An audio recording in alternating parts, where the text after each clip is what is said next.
In a large building in Chechnya, a figure lurking in the dark pondered for a long time before saying, "Let them run away again." Unpredictable fortune. Another black figure on the left said, "Did the people going to Shanghai also have a good time?" The black shadow on the right replied, "Yes, they are very alert. The defense and reaction capacity are also far beyond our initial expectations. These people are not simple at all." The person on the left says, "You guys underestimate that woman. Lu Kannam, according to the information we received, she is a special army training officer, moreover, the best in China. Within 3 months, she can train an ordinary person to become a Chinese commando." He paused for a moment, then added, "Top-class commando. Why don't you think about it? Those people have been trained by her for 2 years, of course they can't be treated like ordinary people. That's why, if we cooperated a little earlier, this mistake would not have happened." The person on the right said, "Just the two of us is not enough. I also want to find a way to contact more forces. The Japanese side has agreed to join, the British and American sides have been waiting for a long time, now just need to convince a few more big organizations in Germany and Italy. Also, we need to find the gunman from last night. He seems to just want to kill them, which is completely out of line with our mission. My people reported him, saying he is a professional assassin. I am in the process of investigating who is behind the hiring of him."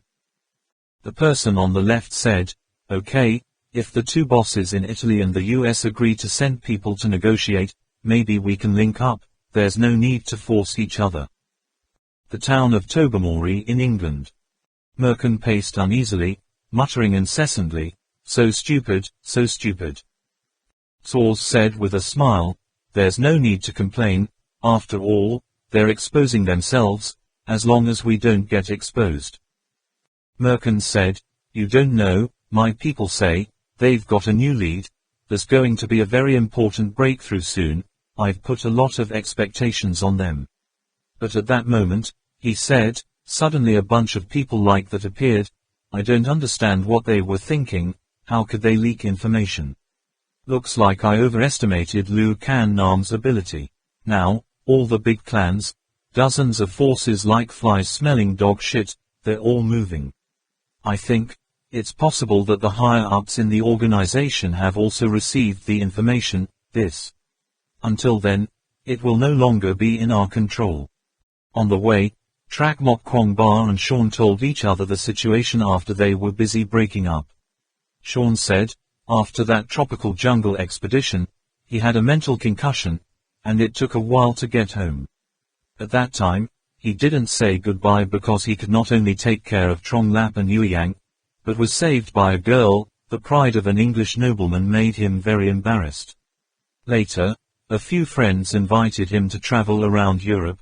His mood gradually returned to normal, always remembering the friends who saved him in the deep jungle of South America, but there was no way, who can be contacted. He also posted a notice online, but received no response. Trak Mok Kwong Ba also told Sean everything they had been through and what they were doing. He considered him a life and death friend, a friend who had traveled thousands of miles to help him, a true friend. Sean listened with wide eyes and gaping mouth, like he couldn't believe that people he happened to meet in the jungles of America had such amazing goals, and encountered such deadly dangers, sitting on the plane, and he kept whining non-stop. After listening, he said, "I know Hongbala, it's not a fairy tale in the human world that a certain writer. Imagine or what, duplicate. Tuo Mok Kwong Ba said, "No, the legend of Hongbala actually dates back to ancient times in Tibet.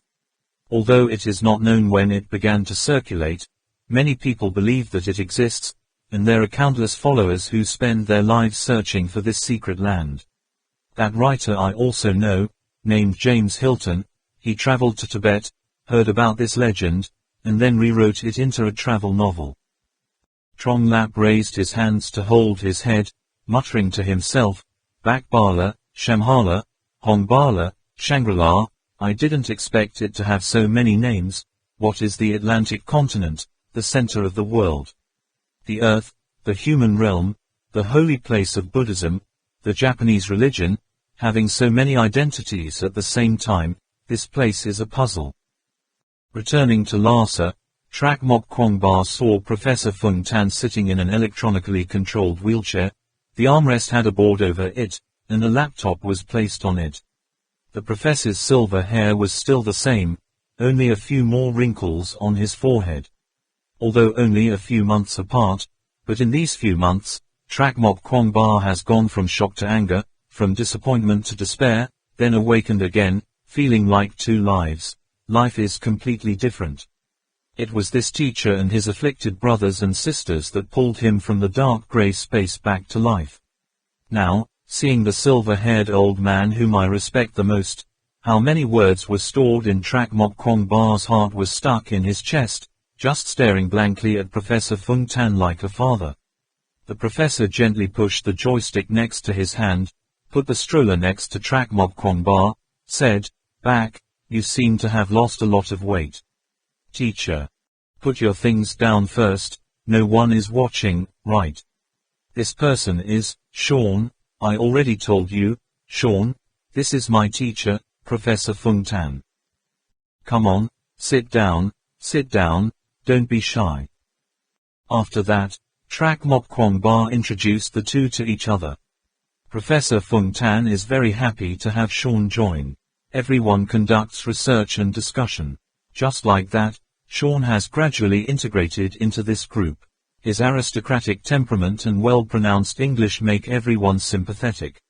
Trak Mok Kwong Ba asked where Duong Man and the others were going. Professor Fung Tan replied, "Min Man is at the facility. Train." Duo Mok Kwong Ba was surprised and asked, "Huh? Still training?" Professor Fung Tan sighed and said, "This is exactly what I want to tell you. This training is not for us, but for a different group of people, our new friends, including that other Wang Yu." Trak Mok Kwong Ba exclaimed, "What?" Professor Fung Tan signaled Trak Mok Kwong Ba not to get excited. Trong Lap also smiled and smiled at him. Trak Mok Kwong Ba is aware that during his time of depression, a lot of things happened. Professor Fung Tan said, "In the past, in order for you to have peace of mind, we have not told you. At first, after the team was disbanded, weren't our people very lacking? I persuaded Ho Duong, let him help me find a few more people. I also got in touch with a few adventurers. Then, when Yu Yang returned, he also brought some friends in the army, including magicians. After returning from Shanghai, Ara also invited another great master of his religion, in addition to Wang Yu and Sean here, for a total of 19, 20, 21 people. Now you have a large group." Trak Mok Kwong Ba froze. There was no shortage of people on the trip back from the snowy mountain, and now that there were so many people, he couldn't have imagined this even in a dream.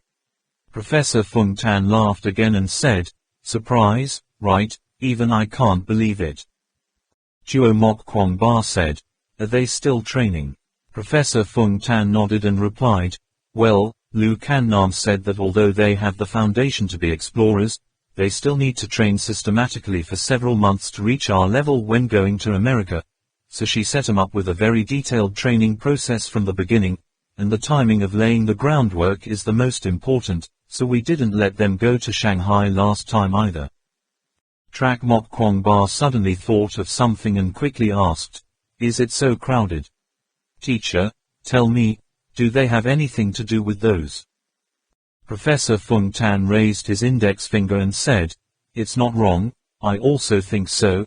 Even if you invite people to join, you must let people know what you are going to do. People with a lot of mouth, I think. The news that we went to find back Bala Temple, more than half of it was discovered by hidden forces around when it was spread like that.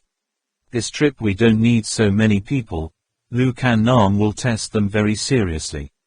Actually, so far, 5 people have been eliminated, and how many are left in the end is unknown. However, since the beginning of training, they have completely lost contact with the outside world. Now as long as we are careful, the octopus of those forces probably won't be able to find them. I can't. Trak Mok Kwong Ba suddenly understood and said, no wonder when I told Vong Hu's request, Man Man and Yueyang both felt that it would be okay to let Vong Hu join us, they must have thought it right. It's good for him to join the training too. He suddenly turned his head and asked Sean, how do you see that person of Wang Yu? Wang Hu, Sean asked suspiciously, then quickly understood, replying, are you talking about Vong Hu who was traveling with us in the Americas? Right, we rescued him from the Maya dungeon, and he found there an antique bronze mirror related to the Silver Bala temple. Now he is using that mirror to threaten us, asking to join the search for this shrine. Trak Mok Kwong Ba was half joking, half serious, and briefly narrated the incident. Sean's face was bewildered. This, in fact, can't be said for sure. You know, we backpackers mostly get together online, and we weren't in the same boat at the time. I just remember him walking pretty close to Kite, they're all Asian. Professor Fung Tan said, that's right, speaking of Vong Hu, there's still one small thing to tell you. That guy Wang Hu hasn't participated in training yet. He said he needed a promise from you first. He thinks that you are the kind of person who makes a promise worth 1,000 gold. Other people, no matter what promises or contracts he signs, he feels unreliable. Trak Mok Kwong Ba immediately asked, what about that bronze mirror? Professor Fung Tan forced a smile and replied, of course, we have to wait for you to negotiate properly. While Trak Mok Kwong Ba and Professor Fung Tan had a conversation, Sean's eyebrows were raised, but it was very difficult to recognize, only Ba Tang glanced at him.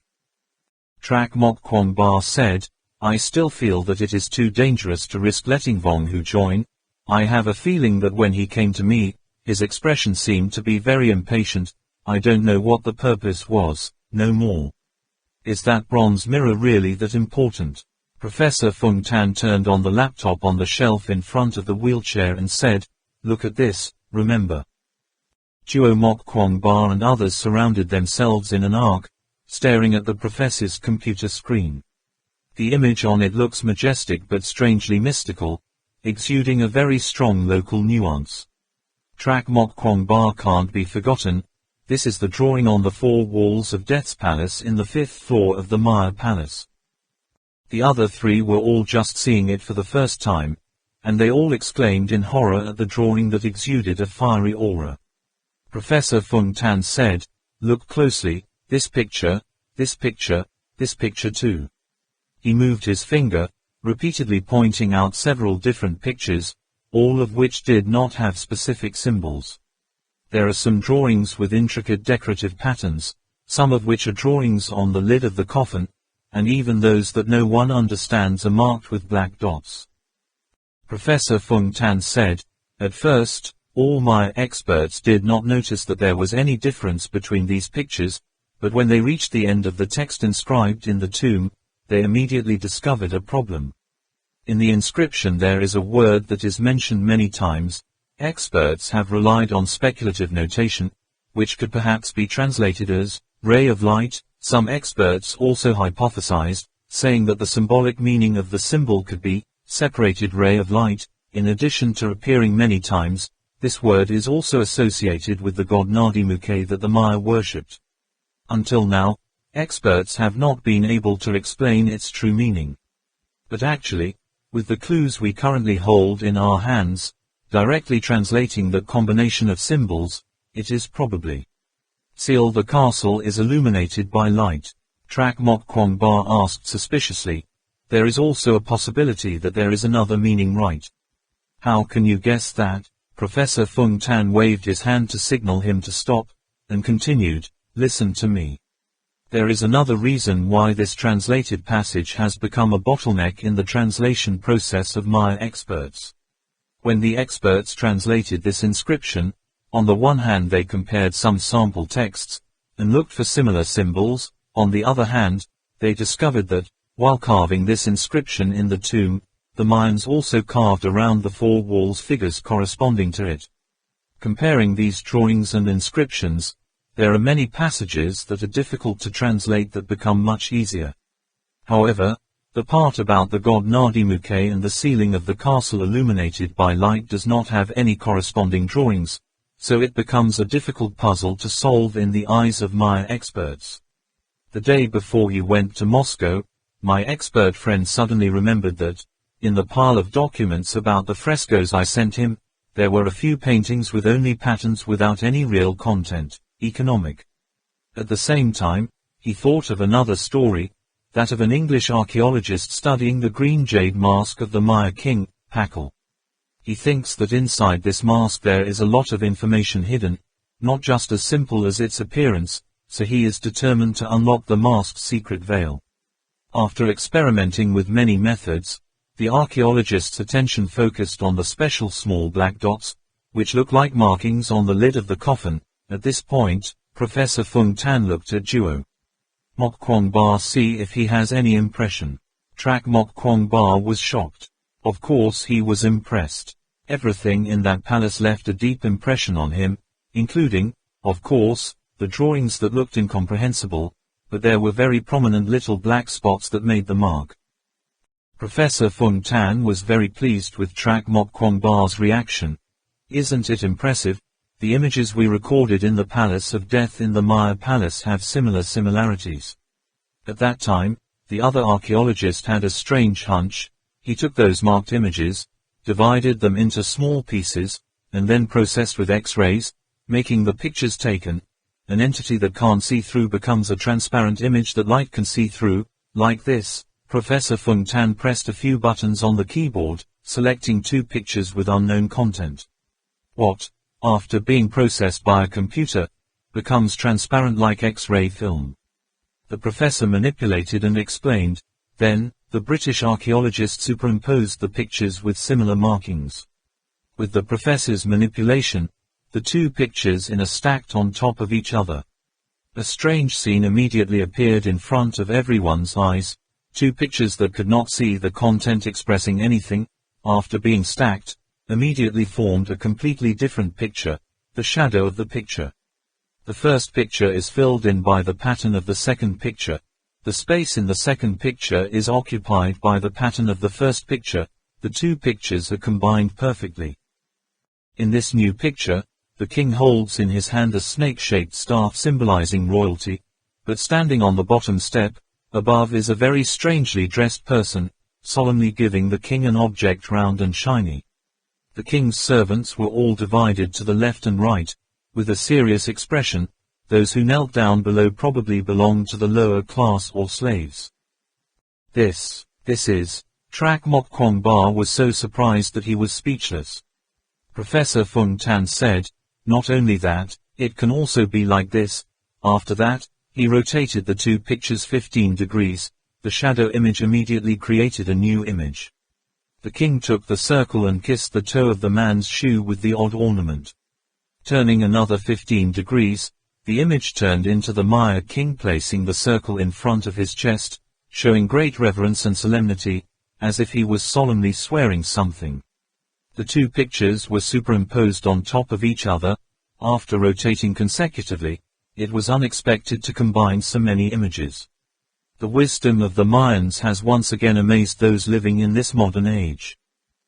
Trak Mok Kwong Ba doubtfully asked, how can you do this?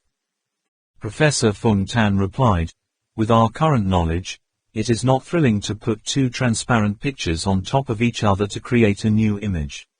It's called superimposed, one of those special effects used in cinema in the 80s and 90s. But since 1,000 years ago, the Mayans had no devices to create transparent images. How to do it, we cannot understand. This is just a small puzzle among countless puzzles, that the Mayans left to this day only. Nor do we need to delve into the study of Mayan wisdom. I'm sure you all understand my purpose in showing these pictures. Well, here are two more. You'll understand better after seeing them. Professor Fung Tan again controlled the computer to select two pictures with similar symbols, used the computer to process the images and then stack them. This time, the disordered patterns at first glance as if they did not follow any rules were combined, appearing very clearly. A group of Maya people, placing the circular object in the upper part of a secret room, inlaid against the wall above, and the triangular stone door next to it proved very clearly, that is the door, taboo in the palace of Ahist. Looking at this, Trak Mok Kwong Ba understood what Professor Fung Tan meant, the other three could only vaguely guess.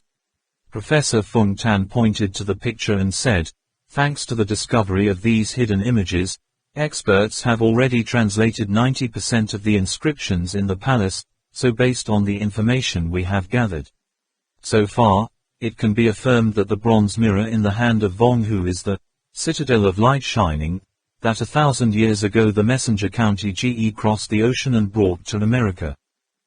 All of them stood up. In an instant, the room fell into absolute silence. Professor Fung Tan said to Trak Mok Kwong Ba, if you think that the information obtained in the Maya Palace is still not enough to prove it, I have an even more direct proof. Trak Mok Kwong Ba said, what kind of evidence is that? Professor Fung Tan replied, don't you still understand why Vong Hu knows that we are looking for Hong Ba La? The answer is on that bronze mirror. Remember those ancient Tibetan symbols we couldn't understand on the back of the mirror? Do you know, what is the meaning of those lines after translated? Although the notation is very long, it actually translates to only one sentence, Hong Ba La Mat Quan Bao Jim. This, I have already confirmed with Vong Yu. One more thing I can tell you, in this world, there are no more than 3 people who can read this kind of ancient Tibetan symbols, and one of them is the old man Duke Enon, your father. Until now, Trak Mok Kwong Ba was completely convinced, and at the same time realized, no wonder the first time he saw those symbols, he had such a familiar feeling, on the black ladder, the record connected. Regarding the ritual of the ancient Kwei Ba people living with wolves, it is the use of this type of sign that at first glance looks like ancient Tibetan but is actually completely different. Even Sean couldn't stop rubbing his hands together, exclaiming in amazement, oh, it's amazing, it's unbelievable. What everyone missed in the Americas is back in their hands. Professor Fung Tan said, because of this reason, we can't help but agree with that guy Vong Hu, we have to meet his request. Seeing that Trak Mok Kwong Ba was stunned, Professor Fung Tan said, come on, we should soon get that citadel of shining light, let's put it aside for now let's look at the number of resources. Would you guys send it back? Although it has not been translated yet, this picture alone gives us a lot of information. Kwong Ba, look at this map and see if you notice anything. Trak Mok Kwong Ba looked at the map with the symbol of the Nazi Party.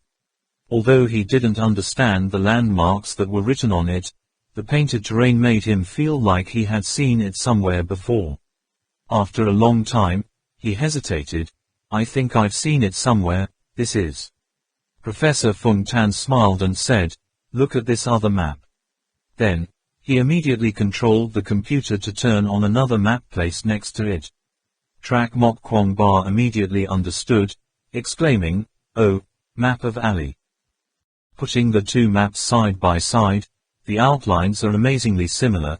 Trak Mok Kwong Ba just looked at it and immediately recognized the map of the German army as the map of the Ali area. The mountains and rivers are amazingly accurate. Embankment and diversion of water. Professor Fung Tan said, that's right, this map was drawn by the German garrison in Tibet, so I thought it must be somewhere in Tibet. After comparing with the map of Tibet and the surrounding countries, I immediately recognized the locality on this map. Three Tang and Sean both looked at each other. The professor pointed to the map again and said, everyone, this place labeled 3 is also the base number 3, very clear, right? Trak Mok Kwong Ba's heartbeat couldn't help but beat wildly. He said, here, this is the location of the ancient ruins of County Kach dynasty. Ba Tang and Trong Lap exclaimed in unison, it turned out to be here. Sean curiously asked, where is this place? Professor Fung Tan immediately explained, so, this map at least partially answers the command on the cigarette box. The superiors asked him to return to base 3, find, and translation. Here it is said to return, which also means that they, like us, did not find any path on the top of the mountain. That Nazi soldier must have entered the ice fault area on the way, return. The superiors asked him to return to the ancient way to find what? Read what? Looking at the three people who were contemplating and Sean's bewildered expression, Professor Fung Tan said, "We can hypothesize like this, after getting the map of Morton Stanley, the new German army to Tibet. Then, the cause of this journey absolutely cannot be just a map. Surely they had other leads left by Morton Stanley. What clue is that? Could it be Morton Stanley's record of his journey to Tibet?" Trak Mok Kwong Ba said, "What you mean is, to be. Ah, I get it. If the Germans knew that Morton Stanley had discovered that map in the Guji secret room, moreover, there was still a box in that secret room that had not been taken away, after following Morton Stanley's map. Unable to find the entrance, they thought of going back to Guji to get the other chest, which is. The map is in our hands," Ba Tang and Trong Lap said in unison. Professor Fung Tan nodded. "It can be assumed so." Trak Mok Kwong Ba exclaimed excitedly. "Does that mean we have the only map leading to Bak Bala Temple?" Professor Fung Tan hesitated. "You can say that, but the problem is here, this map," he said. Here, on the computer screen immediately appeared the wolfskin map that they found in the secret room at the county catch site. The map itself looks like a detailed map of the Beijing city traffic network. There is really no way to crack it. At first I was still careful to only send a part, then I took a risk, sending the entire map to experts who broke the image code. Maybe everyone asked for their opinion. Lu Kan Nam also responded, that the experts who studied Tibet all their lives could not find anything on this map.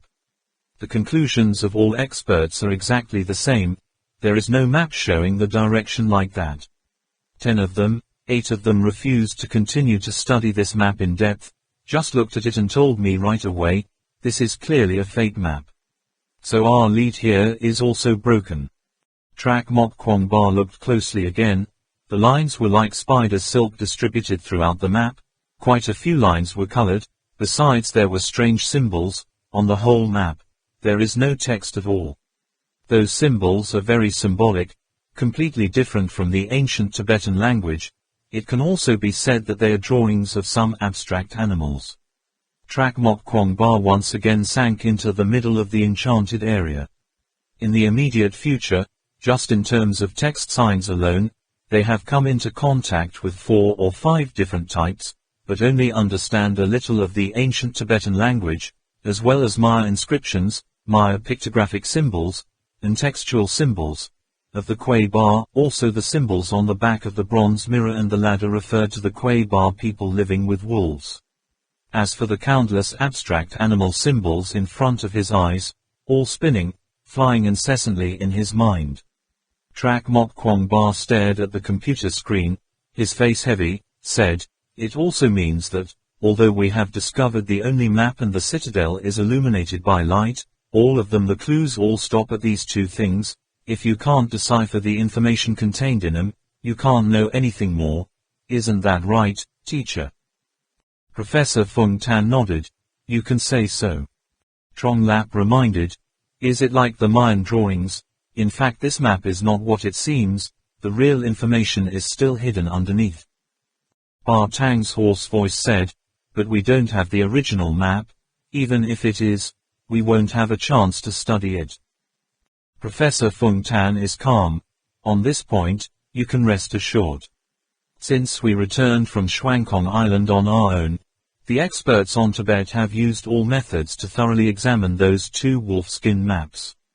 After exhaustively used chemical, optical, acoustical, electromagnetic, pictographic, cryptographic symbols, and suggestive abstract formations, the conclusions drawn are the same.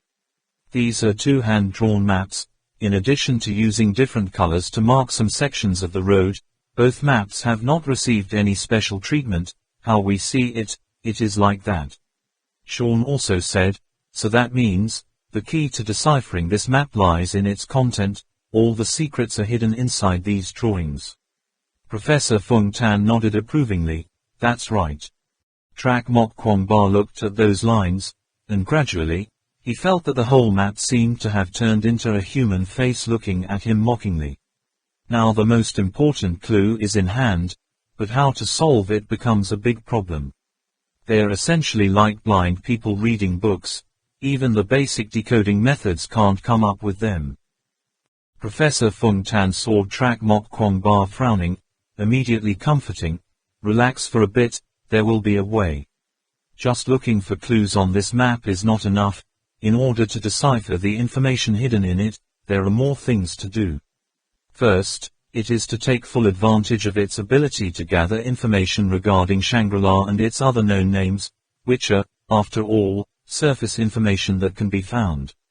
Second, we need to quickly get the light shining castle in our hands. This is an original clue that we have, maybe it could be the key to decipher the map. Third, we need to delve into information about the mystical religion of the shaman Allah. From the places we've been to, and the information we've got up to now, it's no longer possible to use 3 words, not simple, to describe this religion. Trak Mok Kwong Ba recalled what Lu Kan Nam told him in the hospital room that night. Understanding that it was a secret religion, they didn't want to reveal too much information to outsiders. He shook it gently. The head said, "Okay, so our first step is to get the castle illuminated by the light, hoping to quickly find out the secret hidden inside that bronze mirror." Professor Fung Tan nodded and said, "But there is one point I need to tell you first, Kwong Ba. That guy Vong Hu, he is a very rational businessman. He understands very well what he is doing. From his attitude, it can be seen that, even if he dies, he will surely die in Shangri-La. During the negotiation, he also had to stay rational. Do you understand what I mean?"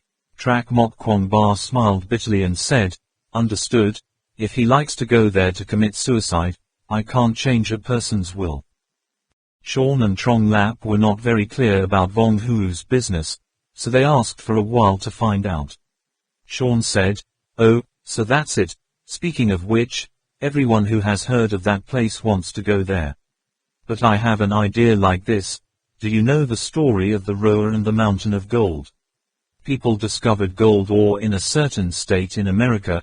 Countless people flocked to dig for gold, but there was a very wide river, and there were no boats on the river. A gold digger immediately gave up his intention to dig for gold.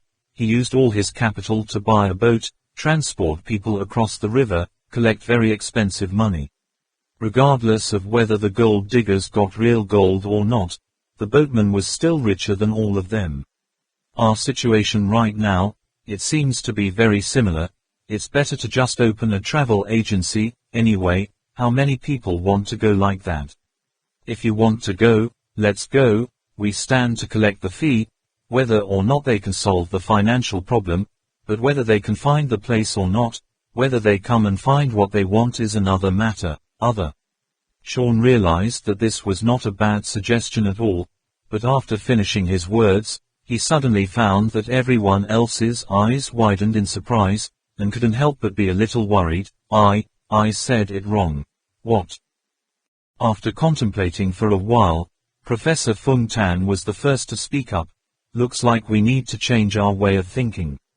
In his heart he said, "Finally someone has come up with this plan. My friend, your plan has finally taken the first step.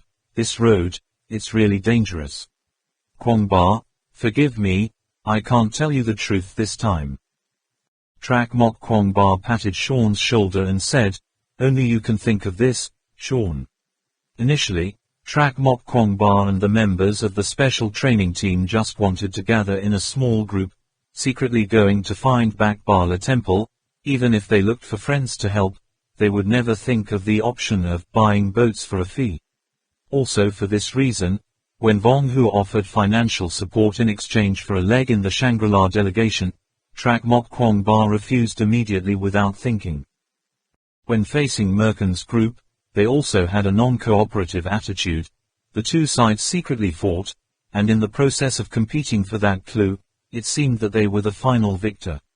However, in the end, what clues did Merkin get? They were completely unaware.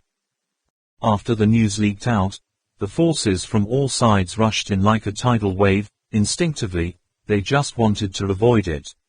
However, for a group of people who lack both finance, human and material resources like them, it is not easy to avoid the forces that are present everywhere. Knowing where the gold mountain is, people will naturally want to go there to dig for gold. At this time the pressure on the only people who have means to cross the river like them will only grow bigger and bigger. Now they were facing a situation like a flood. When there is a particular hole like Merkin on the dike, they can use filling and filling to fill it up. However, flood water continued to rise. The risk of dike breaking was right in front of our eyes. If we continued to build more like this, we would be really helpless. Under the guidance of Professor Fung Tan, Trak Mok Kwangba once pretended to be crazy, but the other forces obviously still do not give up so easily, so they are facing a huge danger. Moreover, in this situation where the flood water doesn't seem to want to go away, continuing to build the dike is clearly not a good way. Sean's suggestion can just cleverly break the passive situation. When the flood water is about to break the dike, it can't be stopped anymore. Opening the channel is definitely the best option, so it can both lead the flood flow, avoid the danger of inundation, but when the flood water has already flowed in the water channel, its direction will be decided by the canal digger.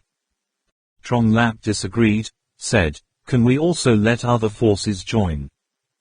Professor Fung Tan shook his head and said, "No, of course not, but Sean's suggestion can help us get rid of their entanglement." Trak Mok Kwangba said, "If we do well, it is true that we can make up for our lack of finances." Zhang Lap still didn't understand.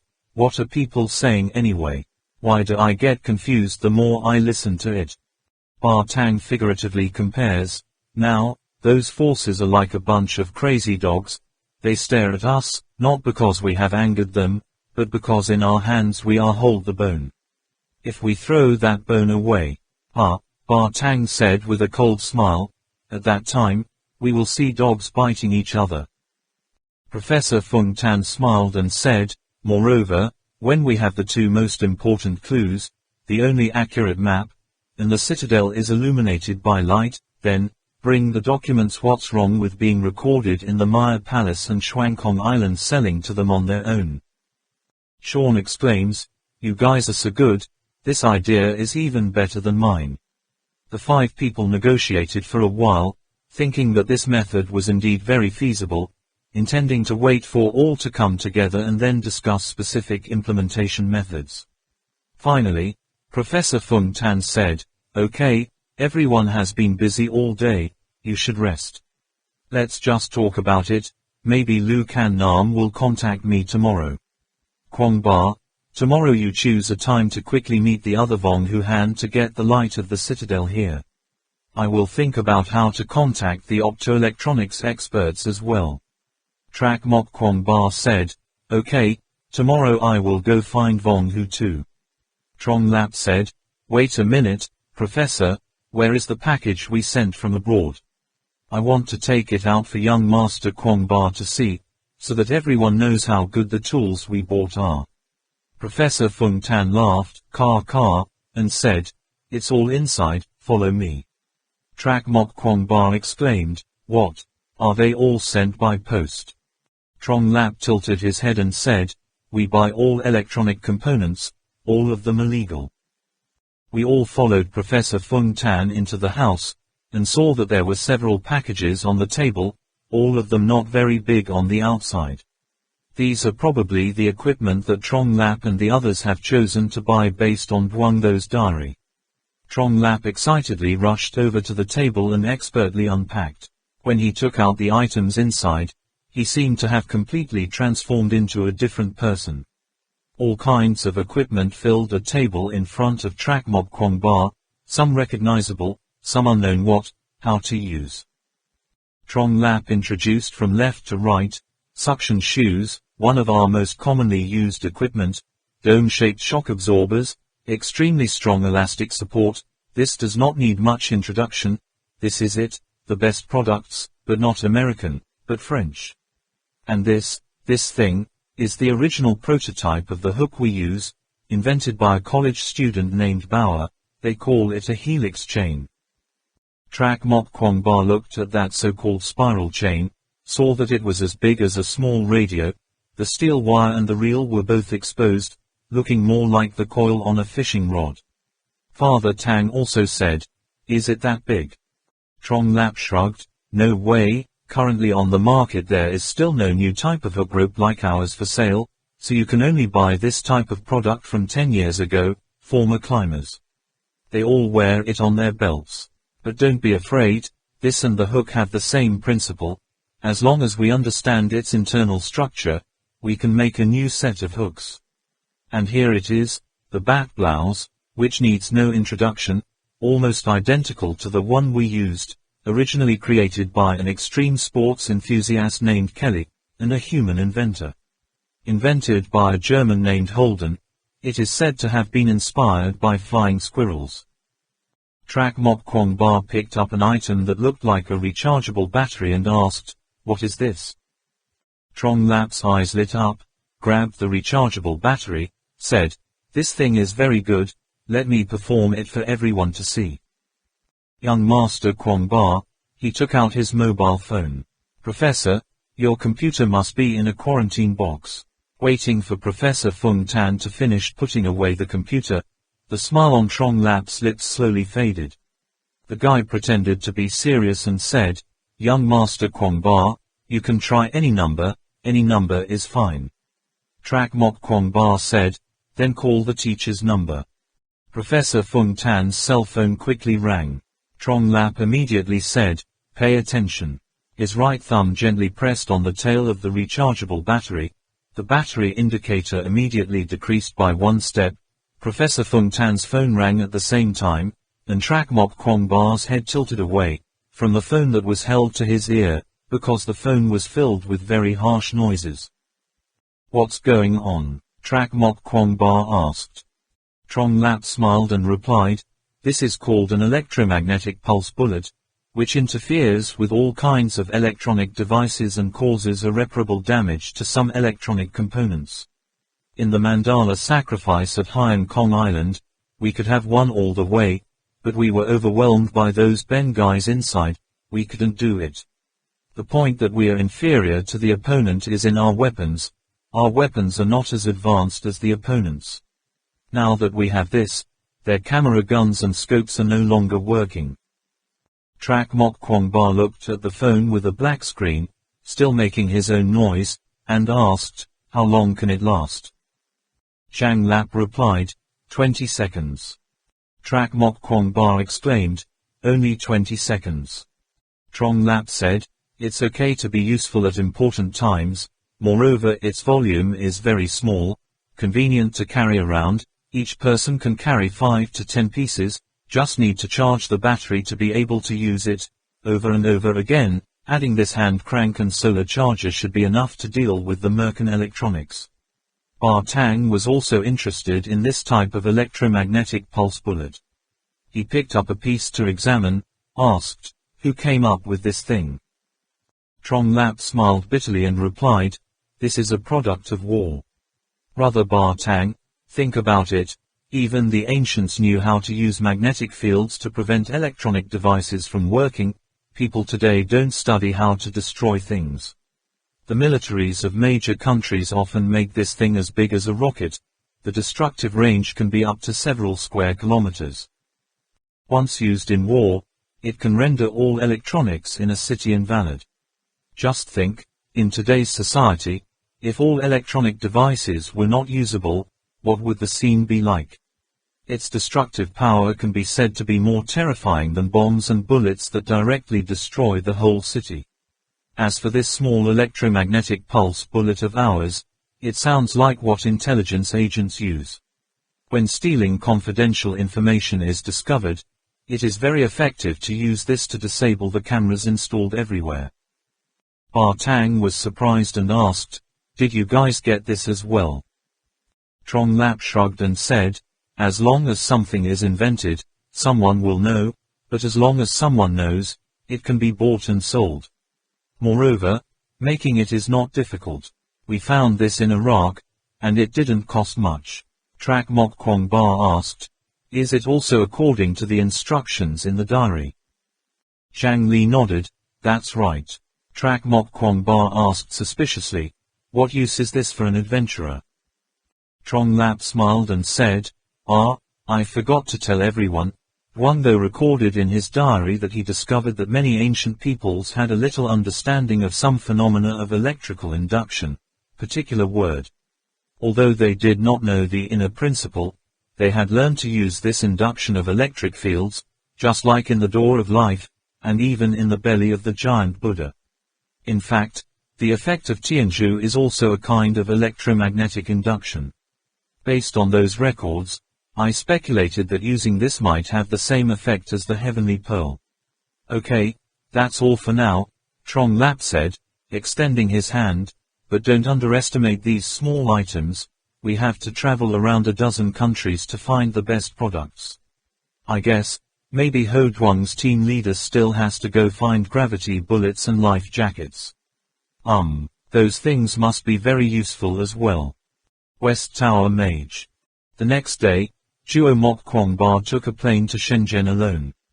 Trong Lap and Ba Tang take Sean to the training facility. In Vong Huu's bachelor villa, Trak Mok Kwong Ba only met him. He had a feeling that after not seeing him for a few days, Vong Hu seemed to have become a little thinner. On the table there was a small bottle of water. It was unknown whether there was medicine or candy inside. You won, Trak Mok Kwong Ba on the main topic. Vong Yu still kept a polite smile and said, in the future, please take care of me. Trak Mok Kwong Ba shook his head and warned, you are not able to protect yourself, this is inherently suicidal. I advise you again, think twice before you act. Wang Yu said, if I want to say such things, I will not hesitate to tell you, even if I die, I must die in Shangri-La. After saying that, he closed his eyes slightly and sighed. There are many things in life that you don't like. What I pursue is also what I feel dissatisfied with. The things I have determined to do, I must try. If I don't try, then there is no chance to fail. That is the real failure. At this point, Vong Hu turned to look at Trak Mok Kwong Ba, continued, I am a businessman, although I really want to shorten the distance and build a friendship with you, but in general, I use the merchant's method to solve the problem. Problem solving is still a bit more reliable. There is a contract on the table, you just need to sign it, the mirror will be yours. Trak Mok Kwong Ba picked up the contract and read it carefully. The terms of the contract are very detailed, obviously with the hands of a law expert embedded, a total of 3 major conditions. Firstly, the bronze mirror is the property of Vong Huu's ancestors, borrowed by Trak Mok Kwong Ba for research purposes. Vong Hu has absolute ownership of that mirror, which can be withdrawn at any time. Second, within 6 months from the date of signing the contract, Vong Hu hires Trak Mok Kwong Ba as his personal bodyguard, requesting a day of 24 hours not to leave him. During this time, if Vong Hu is arrested, injury or abnormal situation occurs, Trak Mok Kwong Ba will have to bear great legal responsibility. Thirdly, as part of the exemption, Vong Hu voluntarily joined the caravan organized by Trak Mok Kwong Ba. After the group officially departed, all the dangers that Vong Hu personally encountered were unrelated to the whole delegation, and at the same time exempting Trak Mok Kwong Ba from legal responsibilities as stipulated in the second article. Trak Mok Kwong Ba finished reading the contract. His first reaction was startled. Why did Vong Hu set a term of 6 months? Could he know that his life is not long? But he didn't show it. On the contrary, he smiled and asked Vong Hu, how many such conditions have you given? So there are only these 3 contents, but I still have a few points to ask for clarity. Why tie me and you together like that? Why do you only offer a term of 6 months? What if in 6 months we still haven't found our way there? What if I don't join the search party? Didn't you bring a bamboo basket to carry water? Vong Yu said, these trade secrets I might not have told you, but it is okay to tell you. Actually, just 3 months is enough to do all the research on that bronze mirror. I'll give you twice as much time, just to give you more flexibility. If 6 months you still can't find any clue from that mirror, I think give it another 6 months, you won't be able to do anything. I will invite other experts to study that example. The partnership ends. And why do I ask Mr. Trak Mok Kwong Ba to stay by my side? I think, if you can let go of it yourself, then I should let it go too. After saying that, he smiled at Trak Mok Kwong Ba, looking as if he wanted to say that this time he lost this negotiation for sure. Trak Mok Kwong Ba's face was hidden. He just said indifferently, I still can't accept the second condition. I can't stay with him all day, I have to find a clue, and he also has to receive a special training session. If you can't pass this refresher training, there's no way we can take you with us. Vong Hu laughed again. Oh, this second condition, actually, this is just a legal binding. If everyone cooperates happily, I can pretend the content doesn't exist, you can go do whatever you want. Only, if you want to leave me alone, I will immediately go to the authorities to sue. Duo Mok Kwong Ba nodded and said, very experienced. Wang Yu nodded and said, this is the lawyer's recommendation. Are you still taking drugs? My health? In the end, Trak Mok Kwong Ba still decided to give it a try. Wasn't the first time he met Vong Yu in the hospital.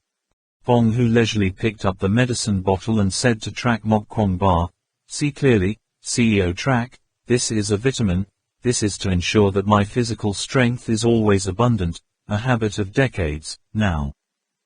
Trak Mok Kwong Ba swallowed an angry stomach, took a pen to sign the contract. Vong Yu finished all the preparations. The next day he brought a bronze mirror and returned to Tibet with Trak Mok Kwong Ba. Professor Fung Tan immediately contacted experts in the academic world to conduct a thorough study of the mirror, called Vong Hu to inquire, and introduced to Trak Mok Kwong Ba a new magician. This man is also in the religion of the shaman Allah, who came here to help them, named Tab Tay. The wizard of the West Tower at first glance is less than 50 years old. But Trak Mok Kwong Ba guessed that this shaman was even older than the shaman Allah, because he had a pair of eyes that seemed to see through life, seemingly opaque at first, but faintly revealing the crystal, bright light. Trak Mok Kwong Ba has been browsing for a long time, has met countless people, but he has only seen that look in only one person, that is his father. He also did not understand why the teacher was so impatient to meet this West Tower magician. I've come to check on you, you can be considered as half a doctor, said the friendly West Tower mage. Trak Mok Kwong Ba seemed to suddenly remember something, and exclaimed in surprise, Tab Tay magician. You are from the West Tower clan. The shaman of Tab Tay smiled and did not speak, reaching out his hand to take the pulse of Trak Mok Kwong Ba. Suddenly he changed his face and said, this breathing and pulse. He suddenly asked Trak Mok Kwong Ba with a serious face, did Allah teach you? Trak Mok Kwong Ba only saw that the voice of the shaman Tab Tay was very clear. It sounded like it was pouring into his ears, but Professor Fung Tan didn't seem to hear it. Looking at the wary eyes that roamed around the West Tower mage, he immediately reacted. Initially, letting Lu Kan Nam bring the notebook written by the shaman Allah for him, and at the same time let her teach the method of breathing, was to deal with this situation. Trak Mok Kwong Ba still did not answer. The shaman of Tab Tay spoke again, prepare a separate room, I want to examine his body alone. Looking at the dignified face of the West Tower shaman, Professor Fung Tan worriedly asked, what's wrong? Is it serious? The wizard of the West Tower smiled and replied, no worries. In the room, the shaman of the West Tower told Trak Mok Kwong Ba to lie on the bed, press on his wrist, and said nothing for a long time. Allah shaman didn't teach me anything. Seeing that there was no one, Trak Mok Kwong Ba hurriedly answered, and when he finished speaking, his ears were burning hot. The West Tower mage frowned and said, this is a breathing method that he himself has not been able to grasp, probably not he taught you, but... The two hands of the West Tower shaman tightly grasped the wrists of Trak Mok Kwong Ba, his eyes closed, as if sensing the subtlest changes, he muttered, it's too risky. I'm afraid the person who taught you won't know the consequences of this. The West Tower mage opened his eyes and said, they definitely want to strengthen your roots and cultivate your vitality, in order to slow down the bad effects of the ancient poison on your body, but in doing so, not only can't get your chakras to move, it's even more dangerous. Not to understand, Trak Mok Kwong Ba answered honestly. The shaman of the West Tower ran his hand along the pulse on his arm, saying, for example, the human body is like a puddle of water, and the blood and other fluids are fish in that water. Every day, he eats, he drinks, he breathes, that is to put fish food in the pond, and change the clean water in the pond. The secretions, including sweat and breath, are the dirty water in the pond that is poured out. Every move he made, even a basic move like blinking, consumed some of the water in the pond. This water is transported by those fish.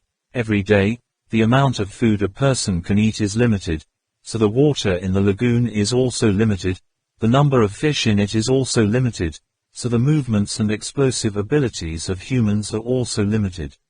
Water, fish, adding new water and emptying dirty water, these four things can't be without one, and at the same time must always be in a certain state of balance. Once this balance is lost, the human body we will have a problem.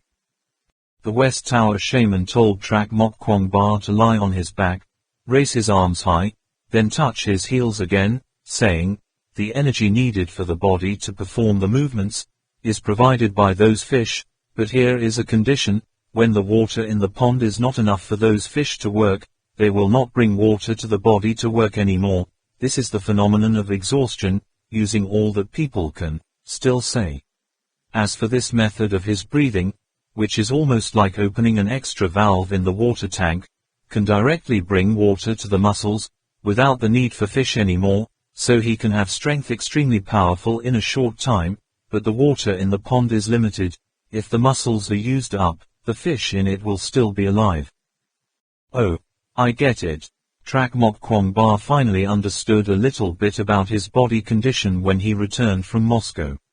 It also meant that his current method of breathing could activate the full potential of the body, even regardless of what was inside the body. If it weren't for him and Ba Tang, who were beaten and run away by the man in the black coat, I'm afraid that if they continued to fight like that, they would eventually die from exhaustion. The West Tower shaman continued, as for the chakra, or circuit, it is another type of valve. It is the tunnel connecting the body with the outside world. Its effect is like eating and drinking, providing the body with more clean water. The more chakras open, the more water is poured in. Only when the amount of water entering and the amount of water coming out was kept in balance, the environment inside his body was kept in balance. Do you understand that explanation, young Master Kwong Ba? But, didn't the magician just say, my chakras can't be opened? It's not that it's impossible to open, but it's extremely difficult. The West Tower shaman squeezed both sides of Trak Mok Kwong Ba's waist, sighed and said, as expected, Kwong Ba young master, you have. Do you know the noble bardo? Don't know. The ultimate bardo is, forget it, this is it, only in a state of near death but not yet dead, consciousness leaving the body, is able to make the chakras move, and eventually have to come to life. Oh, but there aren't many people who can really pass that test. The shaman of the West Tower smiled bitterly while shaking his head, took off his shirt, unexpectedly wore a soft leather jacket inside, took off that leather jacket, and found that there were all kinds of medical instruments inside. Trak Mok Kwong Ba looked at the strange tools that he couldn't name, couldn't help but feel a little worried in his heart, and asked, I still don't quite understand, magician. Tap Te shaman picked up a silver needle, ignored Trak Mok Kwong Ba's question, pricked his skin and said, once respiration has formed, any further changes will only improve health. His is worse. Now I use a silver needle to lock the acupressure point, trying as hard as I can to lower your water valve. Later your strength will gradually return to normal, or perhaps it will decrease somewhat, but will no longer be in danger of exhaustion and death. Trak Mok Kwong Ba continued to query. The magician, that noble bardo is. The West Tower shaman interrupted. Enough, I've said a bit too much. In fact, you shouldn't have told him these things. You're not a pseudo-tantric. You don't even know what a pseudo-tantric is. Trak Mok Kwong Ba immediately stiffened.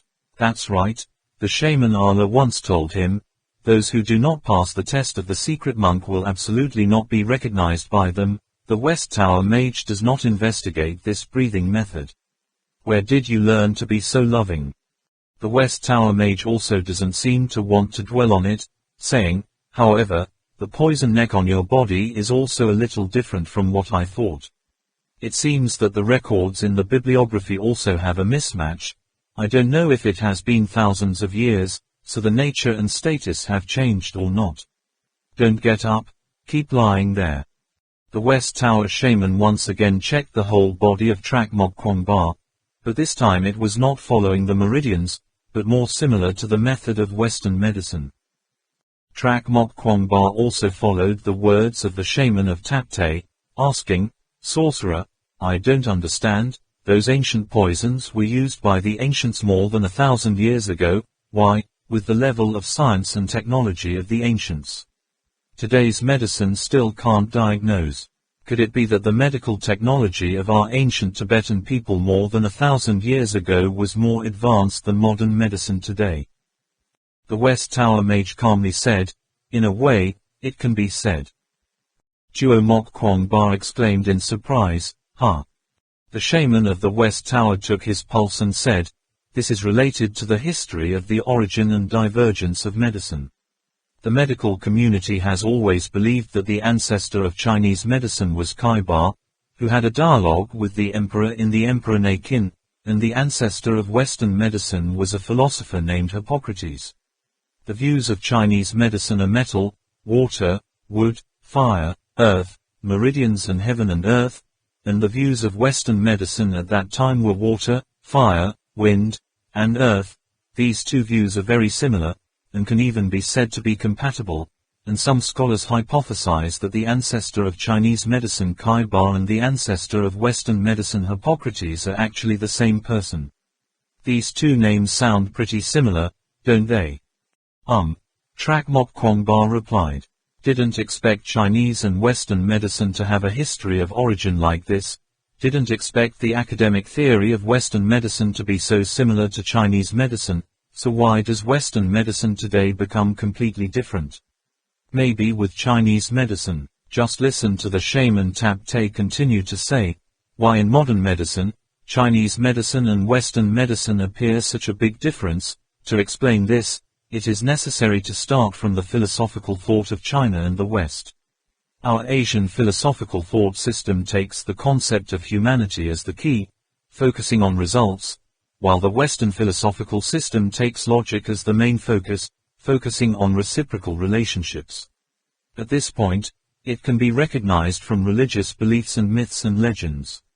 The vast majority of Chinese gods exist independently, each with their own domain and sphere of responsibility, while Western mythology focuses on the lineage, who is the son of whom, who is married to whom, their line of inheritance is very clear.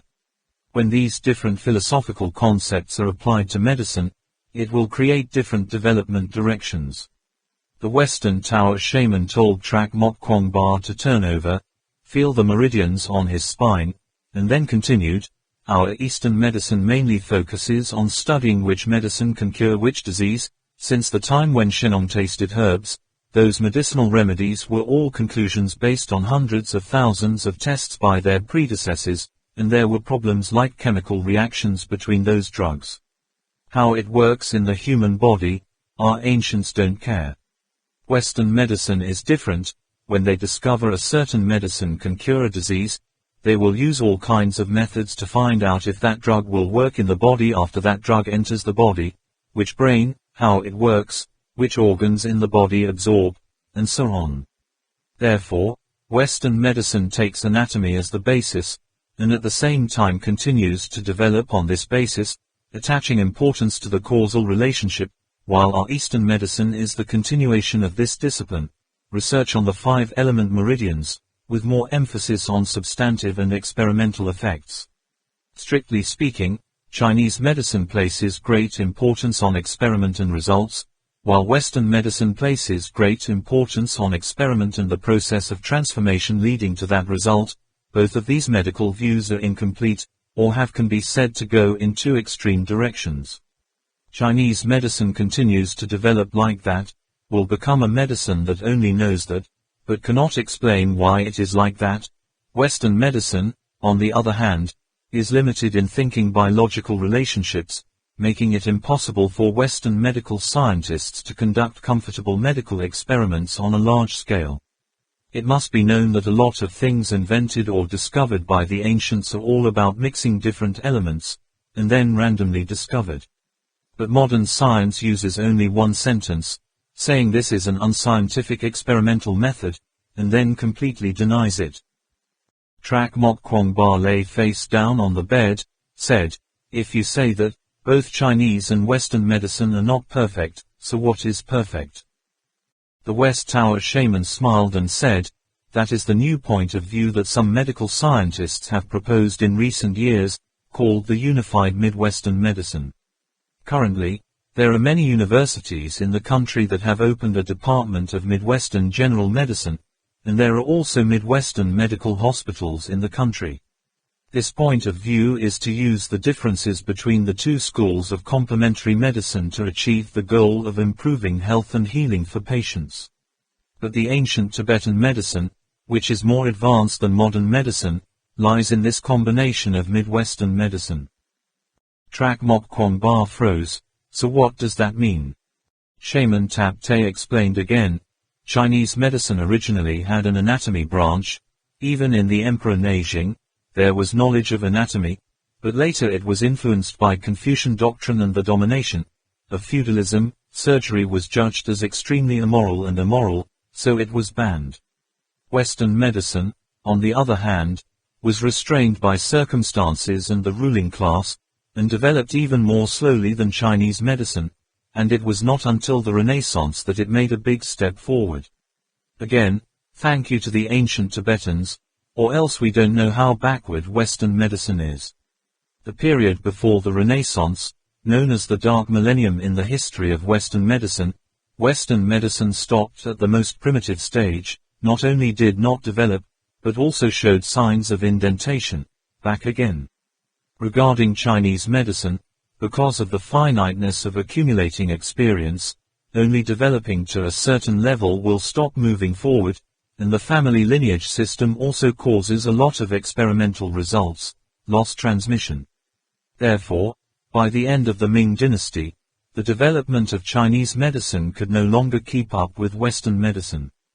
As for the concept of unified Midwestern medicine, which has only been introduced for nearly 2 or 3 decades, that is to say, Midwestern medicine combined in modern medicine has only been developed for about 2 or 3 decades. But our Tibetan ethnic ancestors, from the time of Song Tankenbo, began to develop a combination of Midwestern medicine, which lasted until the fall of the Thofen dynasty. Those few hundred years of development have made the medical achievements of that time, in some ways, much higher than the level of modern medicine today. Shaman Tab Te finished examining Trak Mok Kwong Ba's entire body, motioned him to be able to sit up, and then explained further. Princess Van Than entered the land of Tibet, bringing with him the healing techniques of the time. The most brilliant development of Chinese medicine. At the same time, both Tantric and Tantric have many mystical rituals that, in some ways, have promoted the development of anatomy, microbiology, chemical physiology, pharmacology, and many other applied sciences in medicine, eventually forming a unique Tibetan medicine. In fact, Tibetan medicine can quite be called the early archetype of the combined Midwestern medicine. Even more precious, the medical trials and their results are preserved in the form of a canon of religion, so unlike the family lineage of Chinese medicine, if the clan perishes, that knowledge also gradually fades over time. Looking at Trak Mok Kwong Ba's doubtful eyes, the Te Tap shaman continued, however, because of the collapse of the Thofen dynasty, along with the long period of war that followed, most of those classics, all of them cannot escape the fate of destruction, Only a few relics are still preserved, so Tibetan medicine today is still mainly Chinese medicine with local characteristics. But to what extent the medical science of that time finally reached, we cannot predict today. I only know that in the records in Dunhuang, there was a brain surgery, and cataract surgery. The body that is now widely popularized, has matured since the time of the Thon dynasty. In addition, there are many achievements in meridians, perfectly combining the theory of acupoints and anatomy of Western medicine, forming a lot of topics that modern medicine still cannot explain today. In a complex religious rite, possibly involving very high achievements in bacteriology, toxicology, biochemistry, even genetic science, modern man cannot explain. Modern medicine and science and technology also cannot explain it, so it can only be temporarily called witchcraft, and ancient poison. If you explain like that, you should be able to understand. Shaman Tap Te just checked the body for Duo Mok Kwong Ba, talked about some things related to Tibetan medicine, finished the examination, then patted him on the back and said, "No problem, your body is okay, stronger than I thought. There won't be anything out of the ordinary before the poison kicks in." The next day, the West Tower mage led Wang Yu to their new training facility. Professor Feng Tan told Trak Mok Kwong Ba to follow along, by the way, to meet new members of the group. Opponent origins. Along the way, Vong Hu kept asking questions about what Trak Mok Kwong Ba and the others had experienced, looking as excited as a child going on a picnic for the first time. Trak Mok Kwong Ba kept an attitude of respectful children. With his friend in this market, the questions he asked him only answered the question. After walking for half a day, Vong Hu also felt ashamed of himself, so he kept talking and gossiping, determined to know more about the places where Trak Mok Kwong Ba went. The new training facility is not too far away. Get off the bus and walk another half a day on the mountain road to arrive. This training facility is located on a vacant lot in the middle of the mountain. In the middle is a large lawn, flat like a thatched roof. A few simple tools are scattered all around. The bottom is a slope. The mountain is like a terraced field, but it is not very steep. Behind is a vertical cliff, flat like a knife, about 200 meters high. Looking out, this place is surrounded by mountains on all sides. The trees are dense and luxuriant. The outside of the valley is cold and windy, but it is as warm as February in spring. The birds are chirping. The living room is a row of ruined stone houses, at first glance like a hut, mainly using large pieces of rubble arranged to form a wall. Looking at the flat cliffs behind it, perhaps this row of houses was built with natural materials here. The watchtower next to the cliff, the lawn between the mountains, the scenery adorns each other, very natural harmony. Under the setting sun that is leaning towards the west, half of the wall is tinged with red. The luxuriant trees that grow along the mountain slope are green in color. The beauty here is like a fairy scene in a painting. Listening to the shaman of Tap Te say that this place was discovered by Lucan Nam, Trak Mok Kwong Ba couldn't help but sigh in admiration. He himself was born in Tibet, raised in Tibet, so why had he never discovered such a beautiful scene?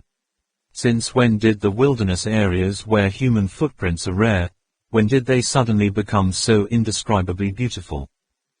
Vong Hu, seeing the scene here, also overflowed with an emotion as if the swiftlet was returned to the forest, just wanted to drop his backpack, strode over there, his mouth constantly whispering, "Oh, wow, what a good place."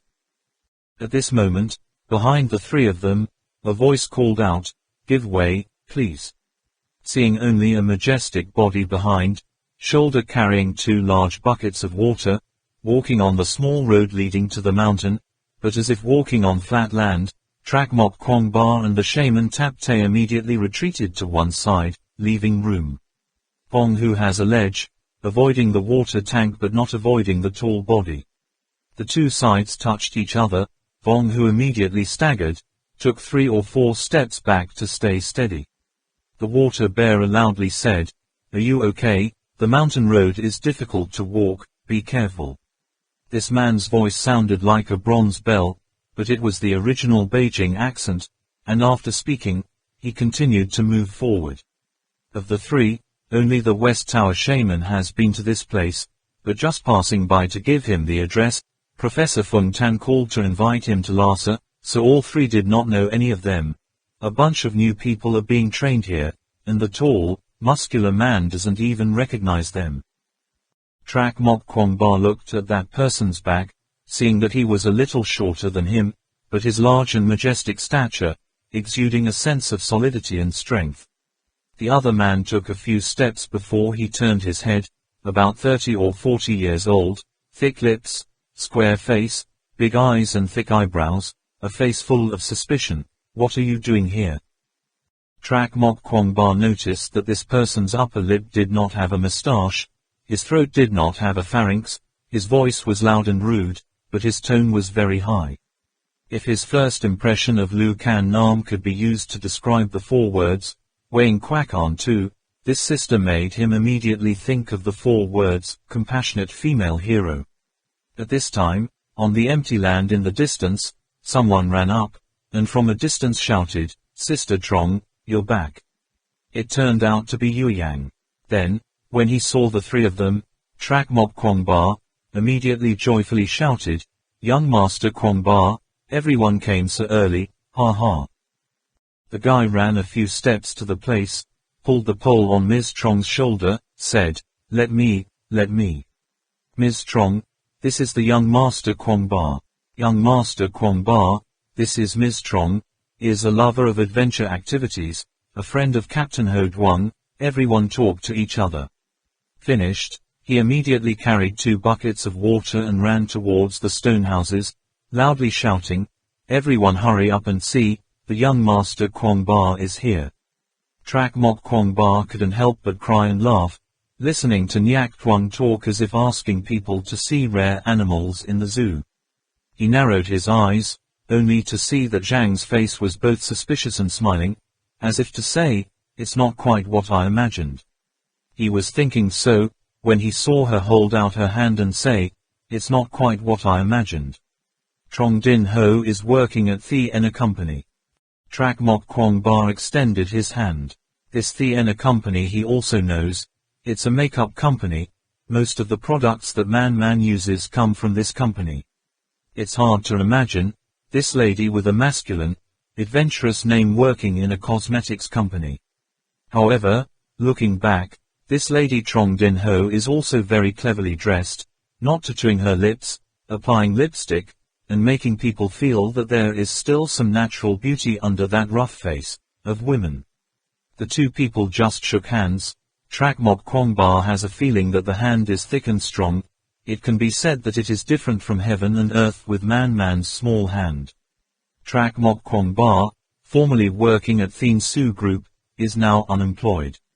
Trong Din Ho looked up with a smile and said, Master Trak, they often tell you a story. If you were an unemployed wanderer, then a bunch of stragglers like us could be called Kai Bang. Trak Mok Kwong Ba said, Kwong Ba, my friends all call me that. This is the magician of the West Tower. This one, next, he introduced the shaman Tap Te and Vong Hu to Ms. Trong. Let's talk over here, come here and talk, everyone is waiting for you to come. Trong Din Ho pulled Trak Mok Kwong Ba's hand towards the row of houses, tilted his head and glanced at Vong Hu, saying, Your face looks familiar. Wang Yu smiled and said, I do real estate. Oh, it's you. Ms. Trong slaps hard, almost making Vong Hu fall to the ground. Fortunately, she was quick, picked up his backpack, and said, You must be tired from walking all day, let me help bring these things in. The arm was a bit forceful, lifting both Vong Hu's body and backpack like carrying a chick. Wang Yu hurriedly shouted, No need, no need. On the other side, Yue Yang cried out, and in the row of stone houses, a crowd of people rushed out. Most of them did not know, but Trong Lap and Min Man also stood in it. As soon as he saw Man, Trak Mok Kwong Ba opened his mouth to reveal a meaningful smile. Min pushed her way out of the crowd and rushed over.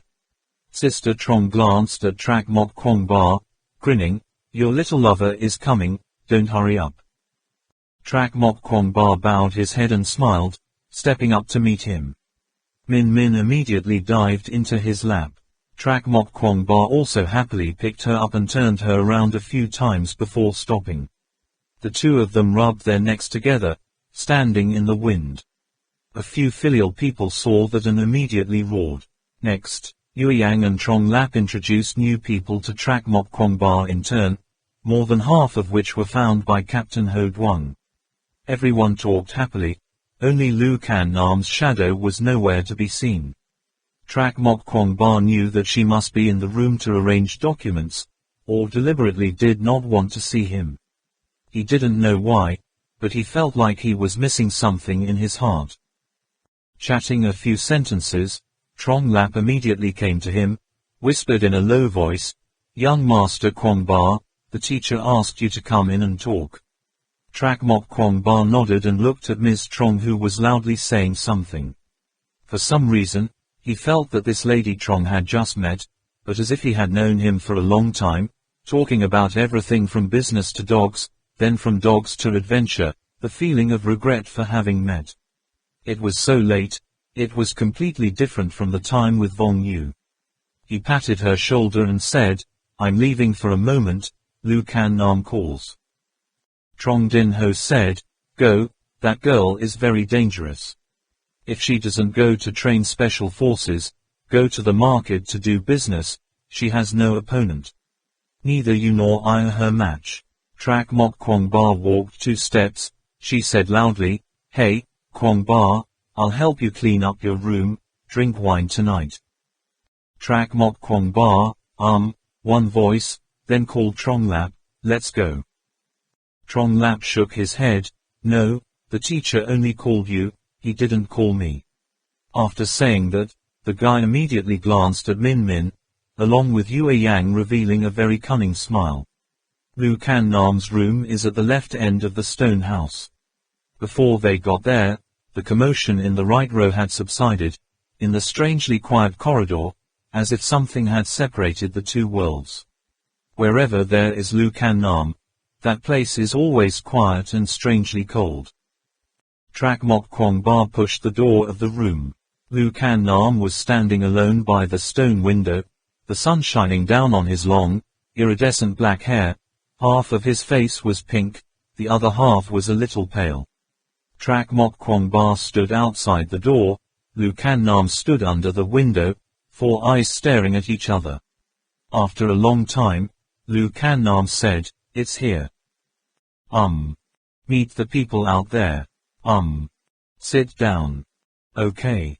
Lu Can Nam glanced at the pile of documents scattered on the table, flipping through a few, as if looking for something but couldn't find it for a while.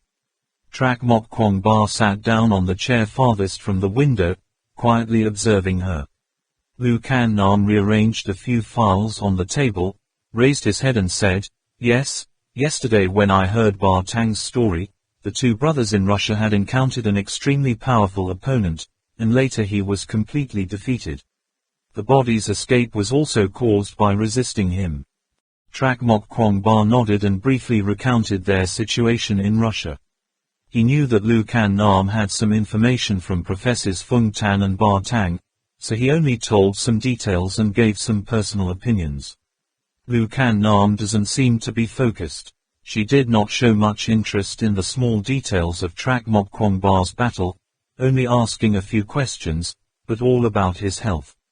He didn't even know how to answer her. Although the West Tower magician said that his health was nothing to worry about, but specifically, the magician of the West Tower did not elaborate. In addition, the West Tower mage saw that there was something unusual about his breathing. He must have guessed that besides the shaman Allah, only Lu Can Nam could teach him that method of breathing. He immediately told Lu Can Nam about the West Tower mage, but she didn't show anything, nor understood what was on her mind. The two of them asked one question and one answer, but they were shy and timid. After talking for a few minutes, the atmosphere slowly became quiet. Lu Can Nam stopped asking questions, as if he was deep in thought. Trak Mok Kwong Ba didn't say anything, just looked up at her. Lu Can Nam thought for a moment, then raised his head to meet Trak Mok Kwong Ba's eyes. Both of them felt that the atmosphere was a bit unusual, and said at the same time, "Ah, that.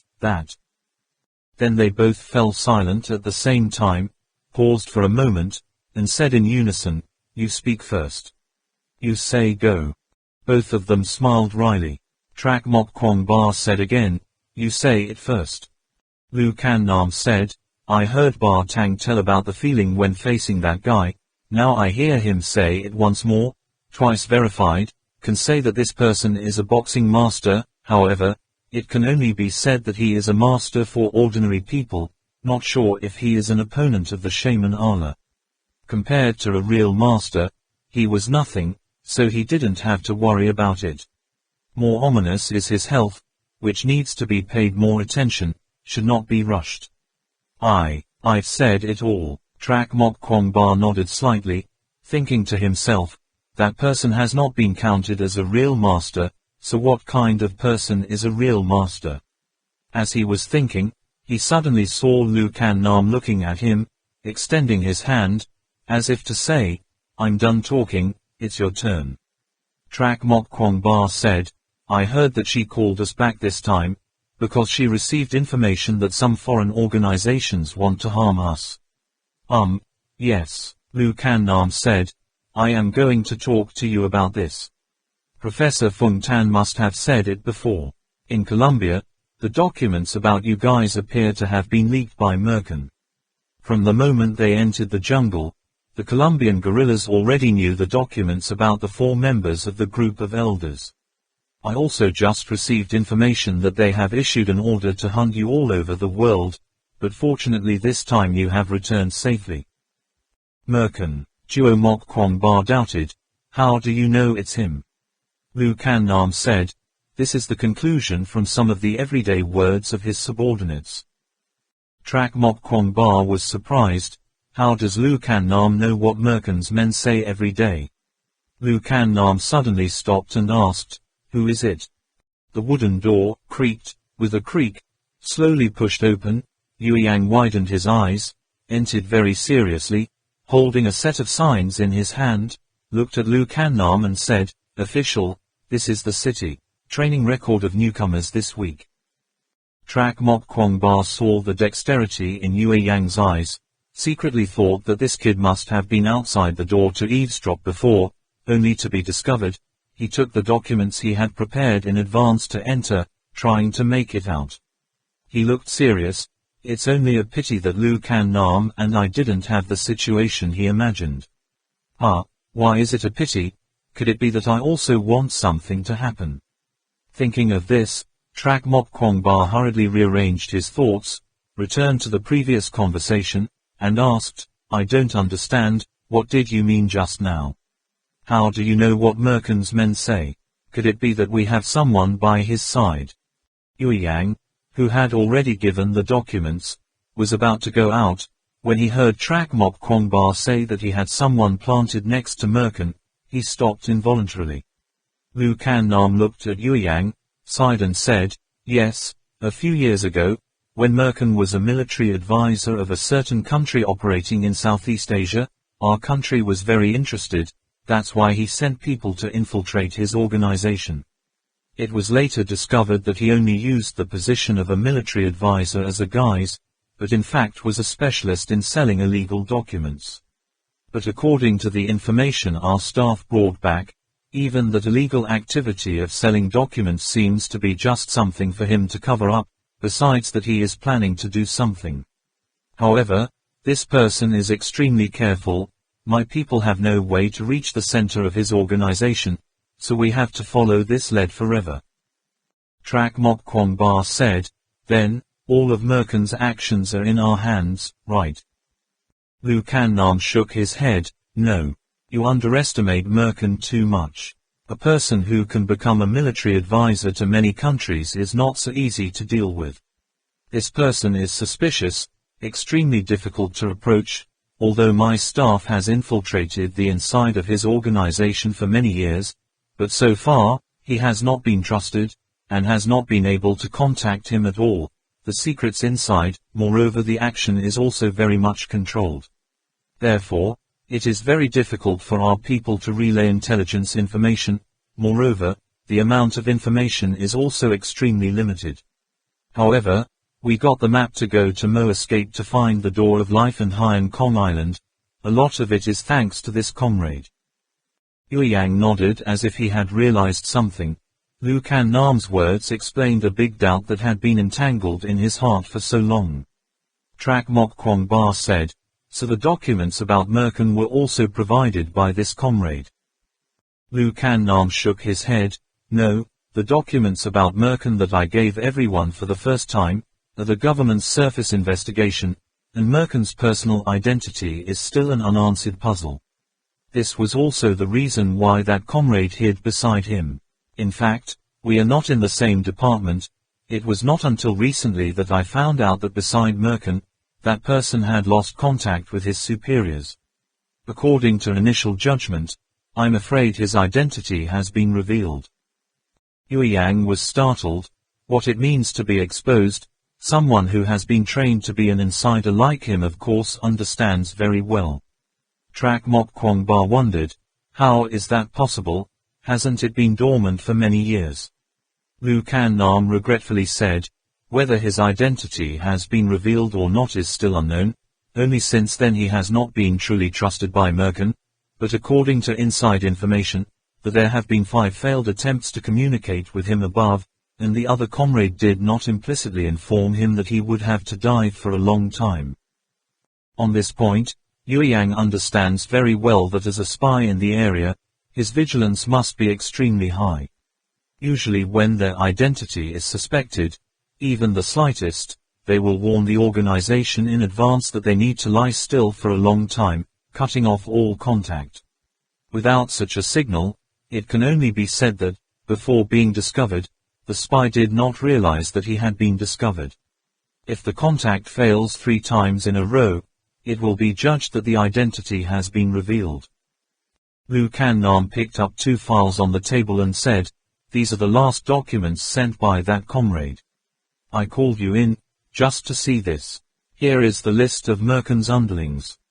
Seeing Trak Mok Kwong Ba and Nyak Tuong pick up the list, Lu Kan Nam said again, a bit different from what we thought, Merkin didn't use Russian mercenaries. In front of him, he used 2 different forces. The first group was the escaped prisoners and criminals he gathered during the time of smuggling documents in Southeast Asia a few years ago, and the second group. At this time, Trak Mok Kwong Ba had opened the document, turned to the first photo. The person in the picture was Niu Niwa, couldn't help but look up at Lu Kan Nam in surprise. Just listen to her continue. Everyone's guess is correct. The second group is the Ho Lang in Kar Kar Te Lai. These poachers probably sold their lives for money. Merkin must have contacted them during the pursuit of Yuan Tronglap to Kar Kar Te Lai. Trak Mok Kwong Ba bent down to look at the document about Nu Nioa, only found written, full name, Nu Nioa, age, 35. Specialty, ambush, sniper. Besides that, nothing more. Trak Mok Kwong Ba couldn't help but blurt out, is it that little? Lu Kan Nam nodded. Well, this is Merkin's caution. He purposely didn't let these 2 groups of people mix, but split into 2 teams, further deepening the gap and strengthening his will. The competitive method between these 2 teams, only when training the 2 teams in the same place, at first glance seems loose, but is actually very strict. These 2 groups of people rarely interact. After finishing training, they are divided into their own teams, never seeing each other, so it is difficult for people in one group to find out much information in the other group. Not only that, his organization also uses an extremely cruel elimination mechanism. Once he joins, there is only one way to withdraw, and those who perform too poorly are eliminated. There is only one way to die. Trak Mok Kwong Ba frowned, unable to help but remember the sense of competition and the elimination mechanism in companies. That Merkin must have done a lot of research in this regard. Chapter 42. Hitler sends people into Tibet for the first time. Speculation about Merkin. Professor Fung Tan nodded. That's right, the Seifert Squad is just a name. Their mission is to hide the real purpose of the Nazis when they let people infiltrate Tibet. Along with these 5 people entered Tibet, there were 8 other members. This is the reason why the photos could not be taken in full. This is to ensure that the 8 people who went to Tibet with them are completely invisible on any documents. Moreover, apart from the declassified documents that he and Bartang brought back from Russia, we cannot find any information related to these 8 people in other channels.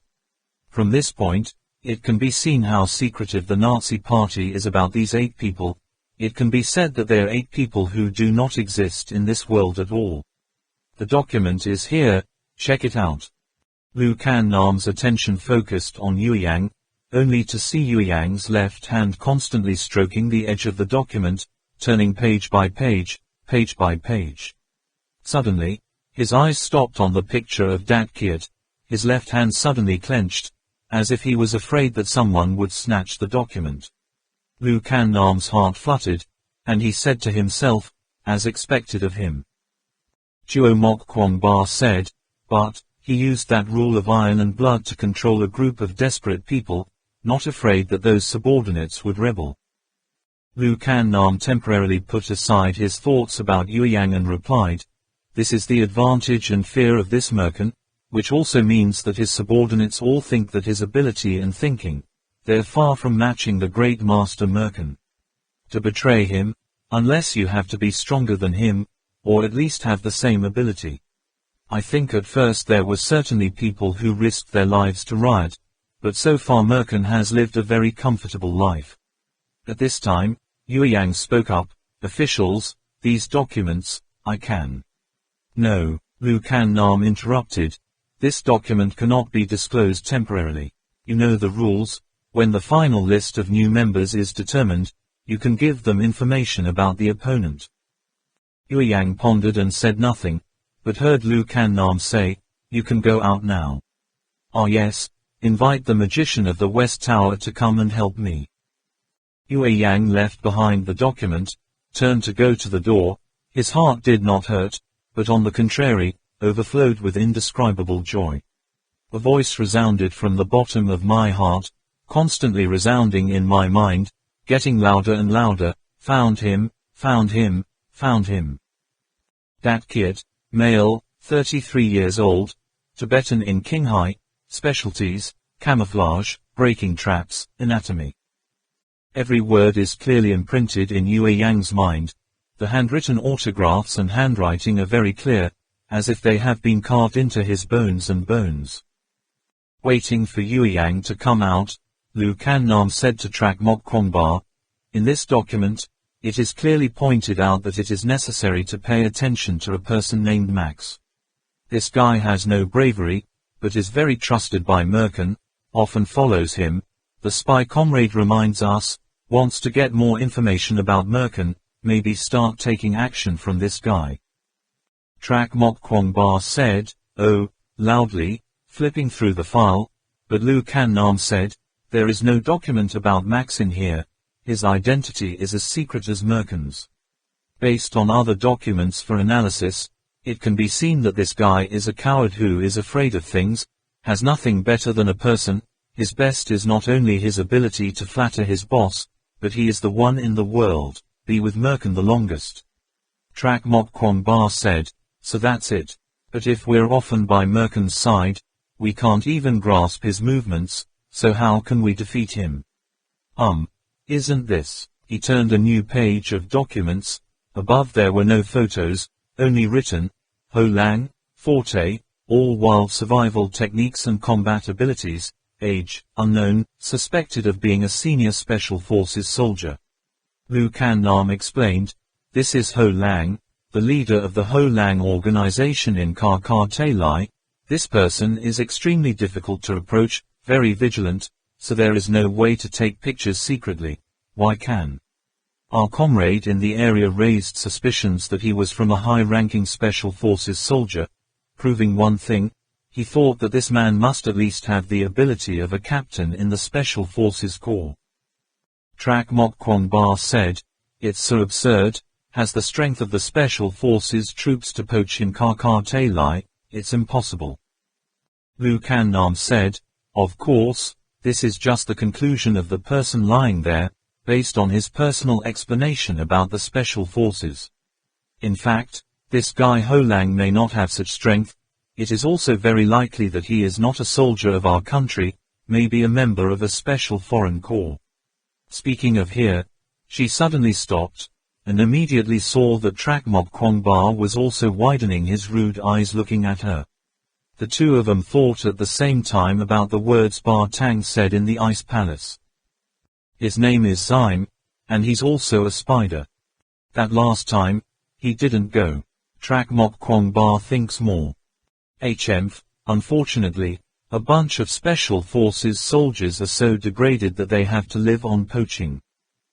After a long time, Trakmok Kwangba muttered, "This is too coincidental, the possibility is very small." Lu Kannam said, "But it's still possible, isn't it?" Trakmok Kwangba still wanted to say more. Lu Kannam stopped. "This story stops here, temporarily don't tell them. He can take back the research, based on the opponent's strengths, give his thoughts, see if he can help with the orientation training for the new members. Anyway, we have to tell the truth to those who pass the final test, so that they know what their competitors are like. Now I have something else to tell you. Hear from Professor Feng Tan.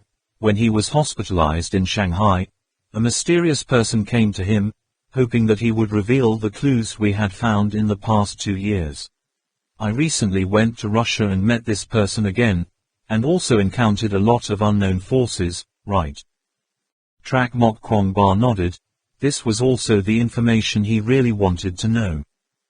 Lu Kannam picked up another document and said, "Initially, we thought that our security work had been done very well, so there would be no conflict with international organizations, because so there's no need to point out the names of each organization one by one.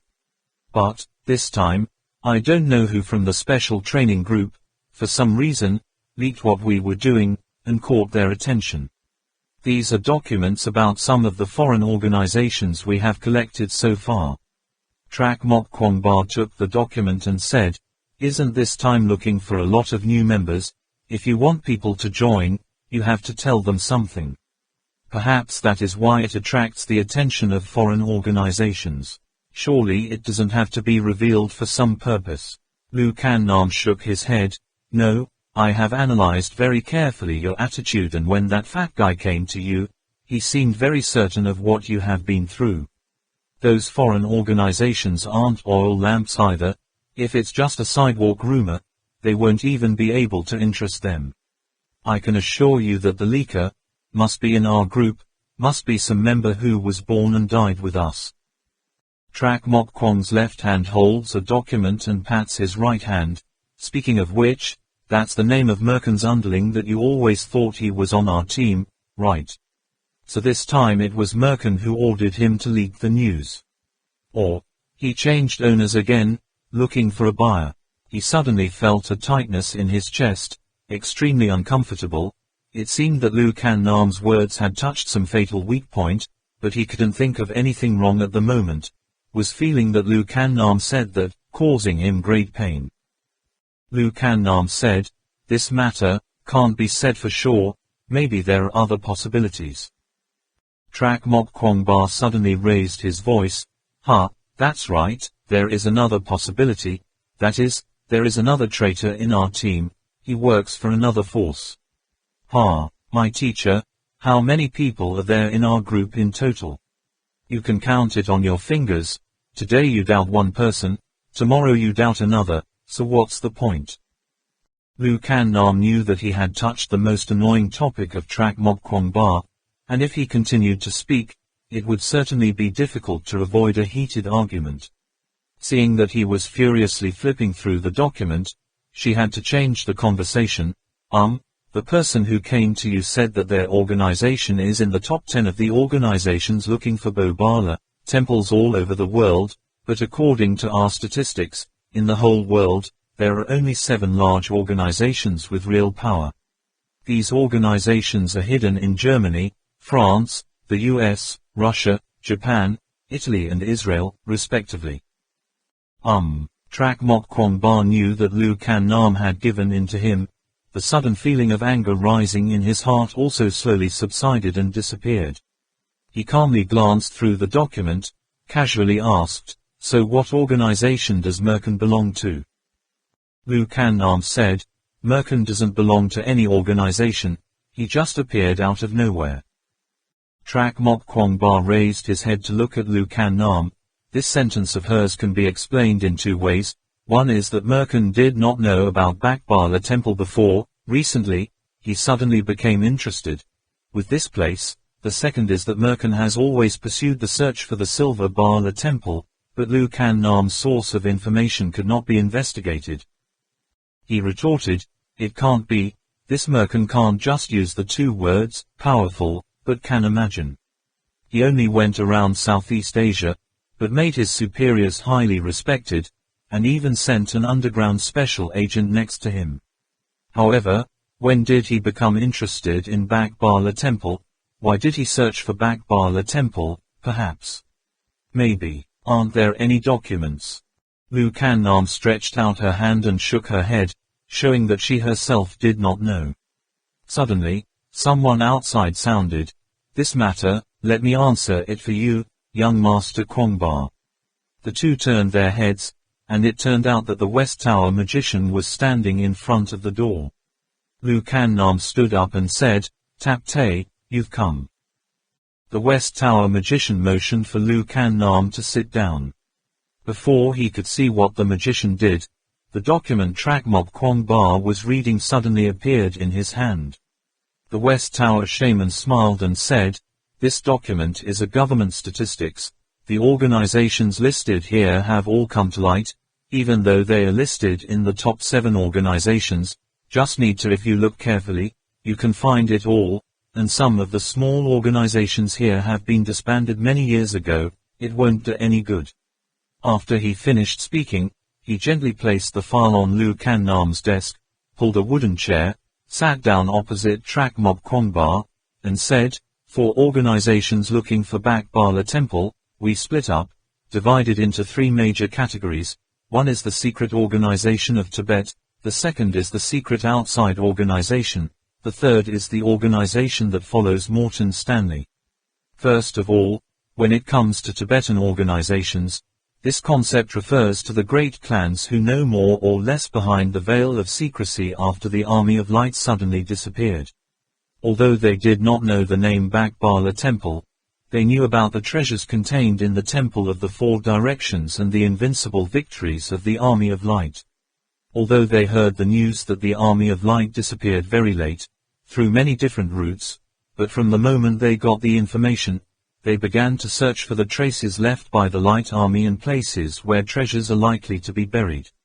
Later, after the fall of the Tuban dynasty, after many years of war, those clans, if not destroyed in the war, would also turn into small religions that are not known in history.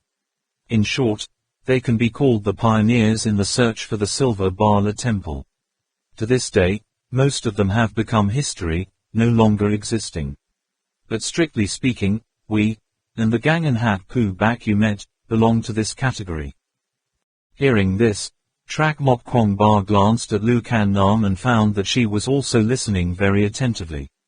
The West Tower shaman continued, "There are secret organizations outside, called Foreign Secrets, for short.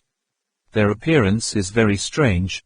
Until now we can't find their origin anymore, but come to think of it, it must have been leaked by some small scattered Tibetan organizations. Information out. The time they appeared was much earlier than Morton Stanley, 200 years before that, but because science and technology had not developed at that time, most of them were just like primroses blooming in the night and then disappearing, rarely organized. Which should be the empty game. However, they are also the deepest hidden organizations, leaving almost no trace in history. Even we have only heard of their existence. There are very few written records. Even today, they still exist, but the government has not grasped any of them. Little information about this existence. Therefore, the outside secrets we speak of here refer to the secret organizations that are searching for the Silver Bala temple that the official documents can't count on. Trak Mok Kwong Ba blurted, then, Merkin is. The wizard of the West Tower interrupted him, let me finish. Finally, the organizations that followed Morton Stanley actually belonged to the external secret. However, this Morton Stanley guy is really famous, given the equipment of that time, yet he can unearth so many hidden treasures, considering the length of his history of excavating the treasure. Tibet can be said to be a great miracle. Of course, it is also a pity, because he is a foreigner, the treasures he unearthed cannot be kept in our Tibet, just like the Dunhuang Buddhist Sutra, now scattered, went around the world. But the point is not at this point, but that he has circulated the name Bak Bala temple everywhere, and at the same time used his own experiences as well as the unearthed treasures to stimulate countless numbers. Foreign organizations come to Tibet to find treasure. Thus, in the beginning, the term, organizations that followed Morton Stanley, referred to those that came about through Morton Stanley's propaganda or in connection with this man. Because they live in an age of industrialization, many organizations already have factual and historical information to look at. To this day, the organizations that followed Morton Stanley, as we say, have transformed into official shrine-seeking organizations of Silver Bala. Trak Mok Kwong Ba said, oh, and said, does that mean, all the organizations we know so far are of the kind following Morton Stanley? The West Tower magician couldn't help but laugh and said, more precisely, at present, what people know, is limited to Morton Stanley alone, it cannot be said to have knowledge of the organizations that followed him. I can, otherwise, when one of them comes to you, you don't need to be so surprised. Trak Mok Kwong Ba sighed, asking himself, after all, how many secrets are there that he is completely unaware of? He couldn't help but glance at Lu Kan Nam, but he also saw that her expression was not much different from his own. The West Tower mage smiled and said, you don't have to look at the south wing. She, and the Major La, like everyone else on your team, are completely oblivious. Seeing the awkward smile on Trak Mok Kwong Ba's face, the West Tower shaman explained again, did you know that, even the most periphery and most ordinary organizations that followed Morton Stanley were also looking for Bo Bala? It's been 20 or 30 years in the temple, and you've only been in contact with the Bo Bala temple for more than 2 years, so it's impossible to know everything. After speaking, Tapte Shaman turned to Lu Kan Nam and said, as for our state, it has only really paid attention to Bak Bala temple since the year 19, because there were too many organizations in the country at that time. Folks flocked to the top of Chomolungma, so the government noticed. Although the survey project established by the state has collected a very rich amount of data, it started too late anyway. In the 1,000-year history of Bo Bala's disappearance, there could not be any remaining, too much surface information for them to examine. Right now, the documents that our state has in hand are not much better than some of the large organizations that belong to the group of organizations that follow Morton Stanley. Speaking of this, the shaman of the West Tower turned to look at Trak Mok Kwong Ba, so, everyone's achievements today can almost be said to be a miracle. It seems, the West Tower shaman took a deep breath and continued, it seems that the omnipotent Buddha in the realm of ignorance is showing the way. Since the other half of the ancient book appeared in the world, then the appearance of the Kwei 3 tribes, the appearance of the Maya palace, step by step, they entered the right path. And the map leading to the door of life and Merkin's self-supplied Shuangkong Island, made people have unprecedented discoveries. When the shaman Allah recounted what everyone had gone through, the whole council of elders was shocked. The elders agreed that this is the search that brings us closer to the Bo Bala temple so far, so they sent me to help everyone with all their might. As soon as he heard that the West Tower shaman said he had been sent by a certain council, Trak Mok Kwong Ba immediately showed great respect, thinking that the position of the Tay-Tap magician in their religion must be very high. With that in mind, he immediately asked, Lu Kan Nam, who was next to him, quickly made a gesture with his eyes. At that time, Chuo Mok Kwong Ba knew that he must have touched a problem that should not be asked. The shaman of the West Tower still only smiled gently. Status. How should I put it? Actually, we are not a complete religion at all. All the tantric practitioners are scattered in different sects, even among which there are ordinary people who have no religion. I don't have any religion, just practice some yoga and gas refining methods. Kwong Ba young master wants to understand the high and low status of each person, afraid that it is a bit difficult. Moreover, it's a pity that my status is not enough to join everyone, just because young master Kwong Ba was hit by an ancient poison, but I am smart and know a little ancient medicine, you guys.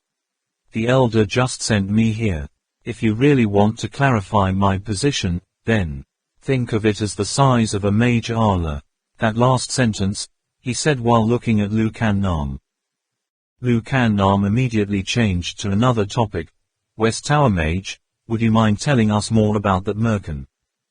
Trak Mok Kwong Ba also said, that's right, just heard the magician say that, surely that merkin name is a foreign secret, right?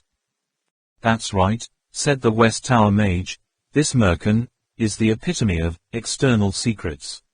Before appearing, his identity was a question mark. After appearing, his actions were also very secret. Regardless of the channel, it was difficult to obtain accurate information about him. That bodyguard, that capital, and that knowledge can't be obtained overnight, nor is it that he suddenly went looking for Bak Bala Temple for no reason. Behind this person, there must be at least a family, or an organization. Based on the information brought back by the shaman Allah, the elders are inclined to believe that this person belongs to an alien organization, called the 13 Knights of the Round Table. The 13 Knights of the Round Table. Trak Mok Kwong Ba just heard the name of that organization for the first time. Lu Kan Nam was also startled. Although she had heard the shaman Allah mention this organization, she was also very unfamiliar with it. It is said that even the elders do not know the strength of this organization.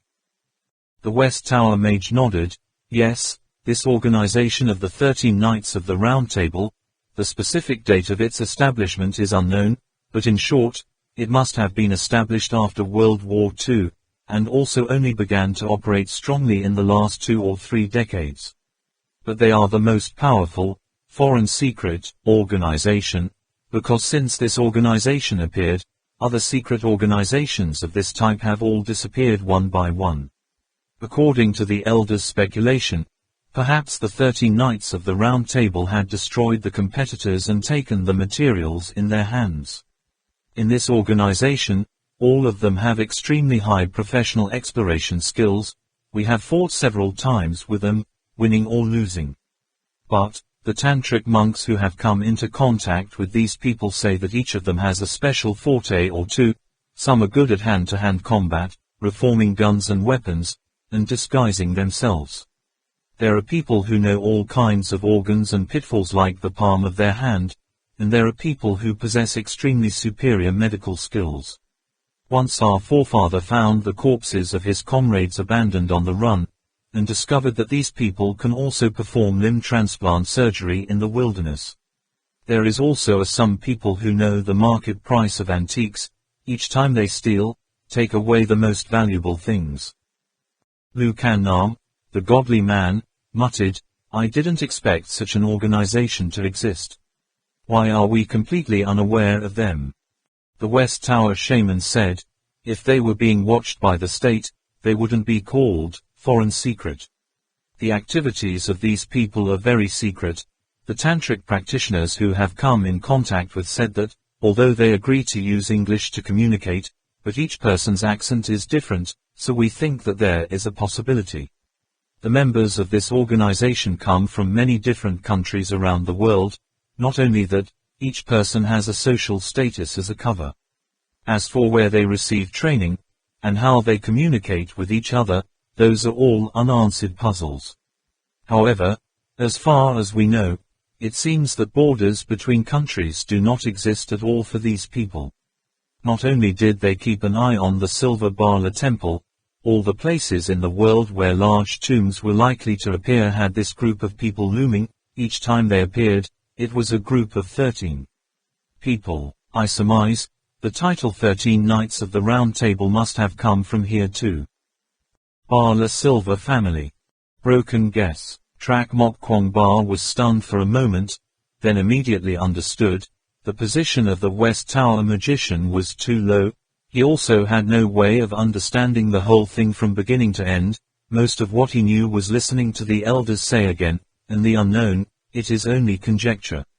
Then, what is the relationship between Merkin and the 13 Knights of the Round Table? Trak Mok Kwong Ba asked again. The West Tower mage said, don't you feel that Merkin's status and that of the other members of the 13 Knights of the Round Table are very similar? He suddenly appeared, his previous identity was extremely mysterious, and he also had a very strong body, and had studied the Special Forces combat methods. And most importantly, from the moment he appeared until now, he has been secretly stealing treasures in ancient tombs. Trak Mok Kwong Ba thought for a moment, then said, there is also a chance of coincidence. The Wizard of the West Tower said, there is one more thing, you will know immediately when you hear it. Since appearing in this world, the 13 Knights of the Round Table have always been extremely aggressive, with a terrifying aura. What they want is to win. No one has ever stopped their steps, Chief. However, for the search for Silver Bala Temple, the 13 Knights of the Round Table continuously encountered obstacles. This organization is also quite talented. The more they are hindered, the stronger they become. If there is a loss of people, only 2 or 3 years later, they can gather all 13 people, come back. Tibet again. Every time these people are very aggressive, suddenly appear, but every time we leave Tibet, they disappear and disappear. We have fought with them many times, but since then, we have not found out the contents. What is the situation inside this organization? What is their size? Where is the training base? What is the structure and distribution of people? All are unanswered puzzles. But roughly 8 or 9 years ago, the organization seems to have completely given up on the search for the Silver Bala Temple, which is nowhere to be found in Tibet. 8 or 9 years ago, Trak Mok Kwong Ba was startled, isn't that? The West Tower mage continued, that's right, that's when Merkin suddenly appeared. You can still say this is a coincidence, but don't forget that, besides Merkin, there is another man in grey. According to what the shaman Allah reported, it is very likely that this person is a talisman. And among the 13 Knights of the Round Table, there is also a talisman master. The tantric practitioners had encountered those people, and there were also many people who had been let down by this beast master. If this zoologist's outer identity was the zoologist Saul's Khan, then he first published a thesis that shocked the academic world, also about 8 or 9 years ago. Before that time, he was just a mediocre researcher who didn't stand out. One could even say that no one knew what he was doing. Trak Mok Kwong Ba hesitantly said, this. The West Tower mage continued, we also feel very strange. What happened within this organization of 13 Knights of the Round Table? Why did they suddenly abandon the god-back Bala Temple? It wasn't until people returned from the Americas that we came to a hypothetical conclusion. Assumed conclusion. Trak Mok Kwong Ba was confused again. He rummaged through his memory, trying to remember what they had encountered in the American jungle. The first thing that flashed in his mind was Babatu's warning, the unseen enemy is the scariest. Along with that, he began to think of Babatu, the village of the Kukua, the killer bees, people, the flood, the White City, but those things, seemingly having nothing to do with the 13 Knights of the Round Table and Merkin, how could they be put together? He concentrated his energy and listened attentively to the mage of the West Tower. But the next words of the magician immediately made Trak Mok Kwong Ba remember more things, and at the same time awakened. When everyone finally arrived at the Ahis dungeon, all the treasures in it were gone. Moreover, on the last stone door, there are 7 keyholes, 5 of them already have keys, which proves that the underground palace has been opened. ever been visited by thieves, right? There are many agencies in there. Heard that the guerrillas who entered there were almost completely dead. You yourself have gone there. You must have a deep understanding, right? However, at the same time, the grey man next to Merkin was able to find the center of the dungeon very accurately, and also knew how to use the key to open that last door, all of which proves one thing, that he has been there before. He's even sure that behind the last door that hasn't been opened there's something he's looking for. Seeing Trak Mok Kwong Ba open his mouth to say something, but Tapte shaman still didn't stop. Moreover, the slave saved by the Ala shaman from the cannibal tribe further corroborated his speculations. About 8 or 9 years ago, he and 12 other members of the team had overcome the danger and entered the dangerous dungeon, but the dangers in the deep forest were far more terrifying than they had imagined. Statue has not yet reached the palace, has already lost a few people. Therefore, when all the facts are related, it is very clear, from nowhere, that the 13 Knights of the Round Table got information that the clue to search for Bak Bala Temple is likely to appear in the area. South America, so they rushed out of Tibet, to the Mayans' palace. As a result, that time they suffered extremely heavy losses. Most likely only Merkin and Saul survived. Moreover, they did not open the last stone door in the end. That action certainly gave them a painful lesson to remember, and also made the organization unable to recover for a long time. It was not until 2 years ago that Merkin stood up on his own, and began to search for the Silver Bala Temple, only this time his companions were no longer 13, but only 1. Quote, the questions Trak Mok Kwong Ba had arranged in his mind were now made a mess. He could only stare at Lu Kan Nam, his eyes suspiciously clear, as if he was asking, "This, how come I don't know anything?"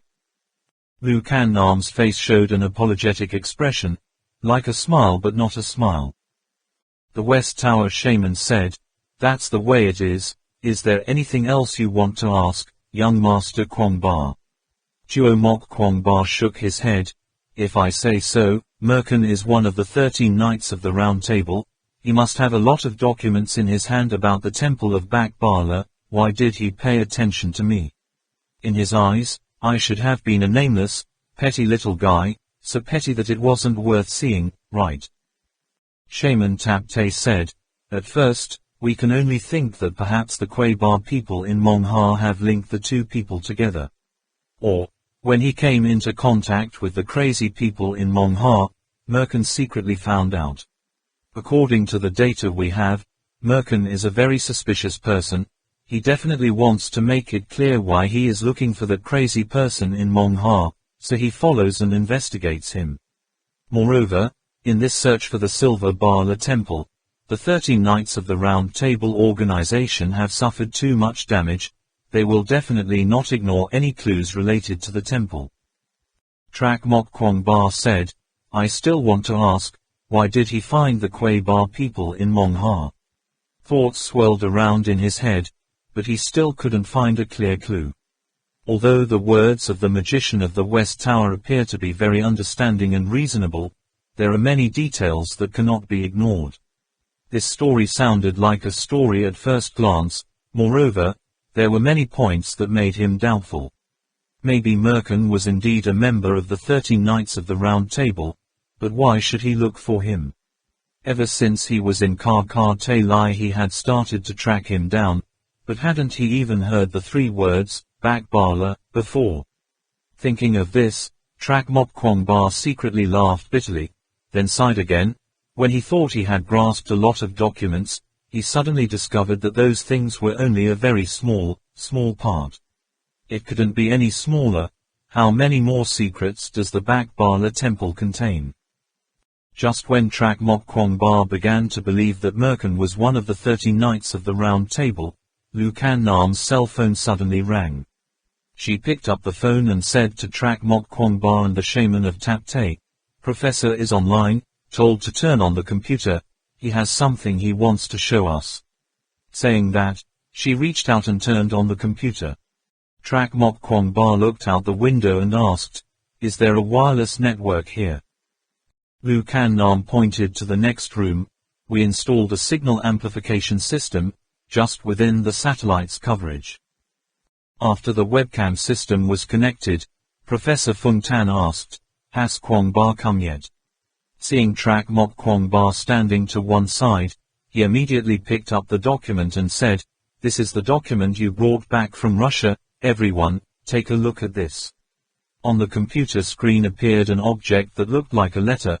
The handwriting and the text were all Latin letters, but Trak Mok Kwong Ba could not read it. Lu Kan Nam also did not know this language, so he asked, "What country is this?" At this time, Trak Mok Kwong Ba suddenly saw the name of the person writing the letter below. That last group of symbols looked so familiar, he immediately reacted, "Merkin's name, this sign is Merkin's name."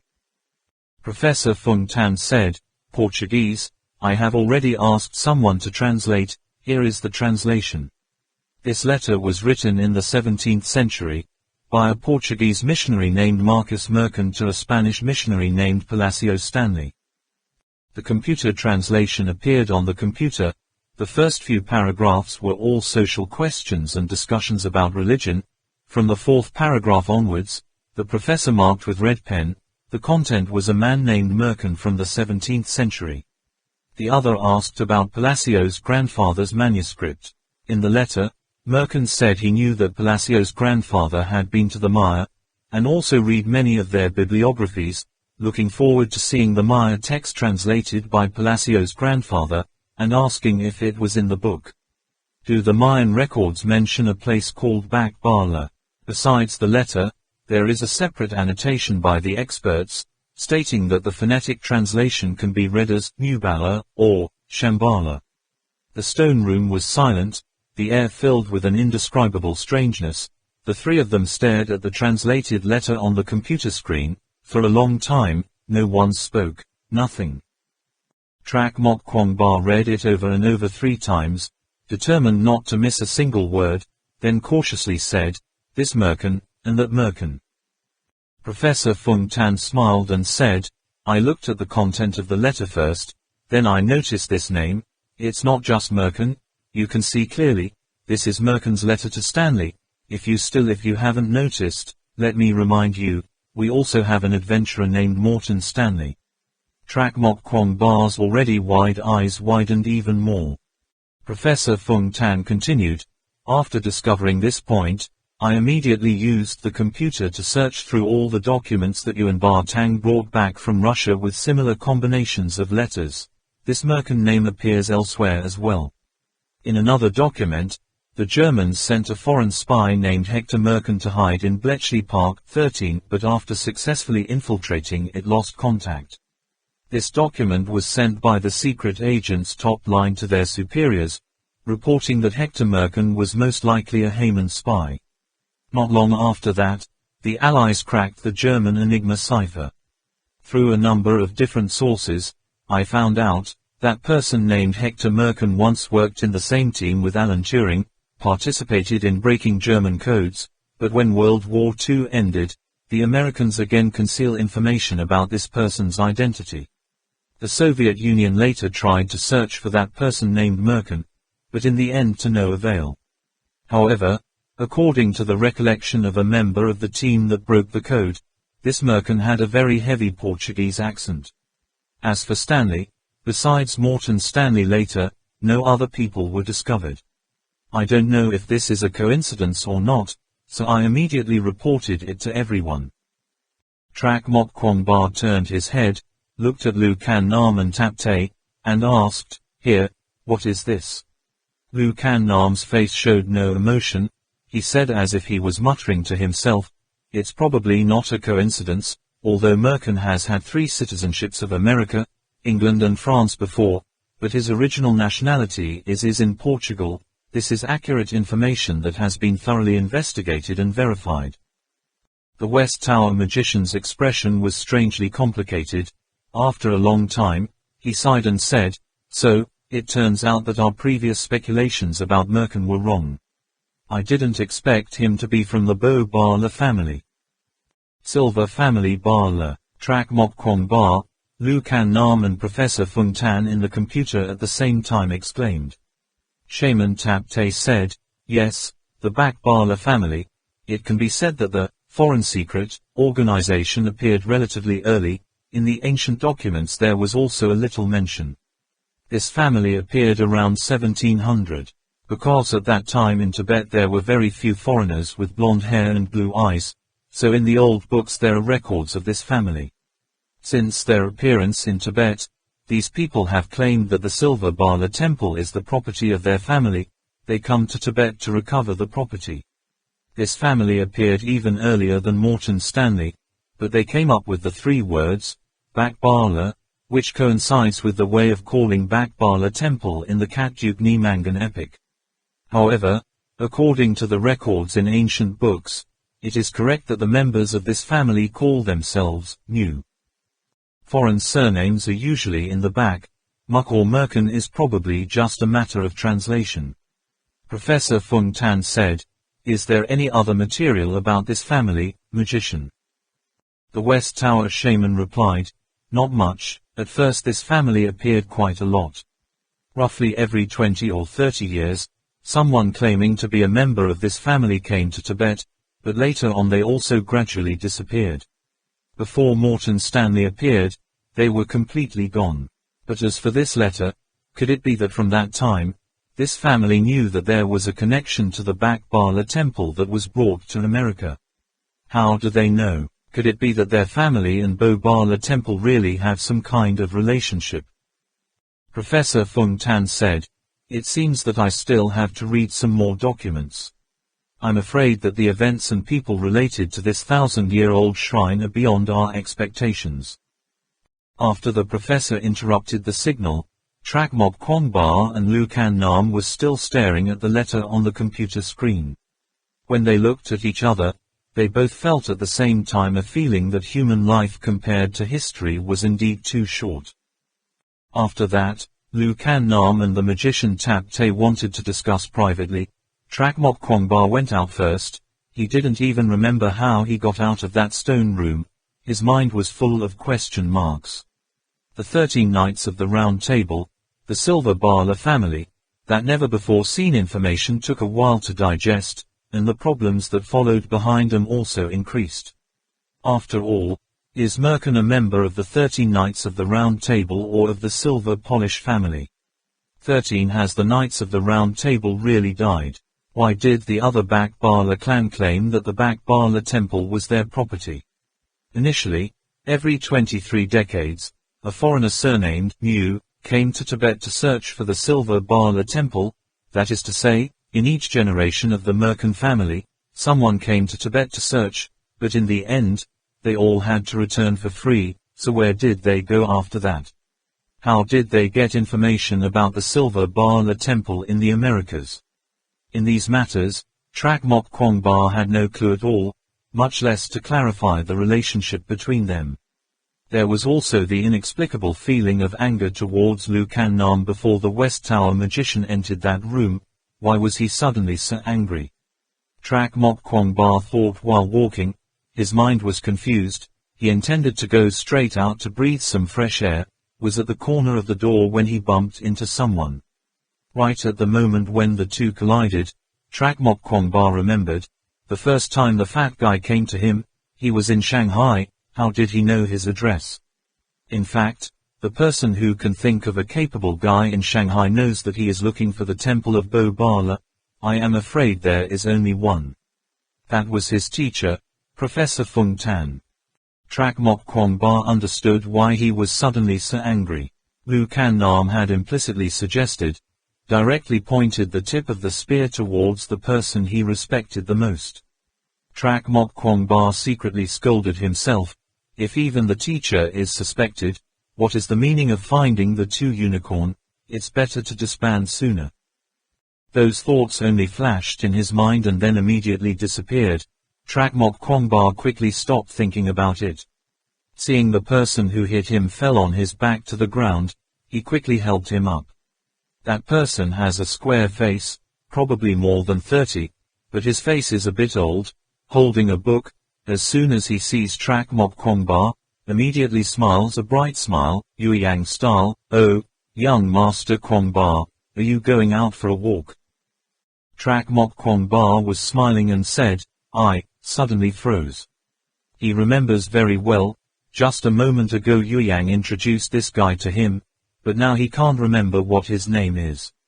Recalling 2 years ago, during a business congress of more than 100 people, I was able to remember all the names of those strange friends by listening to one turn, old, really old. The other guy didn't notice at all, closed the book, and then introduced himself again. My name is Tronkian, introduced here by Captain Hode 1. He originally wanted to shake hands with Trak Mok Kwong Ba, but seeing that he did not extend his hand, he hesitated. New member 1. Nice to meet you. Trak Mok Kwong Ba reached out and grabbed Tronkian's hand. He noticed the book he was holding, a yellow leather-bound book with the 6-word Sweet Spring in the Desert. Not living with everyone else? Trak Mok Kwong Ba casually asked. Zhang Jian replied, I like quiet, so I go out for a walk alone. So can you show me around here? I also want to look around. Trak Mok Kwong Ba said. Zhang Jian nodded, okay. The two went to the back of the stone houses, around the cliff, through the deep ravine. The deep forest is dense, the stream is murmuring, the birds have returned after a tiring day of foraging. Listening to those chirping birds, Trak Mok Kwong Ba felt like he was slowly walking in the park in the morning, only instead of the morning sun, the sunset was brilliant. Trak Mok Kwong Ba said, what book are you looking at? He saw that along the way Tronkian was holding the book very carefully. Tronkian raised the book and brought it in front of Trak Mok Kwong Ba, preaching, but then, seemingly suddenly remembered that Trak Mok Kwong Ba might not understand, he changed it back to, a book to nourish the mind, sacred. Trak Mok Kwong Ba took it, flipped through the introduction and table of contents, read it to the first page, only saw it written, January 1st Street. The land to which you will come is a land of mountains and valleys, where rain is pervaded. As a land under the care of Jehovah, from the first day to the last day of the year, Jehovah's eyes are always on that land. Q.11, 11 to 12:15. Trak Mok Kwong Ba was stunned for a moment, skipped a paragraph, and saw that he wrote. Being able to run and jump on flat ground should not be considered enough, we should strive to reach the highest peak. On the top of the mountain, the dewdrops are so bright, so beautiful, the air is so fresh, the residents are leisurely and serene, just need to open the door to see Jerusalem. How many believers are committed to volunteering to live life like miners, without seeing the sun all year round? There should have been joy on their faces, but they had to wipe away tears. They were supposed to be walking the lavish palaces, enjoying the beauty of Lebanon, but satisfied with the barrenness of prison. Wake up, believers, leave your flat ground, strive for the heights. Throw away fatigue, laziness, cold, and all that prevents you from pursuing Christ. Let Him be your source, be your center, put Him above all things. Don't be satisfied with what you have. Aspire to a nobler, richer life. Let's head to spring, come closer to heaven, closer to God. Spurgeon, 16. Trak Mok Kwong Ba closed the book, looked at the desert sand cover, then returned it to Tronkian, looked up at the surrounding dark green mountains and forests, and slowly said, I believe in God. Zhang Jian replied, this book fills my soul. He asked back, young Master Kwong Ba, do you not believe in Buddha? Trak Mok Kwong Ba stepped up 2 steps, got out of the shade, stood on the edge of the slope, quietly looking at the mountains in the distance. If you don't believe, God and Buddha are all things created by man. But deep in his heart, there was a very soft voice saying, son, you have that belief. Trak Mok Kwong Ba shook his head, as if he wanted to smash the pieces of memories, put it out of the mind. Tronkian stepped up, stood shoulder to shoulder with Trak Mok Kwong Ba, welcomed the afternoon breeze, slowly said, I used to have cancer, squamous cell cancer, a malignant skin cancer, when the hospital discovered it. It's already metastasized to the lymph cells, the doctors say, My survival rate is very low. Trak Mok Kwong Ba turned his head to glance at Trong Kien. Seeing that this solid man with dark skin looked even healthier than Trong Lap, it was hard to imagine he had ever had cancer. Trong Kien said to himself, the treatment has consumed all of my family's accumulated money. My wife wants to break up, so that's the divorce. Trak Mok Kwong Ba looked up at him, only to hear Trong Kien say again, I don't blame her, she is still young, needs to continue living, fortunately we don't have children. However, after she left, I was alone on the hospital bed, the ceiling was white, the bed sheets were also white, I thought, my life is over. The feeling of loneliness when the ball that night was the scariest thing in the world.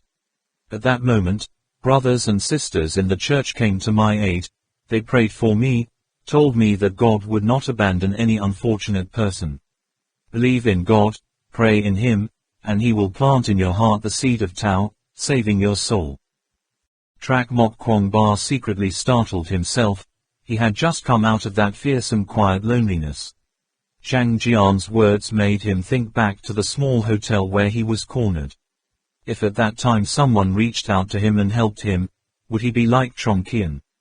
Trong Kien did not know Trak Mok Kwong Ba's mind, and continued to say, at first, I was not very religious, just hoping to get some help from the church. Later, all of my hospitalization expenses were also paid for by the brothers and sisters in the church. Within 5 years, I had chemotherapy 7 times. The doctor said, it was a miracle that I lived. Now, there are no more cancer cells in my body. Perhaps, you are right, gods do not exist, but that's okay. When those brothers and sisters of mine stretched out their arms, I could feel the warmth that existed around me. I love them, just as they love me. I need them, as they need me. In the light of God, we care, love each other, that's what I believe, worship. Trong Kien turned his head and said, Captain Ho Duong once told me, humans are a highly social animal, living in the same environment, they long to exchange and share, rely on each other to survive. A human, if you want to live alone in this world, it's really difficult. See those mountains, young Master Kwong Ba. Trong Kien pointed to the distant mountains. Why are they pyramid-shaped? The reason they're so tall, isn't it because they're stacked on top of each other? Without the base of the bottom, how can the mountain be majestic? If there was only one big rock as tall as a stick, how tall could it be?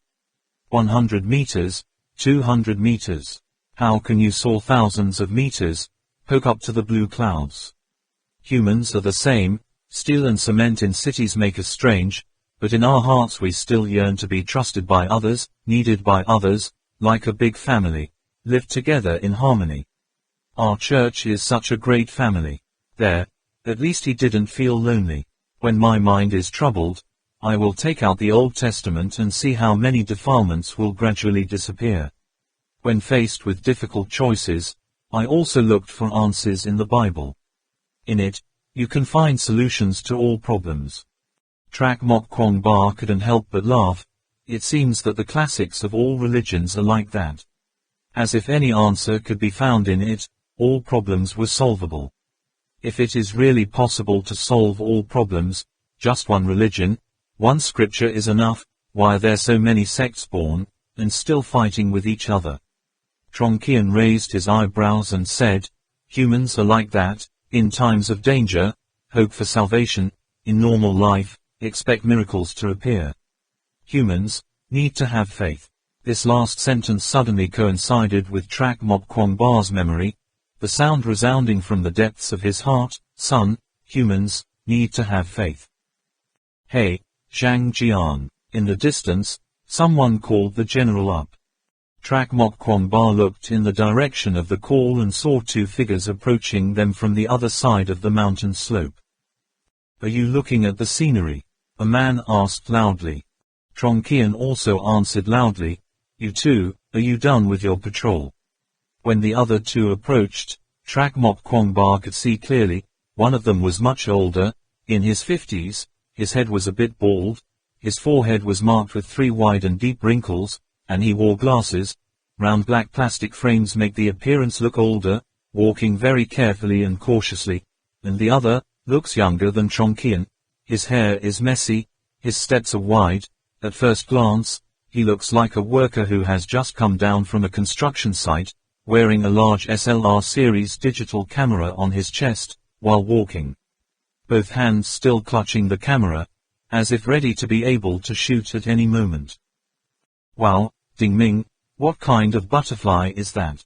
So beautiful. When Chongqian asked the relatively old man, Trak Mok Kwangba saw that there was a butterfly on his shoulder, his wings fluttering slightly, obviously considering that person's shoulder as a place, stopped to rest. No wonder he walked so carefully. It turned out that he was afraid of making the butterfly fly away. The middle-aged man named Din Min replied, "Is there a newcomer next to you?" Without waiting for the two of them to come closer, Chongqian hastily introduced, "The young master Kwangba is here. This is Kwangba, young master." Oh, the two immediately paced up and down, staring at Trak Mok Kwangba at a close distance. The young man laughed and said, "I've heard the voice for a long time." The older one extended his hand and said, "Senior Trak Mok Kwangba, hello, I'm Le Dinmin, also a student of teacher Feng Tan." The butterfly caught the wind and flew around Le Dinmin's body, then flapped its wings and flew away. Really? Trak Mok Kwangba quickly grabbed Le Dinmin's hand, feeling much closer. Hearing him call him senior, he immediately asked, "What course are you taking?" Le Dinmin replied, "One course behind you. I often hear teacher Feng talk a lot about him." Trak Mok Kwangba asked, "So this year you?" Le Dinmin forced a smile and replied, "After this summer, it's 38. Kaka." He touched the wrinkles on his forehead and said, "Maybe I look a little older, it's all because of my thoughts."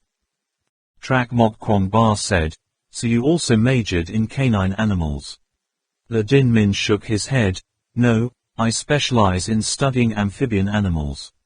Listening to the teacher say, this time everyone went on an adventure, and met many rare animals. Trak Mok Kwangba nodded.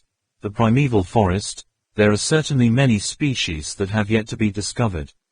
He saw the younger man talking to Zhang Jian a few words, then quietly stood beside him, and said, "This is."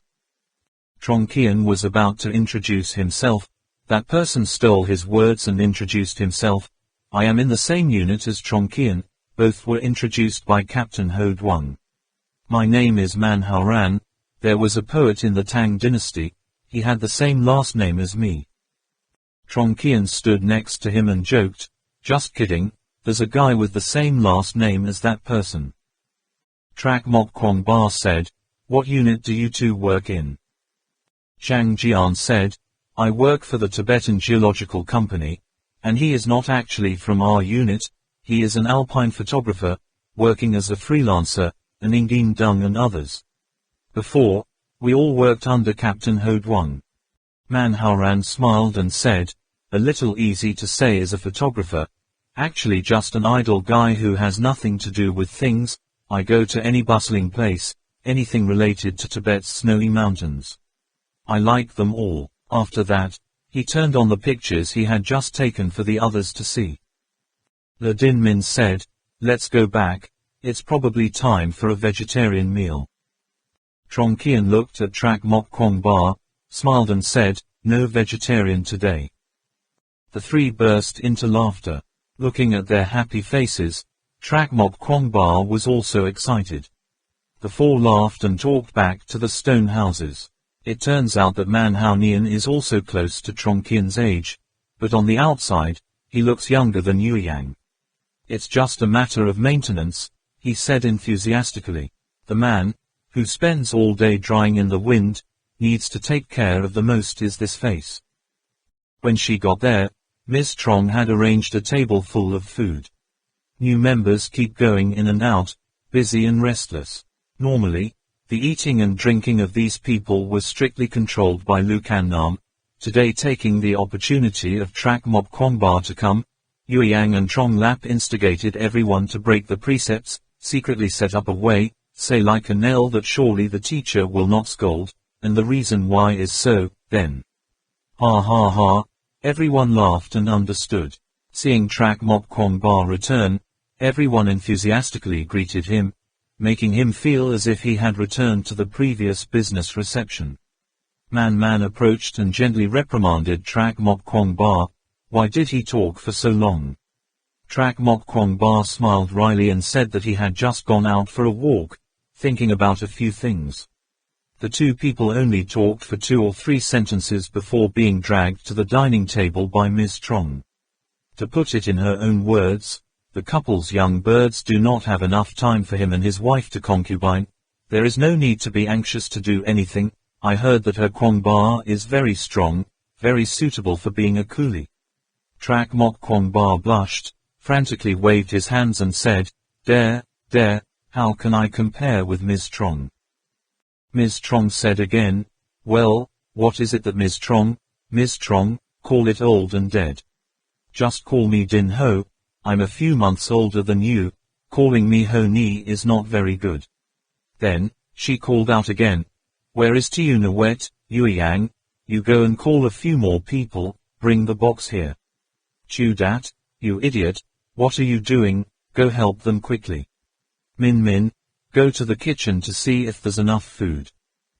Moments later, Trong Lap and 2 other young men brought in a large jar of wine. Trak Mok Kwong Ba exclaimed, is there still wine?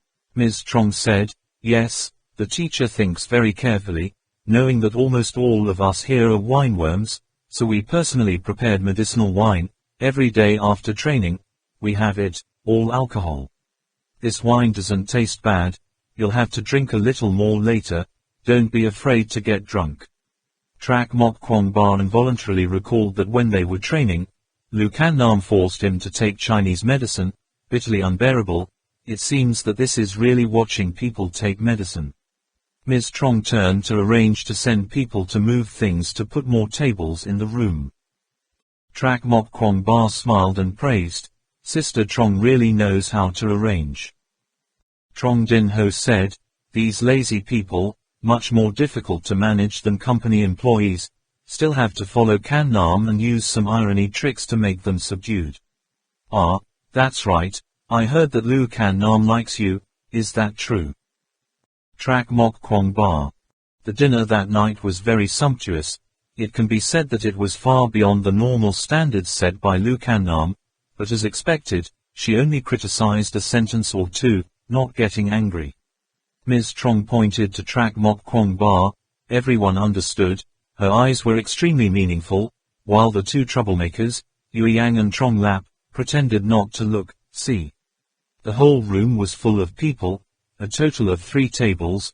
Everyone was competing to pull Trak Mok Kwong Ba to sit at his table, but of course, no one could compete with Ms. Trong. For Trak Mok Kwong Ba, he pulled and pulled, while others kicked and yelled, opening his mouth to roar. The atmosphere was like the old monk Ta Tun.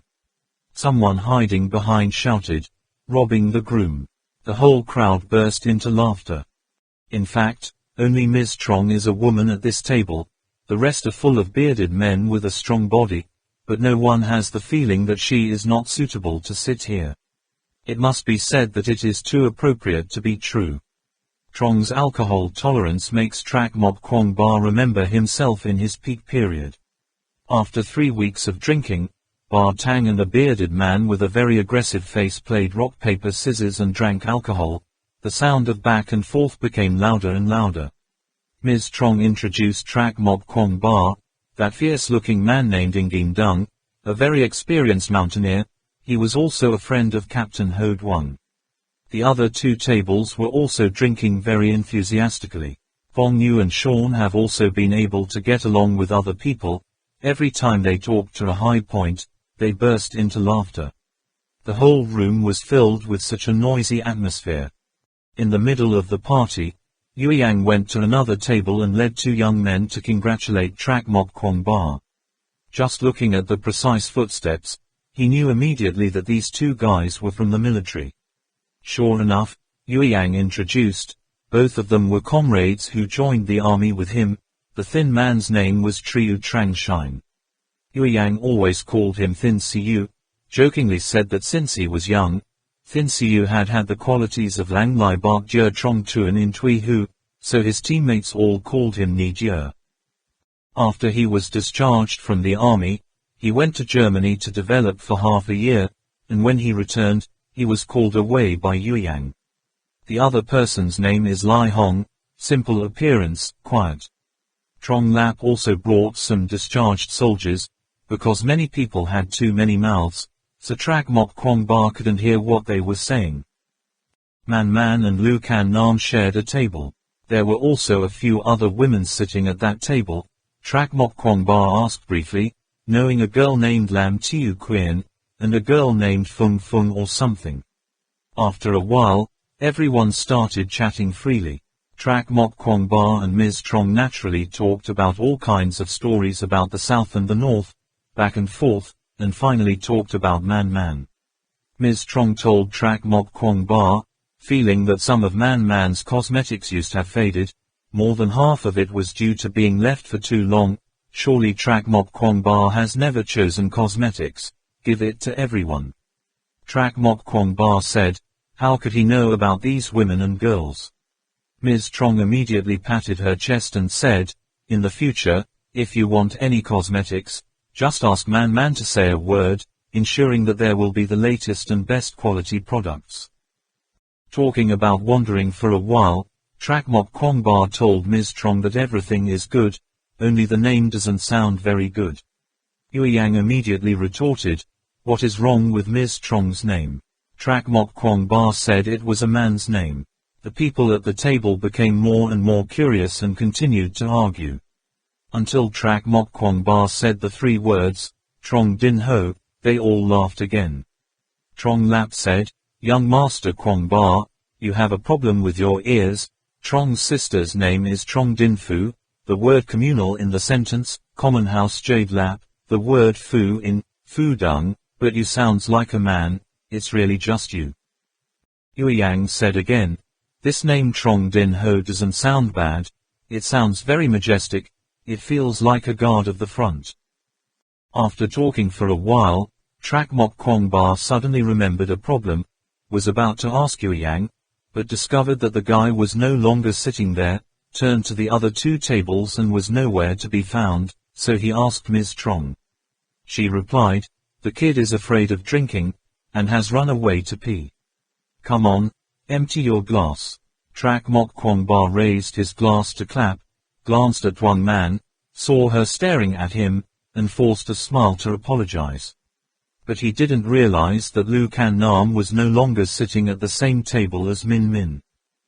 Leaving the noisy room, standing in the dark and quiet corridor, moonlight shining down from the stone door, Lu Can Nam said, okay, what's wrong with you signaling me to go out? Quote, Yang said as if cutting nails, official, can I trust you?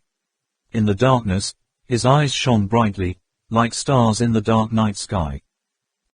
After a long time, Lu Can Nam raised his head and said, so it's you. New member, too. I didn't expect it was him. Merkin looked at Max standing in front of him. Max nodded very firmly, said, yes, boss, according to the clues I have, I dare say it is him. Merkin's fingertips tapped softly on the arm of the sofa. Tell me, why did he do that? Max replied, need money, because in that team he was not outstanding, so we did not pay attention to this person before.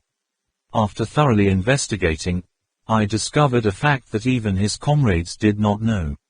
This guy is still secretly using drugs, in fact he is a very heavy addict. This time, he joined that team, also because his superiors promised that, after success, there would be a huge bonus. But they failed, his money was also spent, so he had to think of a way to sell this news. The news he is selling is all true. Moreover, didn't the boss also say, everyone has a price, as long as he meets his standards, there is no one who can't be bought. We also succeeded. Merkin waved his hand to interrupt Max, saying, there is still something very strange about this. Why all of a sudden appear to sell news at this time? It seems that we haven't fully understood them yet, we need to investigate further. Max didn't understand, said, Master, isn't it very reasonable for him to choose this time to sell the news? Their team has been disbanded, now that they have no mountain of Chinese government backing, and lack of money, I really don't see what's wrong with him. Merkin laughed. On the surface, it seems very reasonable, but don't forget, if he wants to sell information, he must at least know what the source of the information buyer is, and the trust relationship. That mutual trust is not a transaction or two that can be obtained immediately. If he was very addicted, then before that team disbanded, he would have been secretly communicating with other forces, not suddenly contacting so many forces at once. Max whispered, but, if it's not for the money, what is he for? Besides, drug addiction can't be faked, he's seriously addicted. Merkin laughed and laughed. Absolutely addicted? Huh, you can still find out, can't the other members of his team not notice? Max paused for a moment, awkwardly saying, according to what I have investigated, the other members of the team are completely oblivious. Merkin asked again, is that so, do our people know? Max firmly stated, I don't know. Merkin showed a mysterious smile. Well, it seems that even an ordinary team member under Track Mob Kwong Ba can't be underestimated. However, you must remember, some people have extremely strong wills, even if they are very addicted to drugs, as long as his spirit is not completely lost, he will still be loyal to his organization, me. I suspect this guy is doing this to become a double agent. If that's the case, I will use my strength to wake him up and realize that, if he doesn't honestly follow us, he has no other way. Max understood, immediately said, contact him. Boss. Yes, but not directly meeting him, but letting him contact us through a third party, telling him to just reveal the information, then let him do some difficult things, both sides completely, causing him to sink deeper and deeper, and finally can't help but follow us. I know, boss, said Max, standing like a flagpole. Merkin put on a tall, unfathomable smile, waved Max out, and when the subordinate was out of the door, his smile was gradually replaced by a look of sadness. Whether the other person wants to be a double agent, Merkin doesn't care at all. What he worries about is, how many organizations this news will eventually attract attention, how far will it eventually spread, whether the superiors in the organization will notice it or not, the decision makers will notice it or not. When he turned to close the door, Max glanced through the narrow gap, barely catching the moment Merkin's smile disappeared, then he smiled a satisfied smile, striding away. That night, the wine kept filling up forever, and Ms. Trong did not drink much. In contrast, the person named Ngin Dung seems to want to separate high and low with Ba Tang. Beside the two of them, there was a person who shouted to support them. This person has a round face, looks like Maitreya Buddha when smiling. It seems that it was also led by Captain Ho Duong. What is the name? Track Mob Kwong Ba can't hear clearly. Drinking until late at night, everyone raised a cup to wish each other one last time.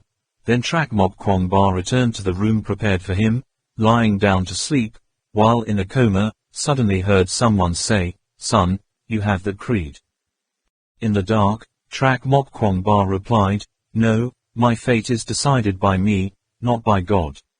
When he opened his eyes, he saw that he was at a business party. Countless smiles were poured out from the mold. Everyone was very friendly. Everyone raised the glasses one by one, greeted him. Track Mob Kwong Ba looked down and saw that he was wearing Western clothes, wearing shiny leather shoes, thinking why he didn't have wine, when a tall glass appeared in his hand. Inside was an expensive colored wine, soft red but transparent. Track Mob Kwong Ba smiled cheerfully, greeted everyone and talked, but in his heart he couldn't help but wonder, why is he here? Track Mob Kwong Ba turned his head and immediately saw Dong Feng Xin, his face still holding the familiar smile.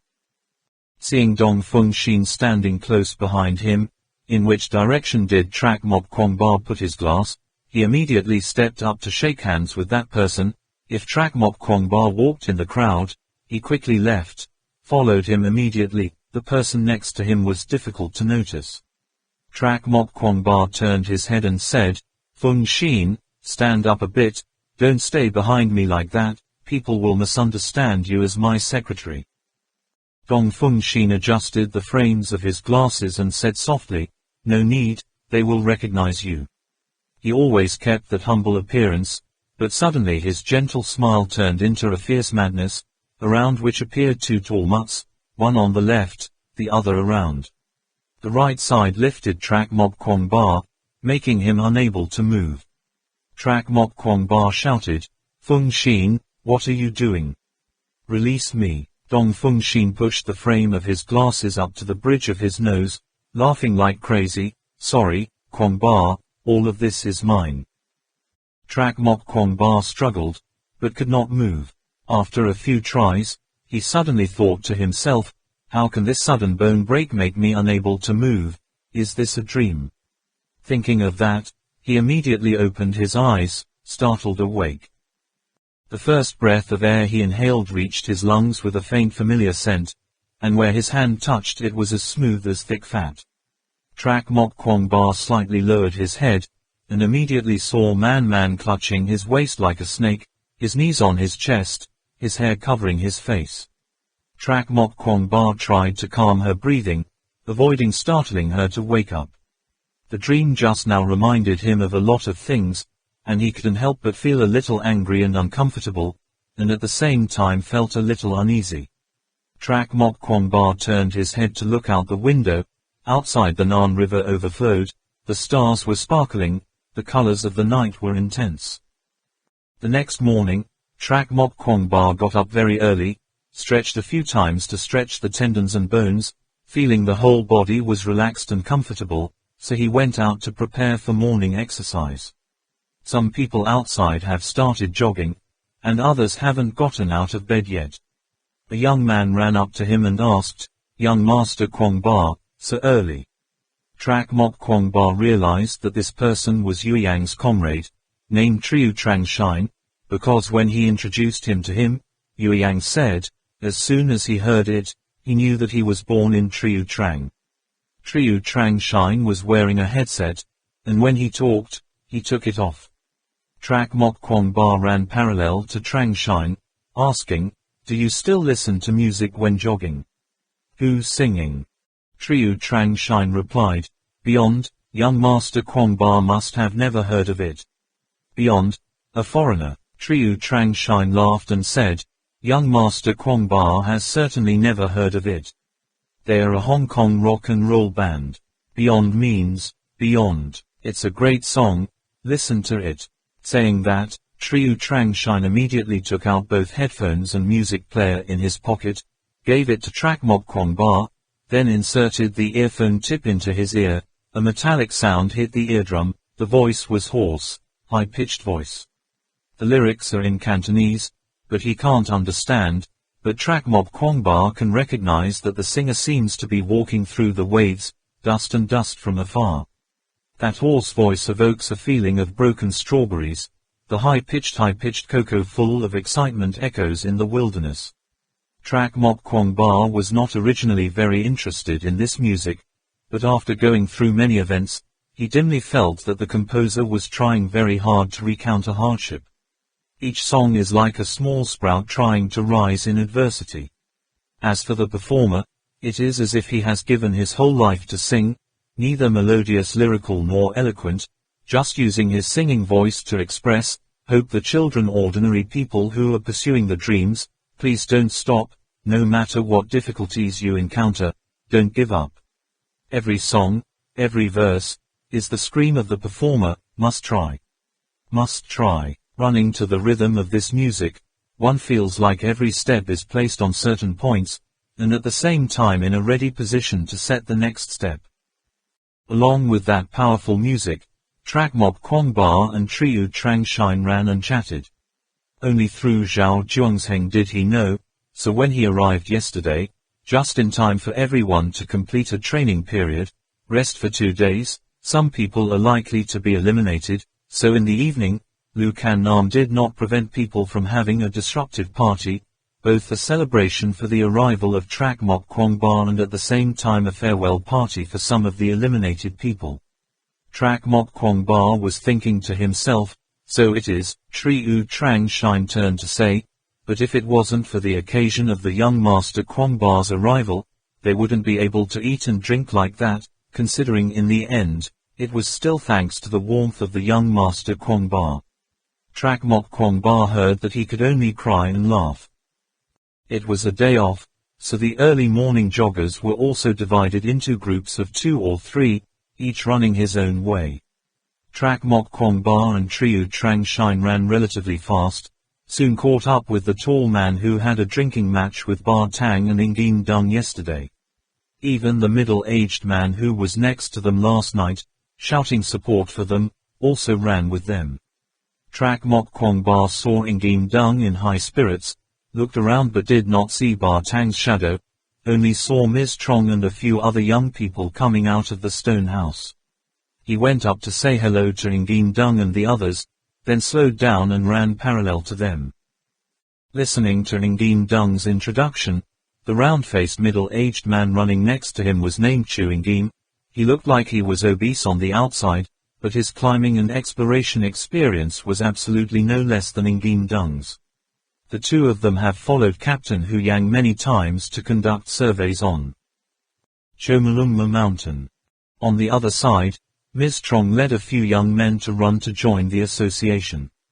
On the day off, everyone was in the top 5 and 3, running as they liked, but for some reason, everyone said hello and ran after their large group, which soon pulled into the city, a long line of people. Lukan Nam was leaning against the window, watching Trak Mok Kwong Ba lead the way, behind a group of new and unfamiliar members, as if an invisible power had gathered them together, involuntarily a smile appeared on his face. After running for a few laps, his body started to heat up.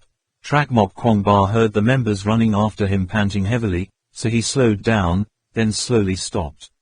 Ms. Trong said, "I heard that you were injured. It seems that you have recovered quite well. The young people behind you can't get back to you." Trak Mok Kwong Ba pointed to his chest, smiled and said, "I have internal injuries." "Ah, that's right, Ms. Trong. What do people do in their normal time off?" Ms. Trong said, "There are many things. Here is the wilderness. We can swim upstream, jog, play whatever. Probably everyone's favorite are the 2 trap-breaking games with mock battles with slingshots. Yu Yang and Trong Lap are the masters." Man Haoran interrupted, "But you can't play intellectual games," Teacher Lu said. "This body training thing will not progress, it will slow down, called rest, which means that every day you don't increase the intensity. Just train up." Ngim Dung said, "Personally, there are some training items that are too complicated for newbies, the difficulty is too high, the techniques with such high difficulty, we need to use them in practice, or what?" Triu Trang Shine immediately continued, "That's right, young Master Kwong Ba, listening to Yu Yang say, people used to go to ancient tombs, destroy agencies and traps, there are many pitfalls in those ancient relics, so really, what kind of traps do people encounter? Can you tell us?" The others also joined in the chorus. Trak Mok Kwong Ba felt that he had told this story many times already, and moreover, once he started telling it, it would be difficult for an hour or 2 to tell. After all, as soon as he saw Trong Lap coming out, he immediately called him back. "Zhang Lap, come here and tell everyone what we encountered in the past." As soon as Trong Lap heard that, he immediately became enthusiastic. Saliva splashed in all directions. Remember the old years. Trak Mok Kwong Ba stayed at the training camp for 3 days and got along very well with everyone. He saw that Lukan Nam had arranged very carefully and strictly. Even Ba Tang had taken on the position of teaching teacher, and Professor Feng Tan was having to arrange and edit a large amount of documents.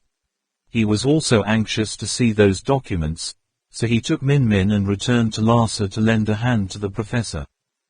Returning to Lhasa, Trak Mok Kwong Ba sent greetings from Le Din Min and Nyak Duan to the professor, and Man Man after greeting him obediently went inside to pack up.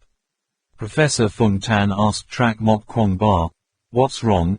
What impression did the new team members leave you with?" Duo Mok Kwong Ba said, "Very well, they very elite, all of whom have rich experience in the wilderness. Honestly, after being with them for 3 days, I really can't bear to see any of them get fired."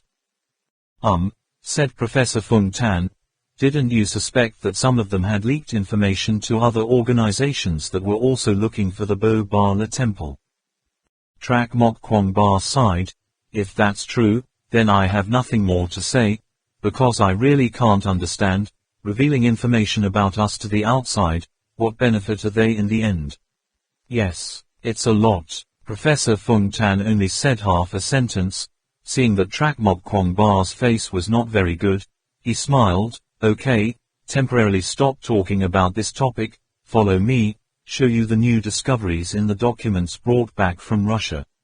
Trak Mok Kwong Ba pushed the wheelchair in the back and said to Professor Fung Tan, "Teacher, there's one more thing, I still can't understand. At first, when I knew about Bak Bala Temple, I felt very mysterious, but I always thought that we had a lot of information. It wasn't until Lu Kan Nam took out those documents that I knew that our understanding of Bak Bala Temple was only half-hearted. However, after obtaining the documents of Lu Kan Nam, we were able to perceive Bo Bala again. But now, I suddenly discovered, we only know the surface about Bak Bala Temple. Without the Ala shaman and the Tay Tap shaman, we would be almost completely lost. They don't know anything about that place, even like Lu Kan Nam and the shaman Ala, they only know a little about the surface. Why did it become like this all of a sudden?"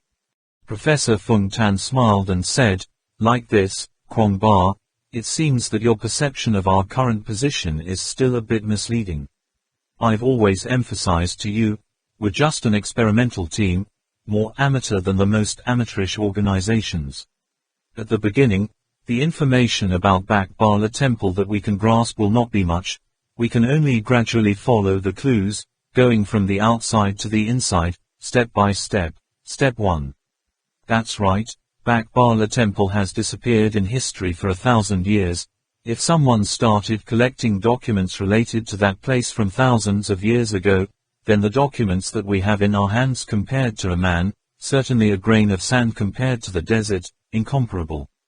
However, we are still making progress, constantly learning, the documents and information they have collected over 1,000 years, just fine for us to learn and absorb. Moreover, they already have so many documents and information, why can't they find the temple of Bak Bala? Why? Trak Mok Kwong Ba pondered. Professor Fung Tan turned on the computer, turned his head and said, "Because they are missing the most important things, such as the bright castle discovered in the Maya Palace, and the map of the wolf skin, found in Haiyan Kong Island. There are no such things, documents and other information are much more just words. That is why, in terms of important documents to search for Bak Bala Temple, we and them are equivalent. However, compared to other organizations, we approach the truth much more deeply. This is also the reason why organizations come to him. Now, whoever solves the secret hidden inside the illuminated castle and the wolf skin map first, he or she will be able to find the Silver Bala Temple first.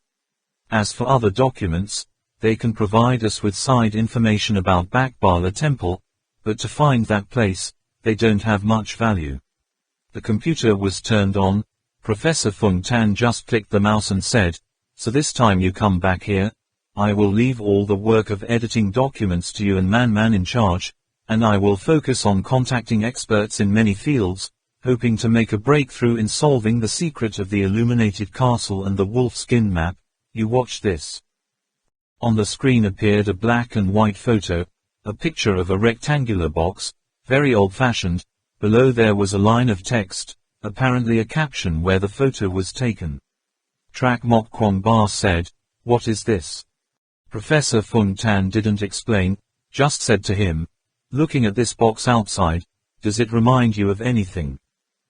Duo Mok Kwong Ba frowned, concentrated his mind, and finally sighed regretfully, I can't think of it. Professor Fung Tan looked at him strangely and said, Kwong Ba, your memory is far worse than before. What, could it be that even an old man like me can't keep up with you? Trak Mok Kwong Ba heard that he was embarrassed and sweaty, but Professor Fung Tan opened another picture. This picture, Trak Mok Kwong Ba immediately remembered, was taken by Professor Fung Tan in County Catch, the stone table in the last stone room. The box for the wolf skin map was placed on the stone table. This, Professor Fung Tan plays the video, the stone table immediately appears on the computer screen. Above there are 3 grooves arranged in the shape of the word, product, 2 square grooves and a rectangular groove. The item placed in the rectangular slot and 1 square slot were taken away. In the other slot there was a box that looked like it was made of copper, or iron or something. It was the box containing the wolf skin map. The pattern, form, and material were exactly the same as the rectangular box in the black and white photograph. Trak Mok Kwong Ba stammered, here, could this be? The Nazi Party entered Tibet for the first time.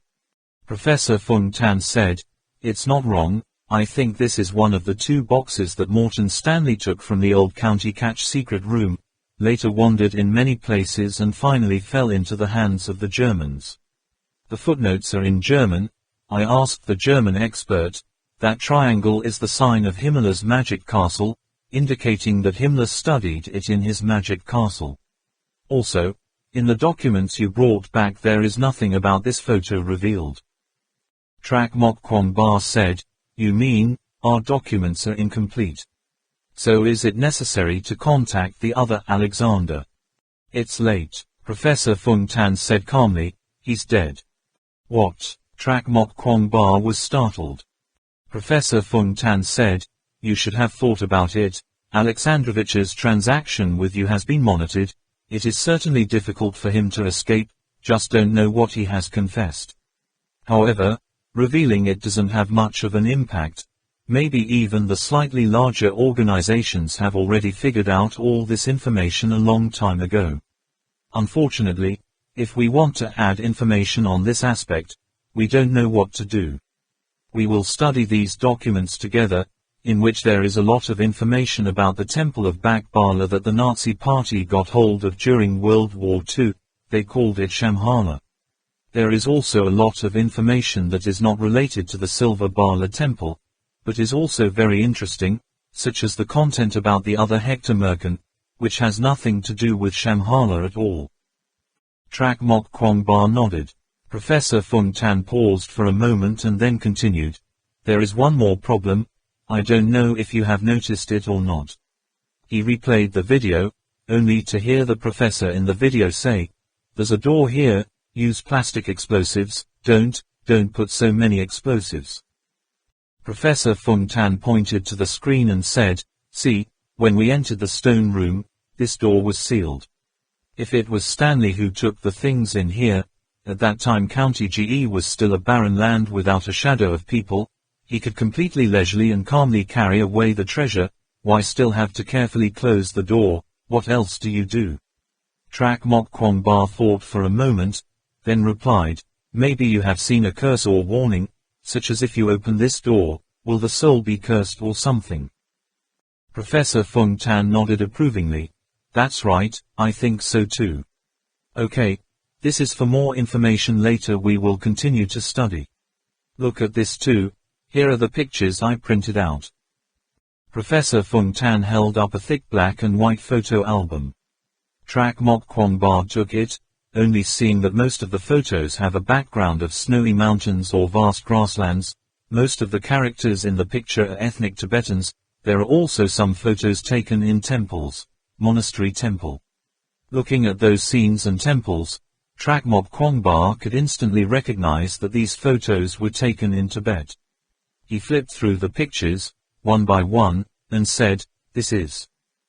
Professor Fung Tan said, this is a photo taken by the Seifert expedition team. In 1938, this expedition, introduced by Himmler, personally approved by Hitler, was the first Nazi squad to invade Tibet. Trak Mok Kwong Ba surprised, why are most of them your fellow Tibetans, aren't you? Professor Fung Tan continued, do not forget the purpose of their trip that time. The Seyfert expedition team wanted to find their Aryan ancestors, so they came to Tibet. The main goal was to study the difference between the Tibetan people and their Aryan race, so that's why I took a lot of pictures of the ethnic Tibetans. They also measured head circumference, height, arm length, observed hair color, skin color, retina, pupil. However, these are just superficial things. You try to take a look at all the pictures carefully. It won't be difficult to see. All they do is just make it so. It's purely a formality. This is not the real purpose of the show, this expedition team. Trak Mok Kwong Ba said, is that so? Professor Fung Tan nodded. There are many photos in the back. All of them are photos of members of the expedition team or photos taken with nobles at that time. Look at those pictures carefully. Professor Fung Tan next to him ran his hand through the pile of photos, picked out the last dozen or so, and nodded to Trak Mok Kwong Ba. He immediately ignored the photos above, looked closely at the photos of the members of the Seyfert team, and soon realized the problem. These photos, why do they seem to have been cut off? There are a few pictures. There are clearly more people on the edge, but half of it is taken, and also, the facial expressions of these people. It just feels weird.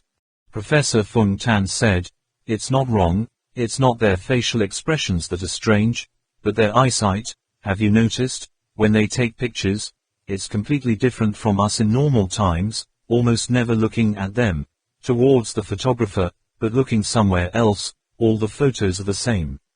Like this photo, taken with the Sikkim aristocrat, this one, taken with bow tie, this family photo, even more needless to say, at least half of the people didn't notice the photographer. As for you saying these photos were cropped, I don't think it's true, but that the photographer purposely didn't take the people standing on the edge into it. Trak Mok Kwong Ba doubtfully said, why is it like that? Professor Fung Tan smiled. It's hard for me to explain just by looking at the pictures, but if you look at this place, you'll understand right away. He pressed a few buttons on the keyboard. The screen immediately showed a code. The translation below roughly reads, also, send 5 more Seyfert people to Tibet. Seyfert as captain, pretending to investigate the similarities between Tibetans and Aryan ancestors. Trak Mok Kwong Ba said, also send more. Pretend. How could? Professor Fung Tan nodded. That's right, the Seyfert squad is just a name.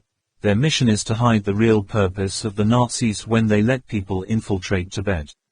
Along with these 5 people entered Tibet, there were 8 other members. This is the reason why the photos could not be taken in full. This is to ensure that the 8 people who went to Tibet with them are completely invisible on any documents. Moreover, apart from the declassified documents that he and Ba Tang brought back from Russia, we cannot find any information related to these 8 people in other channels. From this point, it can be seen how secretive the Nazi party is about these 8 people. It can be said that they are 8 people who do not exist in this world at all. The document is here, check it out. Professor Fung Tan opens another document, the gist of which is translated as follows, sending 8. Symbol, investigates the area, lightning sign, all actions listen to, first sign, command, and give, first sign, absolute power.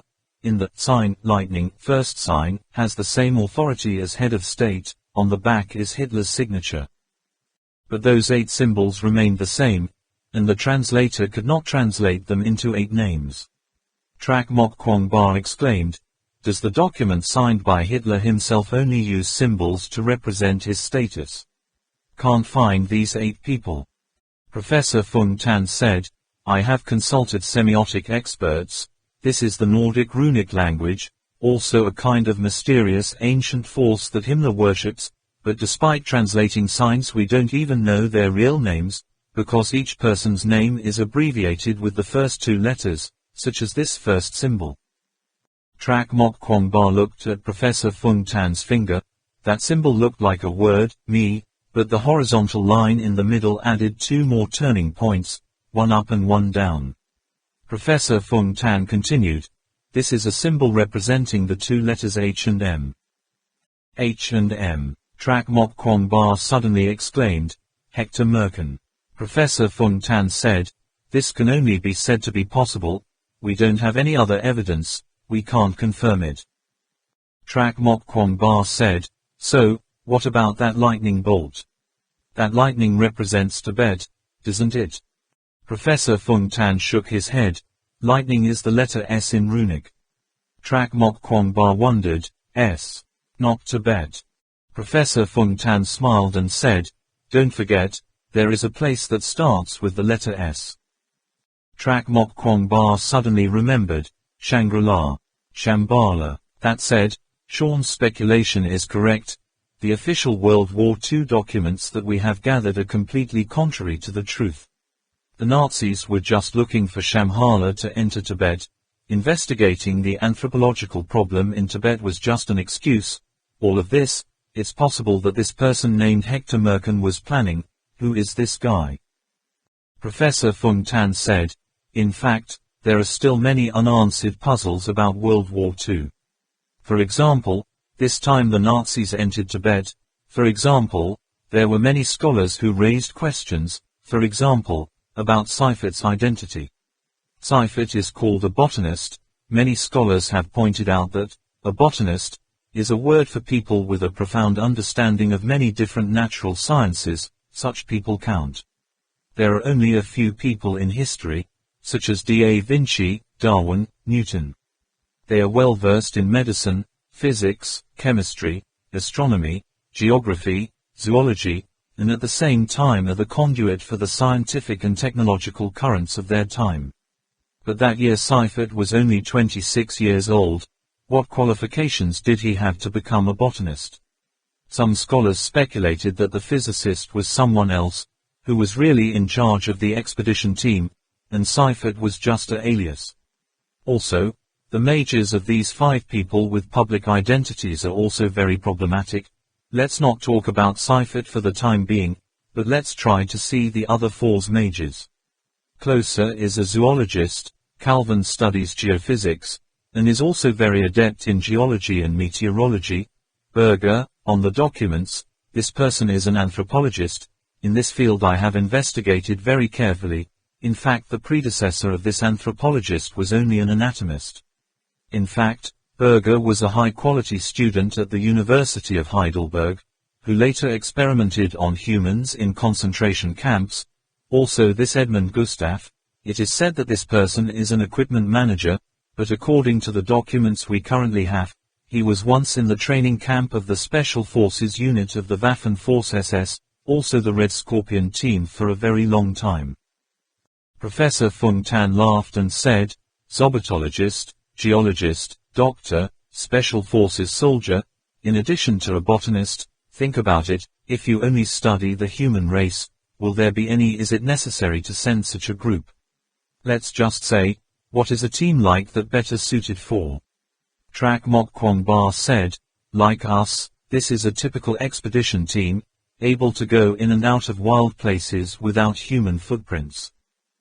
Professor Fung Tan said, "If we add the other 8 secret people, we will see more clearly, whom needless to say, it is very likely that he is the real person in charge of this action, another physician. There is also AFH, also a doctor.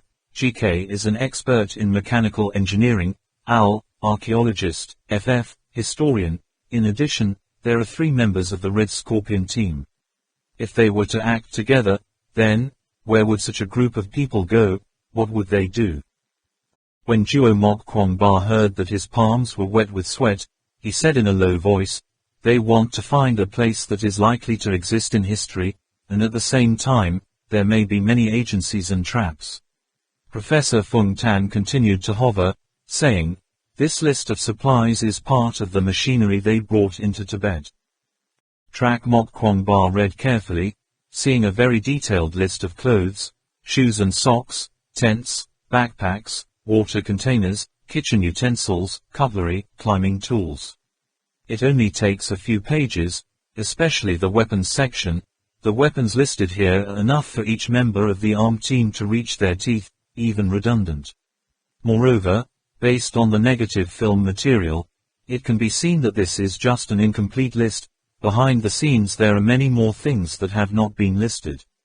The more Duo Mok Kwangba watched, the more he believed that this group of people decided not to go to Tibet to search for the ancestors of the Aryans.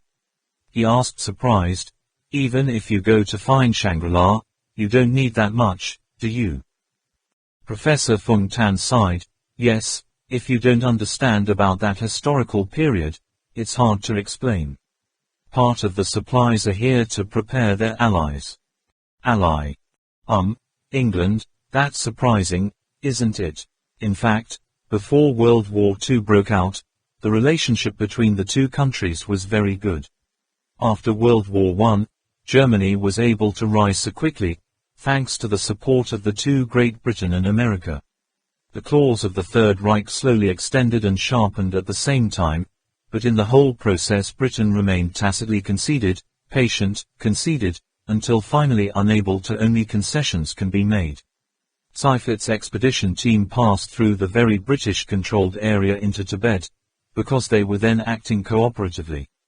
Here I have a document, which is the diary of FF's journey. This document is not very long, I have already printed it, you should try it. Trak Mok Kwangba took those pages and skimmed FF's notes. January 17, 1939, Tuesday. Today, we arrived in Tuka. HM said we would follow the mountain stream to the west, but secretly ordered, to be careful to guard against the good cooperation of the British and the scrutiny of the British, other countries. So, along the way, the 5F could not help but pretend to investigate the Tibetan people, taking all kinds of pictures. The weather here is dry, unusually cold, reminding me of the Interlaken region. 17. Yet we still have to go up the mountain. Fortunately, there were more than 24 slaves with them. February 23, 1939, Thursday. After completing today's measurement work, the sky suddenly began to snow. At first it was as small as a grain of salt, then it became as large as a goose feather. The two sides of the river were frozen for a long time. Only in the middle of the river remained a small stream of water, like a mountain stream flowing into the vast flat wilderness, like a snake constantly squirming its body, without seeing its head or tail. Said, that year Mr. MS was active in this area and found a lot of important clues. We should build a base here, temporarily rest and correct. But to my surprise, on the way here, I did not detect any traces of human activity. Says, there will be, just in front of it, a primitive tribe. How can he know? Maybe he's already here. I can see it in HM's eyes. March 10, 1939, Friday. The heavy snow was falling non-stop. Logically it was impossible for it to fall for such a long time, at least in the history of Tibet that I have learned, it is not. I found out today that the place we are here once belonged to the territory of an ancient dynasty. Unfortunately, heavy snow blocked our path, so I couldn't see even a single abandoned site. But said, in this area, there are many uninhabited fortresses left. Looking out into the distance, the white snow piled up into many small mounds. Said, they look a lot like Chinese-style graves. I just feel the cold wind all over my body. It seems that understands China very well. I used to think that he only knew about Tibet, and the mysterious ancient people living in that land. March 29, 1939, Wednesday. This is the 5th castle we've explored. Everyone is exhausted.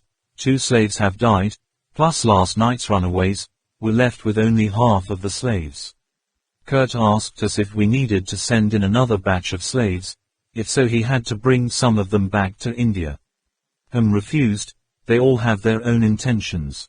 I realized that no one is without their own thoughts, not even the slaves. Perhaps, now only GK and Al are left with no thoughts.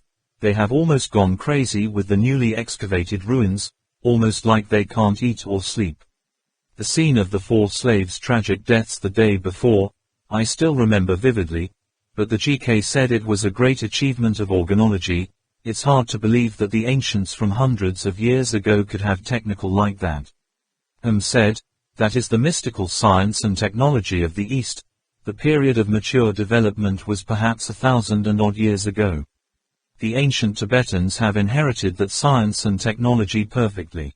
I do not believe, if I say that more than 1,000 years ago, the Eastern people invented and created such machines and equipment. They should have entered the glorious industrial age long ago. It would be a technical strength that any European nation or country cannot keep up with, not backward and incompetent as it is now. Also said, 2,000 years ago, Eastern people used wood to create machines that could fly in the air. That must be a myth. April 7, 1939, Friday. After excavating the wreckage Saturday, things did not go as well as expected. Text was seriously injured, although S and AFH did their best to heal, but in the end we still had to bury him down there. With a look of great disappointment in HM's eyes, he began to complain that the documents Kurt provided was inaccurate. Kurt said all documents are authentic information of Mr. MS saved. If the two parties' documents are combined, it will probably be complete. He also said that there must be a problem with our documents. They argued loudly, but didn't let us participate in that discussion. What material were they talking about? It's been almost 5 months since I left home, and I'm starting to feel nostalgic for my old home. June 5, 1939, Monday. Kurt and the other Brits are all dead. I don't believe this was an accident. Seems to have discovered something. I heard him discuss with Al that there are still other documents not found. Then he told us he will return with F back to Lhasa. Along the way we'll visit to greet local nobles and officials. Will eventually return to Germany. He asked us to stay. Oh my God, when will those days end? Before he left, I told him I was worried about the British. The whole team set off, but not a single British returned alive, which was easy for the British side to protest. Said no need to worry, the matter will be resolved. He laughs very mysteriously. No, it must be said that it is very strange. Chapter 43. Secret Hitler sends people time. Second introduction to Tibet. Speculation about the 13 Knights of the Round Table. Earlier, referring to the part where the first two countries, England and Germany, entered Tibet together, in the end, killed all the British and left a part of the Germans in Tibet. We can speculate, during World War II, they were still stationed in their base in Tibet, surveying, measuring, searching. Next, I will talk about how the Nazis sent people to Tibet for the second time. When I finished the journey diary, Trak Mok Kwongba said, Tan. It's so scattered, why is there so much lack in the middle? Professor Fung Tan said, it was already like that when we received the documents. There are two possibilities. Firstly, after the Nazis obtained this diary, destroyed some content that cannot appear in this world. Secondly, after the Soviet Union obtained this document, hid it. The important content goes, only the marginal content, no one understands, will be declassified. Because the time gap is so long, we don't even know how many people survived in the end, and stayed in Tibet. But it is not difficult to realize that, this time entering Tibet, the German side and the British side both got hold of a part of Morton Stanley's documents, so they took joint action, and eventually killed them, all the Englishmen, by themselves, devouring everything they could find. Trak Mok Kwongba said, but, as this person named FF wrote, Britain will certainly not stand by and watch. That's right, said Professor Fung Tan. You know, according to official documents, in August, the Seifert expedition returned to Germany. In September, Germany briefly attacked Poland, and at the same time, Britain also declared war on Germany. They refused to accept it, leave it alone, only, all the problems are hidden in the whirlwind of the Second World War. Looking at Trak Mok Kwongba with his mouth wide open, eyes wide, Professor Fung Tan's face revealed some anxiety. Actually, there is one more problem that I have not mentioned since the beginning. Trak Mok Kwongba regained his composure and quickly asked, what's the problem? Professor Fung Tan said, "The problem of the 13 Knights of the Round Table." Trak Mok Kwong Ba cried softly. Although he had only heard the West Tower magician mention this mysterious organization once, his impression of it was extremely deep, especially the expression and attitude of the West Tower magician when talking about the organization. This clearly proves that it must be a taboo that cannot be casually said at all times. Professor Fung Tan said, "The first time I gave you documents about World War II, including some documents related to Hitler that I thought were not very reliable, in order to save your time, I only select a relatively reliable part." The content said that, before the discovery, Hitler had contact with a mystical organization, and there was information that the Oriental Pearl magazine had a certain relationship with that organization. It was the same organization that told Hitler that he was an extraordinary man, destined to become a man of worldwide reverence. Hitler was so fascinated, plus the Great Tribulation that did not die in World War I, that he finally believed that it was his destiny to become the person who made the world look back. I remember, a friend who studied the history of World War II once said, he dared to assert that that year, it was 100% sure that not only Hitler was fascinated by that mysterious organization, but also many young people, other teenagers, it's just that Hitler was the most successful. Trak Mok Kwong Ba said, "Could it be that the organization is?" Professor Fung Tan frowned deeply. "The main problem here is that the members of that organization call themselves the Templars, and the name of that organization is called the Knights Templar." Quote, "The Knights Templar. I read a little later that, in Western legend, the Knights Templar is just the 13 Knights of the Round Table." So that is to say, if it is true that Hitler's youth was once absorbed by the Order of the Templars, added to the unsolvable riddles before and during the Second World War, all has become an important part of Hitler's puppet theory. Trak Mok Kwong Ba blurts out, "Does the teacher also know the Hitler puppet theory?" Professor Fung Tan said, I read it while looking for documents." "Have you also heard of this doctrine?" Sean told me. But he said it very simply. This is it.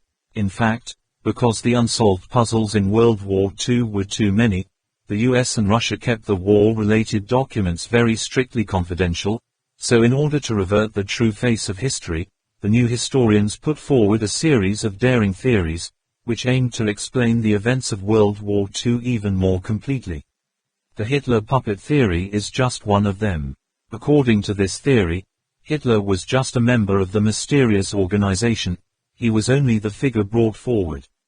Not only that, from the time he joined the party, until the Nazi party became strong, it was all thanks to that mysterious organization behind the plan, repair, and design. Moreover, the rapid rise of Germany cannot be separated from the great support from Britain and the United States. Some scholars have pointed out that, although Hitler had a very high reputation within Germany, his influence on the international stage was not great at that time. At that time, Germany did not have anything for economic powers like Britain and America to appreciate. If it is said that Britain and the United States want to help Germany become a card against the Soviet Union, it is even more impossible to explain the fact that it continues to lend Germany a large amount of money, aid supplies, especially military supplies during this time. The two countries themselves were in financial recession, and Germany was so aggressive. Therefore, scholars have hypothesized that the aid to Germany at that time was also manipulated by the secret organization behind one hand, by their members all over the world. Moreover, there are also many members holding high positions in the governments of other countries, so it is very easy for them to transport materials. Also, do you know the most famous Dunkirk run of World War II? When the World War broke out, the Anglo-French coalition was repeatedly defeated, finally cornered, 300,000 soldiers were forced into a corner.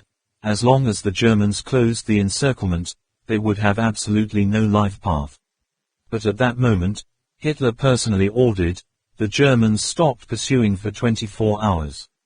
It was these 24 hours that helped the Anglo-French coalition to escape by sea. If it weren't for that Dunkirk incident, the history of World War II would have had to be rewritten.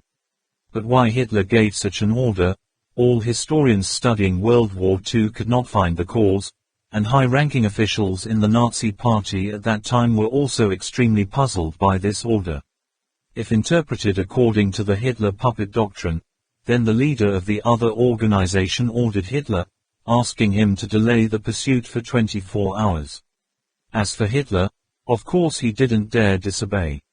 Trak Mok Kwong Ba felt confused, blurted out and asked, "So, why did they give such orders?" Professor Fung Tan smiled and replied, "At this point, I feel that I have gone too far from the topic of Bakbala Temple that we are looking for, so I do not delve into it further." Trak Mok Kwong Ba asked again, "So the mysterious organization that sparked the Second World War, even Hitler could not help but obey, is the 13 Knights of the Round Table?" Submissive, "I'm not sure either." Professor Fung Tan looked up into the distance and continued, "Historians put forward this theory of Hitler's puppetry, which originally had a bit of an insult to the remnants of the Nazi Party who were still blind, worship Hitler. In my opinion, even if there is such an organization, it is more than half a relationship between Hitler and that organization. To the later period of the World War, it was absolutely a great war that took place all over the world, no organization, no human being could turn it around. Anyway, whether there is such an organization or not is still very difficult to say. Yes, the advocates of this doctrine have another allegation, which is about the strict secrecy of the two countries of the Soviet Union for documents during World War II. There are many documents that have been declassified for 100 years, not only that, but some are kept confidential forever, which also means that, regardless of the regime, those documents are also subject to the fate of denial, dust, until humanity disappears. This is something almost any researcher knows, but why it is necessary to keep the security forever is extremely difficult to understand. As for the Hitler puppet theory, it is pointed out that because the mysterious organization has so many high-ranking officials in the two governments of the Soviet Union and the United States, all documents referring to that organization are kept secret forever. Trak Mok Kwong Ba followed Professor Fung Tan's eyes and muttered, 13 Knights of the Round Table, is it really that scary? Professor Fung Tan said, if you think that they are very related to the temple of Bo Bala we are looking for. Or, let me continue to learn more. No need, teacher, Trak Mok Kwong Ba hurriedly said, it's not necessary, if they are really scary like in the legend, why pay attention to a small group like us, it's better to just focus on the matter. Silver Bala Temple is even more. There are so many documents here, you still have to analyze the map and bronze mirror, the work here is just left to us to do. Professor Fung Tan nodded, the editing and arrangement of documents is assigned to you and Min Man, and I will do it for you to find experts. Don't be impatient, there's a lot of material, it's still not translated, just take it slow. After that, Lu Can Nam and Ba Tang, Yue Yang were in charge of training the new members, Sean, Vong who also participated in the training. Shaman Ayla and Captain Hu Yang traveled the world to purchase necessary equipment, occasionally sending some equipment back to Tibet, and then sent directly to the training camp. Trong Lap at the training camp, specializes in dismantling the tools, analyzing and then reassembled them. Trak Mok Kwong Ba and Man Man were guided by Professor Fung Tan, delved into the Bakbala Temple, and focused on analyzing documents brought back from Russia. Professor Fung Tan spent a lot of thought in assigning adjustment and planning. People are dispersed, normally rarely contact each other to ensure that they are not detected by the enemy, only meet once a month to report the progress of the work. Just like that, this group of people who gathered together for the sake of Bakbala Temple began to coordinate and act in a lawful manner. A month later, Yue Yang and Trong Lap secretly visited and told Professor Fung Tan and Trak Mok Kwong Ba a big story. Young Master Kwong Ba, Professor Fung Tan's computer data stored in our training camp was stolen. Trong Lap said indignantly, Ultimately what? Trak Mok Kwong Ba was secretly terrified. For the convenience of research, they backed up all the documents of Professor Fung Tan using a computer, and kept them at the training camp. Those were the first documents they exchanged with their lives, except for a part of the state. Only theirs was the most complete, if stolen, not the organizations that had long been looking for silver. Will the Bala temple run along the same path with them? Furthermore, they will discover the secrets of the illuminated castle, and the map of the wolf skin. Yue Yang said, the hard disk has always been kept in the computer in the official's office, stolen at midnight. The thief did not alarm the night watchman. This person understands our defense very well. The initial judgment is from the person inside, and there is not just one person. The eunuch conducted an internal inspection, but did not find any suspicious elements. In addition, officials are also afraid that other organizations have latent members in the training camp. They are likely to sabotage or steal information transmitted over computer networks, so this month's report and the following months will all have to be done face to face. Yue Yang's tone was still calm. Trak Mok Kwong Ba frowned and said, could it be that there isn't even a suspicious object? Trong Lap said, I feel that Vong Hu is the most suspicious. He is not a friend we found. Why do you insist on joining? Also, he carries a potion all the time. Does a healthy person have to take medicine continuously like that? Trak Mok Kwong Ba said, oh, that drug I know. Vong Hu said it was a vitamin. But he's probably not short of money. If that's him, what other purpose could there be? Yue Yang, what do you think? Yue Yang said, well, we used to be very suspicious of Wang Yu too, but the official said, Wang Yu doesn't have such a good body, he can't be the main one. There is no problem with the other medicine. In his mind, he recalled the time when he reported the situation to Liu Kan Nam. Official, the medicine that Vong Hu is taking is not a vitamin, but a drug. What? Drugs? Are you sure? That's right. Maybe the concentration isn't very high, but it's probably 100% addictive. You mean, maybe he was controlled by someone else using drugs, secretly stealing our data? Without ruling out that possibility, do I need to monitor him? Don't startle, just covertly monitor. Trak Mok Kwong Ba thought for a moment, didn't come up with any clues for a moment, so he said, I know, then you guys have to tighten up training. This also affects us quite a lot, right, teacher? Professor Fung Tan, a voice, as if he was contemplating. Trak Mok Kwong Ba suddenly remembered, a while ago, he had not negotiated with Trong Lap and the others, created a plan to leak information, to divert the attention of organizations that wanted to find them, waiting for the secret of Bak Bala Temple. The event of data theft this time, is that plan already started to execute. However, why was he completely unaware? Moreover, using all the video recordings during their search for the temple as bait, this information leak plan didn't leak. Is it leaking too much? Or, are there really insiders stealing documents? Why didn't the teacher look as surprised as he imagined? What was this all about? Trak Mok Kwong Ba was thinking in a bad way, suddenly heard Professor Fung Tan clear his throat and said, okay, we know this. Kan Nam must strengthen management and limit the new members act alone. I believe it won't happen again in the future. Please report your progress. Trong Lap, how far is the improvement of the tool? Can you do it alone? Trong Lap said, the sample devices sent back are not many. I can remove and reinstall them by myself. The problem is that in the renovation designs, the drawings I designed can't be implemented. The worker at the factory said, based on my drawings, nothing can be worked out. Professor Fung Tan said, this is simple, you scan the drawings and data into the computer, I will find a specialist to complete it.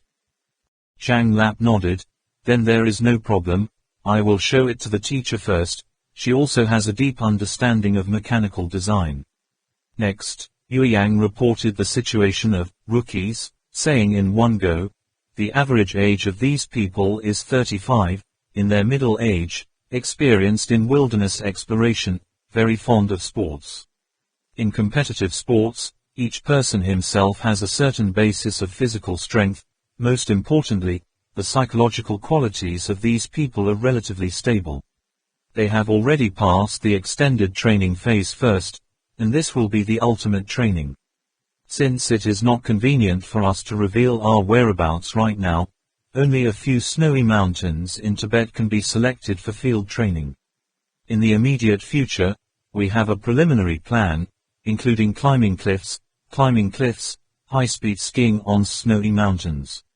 Among these people, the most worth mentioning is Mr. Sean, who works as an amazing memory lawyer, whose theoretical knowledge has absolutely nothing to say.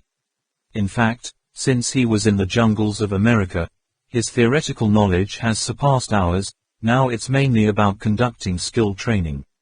This Sean's close friend is no less. The performance is very similar to the old Arla Mage.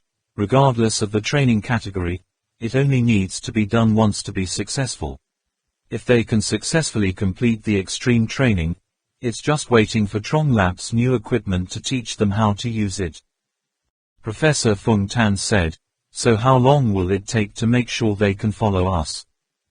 Yueyang replied, "Well, the official said, if all goes well, it will only take 2 months to train them to the level we reached when we went to America. Of course, if we need to start earlier, we can shorten the training program, as long as they meet the conditions to leave in the shortest time. The key issue is still the last clue." Professor Fung Tan said, Not wrong, the key is still with us. I also let everyone know some progress in this respect. As you already know, me and Kwangba and Man split into 2 teams specializing in researching different clues. I am in charge of research and analysis in terms of science and technology. Kwangba is in charge of finding clues in historical documents.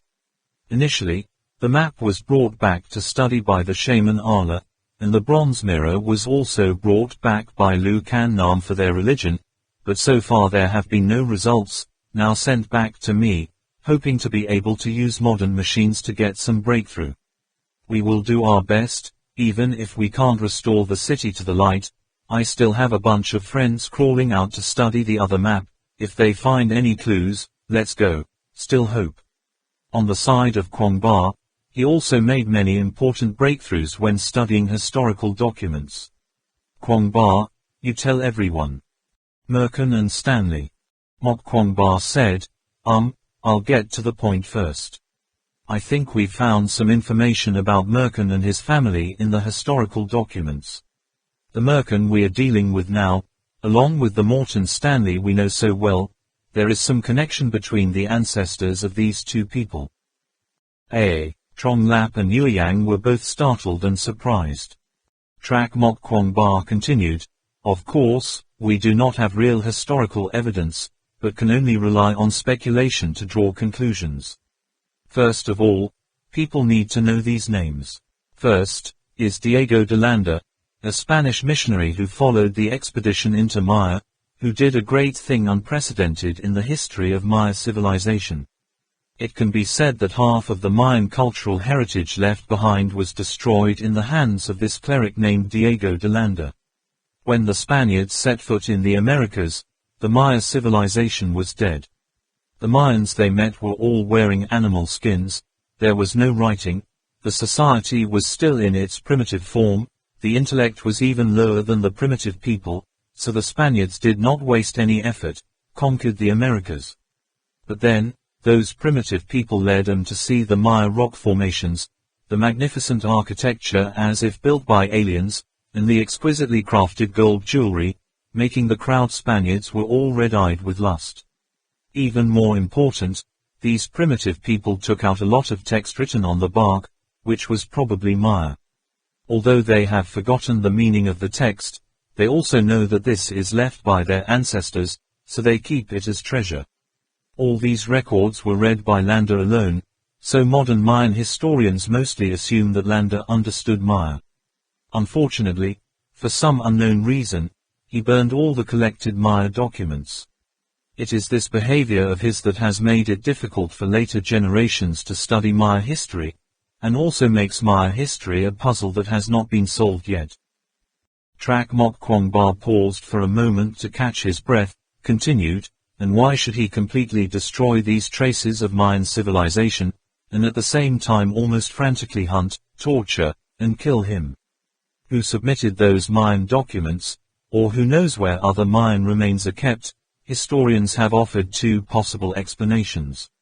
Firstly, that was when Landa wanted to destroy the spiritual beliefs of the Maya thoroughly, in order to make those primitive people believe in God, so they used such extreme measures.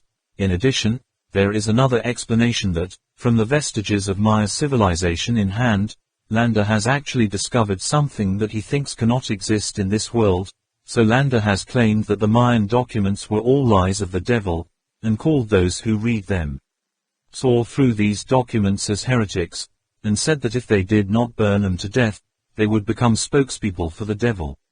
Because of this, he was recalled to Spain, brought to a religious court, and imprisoned in Spain for 11 years. Later, Landa appealed. A panel of scholars acquitted him. In 1573, Landa returned to Maya to take up the post of cardinal. But in this return, Landa's attitude turned 180 degrees, from a madman destroying the Maya culture, turning into a collector and protector of those historical documents. He began to admit that in the Mayan documents he had burned, there were many records related to Mayan practices and science. Later, he collected documents, wrote the first book studying the Maya civilization, called Relación de las Cosas de Yucatán Artifacts. A lot of post-Mayan researchers started with this book. Trak Mok Kwong Ba paused for a moment, then continued, Landa's business is here for a while, now I will talk about the second person. This man's name is Diego Garcia de Palacio, also a Spanish missionary, and it is said that he and Landa have a close relationship. Landa died in 1579, but from about 1576, because of his advanced age, he could no longer conduct extensive survey work and search for historical documents and ancient Maya ruins. At this time, this person named Palacio immediately appeared in Maya, began to penetrate and go deeper into the South America, survey and collect documents about Mayan ancestors. He gathered the documents he collected, turning it into a manuscript. This manuscript and Landa's manuscript were not disclosed publicly, but were kept in a secret place until the 19th century. Remember everyone, this point is very important. Trak Mok Kwong Ba stood up and continued, next is the main topic. Among the documents we brought back from Russia this time is an envelope written around the end of the 17th century. A Portuguese missionary named Marcus Mercan, writing to a Spanish missionary named Palacio Stanley. The content of the letter was that the other Mercan asked Stanley if his great-grandfather Stanley's manuscript was still available. No, is there any mention of a place called Bo Bala?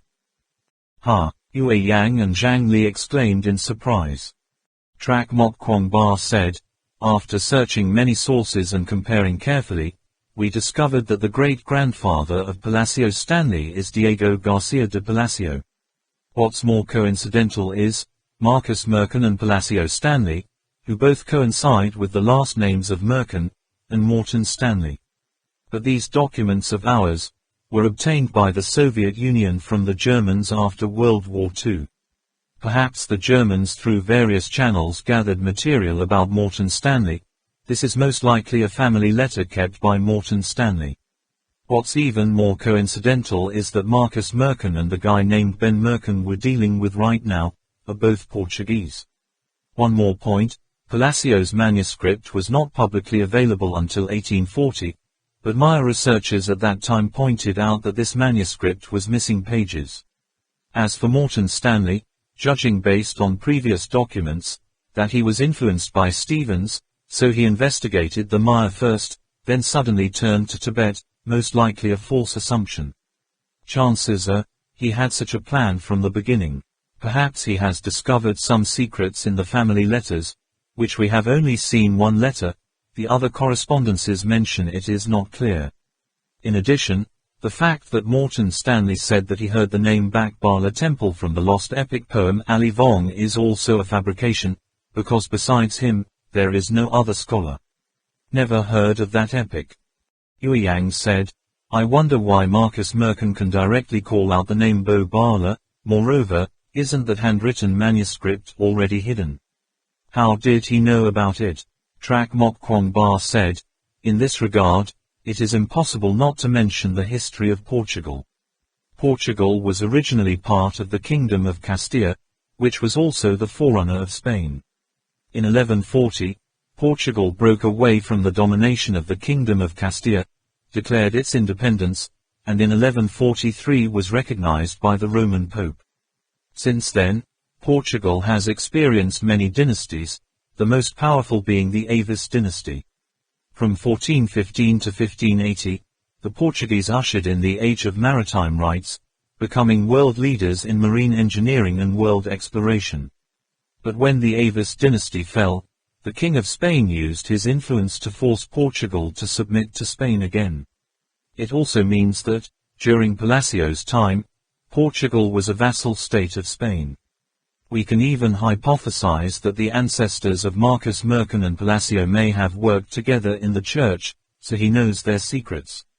In addition, issues such as what did Landa finally read in the Maya historical documents that caused him to act so frenzied, Palacio researched, investigated what, and why, were hidden, can't be traced again.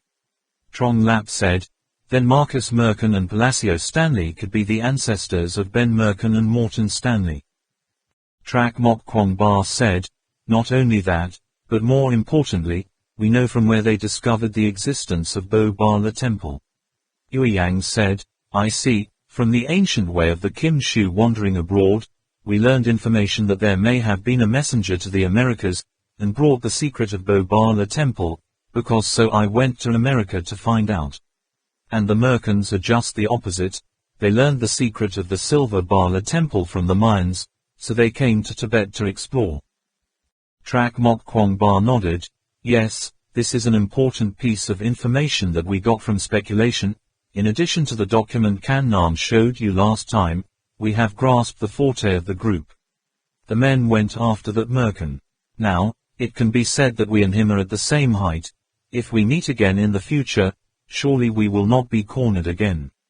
Man saw that Trak Mok Kwong Ba said he was a bit tired, so he poured him and Professor Fung Tan a glass of water each.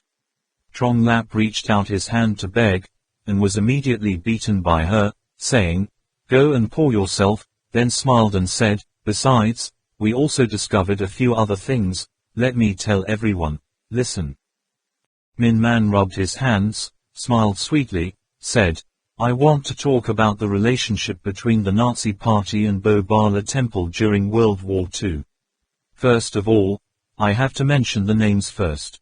But the first person that I talk about here is much more famous than some of Mr. Kwong Ba's. His name is Heinrich Himmler. Trong Lap and Yue Yang said, oh, in unison. This person was the leader of the Gestapo during World War II. Of course no one did not know. Min said, Himmler was an ardent supporter of racism. He worships superpowers and believes that the Aryans are the best of the bunch. From a young age, Himmler fantasized that he could command an invincible fighting army, and at the same time had the ambition to take over the world. Funny to say, this idea of his comes from a semi-scientific, half-religious book he read as a child. The author of that book wrote that, the Aryans came from outer space, they built on the earth a very rich and beautiful Atlantic kingdom. Later, because of the Great Flood, they were forced to flee, becoming the ancestors of the Tibetans and the Germans there today. Because the number of survivors was very small, the Aryans could not help but interbreed with ordinary people on Earth, so they later lost their superpowers. Himmler strongly believes in this, and believes that, as long as the purebred Aryans mate with the purebred Aryans, producing purebred Aryans, they will regain the superpowers of their ancestors. This idea is very important. The series of events that followed all started here. Trong Lap and Yue Yang both felt amused. They only know Himmler as an assassin during World War II, who who killed many Jews and built countless genocide camps all over Europe, but about the origin of his ideology, was the first time they heard. Min Min continued, it was because of this frenzy that Himmler organized a series of actions, of which the most famous were completed in 1935. That year, he founded the Black Army, the famous SS force later. It is said that only someone with pure Aryan blood can join the SS. In addition to his own excellent ability, he must also have a genealogy to examine. The Aryan bloodline of soldiers must be traced back to 1800, and officers need to be traced back to 1750. But this strict selection of his still had a certain effect. Later this army itself became Germany's most feared force. Even after World War II ended, it was gradually discovered that there were many architects, doctors, lawyers, scientists, world famous, formerly in the SS. But they hid their identities very well, and made a lot of contributions after the war, so they are still respected by everyone. The story of a German writer who was awarded the Nobel Prize for Literature, only to reveal his true identity as a member of the SS until his dying day, is an example. At this point, Man Man paused for a moment. Trakmob Kwangba knew that she remembered the doubts when she just discovered the characteristics of the SS force. At that time, Man Man said, Professor, Mr. Kwangba, these two viewers, each of these SS forces are elite, you don't feel, they are very similar to the 13 Knights of the Round Table last time. Did the professor mention it? You two see, after the war they all became experts and people of status in a certain field, but who would have thought that in the past they were assassins with bloody hands? Each of them has a very good identity to disguise, and at the same time is revered. It's too scary to go away. Not only that, among them there are still some people who still worship ethnicism. Look at this doctor. If it weren't for him surreptitiously doing too many experiments on the human body, being discovered, who knew he was a remnant of an SS soldier, in the field medicine, he has always been a man of prestige recognized by the academic world. However, at this moment, it seems that Man Man has no intention of further mentioning her point of view. She quickly continued, of course, this is just one unit in that force. Himmler also implemented the Origin of Life plan, the same plan to breed purebloods whose rot had spread throughout the 5 continents. In addition, he also founded the Ancestral Heritage Association. This council is the focus of what I want to talk about today. Himmler assigned all the specialists of pure German bloodline to the SS. But he was not stupid either, for with the exception of the Jews, other non-pure blood experts were put together by him, forming the so-called Ancestral Heritage Association. This panel brought together the leading experts in the fields from around the world that Himmler gathered. In addition to experts in common sciences such as physics, chemistry, biology, zoology, medicine, etc. There are also strange and quaint researchers in the fields of spirituality, astrology, meteorology. According to statistics, the Ancestral Heritage Association is estimated to have a few hundred members, but there is no exact figure on how many. So far it is not possible to find out more. Later, when Germany organized the Seifert expedition to Tibet for the first time, half of its members were members of this association, the other half of the SS force. What's even more important is that, in that association, there's someone we can't help but mention. Saying this, Man Man walked over to Professor Fung Tan. He had prepared in advance, did not wait for Min Min to speak, immediately pointed the computer screen at everyone, then looked up at her and smiled. Min Min also smiled and replied, then said to Yueyang and Trong Lap, you two look at this picture. On the computer screen appeared a black and white photo of two people together. One was a little short, wearing a Nazi military uniform, smiling happily, holding the other's hand tightly, a very happy attitude, euphoria. The other man looked very tall and powerful, wearing a soldier's long robe with a belt, but not wearing any insignia, also wearing a military hat. He was just standing there, already making people feel a pressure. Neither of the two people in Yueyang's photo recognized him, but Zhang Li was immediately startled. The tall man was almost the same mold as Merkin, the same sculpted face, the same cruel coldness, the same wild extravagance between his eyebrows, only a point. The difference was, this man looked younger, more profound than Merkin, and his eyes were more sinister than he was. Trong Lap pointed to the man who looked a lot like Merkin and stammered, "The man. This guy, he's," Min Min said. "The shorter one, it's Himmler. Very few pictures can capture the cheerful face of his, not even when he's with Hitler, just that. Only someone standing next to him made him show that face. If our judgment is not mistaken, this person's name is Hector Merkin." "Ha!" Yue Yang jumped up and exclaimed in surprise, "It's another Merkin." Man nodded, "That's right. Initially, this photo was mixed in with a bunch of documents about World War II. We didn't pay attention to it. It was Mr. Kwong Ba who happened to discover that this person looked a lot like Merkin, so we just let him know, mind it. Everyone pay attention to Merkin's left hand, the ring on the middle finger, see." Yue Yang noticed the silver ring on the middle finger of Merkin's left hand. In the photo, the ring reflected a sparkling light. Min Min enlarged the photo on the computer screen, and after processing the blur, the silver ring immediately appeared very clearly. In the middle of the ring is a strange skull shape. The two sides have a coiled pattern. Behind the six-pointed star badge on the right is a row of ancient writing. Min Man pointed to these words and said, "This is the name of his family Merkin, engraved with a very ancient wedge-shaped script, which can also be considered as the family's signature. We believe his name is engraved on the inside of the ring."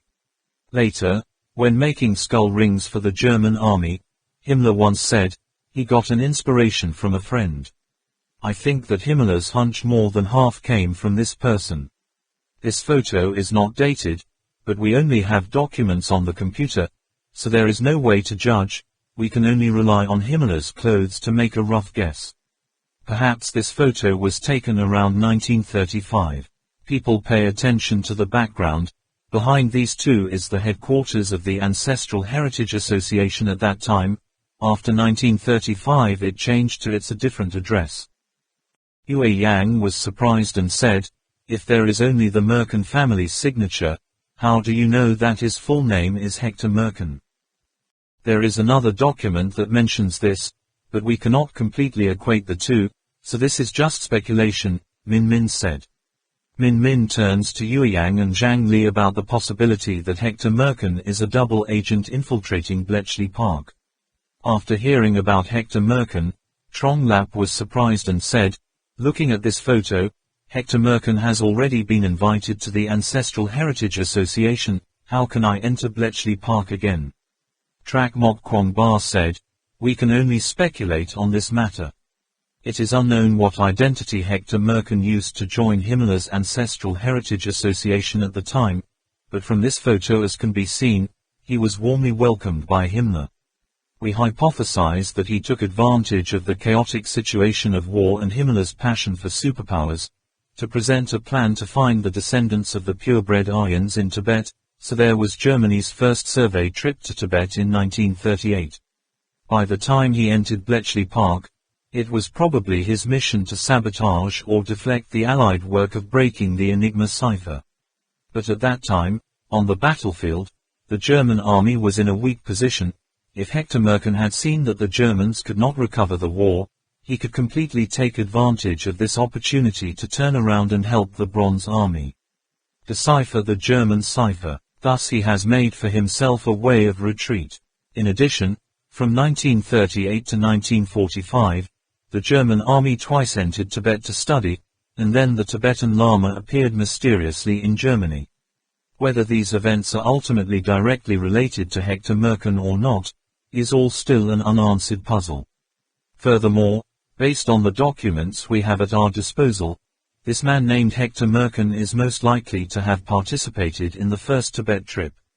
Then he spoke again of the joint action of the Anglo-Germans entering Tibet together, and the story of the mystical man called him. Trong Lap exclaimed, "Young Master Kwong Ba, wait a minute, what do you say that sign is in Ru Ru?" Runic language. That's right, that's it. Can you repeat for me, how is him in runic? Trak Mok Kwong Ba immediately turned on the document on the computer screen and said, this is this. Trong Lap pointed to that sign and exclaimed, I see. Let me recall. Definitely seen, in World War II history only. That symbol is so famous, how could I not remember it? Trong Lap's face was very serious, and Trak Mok Kwong Ba and others temporarily stopped talking and stopped harassing him. Zhang Lap suddenly slapped his forehead and said, Spy X, the most mysterious agent in World War II. I remember it. What's the matter? Yue Yang queried. The Second Nazi Party enters Tibet. Chest Lap said, when World War II was just beginning, the British Embassy in Norway received an anonymous letter, the content of which was very strange, stating that, if Britain wanted to know intelligence information from German military, the British BBC in its broadcast to Germany added a sentence, hello, this is London. After the letter was returned to Britain and carefully studied by the country's intelligence services, the BBC began to try to add the phrase, hello, this is London, to Germany's radio program. That's how it happened. After changing the broadcast for a week, patrols of the British Embassy in Norway discovered a package on the steps. No one could have guessed that inside it was the most confidential military intelligence information about V-1, V-2 ballistic missiles, unmanned aircraft of the German army. The only source of information that came out was through the soldier who had picked up the package. He said on the package there was a very bizarre symbol shaped like the letter X. Agent X has since become the most mysterious, most special agent in the history of World War II. It is said that even the British intelligence agency could not trace this person's background. There is also a theory that the head of the British intelligence service knew who this man was, but he took the secret with him to the grave. After World War II ended, the other soldier redrawn that symbol, because it didn't exactly look like the letter X, so it stood out. That's the sign, can't go wrong. Professor Fung Tan said thoughtfully, if that's the case. Yue Yang couldn't wait any longer, and hurriedly shouted, it's Hector Merkin. From the moment World War II broke out, he left himself a path of retreat. At that point, no matter which country wins, he can claim to be a public servant, so he can easily infiltrate Bletchley Park later on. Maybe he has been in contact from before. Trong Lap stuck out his tongue and said, using the warring party's ambition to win victory, seduce an entire country to serve its own purposes, then when that country faces the danger of total collapse, successfully swapped identities, becoming the secret god of the victor. If all of this were done by a man named Hector Merkin, he'd be terrifying, much scarier than the Merkin we're facing right now. Professor Fung Tan said, these three people named Merkin, all have Portuguese nationality, so we have reason to believe that this is a family that has been searching for Bak Bala Temple for a long time. For a very long time, each of their lives has someone searching for the Silver Bala Temple. If this hypothesis is confirmed, it will explain a lot of questions that we have not yet found answers to. But there is still one last point that cannot be explained, a family with such a long history, and at the same time holding a huge amount of information. Why pay attention to Trak Mok Kwong Ba, uncle, mind a small team that is completely unremarkable like ours. Yue Yang commented, I think this could be a coincidence. At first, young Master Kwong Ba and the others didn't go to Mong Ha to find the crazy Kwei Ba. Later that madman was abducted. More than half Merkins noticed everyone since then. Trak Mok Kwong Ba asked back, how can that Merkin know information about crazy people in Mong Ha? Yue Yang thought for a moment and then replied, perhaps it was information from some source. After all, our family also noticed the temple of Bo Bala and the Kwei Ba tribe for only a year or two. As for the fact that you know information about that crazy person in Mong Ha, that's called a coincidence. After hearing this, Trak Mok Kwong Ba did not say anything. Yue Yang's way of speaking is almost the same as that of the West Tower Mage, but Professor Fung Tan shakes his head and explains in such a way that is very forced. Yang has mentioned the word coincidence twice in a row, which is a big taboo in logical analysis. Trong Lap was sitting at the computer looking at pictures, accidentally pressed one wrong button, and another picture appeared on the screen, full of vertical frills created by square patterns. Trong Lap wondered, "What is this?" Min replied, "These are information that have yet to be translated. The professor has already contacted experts to help us translate." Zhang Lap asked again, "What is this text?"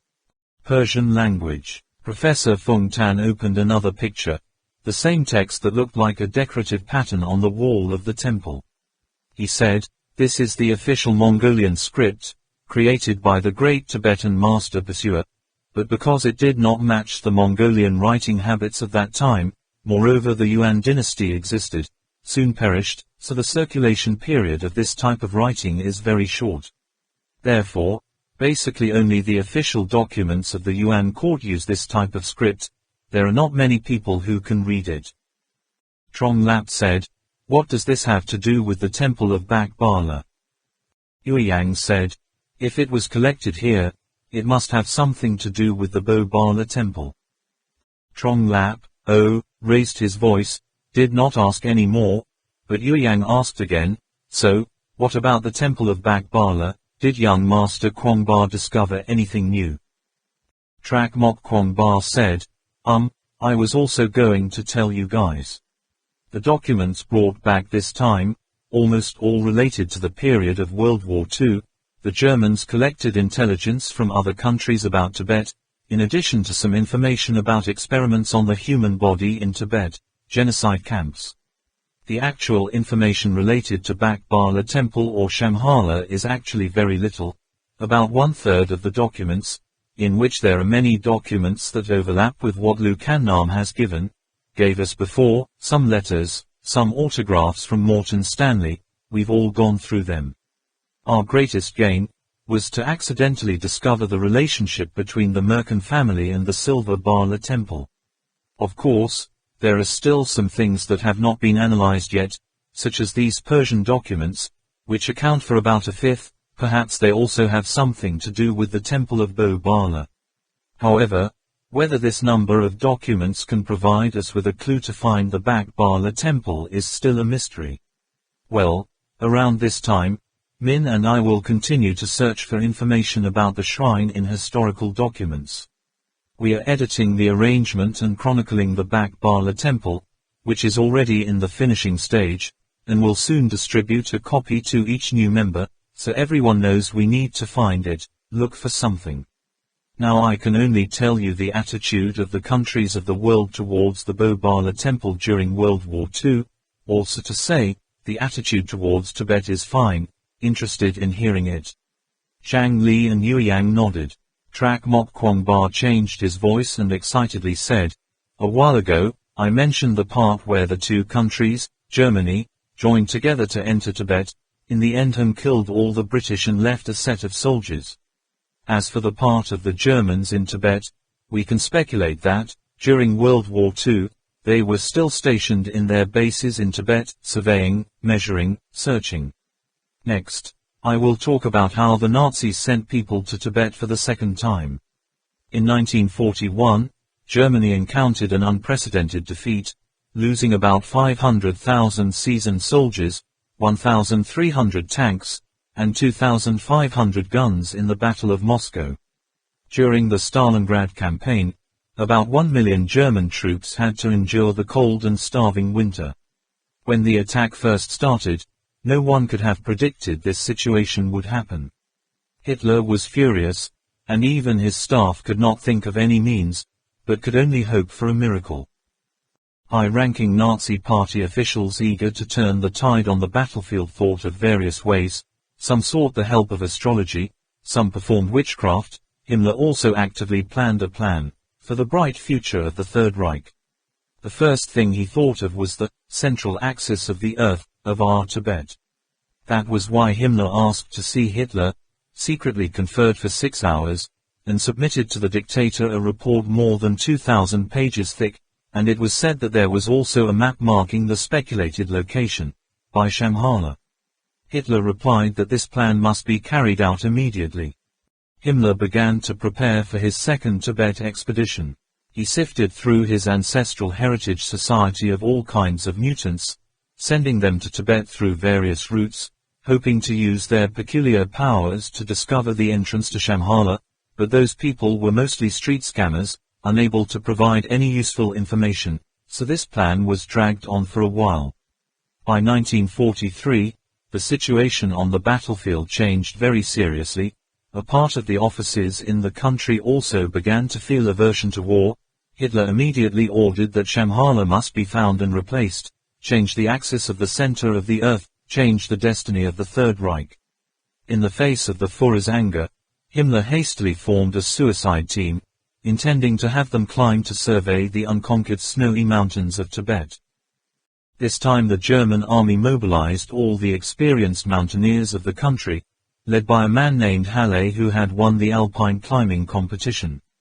The group's objective was to join forces with the German troops stationed in Tibet, then enter the no man's land in the snowy mountains in search of Shambhala, but the team of experts led by Halle could not break through the control area of British troops on Indian soil, all taken prisoner.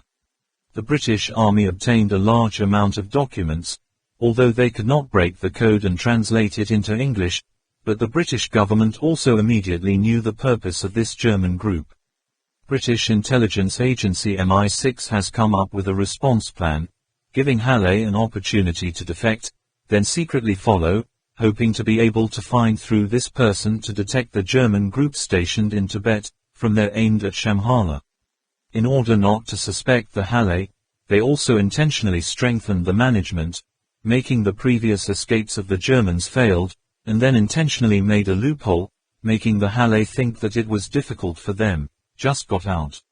But this incident was detected by the German intelligence in Tibet, so the German side immediately dealt with it, informed Halle, so that they would go around aimlessly in Tibet, causing the staff to British intelligence do not know where the times. The document we have in hand is the telegram that the German intelligence services intercepted, from which they learned information that the British side had captured the whole Halle group alive and obtained a large amount of documents, in order to have a response in advance, policy of Great Britain. Therefore, Halle could not find the German base in Tibet, nor could the British find Shambhala, but whether the German garrison in Tibet reached Shambhala or not, the content of our documents does not mention it. Perhaps this part has been taken by the US side. The truth is, during World War II, Britain and Germany fought to the death, exhausted, and still could not complete the quest to find Shambhala or Shangri-La. On the contrary, the winner, actually the Soviet Union and the United States. After the war, they not only shared all the intelligence of the German army, but also before and during World War II, these two superpowers never gave up their intention to find Shambhala. In fact, the time when the Soviet Union started searching for Silver Bala Temple was only after England and France. Since 1870, the famous Russian geographer Nikolai Mikhailovich Przewalski learned about Morton Stanley's treasure and immediately raised the slogan, "To understand Tibet, one must go to Tibet." He also became the first Russian to enter the land. We do not know where he went, but according to the documents found, he was very unwelcome in Tibet, probably due to the negative influence of England and Morton Stanley at the time. Nikolai Mikhailovich Przewalski had not even reached Lhasa before he was expelled. But he still did not give up, several times went through many different routes to try to enter and explore Tibet, and finally died on the way to invade our land. But the death of Nikolai Mikhailovich Przewalski did not end Russia's exploration of Tibet, but then Pyotr Kozlov formed an expedition team, successfully infiltrated Tibet, conducted a lot of exploration activities, and then he rewrote his experiences into a book, titled The Tibet Expedition. From then on, countless Russians followed in the footsteps of their ancestors and began to study Tibet. So, before Morton Stanley's treasure was revealed, the almost unnoticed land of Tibet began to see more and more Russian figures appear. Russian research on Tibet is very deep, very thorough. The key is that every time Russian explorers enter Tibet, there is something to be discovered. They took away a lot of scriptures, ancient scrolls, gold and silver treasures, stone statues. And also published many books on Tibet, Tibetan lamas, Buddhist pilgrims in the Tibetan sanctuary, Tibet travel diary, Maitreya statue at Labok Lang Palace. They're all about the exploration of Tibet. Moreover, they're all about the discoveries of abandoned temples, ancient scriptures, gold and silver treasures. These books have attracted more and more Russians to Tibet to explore, or to be more precise, to Tibet in search of treasures.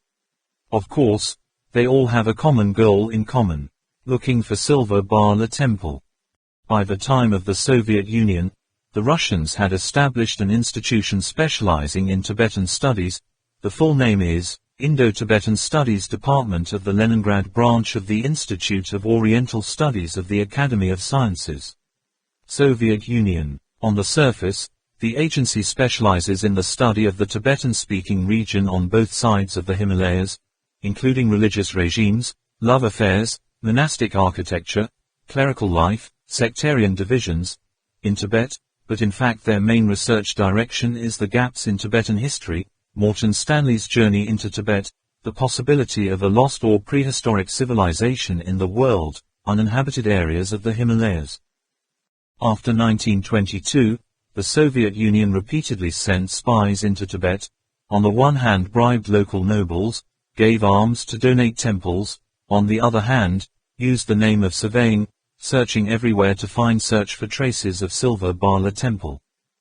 At the most critical moment of World War II, during the Berlin attack, it was also the officers of the Soviet Interior Ministry who stormed the Imperial Building first. They have discovered here a body of a Tibetan Lama. There is also an opinion that it is not a body. What the specific situation was at that time, no one knows, but it can be affirmed that the Russians have obtained a lot of documents in this building. The amount we have in hand compared to that is only a fraction, very small. Also, during the entire Russian-Soviet era, it is impossible not to mention this family, the Borovsky family. This is information from the West Tower Mage. The ancestor of this family is Roman Borovsky, who followed Nikolai Mikhailovich Przewalski and Pyotr Kozlov to Tibet to explore. The descendants of the family also constantly researched and studied Tibetan Bakbala Temple, obviously, that they went much further than the other Russians. During the October Revolution, the Borovsky family emigrated to Europe. The fourth grandson of Roman Borovsky studied with many famous Tibetan and sinologists in Paris, London, and also went to America to study. In 1923, he and his father went to Lakak, Hoa Dien, the Soviet Union, Mongolia, and then from Tibet to Sikkim. After 5 years, unearthed a lot of scriptures, ancient scrolls. It is said that even more discovered an abandoned Buddhist temple near Hakha, obtained 2 complete Dan Chao and Gan Chao scriptures, and countless thangas. He later wrote a book, introducing in great detail the historical vestiges of the Tibetan canon. Borovsky was very smart. He knew that there are still many gaps in Tibetan history, and there were a lot of people studying Tibetan history at that time. It was almost extremely difficult to make special discoveries, so he returned to study ancient Thanga and Buddha statues, frescoes in temples, in order to find traces of Bakbala Temple. In this regard, Borovsky is very similar to Giuseppe Tucci. There, Min Man immediately added, Giuseppe Tucci is an Italian explorer who specializes in researching Tibetan metal jewelry, especially Thien Thiet, Thien Chau to find clues leading to Bobar. The God Temple. Giuseppe Tucci insists that Thien Thiet and Thien Chau and other metal jewelry are likely to be objects of an era that was left blank in that history. From those jewels, it is likely that we will find a clue that will lead us to the temple of Bakbala. Trak Mok Kwong Ba continued. Part of the Borovsky family's documents have returned to the Soviet Union, another part may have strayed to America. It can be said that the United States is the superpower that knows the Bakbala Temple the slowest, because the distance between the US and Tibet is the furthest. Moreover, the other countries are searching for Bakbala Temple in a very secret way. But the level of importance Americans attach to the Silver Bala Temple can be said to be far beyond that of the UK, Russia, and Germany, but they themselves are also very agile and have extremely high working efficiency. In 1939, they learned about the Temple of Bala, and at the end of that year, an intelligence agency specialized in Tibet was established, led by the head of the European Strategic Analysis Department at that time, who is also later called the father of the U.S. Central Intelligence Agency, CIA. William Joseph Donovan is directly in charge. At the end of 1942, at the very time when Germany was actively preparing to enter Tibet for the second time, William Donovan, despite his busy work, could not help but separate a part of his manpower to study all relevant information to Tibet.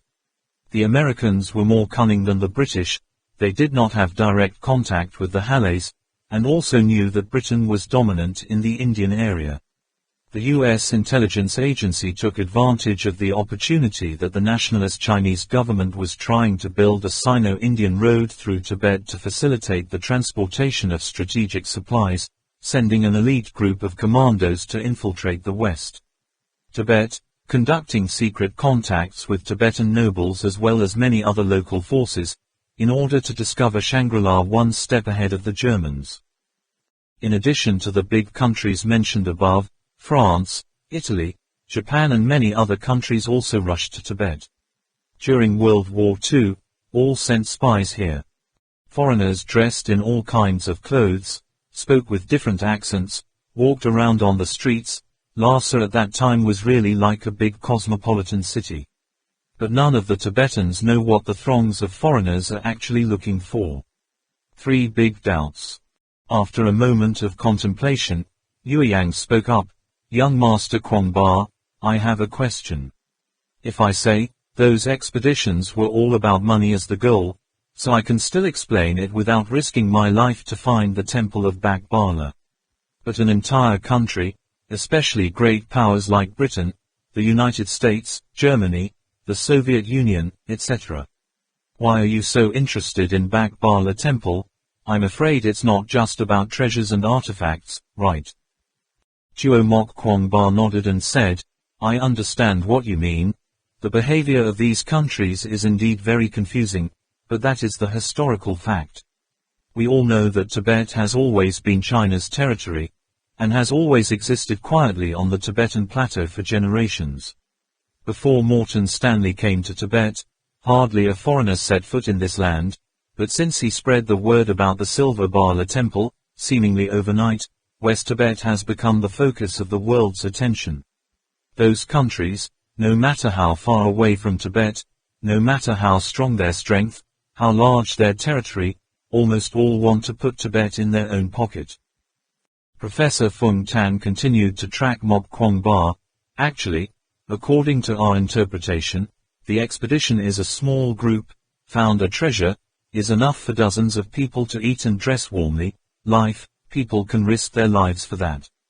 As for the country, being a very large collective, if they discovered a great treasure, enough for a country to eat for decades, why didn't they launch a war for it? Actually, we all know Bala Temple is a great treasure, but just how big is it? At this point, it is first necessary to clarify what the Bala Temple represents. In a narrow sense, Bala Temple represents the entire wealth of the most powerful dynasty of the Han clan in history, the Tang dynasty, along with the most powerful dynasty in the history of the Tibetan people, the Thofen. Remember, the prosperity here is not simply its military strength, but only the level of science and technology, agriculture, machinery, medicine, digital astronomy. All of them are at their peak, even including scientific and technological achievements that have been buried in history, not even people today can achieve. In a broad sense, there are also countries that pay tribute to Dai Duang and Thofen. Silver Bala Temple can be considered as the treasure accumulated wealth of the whole of Asia in that historical period. In terms of historical value alone, with the documents we hold in our hands, it can also be affirmed that it is worth 100 Vien gardens. According to statistics, the artifacts that were stolen from the Yuanming Garden by the coalition of 8 countries, Not counting the destroyed and damaged things, the value is equivalent to the total economic value of China in a year.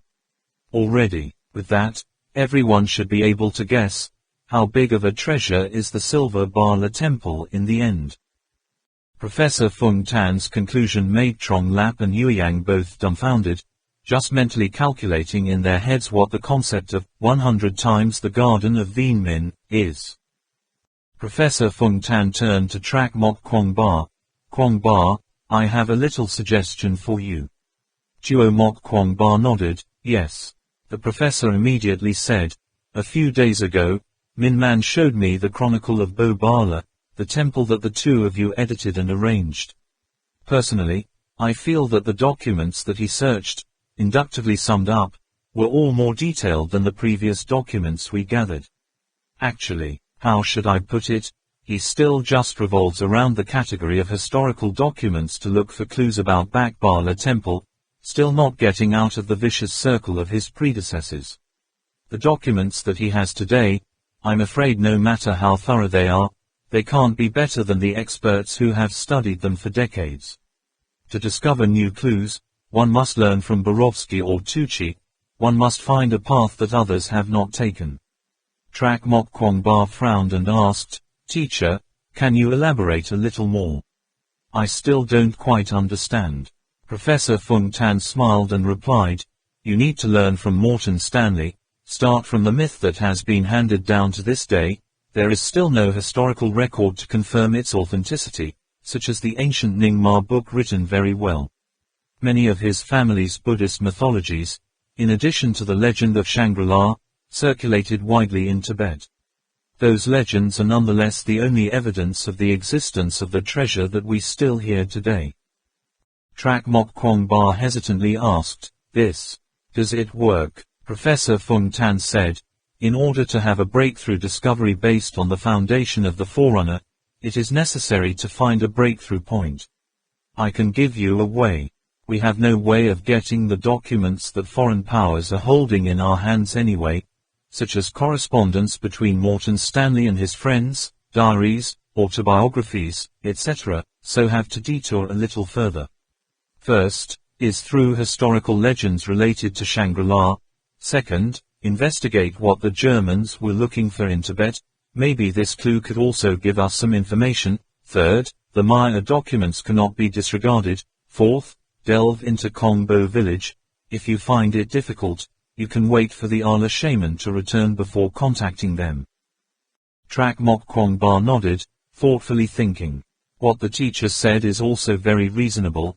If nothing is discovered from historical documents, switch to looking for historical suspicions in fairy tales and myths. Maybe there will be unexpected harvests as well. Suddenly I heard Min Min say softly, actually, as long as we can solve the three big questions. Three big questions, Trong Lap exclaimed in surprise. Trak Mok Kwong Ba nodded, that's right. We studied and analyzed all the documents at hand, and discovered three inexplicable problems. Perhaps this is the key to finding the Silver Bala Temple. The first is the real cause of the Army of Light's mysterious disappearance. Yueyang and Trong Lap looked at each other in bewilderment, then shook their heads together. Trak Mok Kwong Ba said, with the amount of documents we have, information about the Kwei Ba tribe and the Army of Light is very little. It can be said that they are more mysterious than the Temple of Bak Bala. As the creators of the Bak Bala Temple, they were once the most fearsome military force in history. Choosing to disappear like that is indeed a difficult thing to understand. Is it possible that just to protect the treasures in the Four Methods Temple from being destroyed by the Buddha extermination war, they had to choose the way the entire army secretly escorted them to move?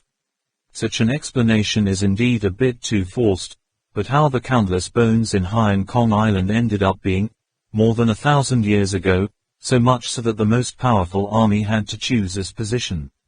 Yueyang puffed out a sound. This problem, it is true, cannot rely on imagination or guessing ability to give the answer. Just listening to Trak Mok Kwong Ba said again, the second problem is the behavior of the county catch messenger. especially based on the content of the ancient Golden Book that has been translated by experts. It can be seen that at first this messenger intended to deliver the 3 offerings to 3 different people. However, what caused him to suddenly change his mind, separate the remaining 2 items, and place them in 2 faraway places? What did he come to America to do? What is the trust item that has been entrusted to someone else? Yue Yang pooped for another hour. And what's the 3rd problem? Zhang Lap asked impatiently. Trak Mok Kwong Ba said, the 3rd problem, our organization is just a small group that is not worth mentioning. Why does such a powerful figure as Merkin cling to it, especially before information is leaked? This proves that our actions have never been noticed by international organizations looking for the Silver Bala Temple, so Merkin's special attention to us cannot be ignored. However, by now this issue seems to have been resolved. Professor Feng Tan corrected. Only part of it has been solved. In fact, the Merkin family still has many questionable points. First of all, if there is information about Bak Bala Temple from the Maya documents, why do they insist on claiming that the temple is their property? The first person to possess the historical documents of the Maya is also not named Merkin, but Landa. Also, after Ben Merkin appeared, a series of his behaviors made people feel very strange. He kidnapped the crazy Kuei Ba in Mong Ha. Why are you still clinging to Kwong Ba? In America, why are drug dealers and guerrillas so interested in you? Was it Merkin's arrangement? The Beastmaster that suddenly appeared, was it Merkin's intention? For what purpose did he do that? Is it just to buy time for you guys to find the White City? Or to destroy your group in the Americas? On Shuangkong Island, his behavior was even more bizarre. How much effort did he put in, just to use a fake map to get us on the wrong track? Moreover, from the stories of the villages of Kongbo about Merkin, it is true that he knows of the existence of Shuangkong Island. He and we are both searching for the temple of Bak Bala. Besides, his identity as a holy messenger can be said to be just a coincidence, right? The last time we went to the snowy mountain to Tat Kiat Mo, Professor Feng Tan paused for a moment, then continued, I don't know if he is following us or not. Trak Mok Kwong Ba smiled and replied, I'm afraid this is not possible. He intentionally released the fake map. He must have been there already. What's the point of following us now? Professor Feng Tan thoughtfully shook his head. Not sure, maybe he also believes that the map is the key to finding Bak Bala Temple. He couldn't find it himself, so he deliberately gave it to us. Let's go try our luck, then follow up. This is also a possibility. Trak Mok Kwong Ba noticed in his teacher's eyes a flicker of concern, as if he was hiding something. What is it? Why did the teacher insist that Merkin was spying on them? Min Min said, okay, everyone has talked too much today. It's better to rest for a while. Zhang Li immediately stretched out on the chair. That's right, we've been tired all day. Professor Feng Tan also nodded. Okay, come here today. You guys go on vacation. I still have to edit the new documents sent back. Trong Lap and Yue Yang rest for a day, return to the training camp the next day, and show off the latest documents discovered by Trak Mok Kwong Ba. Yue Yang reported the information he heard to Lu Kan Nam. She just nodded slightly, indicating that she knew, but in her heart, she was shocked and shocked. She couldn't have imagined that a Merkin could hide so many secrets. If it weren't for the documents the Germans collected during World War II, it would be difficult to trace his family secrets. Come to think of it, she couldn't help but recall the situation when she first received this assignment. Nam Wing, have you really thought about it? You want to personally lead that team? They're a bunch of scumbags who don't know anything. Just let them play with each other. You go. Don't you use the cannon to shoot mosquitoes. Trust in my ability. Within half a year I will train that group of people into a qualified expedition team. If you absolutely want to go, wouldn't it be better to bring a team of experts? No, I am still investigating the person who competed with us for the Golden Book of Gu. but he hides his identity very well. Everything I have investigated about him is from public documents. Aside from knowing his real name is Merkin, we don't know anything about anything else. Moreover, I discovered that he had followed the Golden Book all the way to Tibet. Why did he spend so much effort? He must have obtained such an ancient book. We can't help but be on guard. There's a chance he's a detective from some large organization overseas. Detective. Ha ha. How could any organization send such an elite detective? I guess, there's a chance he's the leader of some sort of organization. Perhaps from a certain channel, he knew the importance of the Golden Book, so he traced it all the way to Tibet. However, it has to be said again and again, what does this have to do with that group of amateurs?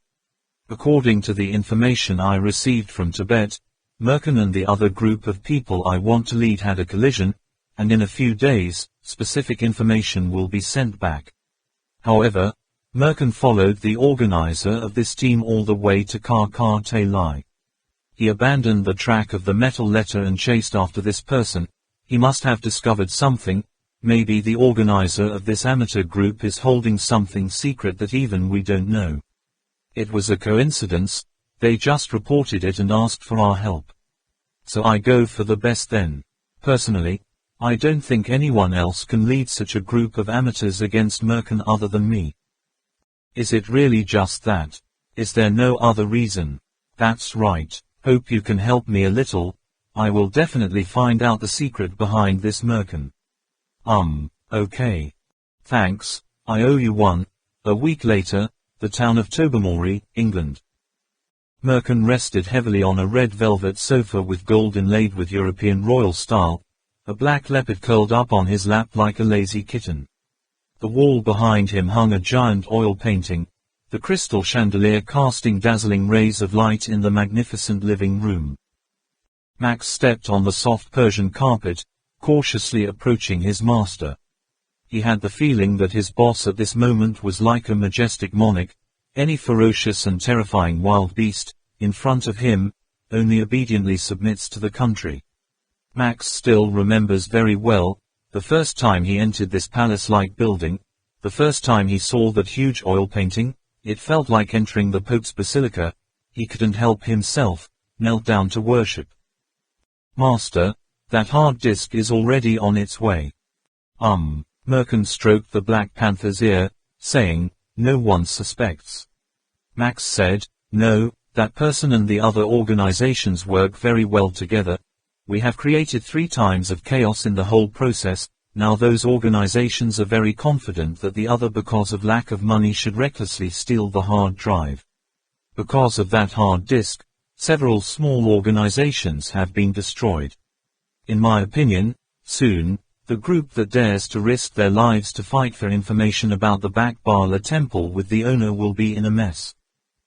Merkin pulled the Black Panther's tail, wrapping it in circles on his fingers. No, only a few small organizations were destroyed, besides there are still a lot of huge forces, more than half of them are hard drives, will be robbed by them. Boss, I really don't understand, isn't the hard drive in our hands better? Why pretend to let outside organizations steal it? Their leads have been cut off for a long time, unable to move forward. Now giving them that drive, won't it make them know as much as we do? Max pretended to be thinking a lot. Merkin grinned and said, no, do you think that stolen hard drive is really all the documents that Trak Mok Kwangba recorded? Do you think that guy really wants to cooperate with us? Max said, why not? However, even a quest like stealing a hard disk can be done, right, boss? Merkin's face seemed to smile but not smile. A lot of the footage on that hard drive has been cropped, but they do it very skillfully. Since the whole thing was filmed at a time when there was a great deal of danger on all sides, the footage is already incomplete, so just cut out the most important parts, those who have never seen such scenes before. It is absolutely impossible to see the loophole now. But we are different. For the past 2 years we and them have almost been on the same path. Of course I know where they must definitely take pictures, but that hard disk is not there. In addition, The whole bunch of text documents in it certainly can't be complete. I dare to bet with you, the theft of the hard disk this time must have been known to some of us, and also helped him complete the mission. Max wiped the cold sweat from his forehead, carefully wiped his hand on the hem of his shirt, then said, say that guy really wants to play a double. But, could it be that he voluntarily became addicted to drugs? Merkin sneered, it doesn't matter. Have you ever heard of people who want to get inside the enemy ranks to act as insiders, but willingly volunteer to burn their faces with red fire, or use homemade black paint? Blind with two eyes, swallow coal to turn into a mute or not. The Chinese have a thing called righteousness. Because of this, even if they trample themselves to the point that they are not as good as dogs and pigs, they can still endure it all. Ah, it's just a pity, you can't use this game on me. The time and place he appeared are not accurate, even if he has natural acting talent and extremely high psychological quality, I don't believe it. Well, if you want to use me, then let us use each other. In the end, I will definitely satisfy him. Max, do you know what the key to winning the spy war is? It is to let the opponent first believe that he has won the trust of his side. Whoever gets to this point first, that person will win. Therefore, whoever may not believe, must not be trusted at all. Max was so excited that his hands were wet with cold sweat and stammered, yes. Bran, thank you boss for teaching. Boss is really smart, wise, boss is really. Merkin indifferently caressed his chin under the Black Panther, disgustedly said, this is also what the seniors in the family taught me, wanting to play spy war ha, still no one can easily pass the eye. Where am I? No matter how clever a disguise is, it's still a disguise, there must be loopholes, are you right, Max? Looking at Merkin smiling happily, Max suddenly felt a chill down his spine, did not utter any famous words for a long time, suddenly thought of something, and hesitated to say, Master. This time there is more news, they have discovered some secrets. Related to family, the Master's family. Merkin drew his nasal voice. Max carefully chose his words, tried his best to narrate the news he received to Merkin as accurately as possible, never daring to ask any more questions about his master's family secrets. Merkin's memoirs. When Max finished talking, Merkin laughed, the Black Panther on his lap glared at him, then buried his head in sleep. Do you think this information is reliable? Merkin laughed, as if he had just heard a very ridiculous story. Max said, This is information that has just been received. It is said that they tracked down a document from World War II. At first it sounds like seam. Merkin said, how come I never heard of an ancestor who used to chant in World War II? Okay, you go and investigate. This news is after all made up by that guy intentionally to deceive us, or they received fake information. Maybe it's those track Mok Kwong Bar that launched a blind fire. Scat. Before leaving the room, Max glanced back, but Merkin's face from beginning to end remained the same mocking smile, unable to see any clues. Until Max's shadow was out of sight, Merkin was still wearing that same smile. His face was like it was molded out of a mold. But in his heart he asked himself no less than 1,000 times, how can it be traced? No, absolutely impossible. Did the ancestors leave such traces in history? They should have hidden their identities very well. However, why do outsiders know the secret of their family, even though they haven't found out the truth yet? But there's only one step left. This is absolutely impossible. Who's playing tricks on me? Grandpa really left a photo. No, there's no way this can happen. Although Merkin's facial expression didn't change, his hand was unconsciously clenched.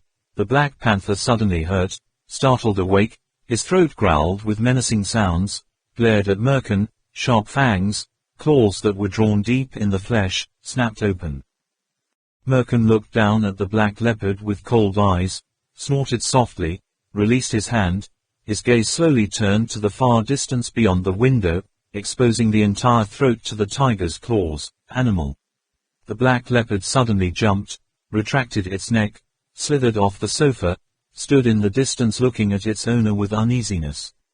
The man in front of him suddenly gave off a terrible smell, which made him sense danger, a terrible danger.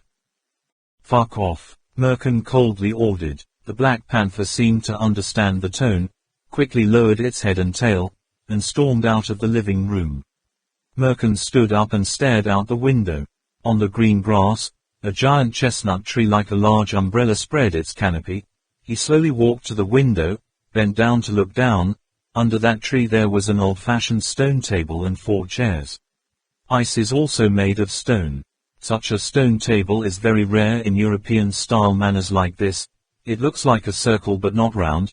In the middle there are also 19 horizontal and vertical lines engraved. Listening to my grandfather say, it is called the 8 fairy table. The wind blew, and there was a rustling sound in the canopy of the big tree, like bringing Merkin back to the old years. "Ben, you're 7 years old." Grandfather held a black chess piece and placed it on the chessboard, which was dotted with markings and lines, and the wrinkles on the old man's forehead were as dense as that of a chessboard. "Yes, Mr. Merkin. Triangle, triangle." Ben's white piece landed firmly. "Ah, 7 years old, 7 years old, so fast, so fast." Black flag occupies the corner, left upper subsection.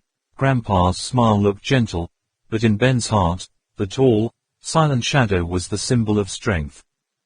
The white flag occupies the 3 stars, directly opposing the black flag. "Old man, this Merkin name will be inherited by you, Ben." Black flag continues to attack left. The white flag was the editor. Ben said nothing, but held the chess pieces in his tiny hands that were rubbing together to make click sounds. "Merkin, it's not just a name, it's a logo." Black flag border attack. "Do you know why you can take the name Merkin and your father can't?" Ben cautiously raised his head to look at his grandfather. The old man's golden hair had become sparse, only his wrinkled face still retained its sculpted features. "Unknown, Mr. Merkin." The white flag tries to penetrate the lower left corner, attacking the star Empress point.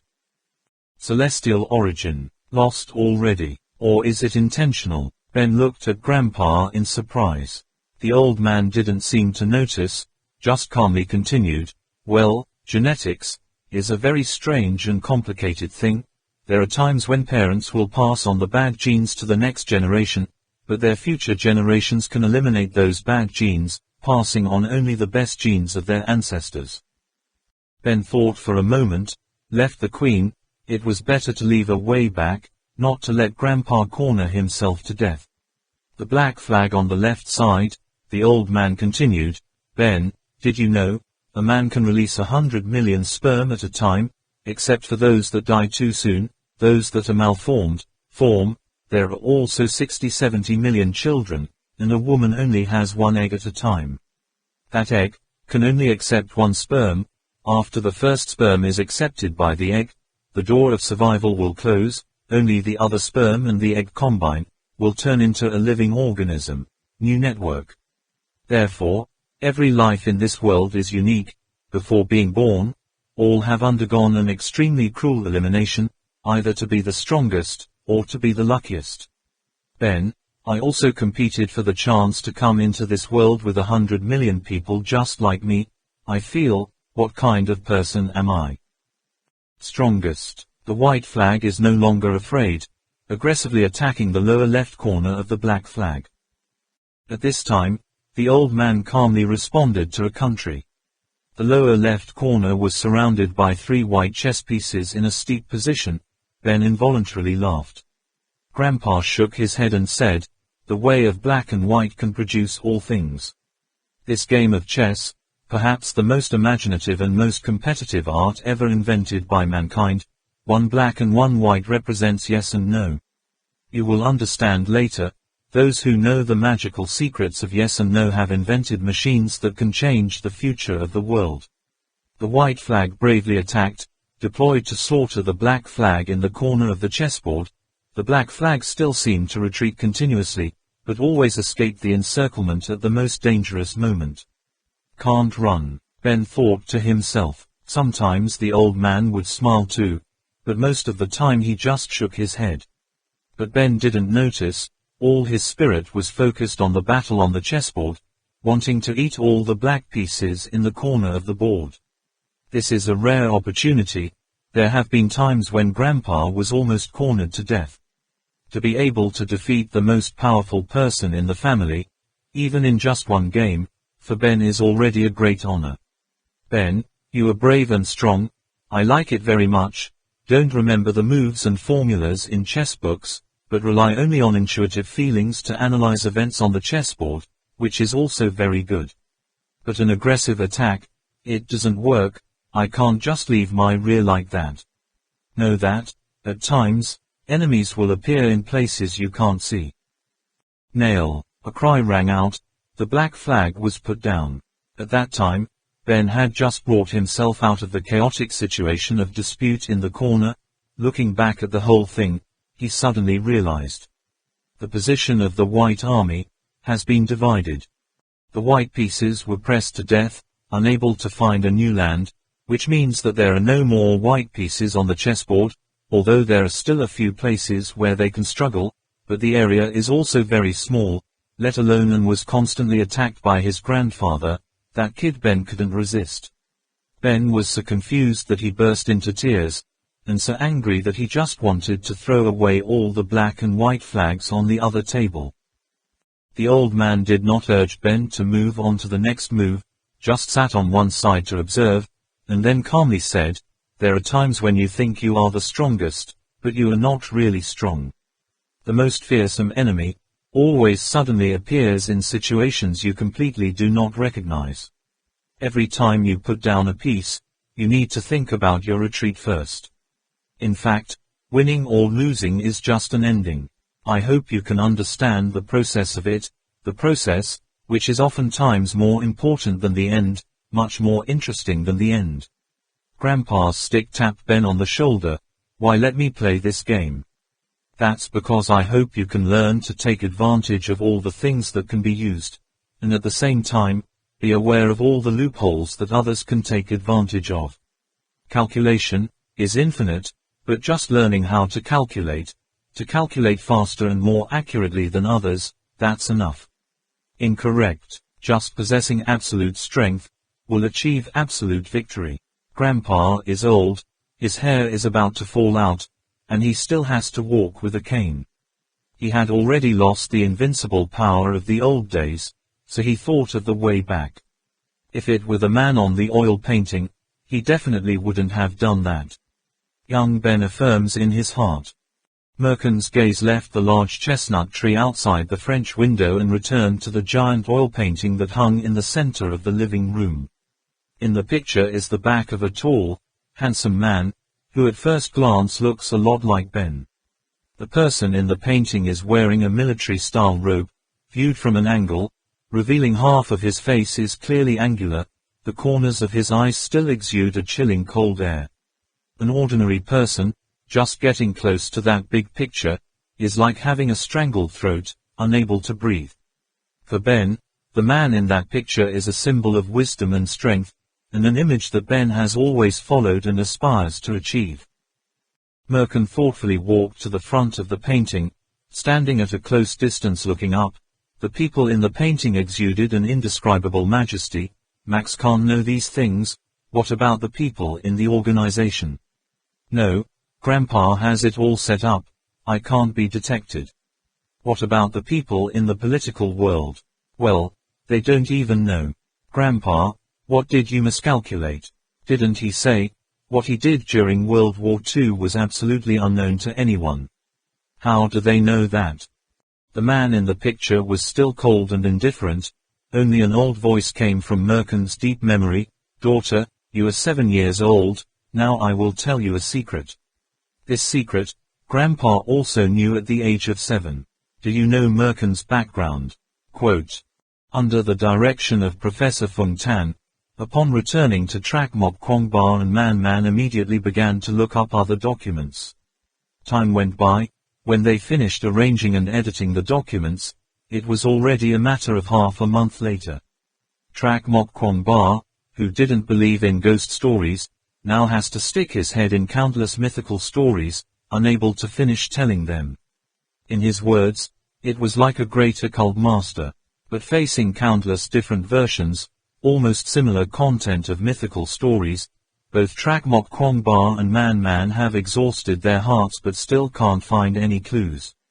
Professor Fung Tan's side did not make any progress, but the renovation of Trong Lap's equipment and the training of new recruits from Yueyang made rapid progress.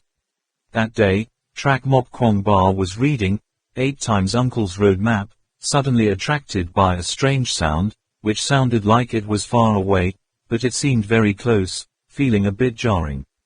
He turned his head to search, only to see a shiny spherical object flying past his eyes. The source of the sound was from this orb. Trak Mok Kwong Ba was about to stand up to see what it was. Suddenly his whole body was cold, his throat seemed to be strangled. This has never happened before. Apart from the magician Arla, Trak Mok Kwong Ba can't think of anyone with such a strong body. But the shaman Arla certainly never played this game. Could it be the enemy? While thinking that, suddenly heard Trong Lap laugh loudly. Ha ha, young Master Kwong Ba also hit the trick. Yue Yang said in the back, you're awesome. Trak Mok Kwong Ba turned his head and saw that the person who had just sneaked on him turned out to be Trong Lap. Couldn't help but be surprised. Being so close to Trong Lap, he had absolutely no feeling at all. Could it be that without training for a long time, his body has become dull? It can't be like that. He does strength training and reaction training every day, right? Trong Lap took a few steps up, picked up the glowing ball and made that sound, smiled and said, young Master Kwong Ba is surprised. This is also a very important tool mentioned by Duango in the diary. His signature, gravitational bullet, or attraction ball, is fine. The inverter sound it emits has a frequency range that can be received by all living things on this planet. Its multicolored light also ensures that it is only a sightseeing creature, are all visible. This is the last piece of equipment that Arla Mage has just sent back this week. The rest of them have already returned to Lhasa. They should be here tomorrow. Trak Mok Kwong Ba took the spherical object, only to see that it was the size of a tennis ball, still constantly vibrating, emitting sounds from low to high. The outer shell was both metal and plastic. You can see through the case to see the electronic components inside emitting dazzling colors. For some reason, as soon as he saw this small ball, his attention was so focused on it, that he forgot about the changes in his surroundings. Just listen to Trong Lap explain. During many expeditions, Duango encountered countless creatures of unknown origin attacking. So he invented this thing based on the principle of the blind grenade and some electronic device, in order to attract the attention of large animals, so that he could move or escape in peace. If we had this in the serpent forest, we wouldn't have been chased so badly by that giant crocodile. Trak Mok Kwong Ba picked up that attraction ball, to look at it again, feeling that this thing can really promote some unexpected uses, only it's a bit big.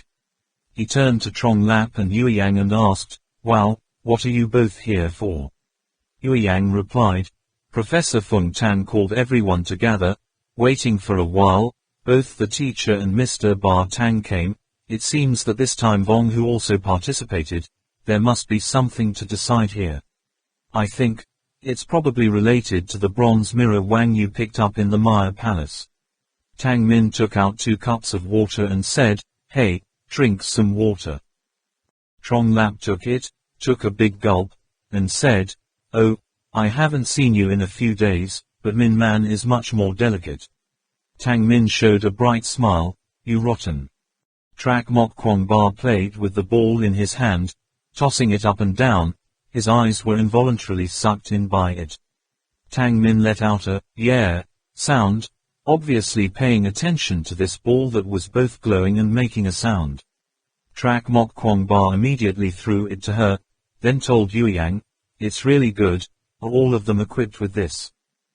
Yue Yang shook his head, not for the time being, everyone is still being trained to use hooks. That's right, Young Master Kwong Ba, this is the final list. Saying that, he took out a brief introduction of the new member group. Track Mok Kwong Ba took a quick look. Besides Vong Hu, Sean and the magician Tap Tay, more than 20 people who loved outdoor adventure activities were eliminated. Only 7 people, respectively Ngim Dung, 39 years old, geomorphologists, professional explorers, pioneers and explorers of folk climbing, elite mountain climbers of Tibet, nationally renowned alpine guides. City people. Chu Ngim, 40 years old, amateur adventurer, once a core member of Dai Phi Ung Commune, captain of the cliff climbing team. In 1998, he was the main member of Enelo Tang Bo River Adventure Troupe. Won the championship in the Scottish Ice Climbing Tournament in 2002.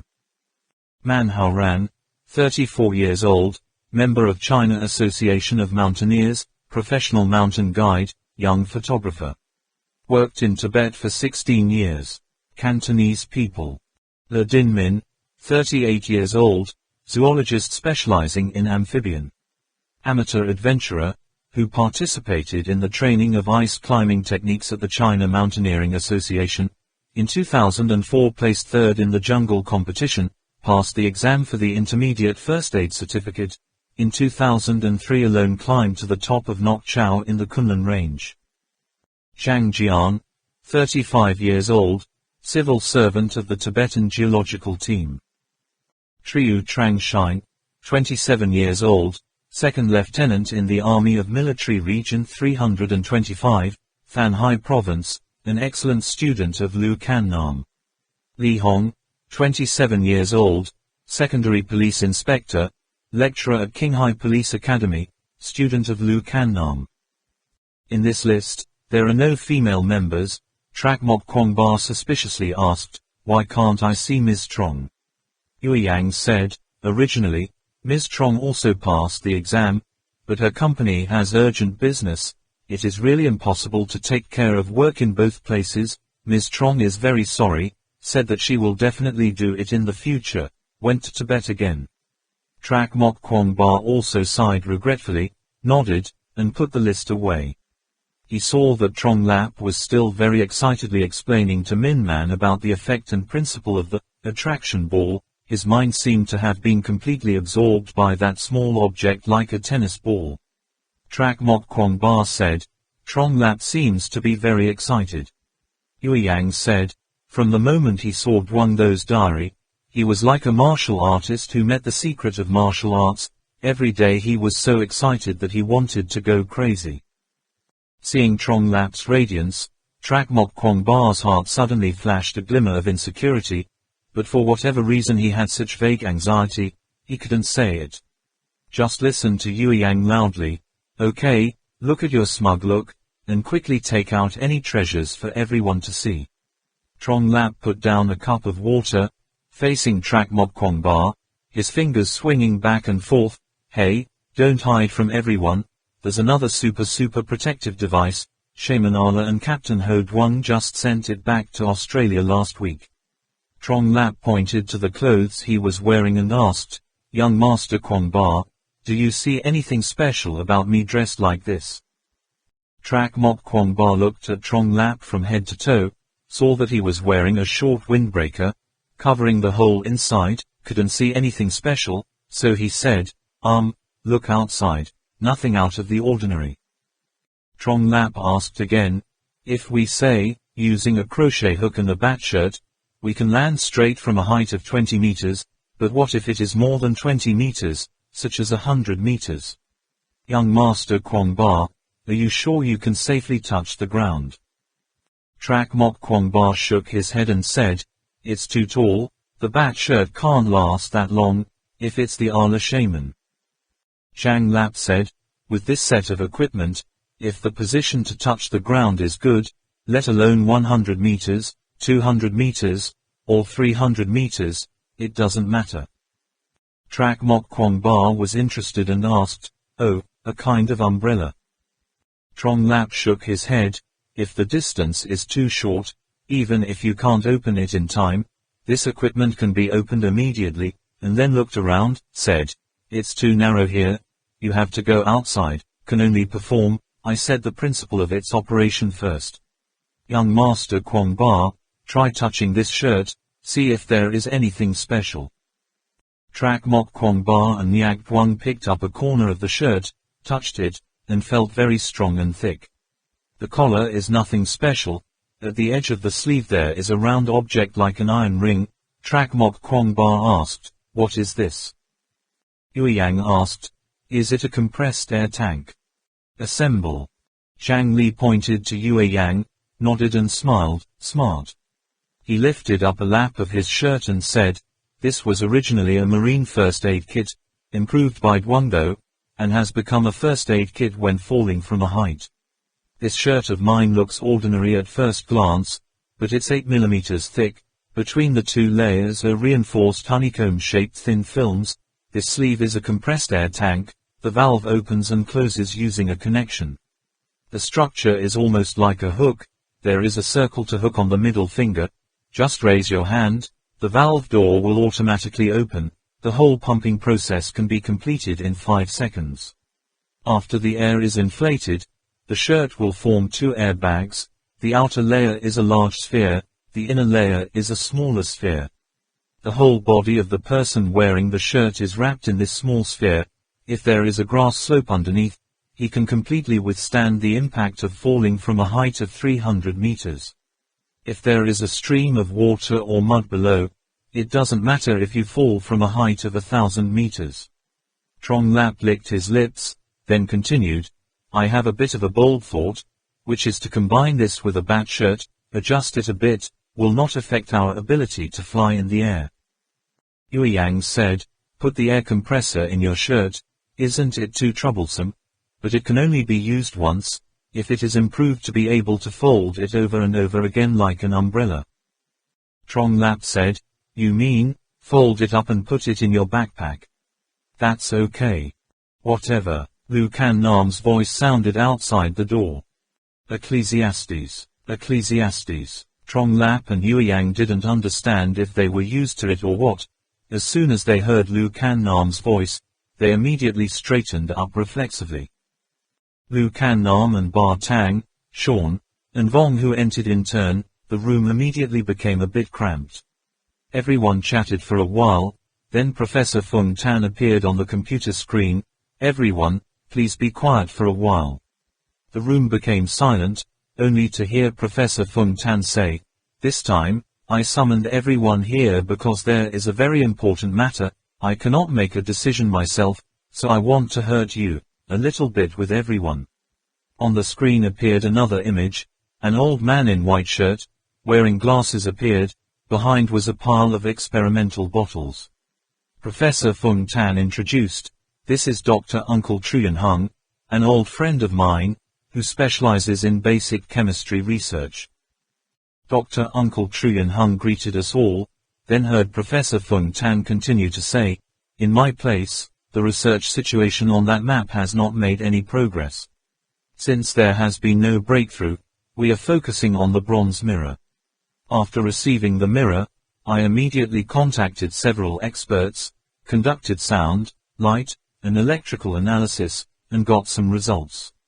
Everyone check it out. This is the copper mirror surface under the electron microscope. An enlarged image, taking up the entire computer screen, at first glance looks a bit like the surface of a planet taken with a black and white camera.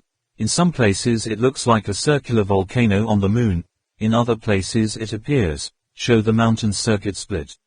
Zhang Li said, "Is this the surface of a bronze mirror?" Professor Feng Tan in the computer nodded, "Yes, this is the surface of a copper mirror that has been magnified 100,000 times, almost smooth and smoother, two concepts that are quite far apart, right?" Trak Mok Kwong Ba immediately said, "So, the ancients still used the principle of refraction in optics to create images."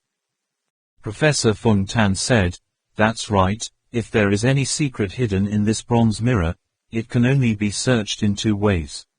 First, is through the pattern and writing on it, looking for hidden information, but we have tried our best and still haven't discovered anything special.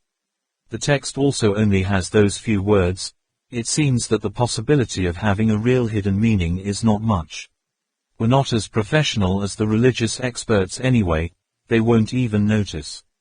Therefore, we place more importance on finding clues in the second way, i.e. in the direction of the reflection that produces the image of the bronze mirror. There are two reasons why we chose this second method as the main research direction. Firstly, this type of optical mirror was produced very early in the Han Dynasty. The technology for making it is probably relatively mature. During the Great Tang and Tuban period of traffic, the ancient Tibetans were fully capable of grasping this technique. Secondly, from the meaning of the scroll, it can be seen that County Kachvong was based on the illuminated citadel to sculpt a very large object, the original of which was illuminated by light, is only a small copper mirror. Such a difference in size, lest only the reflection and refraction of light rays can be produced. At the same time, through optical research, it has been proved that the surface of this mirror has indeed been specially treated. Under the electron microscope, its surface showed regular convex and concave patterns. We used a laser to scan its cross-sectional surface, analyzed it with a color spectrometer, and the conclusions were inclined to directing it as a transparent mirror, but Professor Fung Tan said at this point, the luminescent mirror immediately began to rotate on the computer screen. A red light beam shone on the mirror surface, the angle between the light beam and the mirror surface kept changing, and the mirror surface did not stop, turn, then on the white wall gradually changed, a faint silhouette appeared.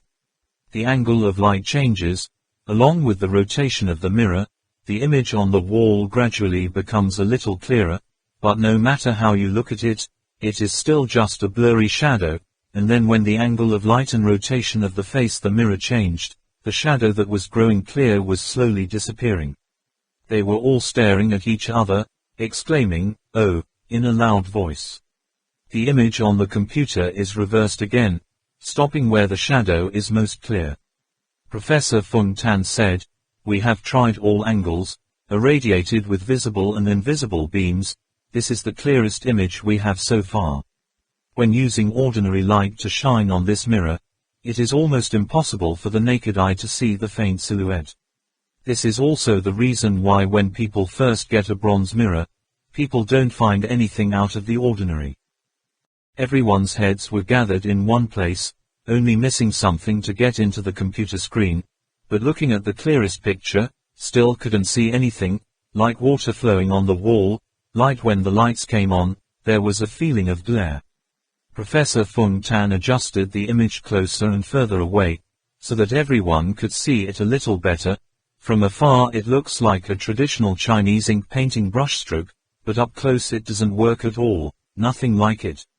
Trak Mok Kwong Ba said, "Is it due to the distance of the light source and the brightness?" Professor Fung Tan said, "Those things have also been tried, and they don't work.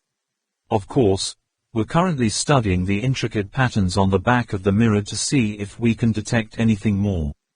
Also, we asked Vong Hu about the situation when he discovered this bronze mirror. Vong Yu said, when he woke up, he only saw a black night. Unintentionally groping on the ground, he bumped into a round object, one side smooth and the other rough, feeling like a mirror. It was not at that time. What to think? Just conveniently put it in the backpack. There is a huge problem here. Trak Mok Kwong Ba suddenly understood. The teacher means, I'm just afraid that something is left. Professor Fung Tan nodded. That's right, remember the image of the same message in the Maya dungeon I showed you before, when the Mayans mounted this mirror upside down on the top of the passage behind the taboo door, but Vong Yu found it on the ground. If it is said, time and years have caused the bronze mirror to fall from it, then whether anything else has also fallen, we do not know. Now we just have to continue to ask the expert to study the Maya labyrinth, see if we can find any clues there. Although that explosion may have destroyed everything, but maybe we still have some hope. Yue Yang was as depressed as a deflated balloon. So, if unfortunately this bronze mirror is not complete, then the light cannot shine on the castle. Duo Mok Kwong Ba excitedly said, but that Ahis dungeon has already been destroyed. Yue Yang said, if that's the case, can't we restore the city to its original state and let the light shine again? Professor Feng Tan said, comprehensive analysis has been carried out, but there are still no results. Now it's only the chemical aspect that the experiment has not been conducted, but once the chemical manipulations are carried out, it is very likely that irreversible damage will be done to the copper mirror. I hope to be able to hear everyone's opinions. Dr. Bak Truyen Hung pointed to the machine behind. I have preliminary analyzed the copper mirror. This is clearly a gilded copper mirror. If using chemical methods to process, I can peel it off, a layer on its surface. The necessary equipment and machinery are all prepared. If everyone votes to pass, it can be carried out immediately. The atmosphere suddenly became silent. No one knew what effect it would have in the end. If ineffective, the bronze mirror will be destroyed and cannot be restored. That's why Professor Feng Tan called everyone to gather here. Professor said, Vong Hu, legally, this mirror is your personal property. Your opinion is very important. I think, you must have hesitated before this, right? But in the end still chose to give up. Now what? Try to say what you think. Wang Yu twisted his hands. I didn't understand it very well before, so I didn't dare to experiment casually, but haven't you guys been studying this for a very long time? In my opinion, everyone should decide based on actual needs. If everyone agrees, I don't object. However, if you are not 100% sure, I think, it is not the end. It is better not to destroy it arbitrarily. Professor Feng Tan said again, Kan Nam, how about you? This is a religious artifact. Do you have any idea? Lu Kan Nam said, actually, people in the sect are still studying ancient scriptures to see if they have discovered any new clues. If analyzed from a rational perspective, it is still best to do no harm, but about whether the ancients have hidden anything under the surface of this mirror, it has indeed posed a difficult problem for us. Quote. Professor Feng Tan said, I understand everyone's thoughts. In fact, all of them think that it's not time to be forced to try the best to keep the mirror complete, right? Actually, I wouldn't think so. However, we've already used all the methods we can use, and really haven't made any progress. What if it's true that the ancients hid the secret beneath the surface of the mirror? Without risking a little, it will never be possible to know the truth. Dr. Uncle's opinion is, we can start from the edge. The first experiment will control it to damage the mirror less than 1,000th. The whole sequence is absolutely logical and scientific. If you want to talk about the reasons, in fact, both the opposing and supporting sides have their own reasons. It's just a matter of whether you want to take a risk or not. I have a majority vote. I hope everyone can vote. I agree. Tang Min was the first to express his attitude. His voice was very soft, but he heard every word clearly. Professional matters are assigned to experts. If it's true that we've thought of all the ways, why don't we risk giving it a try? Experts can study over and over again, but we're out of time. We're out of time. All of them lowered their heads. They all understood. That's right. Trakmok Kwong Bar's time was short. Only Vong Hu and Sean were surprised and didn't understand why. Can try once, Lu Kan Nam also said. Then try it. Trong Lap and Yue Yang spoke in unison. I have no idea, said Bar Tang. Professor Feng Tan said, everyone has agreed. Then, cock, cuckoo, came a knock at the door. The people in the room were startled. This place is very secluded. Originally to avoid eyes and ears, everyone who gathers here is also very secretive. The biggest worry is being watched by others. Yue Yang looked through the observation hole, immediately opened the door, and loudly shouted, "Ah, shaman, Captain Hu Yang, you two are back." Captain Ho Duang laughed and said, "Finally, we have arrived. This buying and selling business is tiring. Come on, help me with my backpack." "Oh, it's all here, holding a meeting." Trong Lap said, "No, Professor Feng Tan has not discovered anything yet. is preparing for chemical analysis. The shaman Allah entered the room, put down his backpack, and said, "The bronze mirror. Well, for the time being, don't experiment. I think the religious side must have found out already." "What?" Professor Fung Tan's voice in the computer sounded. Dr. Uncle, just about to turn on the device, also stopped his hand. "Allah Mage, what did you find?" The shaman Allah said, As soon as I got back to Lhasa, I immediately received news from the teachers, saying that part of the map has been unearthed. The bronze mirror seems to have the same thing, so for the time being do not carry out any chemical experiments that may damage it. Part of the map has already been decoded. Trak Mok Kwong Ba was extremely excited. The shaman Allah said, "Only part of it. The elders in the religion have read a lot of ancient books, initially thinking that the different colored symbols on that map represent the time of the year. Time. Professor Fung Tan immediately showed a map that no one could understand. The shaman Allah said, "First of all, the lines drawn in these 5 different colors are probably the traditional Tibetan theory of the 5 elements: iron, wood, water, fire, and earth. As for the drawings next to that line, on the surface there are no rules, but after careful study, the elders discovered that there are no rules, but they have rules, certain. Those drawings can be completely divided into 2 groups. One group is close to the color lines, rough strokes. The other is a bit far away from the color strokes. The lines are more delicate and meticulous. The group of rough drawings, no matter how they change, has only 12 different shapes in total, which is the 12 zodiac signs. Ancient Tibet used a 12-hour daytime calculation. If the 5 elements yin and yang were added, it was possible to record the time accurately to the minute. Based on that reasoning, the elders carefully reviewed the entire map and discovered the lines like those spider webs, from top to bottom in increasing time, 2 strokes spaced about 2 to 4 hours apart. Lake. The other group of relatively sharp and delicate drawings have absolutely nothing to do with the theory of this time. Many of the drawings don't even make any sense, most likely some kind of abstract painting.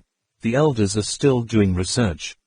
Based on the study of this map, the elders believe that the pattern behind the mirror must also contain something, but not at all, as we first guessed. After studying the pattern on the back of the mirror, they finally found the door to break through, but we needed the mirror again. Professor Fung Tan thought for a moment, then said, "Okay, I'll send the mirror back tomorrow." He turned to the other camera again. "I'm too shy, bothering you, Truyan Hung." Dr. Uncle said, "No, I haven't been able to help yet." "Fung, how many times have you been to Tibet looking for dogs over the years, but you did not expect to find such a great treasure?" Professor Fung Tan laughed. "Old, this time just helping these young people with logistics. That mysterious distant world now belongs to those young people." Trong Lap and Yu Yang began to surround Captain Hu Yang and ask all sorts of questions. "Captain Hu Yang, have you and the shaman Allah come to Guatemala? Are there also many cannibals in the Congo? Have you two met them? Where did you buy the part for the lure ball?" The bearded captain leisurely lit a cigarette and said slowly, "This is a long story." Captain Ho Duong began to recount their journey through countries around the world, making Tangman's eyes widen, and Trong Lap and Yu Yang were confused because they were not allowed to participate in this sale. Trak Mok Kwong Ba pointed at the map and asked the shaman Allah, "Magician, what is this for?" Where he pointed was a group of strange symbols on the edge, just a combination of straight and horizontal lines. On top is a straight line, then a horizontal line, then a straight line again. There are similar symbols on the fake wolf skin map, only the number of lines and horizontal lines is slightly different. The drawings on the 2 maps are rectangular, at first glance like an ancient seal. The shaman Allah said, This symbol is probably a standard for the ancients to distinguish the real from the fake. There is a fake position in the spear who has seen similar drawings in the scriptures, and is still looking for them. Again, believe that soon there will be results." The next day, the bronze mirror was sent to Professor Fung Tan. The shaman Allah said, "Professor, I'd like you to make this mirror project an image first." Professor Feng Tan nodded and said, "Okay." The copper mirror is placed on a metal pedestal. On the pedestal there are two rings. The inner ring clamps on the copper mirror, so that the mirror can rotate 360 degrees in the upper and lower direction. The inner ring can rotate 360 degrees, 160 degrees left and right inside the outer ring. The metal pedestal is also movable from front to back, back to front. After plugging in the power, the copper mirror began to slowly rotate. A red beam of light shot out from the corner of the wall, covering the mirror surface. The angle and bearing were constantly adjusted. After a while it was in the best position. On the wall surface immediately appeared a faint red light. Chapter 44, Shangri-La Secrets. Perfume Parameter Quang Bao Jian. No one could have imagined that the mystery of Shangri-La for thousands of years would be answered by Professor Feng Tan in just one word in a discussion like this. How many people have spent their whole lives searching for the legendary Shangri-La, but never even had the chance to see Shangri-La from far away even once. When Hong Ba Lamat Quang Bao Jian opened, these lucky people were immediately enveloped by one wave of joy after another. In this moment, they were very awake to realize that Shangri-La is not so far away anymore. Maybe, just a moment, they will immediately find the only way, lead to this holy place on earth. The bronze mirror was fixed on the pedestal.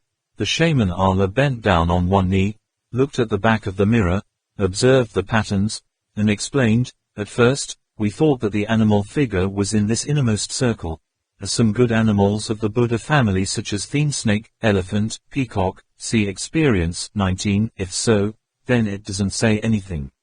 But after the elders considered it many times, they thought that these images were more similar to the dragon, white tiger, Zhou, and Xuanwu of the Tang dynasty. If so, it will represent the four-way azimuth. Well, if the Duke of Zhou is in the upper right corner, and the white tiger is in the upper left corner, then the opposite will be the southwest direction." Yue Yang impatiently said, "Then what about the outer ring? Is it the 12 zodiac signs?" The shaman Allah nodded and said, "If using time theory, the 12 abstract figures in the second round might be the 12 zodiac signs, but the drawings are completely different. Let me take a closer look." "That's right, Professor Feng Tan, can you turn on that map?" Professor Feng Tan immediately showed the map like a spider's web on the computer screen. The shaman Allah stood up and pointed at some points on the map, saying, "I'm sorry for this place, this place, this place. Zoom in a bit, hey. Don't be too big, try to keep the image clear, 1.5 times magnification is fine." "Okay, that's right, that's right." Zhang Lap said impatiently, "What's wrong? What's up?" The shaman Allah pointed to the bronze mirror with one hand, and the other hand pointed at the computer screen, saying, "Everyone, look closely, how are the drawings on the map and on this mirror?" Tang Min exclaimed, her voice mixed with surprise and joy, "Oh, it looks real." The shaman Allah said, "Fortunately the elders made a copy of the pattern on the back of the mirror. It took us a lot of effort to distinguish it. Obviously, the ancient Tibetans deified the 12 animals. The drawing of the 12 animals here is completely different from what we usually see, completely transformed. This is probably the tiger in the 12 zodiacs of the ancient Tibetans, if you pay attention, compared to the white tiger in the 4 holy beasts that they drew are really 2 completely different figures." Yue Yang said, "How do the 12 zodiac signs in this round represent time?" The shaman Allah explained, "Like the ancient Chinese way of counting time, the 12 zodiac animals represent 12 hours a day, each hour being equivalent to 2 modern hours. Specifically as follows: morning is a rabbit, the sun rises is a dragon, in the middle of the morning is a snake, at noon is a horse, in the middle of the afternoon is a goat, when the sun goes west is a monkey, at sunset is a chicken, at night it is a dog, at midnight is a pig, at midnight is a mouse, at midnight is a buffalo, at dawn it is a tiger." The difference is, the ancient Tibetans took the time of dawn as the beginning of a new day, not midnight. Trong Lap said, "So what does the time on this bronze mirror represent?" The shaman Ala said, "On this point, it is necessary to look at the comprehensive characteristics of the mirror. Let's put aside the 12 zodiac signs in this second round, see the drawing in the third round first. In the beginning, we counted 24 figures in the wave pattern.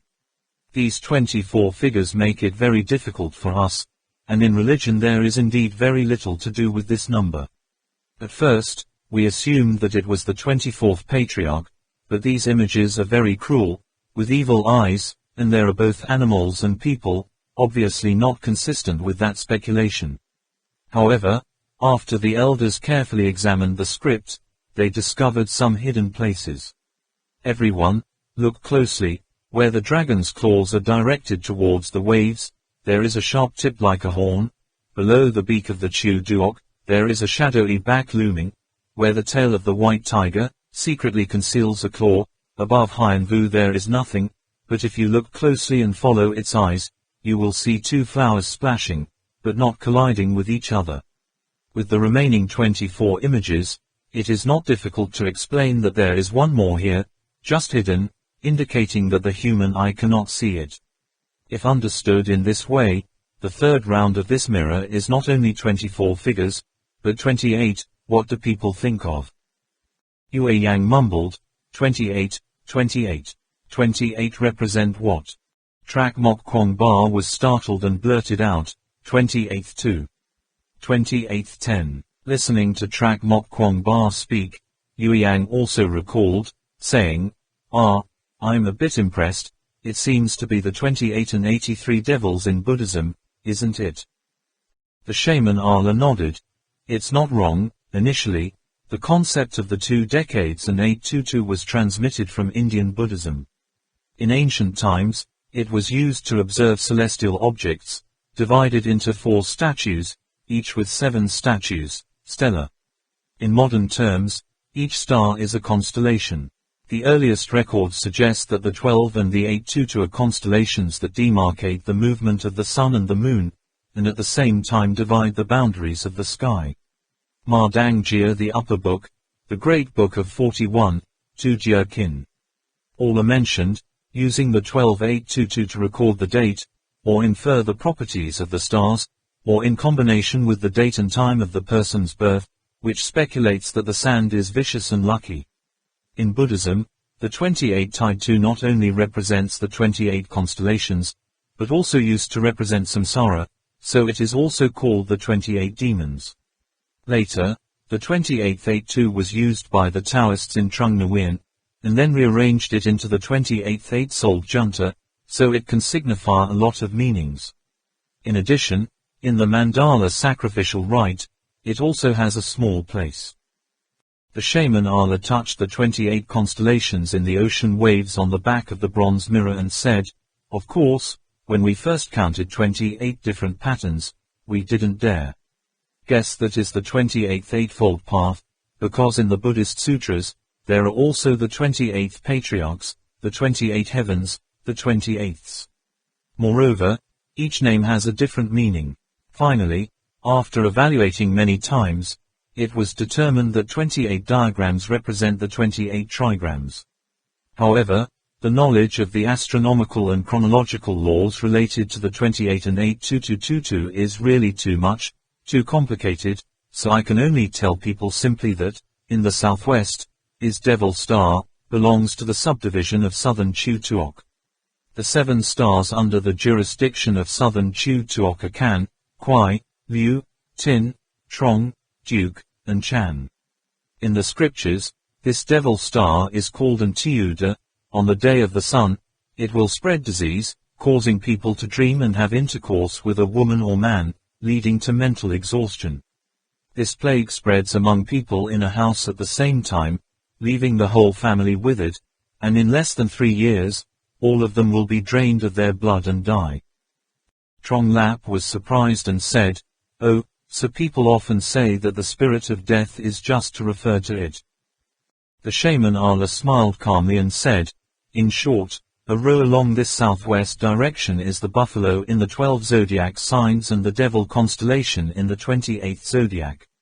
So we can know roughly, the constellation devil is the star, representing the light source, the Cheviot and the white tiger are the 4 statues, representing the azimuth, the buffalo is one of the 12 animals, armor, representing time, also means, when the devil star operates until the ox-buffalo hour shines light from the southwest, it will be possible to see a clear image on the wall, but why can't we see that image?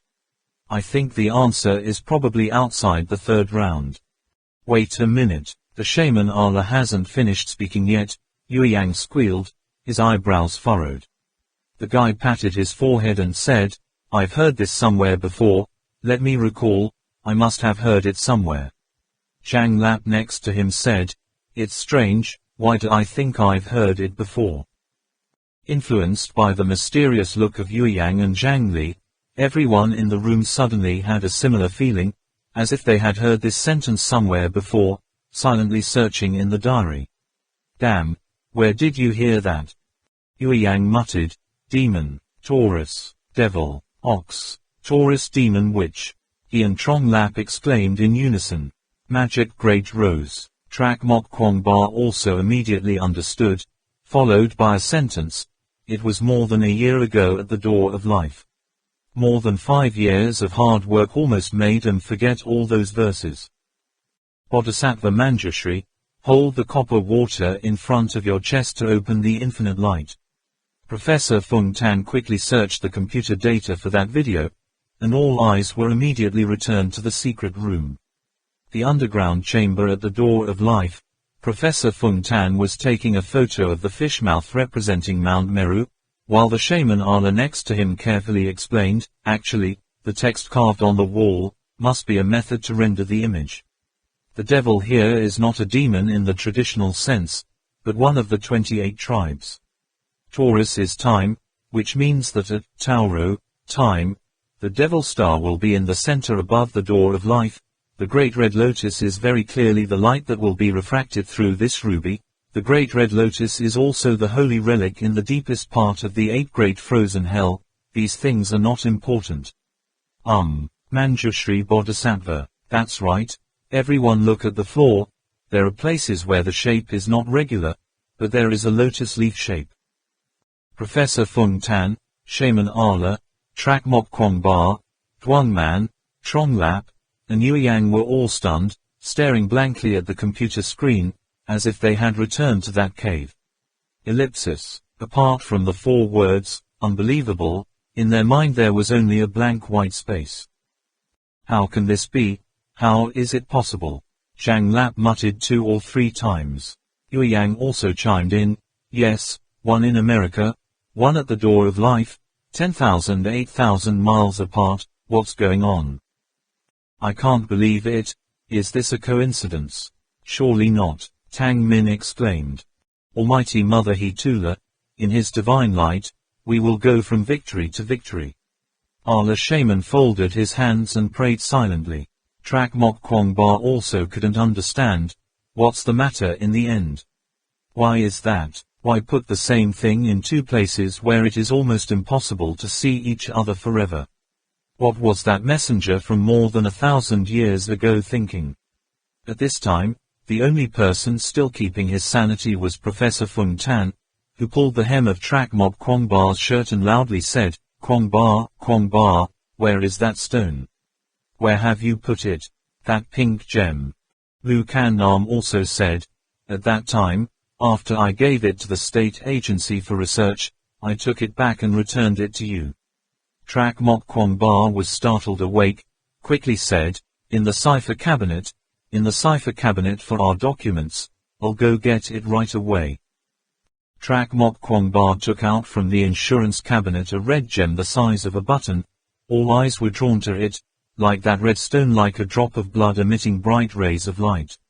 Professor Fung Tan was so excited that he almost got up from his wheelchair, but he tried to contain his excitement, and at the same time let everyone control themselves, constantly emphasizing, don't be in a hurry. Don't rush, take it slow, think first, That red stone is in the middle. How far is Manjushri Bodhisattva's lotus flower located?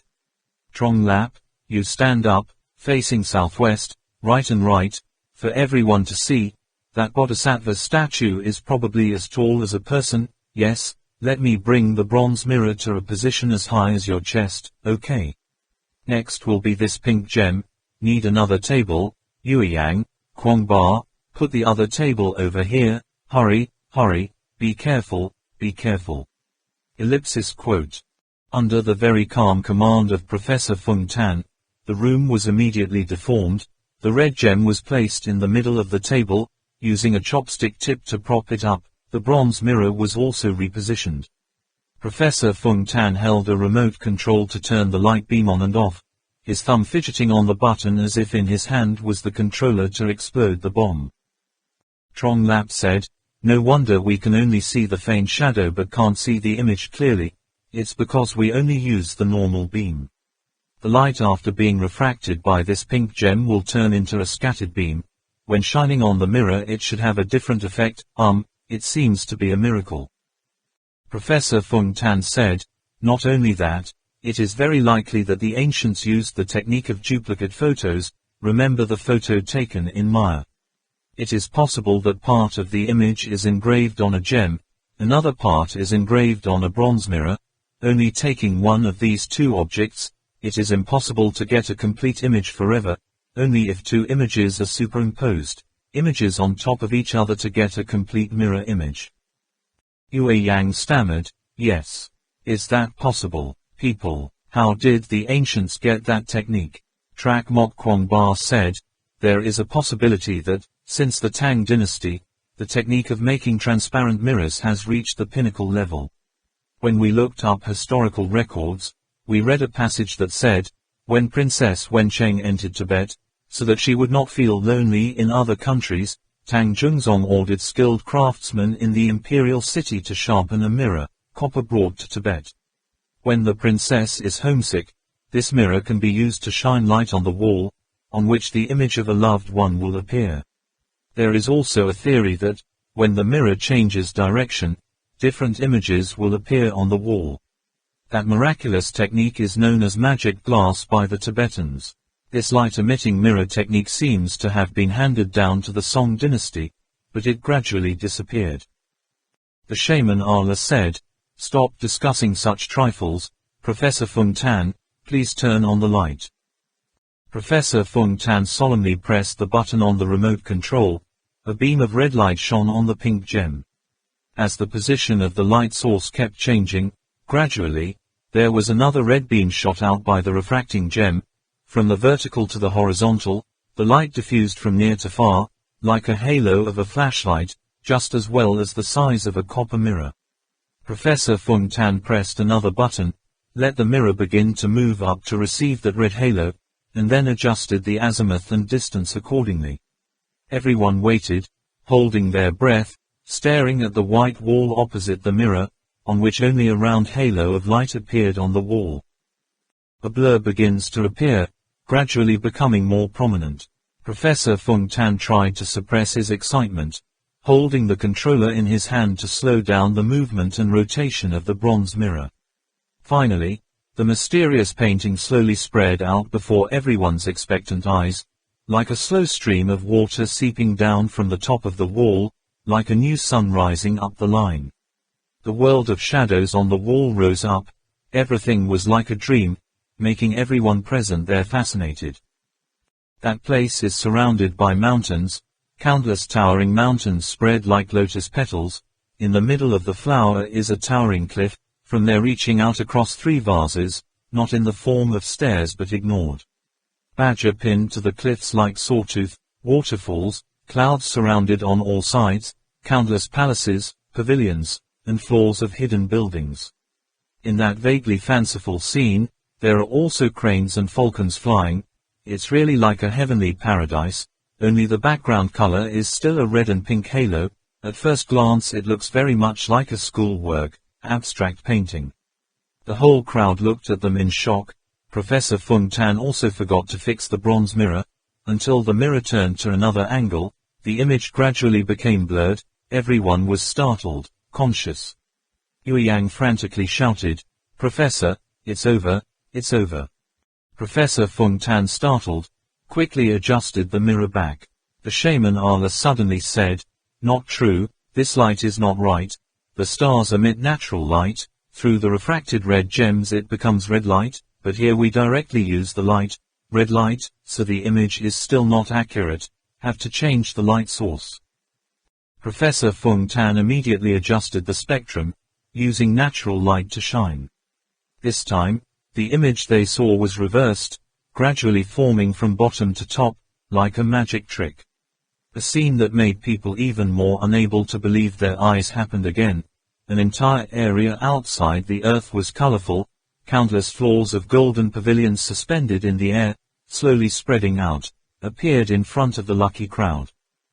After changing to using natural light, the light beam that was unexpectedly refracted by the gem did not turn into brilliant 7 consecutive colors like a rainbow, but like a painter's pen.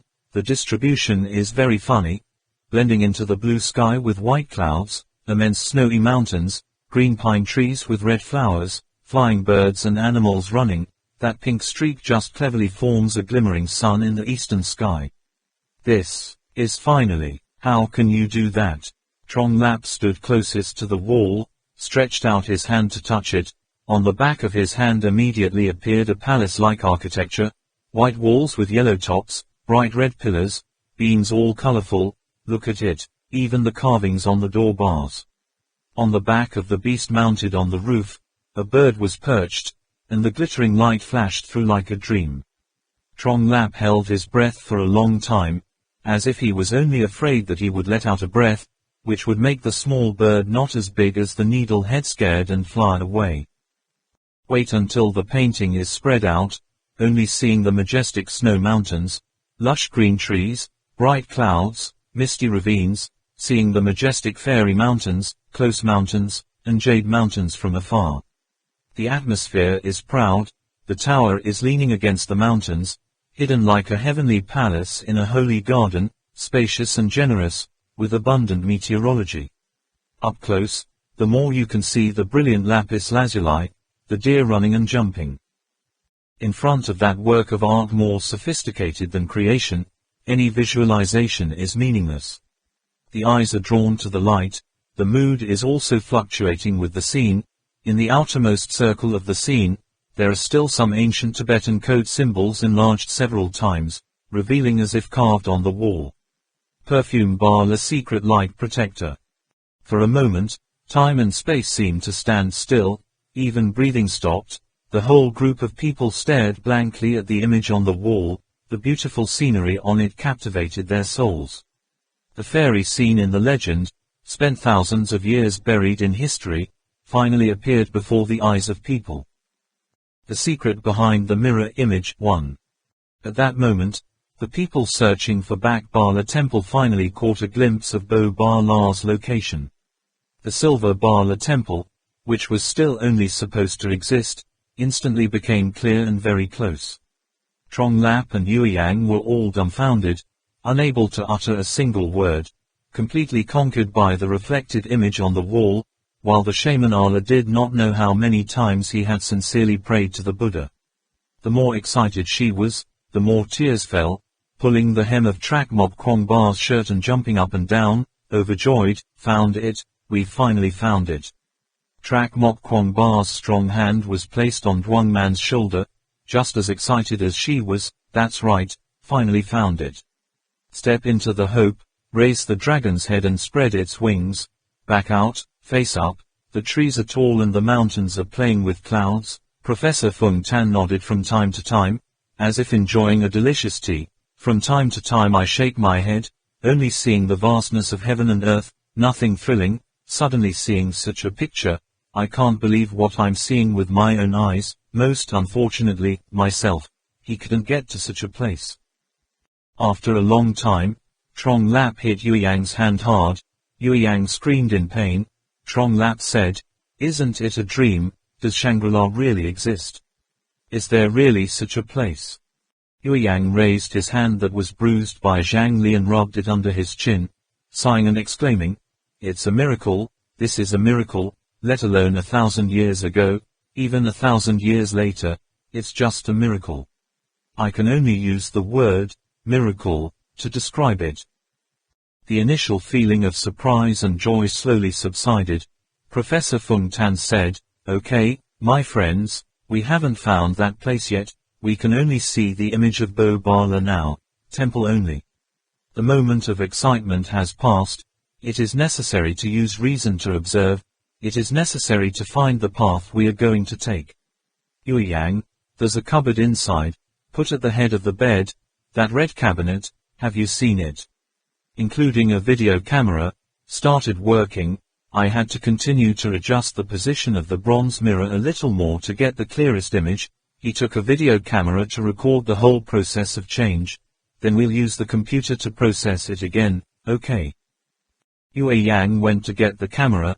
Professor Fung Tan continued to adjust the relative position between the mirror and the red gem, and said, "How does everyone see this fairy scene?" Tang Min said, "It's very similar in the documents about Shangri-La that we found. So many documents describe it. It's a mysterious magical place hidden somewhere on the Tibetan plateau, the whole kingdom surrounded by 2 layers of snow mountains, including 8 areas like 8 lotus petals. In the middle is the snow mountain, originally called the Kala Palace, including the supreme leader of the Shangri-La kingdom. Legend has it that the inhabitants of Shangri-La are all saints with great wisdom, tall bodies, and possessing the power of nature. To this day, they still take advantage of a highly developed civilization, through a secret tunnel called the Navel of the Earth, to contact this world, and at the same time restrain this world. In fact, for a long time, this mysterious tunnel called the Navel of the Earth has always been considered the only way to Shangri-La, and has become an important point in the process, search for that holy place." The shaman Ala said, "Shangri-La is a mystical world surrounded by snowy mountains. In Buddhism, Shangri-La is a holy place that people admire, located in the north of Nam Team Bo Chao, round, shaped like 8 lotus petals, around the center and on both sides of the lotus petals are snow mountains. Lotus petals are separated by water currents or snow mountains. Snowy mountains and bare mountains, rocky mountains and trees, fruit forests, lakes, parks are arranged so harmoniously that it makes people ecstatic. In that place there is no poverty and misery, no disease and death, no false suspicions between man and man, much less hatred or murder. There the flowers bloom all year round, the water is clear, the crops are always waiting for people to be harvested, the sweet fruits are fluttering at the tips of the branches, the gold and silver are scattered, the mountains are piled with pearls and ivory, also very appreciative. Of course, there is no use of money, because having money is useless. People there can use their thoughts to control all things in the external environment. When it is cold, the clothes will automatically thicken. When it is hot, they will thin themselves again. If you want to eat something, the delicious dishes will automatically fly to the front. When you are full, the food will automatically retreat. The life expectancy of people in Shangri-La must be calculated in thousands of years. If you want to live as long as you want, you will live as long as you can. Only when you are bored, feel the pain of longevity, and want to taste death, feel free to die." Trong Lap stood beside to help Yue Yang adjust the camera, listened to the shaman Ala explain, and involuntarily raised his head. "Oh, that's not, only the Garden of Eden is so perfect." Quote. Tang Min said again, "Not only that, there are books that say, Shangri-La is located on a floating island in the middle of a lake full of good wine, has a palace in the middle of a sacred forest, wants to go to the island. On that island, you need to sit on the golden bird to walk. There are other books that say, in the Kangba area, there was once a child who went to Shangri-La. The child saw lotus flowers the size of a wheel. Because he was too tired to travel, he immediately fell asleep on a giant lotus petal, and when he woke up, his whole body was fragrant and soothing. Returning home, the child's parents were both dead, surrounded by a group of gray-haired old people. It took the child a long time to realize that these old grandparents were all old friends who played with him. Duo Mok Kwong Ba said, "In short, in Tibet, if you want to listen to the legend of Shangri-La, you will not be able to listen to it for 10 days and 10 nights, many stories are both thorough and fascinating. Something no one can confirm. Before, I always thought that it was just a happy and free land that existed in the hearts of serfs who suffered from many layers of oppression in the old society, never believed that it was true, but today, it was really unexpected, it was unbelievable.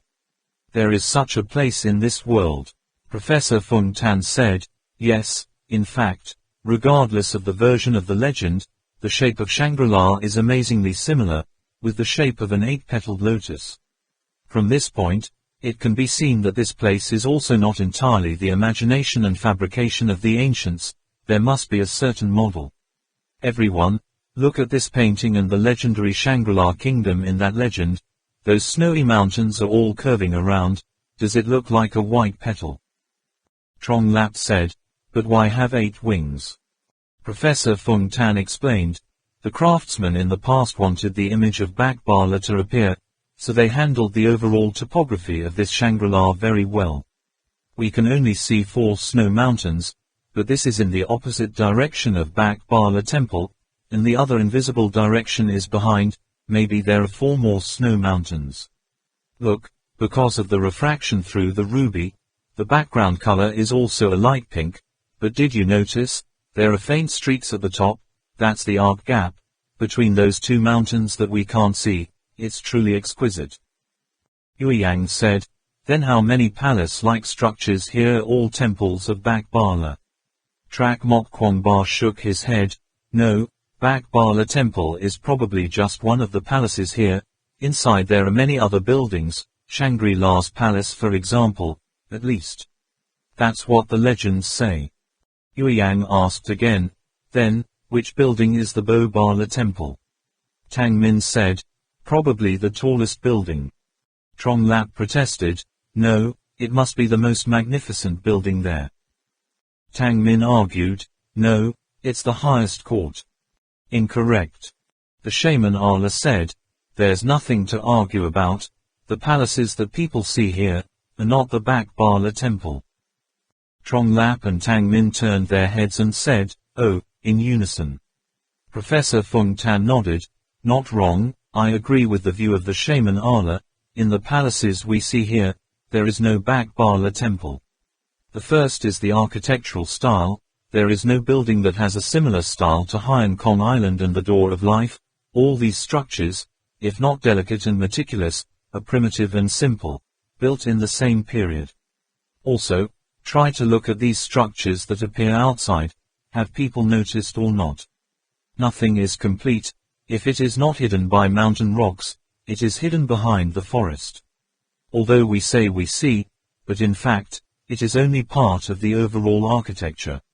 It can be said that this is a kind of artistic trick of the ancients, making the pavilions more mysterious or attractive, but considering the purpose of the citadel, the light shines through, it's clearly not okay. It must be known that the messenger brought the other 3 items to the outside world. The main purpose is for posterity to be able to follow the clues provided by these 3 holy objects to find Bak Bala temple.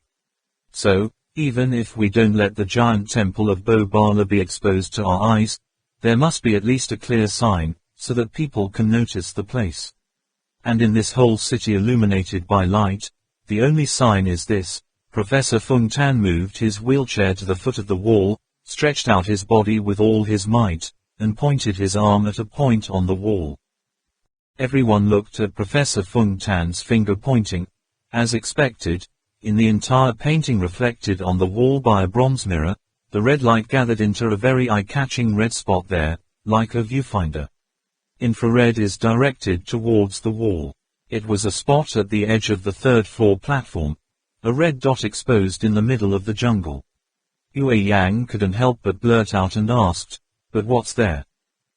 Professor Fung Tan said, "That's right, it's nothing, everyone think about it, where is the entrance to the Door of Life, where is the entrance to Hainan Kong Island itself? Aren't those places nothing at all? That is in line with the architectural style of the other religion, the architecture is buried deep in the ground, the entrance is basically indistinguishable. That's the Bakbala temple that we are looking for. Yue Yang still wondered, but Professor Feng Tan continued, besides, pay attention to see, here is not just a red point, look at the background color of the whole picture. From a distance, that pale background color divides, make two blocks, like two pieces of transparent red tape. When glued on top of each other, the color will be a little redder, see or not. This overlap, dimly sketching the path to the red spot over there, could absolutely not be a coincidence. These ancient people were very good at hiding secrets within seemingly ordinary things, like the cartouches behind that bronze mirror, which at first glance seemed nothing special. Who would have thought? How much information does it contain? Yue Yang's eyes widened and he followed the slightly darker red line, and exclaimed in surprise, it's true, in our scouts' terms, this red part is a marker line, showing the way toward the word. The lowest place goes one circuit to the third floor. The ancients hid it between mountain rocks and natural background colors. It's unbelievable, the professor's eyes are so sharp. Professor Feng Tan said, if you think about it in your heart, you will find it. From the moment I first saw this painting, in addition to being shocked, I also felt that there were many very strange points. It was this doubt that led me to find this marker. The shaman Ala said, but, we still have a lot of unresolved problems. Trak Mok Kwong Ba said, it's not wrong, according to the records in ancient books, this shining citadel is probably the second gift that the messenger brought to the outside world. Professor Feng Tan has solved the puzzle, letting us know that it shows how from the lowest floor of Shangri-La to climb up to the third floor platform to find the entrance to Bakbala Temple. But how can we find Shangri-La? We still have no clue. Professor Fang Xin said, remember the ancient Chinese wooden lock that we had to remove during practice? Huang Man looked at Trak Mok Kwong Ba. Trak Mok Kwong Ba glanced at Yue Yang and Trong Lap. The two men glanced at each other. Then all four of them turned the gazes to Professor Feng Tan. His last sentence made him seem to realize something. The professor continued, when everyone finished removing the first piece of the wooden lock, the remaining pieces were automatically removed with ease. This shining castle was the first piece of wood we removed. As for how to get to Shangri-La, I believe that soon we will find out. Now, what we need to do is rely on this picture to find more clues. I've always been ecstatic looking at this exquisite and beautiful painting. Can anyone tell me? Has anyone discovered anything unusual about it? Trong Lap won first. I know, there's a problem with the cloud at the top. The guy looked at Yue Yang and raised an eyebrow, then said, is that a cloud or something? A colorful snake. What are those fringed feathers on the outer edge? Professor Feng Tan nodded and praised, yes, this is the most prominent anomaly in this picture, surrounded by not thorns, but a beam of light. The natural observation ability of the ancients is very sharp. Since ancient times they have noticed that the sun shines in concentric circles. There are many peoples from time immemorial who ate feathers in holes, used a circle, and added such a fringe to represent the sun in their frescoes. Trong Lap cried out, what do you mean? Is this the sun? It looks so long, it makes more sense to say fluorescent tubes. How could the sun be like that? Professor Feng Tan said, that's why this is a strange point. Logically this figure probably represents the source of the light radiating, but its shape is just too weird. Tang Min asked the shaman Ala, is there any possibility that this figure implies something in religion? The shaman Ala has not yet answered. Professor Feng Tan said, probably not, birds flying, animals running, mountains and rivers, sun and moon, stars, these are drawings that recognize the natural world, regardless of ethnicity, ideology, it all means the same thing. The shaman Ala nodded to acknowledge Professor Feng Tan's opinion. The rest of them frowned slightly. Professor Feng Tan said, this issue is temporarily put aside. We continue to find out, are there any other special or strange points? Tang Min looked at the projected image once, clapped his hands and said, yes, There is nothing below this picture, this is also very strange. Professor Fung Tan nodded approvingly and said, yes, I also find it strange. Logically speaking, this Hongbala Me-like treasure is a circular bronze mirror. The image we see should also be a whole circle, but here we only see more than half, the bottom fifth is empty. If it is said that it may be because the position of the ruby or the mirror is not correct, then we cannot see such clear images, so it cannot be said that it is due to human technique, unqualified workers. I can only conclude that the ancients did it on purpose. People try to think, why? Why is there nothing at the bottom? If so, what should be underneath that? Tang Min muttered, below. There must be a lot of water underneath. Trak Mok Kwong Ba jumped. Man's sentence seemed to have touched something, but it was very vague. The underground man asked himself twice, is there a lot of water down there? Is there a lot of water underneath? After all, what does that sentence make me think? It's strange, this feeling is so strange, like hearing Babatu for the first time saying that the most feared enemy is an enemy you can't see. You must have missed something. After all, what's this? Professor Fung Tan looked at the shaman Ala and said, perhaps, sir, many legends say that Shangri-La is floating on a lake, or Shangri-La is surrounded by many lakes. This is the second point of doubt. Is there any other place? The shaman Ala said, the color of the mountains and rocks here, I don't know if it's real or not, I don't dare to confirm. Professor Fung Tan said, what the shaman means is that the mountains here all damaged. Background color overlaid. I wonder if it's already red by itself, or is it because of the color of this pink gem? Is that so? Sorcerer Ayla nodded. Professor Fung Tan again said, this is really a problem worth thinking about. Of course, it could be said to be the pink gem. But looking at the colors of the buildings and trees, it can be seen that the ancients were able to make this pink gem reflect light that was not red in some places. Then there is a possibility that the mountain rock here is already red. The mountain rock is red, red mountain rock.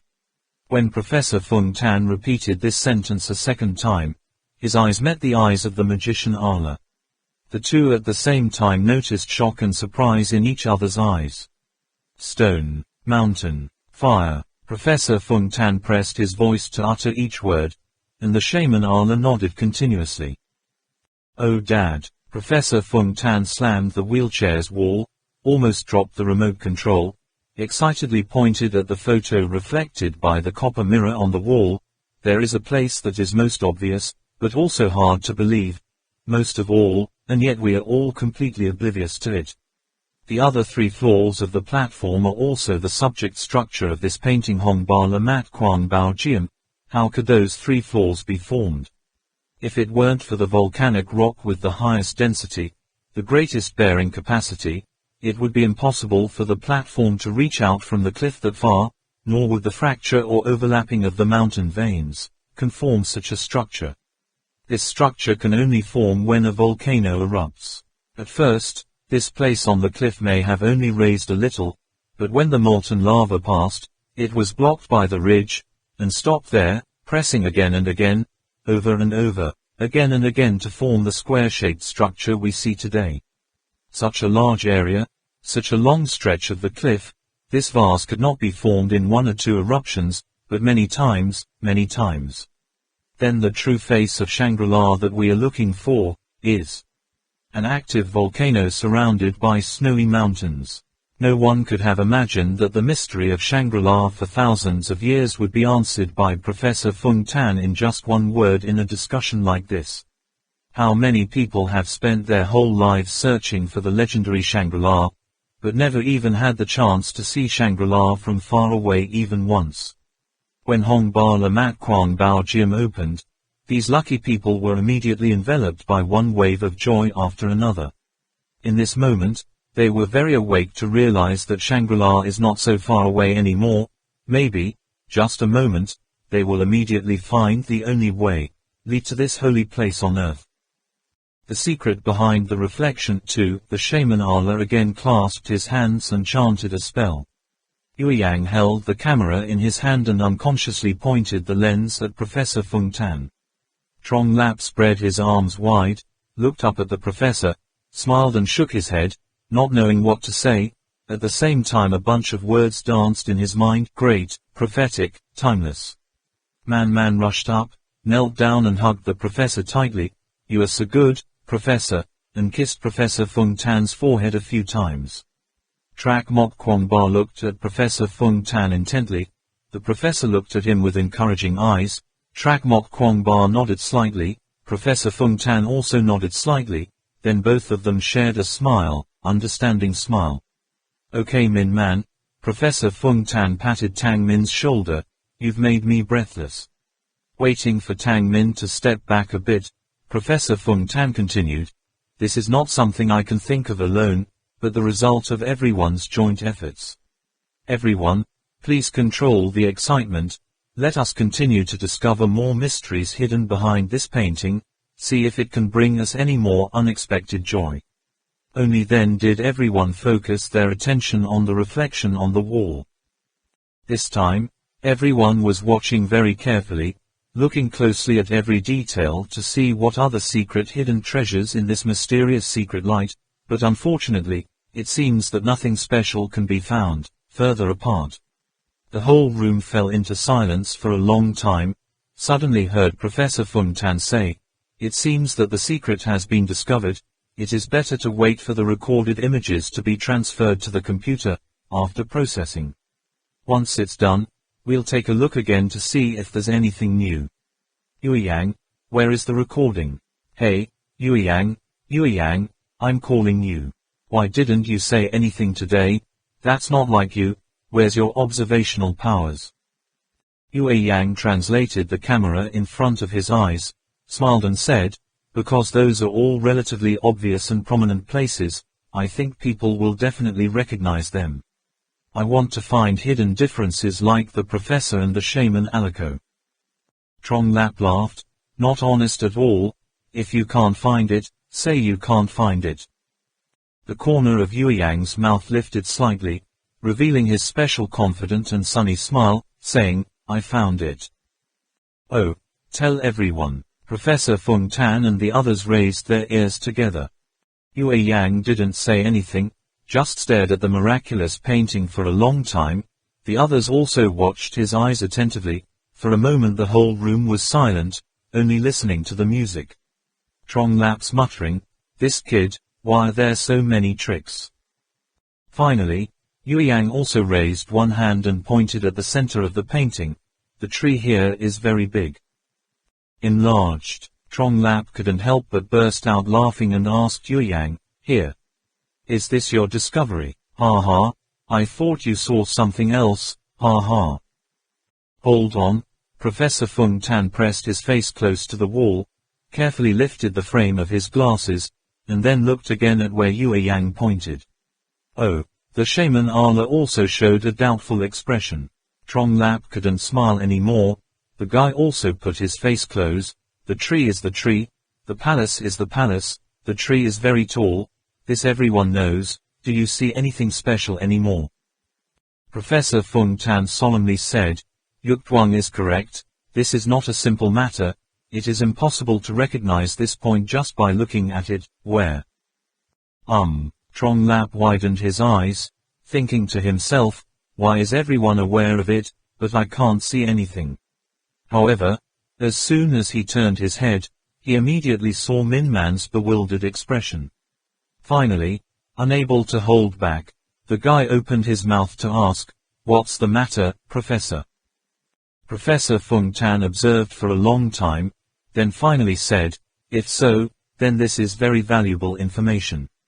I noticed it too, but didn't think about it in the end. Everyone see, just like I said just now, these palace-style architectures are hidden behind trees and rocks. Could it be that the ancients wanted to use artistic tricks to make them appear more mysterious and distant? More magical? No, there's no need to do that. It is very clear that, in addition to the purpose of letting people with the ability to observe discover the entrance to Bakbala Temple and the path leading there, they also want to emphasize one more thing. The trees are there. Professor Feng Tan came a little closer, pointed to half of the palace in the reflection, asked Trong Lap, "Look at this place, this palace only shows 3 floors and a dome, try to take a closer look. Wait a minute, how high is a floor? According to that height, how many more floors could be below it?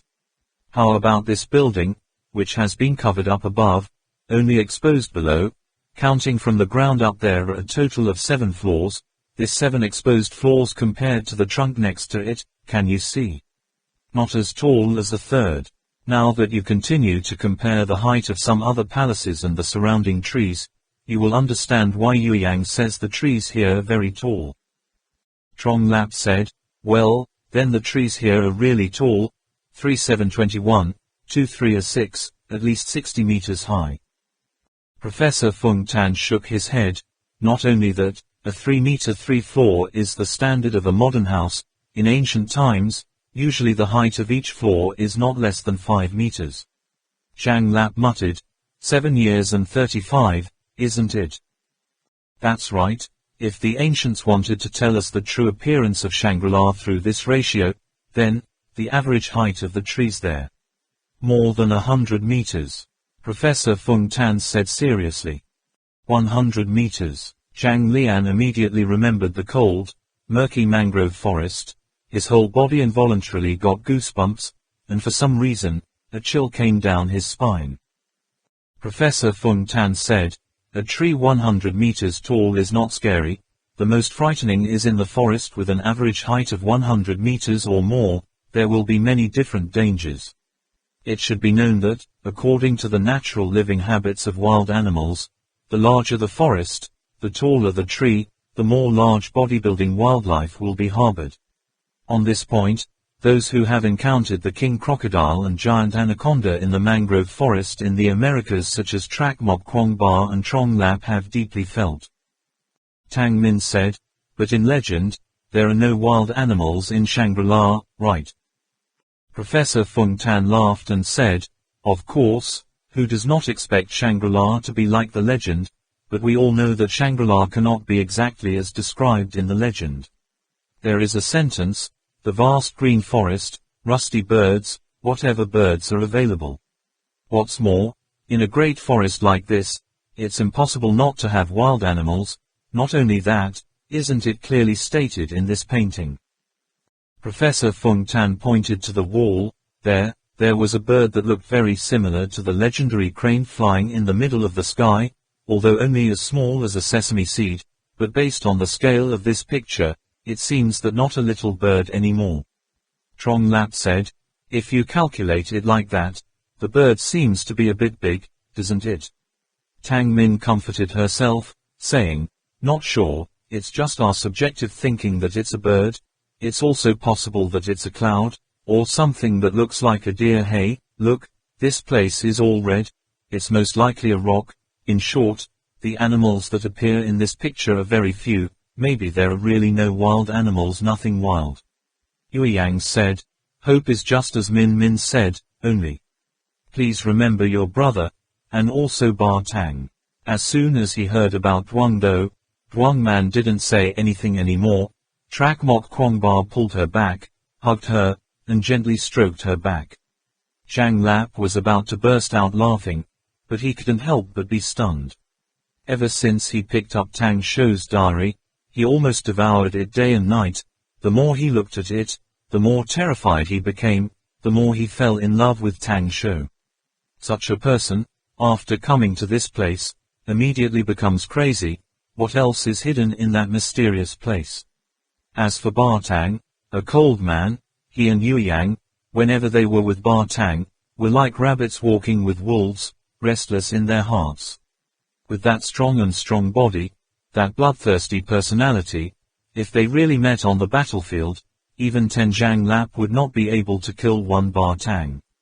But the murdered tool that was honed by the war into an iron machine, when he arrived in that mysterious land, he was shocked and lost his memory. What happened in the end? Even someone with nerves of steel like him couldn't stand it. Professor Feng Tan said, Okay, let's not scare ourselves anymore, and absolutely should not ignore any factors that can lead to risk.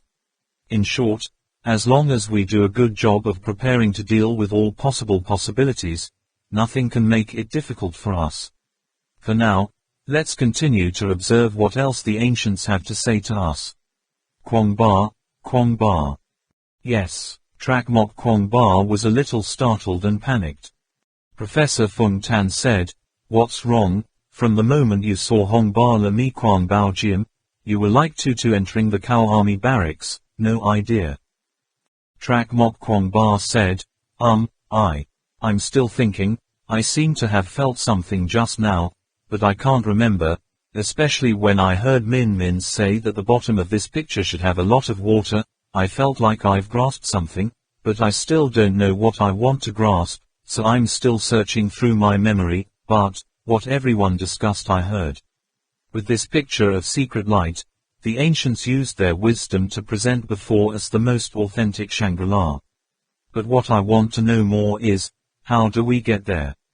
I was still mulling over what the teacher had said, having to see through the surface of things, to see what was hidden behind them. We now have a lot of clues, even a single map is in our hands. But we can't find the way to Shangri-La from those clues.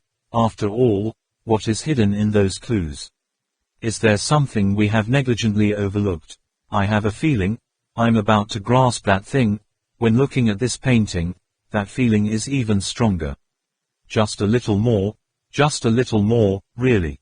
Professor Fung Tan sat up straight and said, "Don't let that feeling slip away, everyone will think for you." He knew that there were times when the feeling of having a flash of light in his head was even more effective than rational analysis many times, especially for Trak Mok Quang Ba. From the moment the professor knew him, this Tibetan guy's intuition has always yielded unexpected results. Professor Fung Tan's eyes turned to the painting Trak Mok Quang Ba was staring at, said, "Then let's start from Shangri-La. Man, you and Quang Ba have gathered quite a lot of documents about this topic. Shangri-La, now we will extract the most important, crucial parts. Tell me, is there any method in those documents to get to Shangri-La?" Tang Min said, "On this point, although there are many different ways of saying it, in general terms, there are two types. One is the theory of, in the middle of the lake, riding a golden bird, sitting on a golden boat, sitting on a lotus flower. In short, it says that Shangri-La is in the middle of a huge lake. You need a tool to get there, walkable. There is also another theory of passage, the Earth's navel, the Earth's central axis, the Earth's circuit. All say that there is a secret tunnel leading to Shangri-La, which people in Shangri-La can use to go anywhere in the world, and people outside who want to reach Shangri-La need to first go to Shangri-La, found it first. That way, it's true that fate can only be met but cannot be asked for. Ordinary people can't find it, can only rely on chance." Lu Kan Nam said, "In the Tripitaka, there is another way of saying, similar to the Tripitaka to Te Theme to get sutras, we call it the theory of catastrophe. The first person to point out is the Six Worlds Panchen. The 6th century Panchen, based on the description in the Tripitaka, wrote the Shangri-La Guide, which said that in order to reach Shangri-La, one had to go through the same tribulations, to pass through countless snowy mountains and crosses, countless rivers, must defeat many demons that prevent people from coming to Shangri-La, and more importantly, need to be recognized by the gods who live in Shangri-La, otherwise, humans are eternal. It is impossible to set foot in that pure land." Tang Man nodded. Professor Fung Tan said, "Actually, we have a relatively specific version, which can be said to also support the theory of passage. Quang Ba, do you remember how your family's ancient book Ningma wrote about the history of the Kuei Ba people? The gods in the past wanted to bring light and bury the darkness, so they found the entrance to hell, drifted on the Black Yu Min River for thousands of years, and passed through the savage hell. The beasts there are as high as 3 floors, the skin is thick like iron armor, the birds there eat people and cows and goats like chickens pecking rice, the insects there are taller than humans, the mosquitoes are as big as a buffalo. These are all things you told me."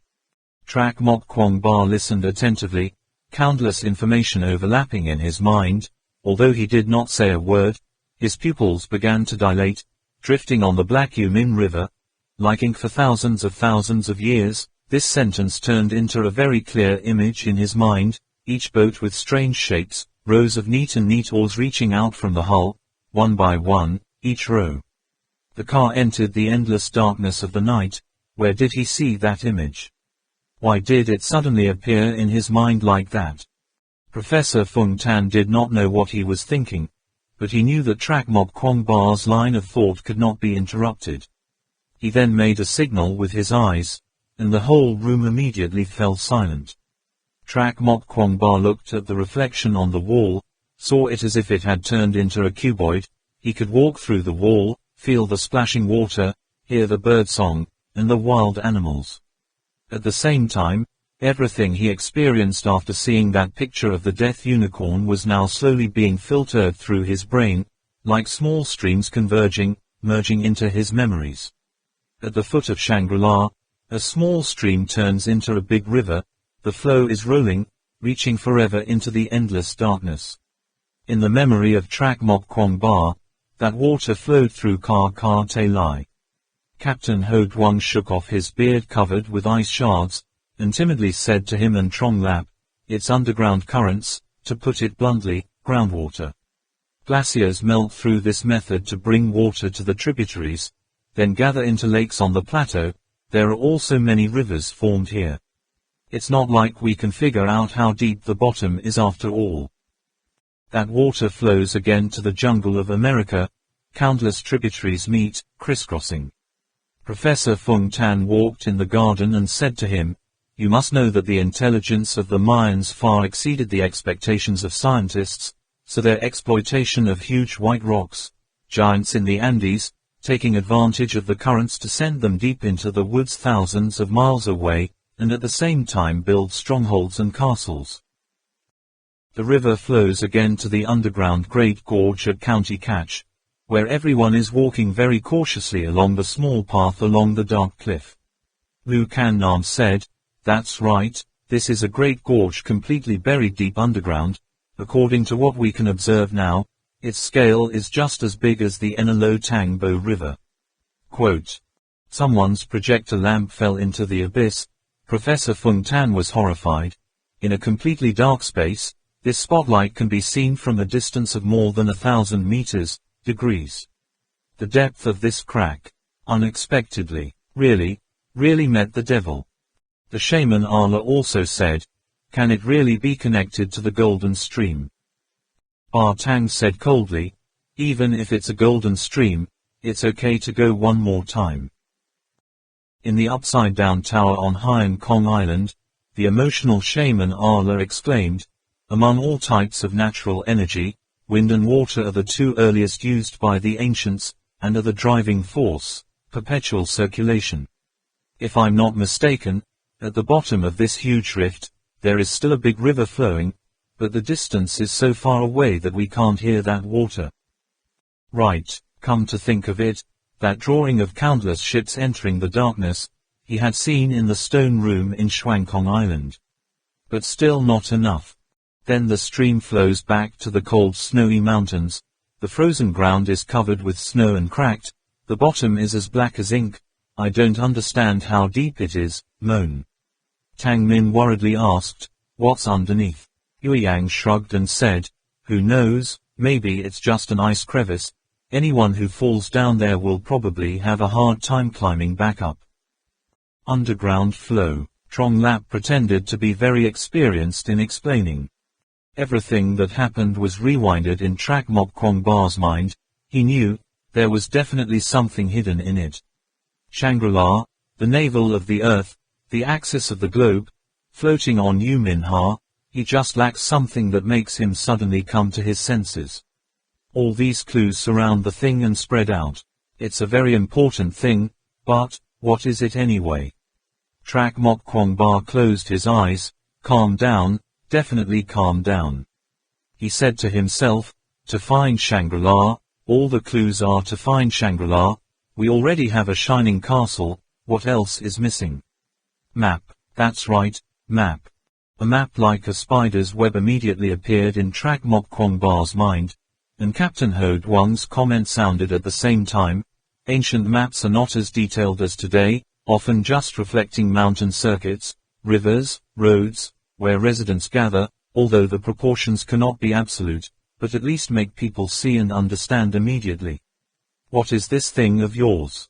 An element that the map needs to annotate also does not have. If this is the passage, then what are these dots? Is there a place with more than 100 entrances and exits? Look, here, here, here, here too. Is there a road everywhere?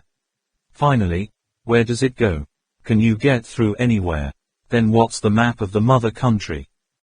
That's it. Trak Mok Kwong Ba opened his eyes wide. He finally understood. What was the thing he caught? Maps. Teacher, open up that map we don't understand. Trak Mok Kwong Ba said loudly. The predecessor of Shangri-La. Professor Fung Tan said, what? Plate. That map. Okay. I'll open it right here. Here it is. The professor looked up at Trak Mok Kwong Ba and asked, what have you discovered, Kwong Ba? Staring at the map on the computer screen, Trak Mok Kwong Ba took a deep breath of cold air.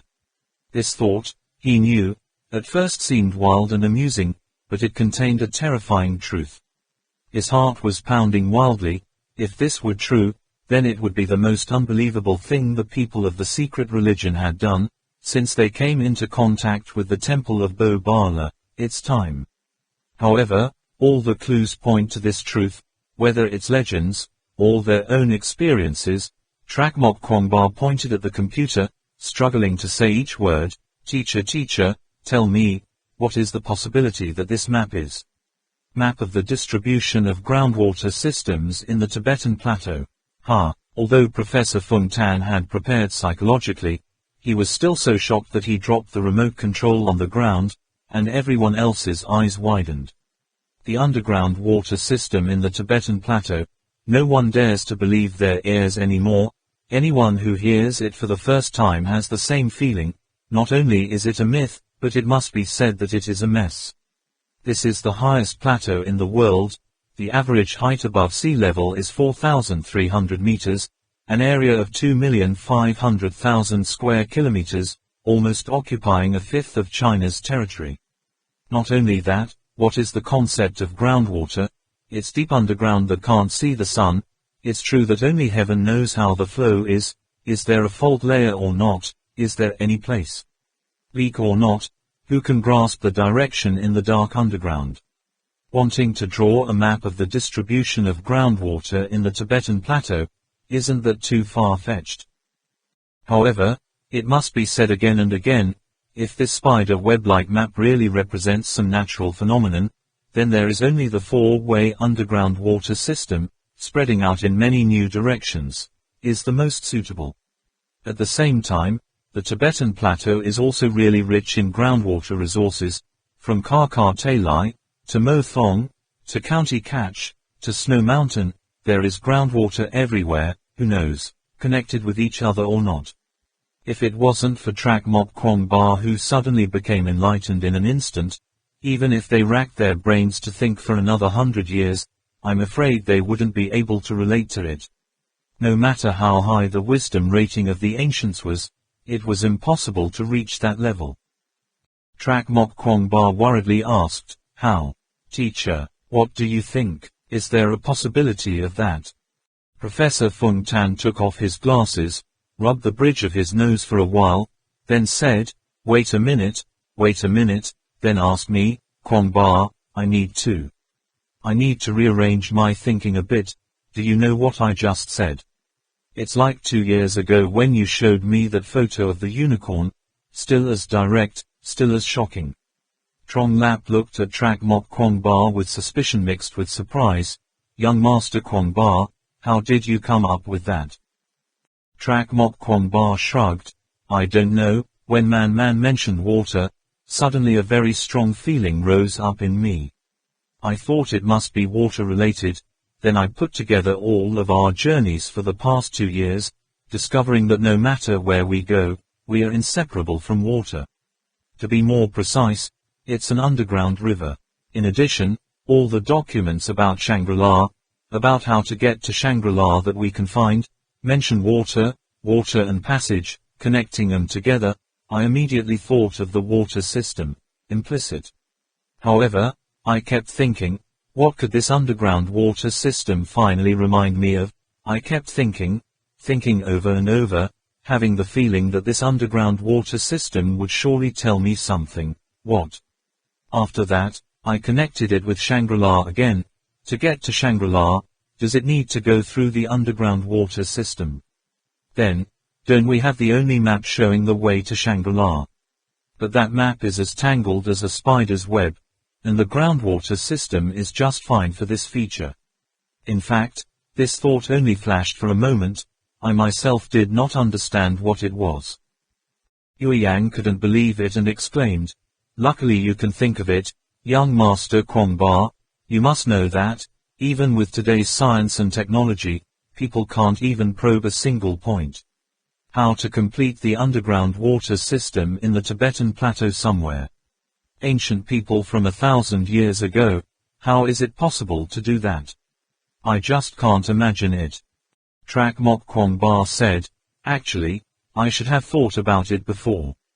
Because the ancients said it very clearly to us, but I just overlooked it." Yue Yang was surprised. "Huh? How's it going?" Trak Mok Kwong Ba said, "Le shaman, remember the drawings we saw in the stone rooms at Hainan Kong Island? One of them, depicting countless ships sailing into the dark. We do not record, nor pay attention to the meaning of those drawings. In fact, through these drawings, it is the ancients who want to tell us where they went. The magicians remember the form of those ships. Le shaman, this underground river below the Tibetan plateau, I'm afraid it's even bigger than we can imagine." The shaman looked at the overlapping horizontal and vertical map, the lines as thin as spider webs intertwined, unconsciously closing his eyes. Drifting on the Black Yumin River for thousands of years. Drifting on the Black Yumin River for thousands of years. Such a simple statement, but it contains a whole journey. How arduous is the road, choosing the darkness to bury the darkness. Giving up the light that we aspire to, going into absolute darkness. Human, how long can it last? If all is true, then this map is the result of countless ancients who gave their lives to redraw. The fresco in Hainan Kong Island once again appeared in the mind of the shaman Ala. He suddenly felt a shock from the bottom of his heart. How many people, how many boats, one after another, headed towards the distant night, obscure to find the holy place in the legend. That action requires great courage and determination. The ancients from 100,000 years ago were determined to risk their lives in pursuit of hope. Yue Yang said, "Young Master Kwong Ba, I mean, can those underground rivers be sailed? Is it that big?" Trak Mok Kwong Ba nodded. "Well, at least that fresco is painted like that. Remember Hainan Kong Island in County Catch? That deep hole in the ground, the width that we perceive is more than 200 meters, who knows how much bigger is below, so I think, maybe the ancients knew something about the deep gap below, so they dared to ride a boat in the dark, move forward, and use their own methods to draw and leave us a map of the distribution of underground rivers. I still remember at that time, Captain Ho Duong asked the question that this map was an entrance everywhere, an exit everywhere. I didn't know where it was going. But recently, we have been told by the shaman Ala that different colored lines, plus different zodiac symbols, represent different hours of the day. These hour markers increase from top to bottom, which also means that the direction of the boat is from one end to the other. The earliest time marker is the entrance, and the last time is the time we reach the destination. The destination this map points to is Shangri-La. Correct. Professor Fung Tan also calmed down and analyzed clearly. I see. What the ancients drew here is not a map of the distribution of groundwater system of the Tibetan plateau. That system is large. It's too complicated. It's impossible to figure it all out. This map is a map of the underground river system from the outside world, through the navel of the earth or the legendary secret passage to Shangri-La. Underground river and groundwater are two different concepts. Underground river is just one type of groundwater. As long as the riverbed is wide enough to sit on a boat, getting to Shangri-La will be much less difficult. However, it can also be considered as a great act. At least, the ancients dared to do something that we didn't even think about. Moreover, they succeeded. Quote. Yueyang said, but, even if those clues and our speculations coincide, where can we find those entrances now? The chasm on Hainan Kong Island has already collapsed by itself. At least for the next year or two we won't be able to get there. Professor Fung Tan raised his head, his intelligent eyes seemed to penetrate through space and time, and calmly said, no, at least we know an entrance. Where? Trak Mok Kwong Ba hurriedly asked. The doors of hell, Professor Fung Tan replied. The doors of life have closed, the doors of hell will open, the doors of hell open, brave messengers must set out. They crossed the Min Ha, crossed the desert, waded through the swamp with countless poisonous insects, went through all the hardships and tribulations, reached the heavenly temple, the fairyland of the human world. Perfume Ba-la. The song is so familiar, like it is coming from the sky, it seems to reverberate in the vast mountains. The medieval male voice is simple but the soul is singing, the image of a cat with a face that is not afraid of the sky, not afraid of the sky. The land loomed in the mind of Trak Mok Kwong Ba. The red gem was placed in the center of the room, emitting a faint red light on the wall, emitting a secret light. The story of a cat personally handing over that red gem to him seemed like it was just yesterday. The door to hell, Trak Mok Kwong Ba closed his eyes, even feeling a little dizzy. They had come so close to the truth, only to end up in a big circle, right? Is heaven arranged? In the end, he still could not get out of that cycle of reincarnation. The gate of hell. Is that the door of hell that a cat mentioned? Yueyang also suddenly remembered. At that time he was still mocking a cat. Could it be that he could just go down the stream of Enelo Tang Bo? Professor Fung Tan said, it is the door of hell that is the opposite of that door of life. Kwong Ba, you still haven't returned to Kong Bo village, right? Yes. Trak Mok Kwong Ba bowed his head and replied. After a cat died, he entrusted him to bring the Thene Pearl and the jade piece to Caca. Unexpectedly several times when he intended to go there, he was delayed by unexpected things, and finally couldn't go. Now that he thought about it, he couldn't help but feel guilty in his heart. Professor Fung Tan said, okay, we have found this clue. You should also prepare to go back to Kong Bo village. We will continue to find more clues on the map and the secret light. This director, and you guys go deeper to find out a bit more. When you return, you will determine the detailed plan. I think this time there will definitely be a new discovery.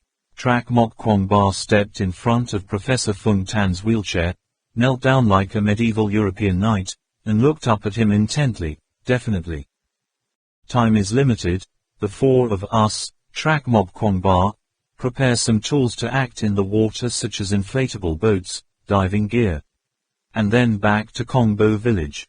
Because the helicopter is too bulky, borrowing or maneuvering is also a lot of cumbersome procedures. Moreover, the goal is too clear, just in case they decided to go there by road. Kong Bo village is still not connected to the national road, and the group has to go on a long hike, so Duang Man stayed behind to help Professor Fung Tan sort out the newly discovered clues. Along the way, the topic of their conversation revolved around Shangri-La. The shaman Ala said, do you know why? While most people think Shangri-La is an ideal land that only exists in legends, there are still many Tibetans who firmly believe that it is real. Exist or not? Zhang Li looked at Yueyang and said, no, we all believe it's true. Really? The shaman Ala smiled calmly. Before seeing the castle illuminated by light, did you think the same thing? Zhang Li shyly scratched his head.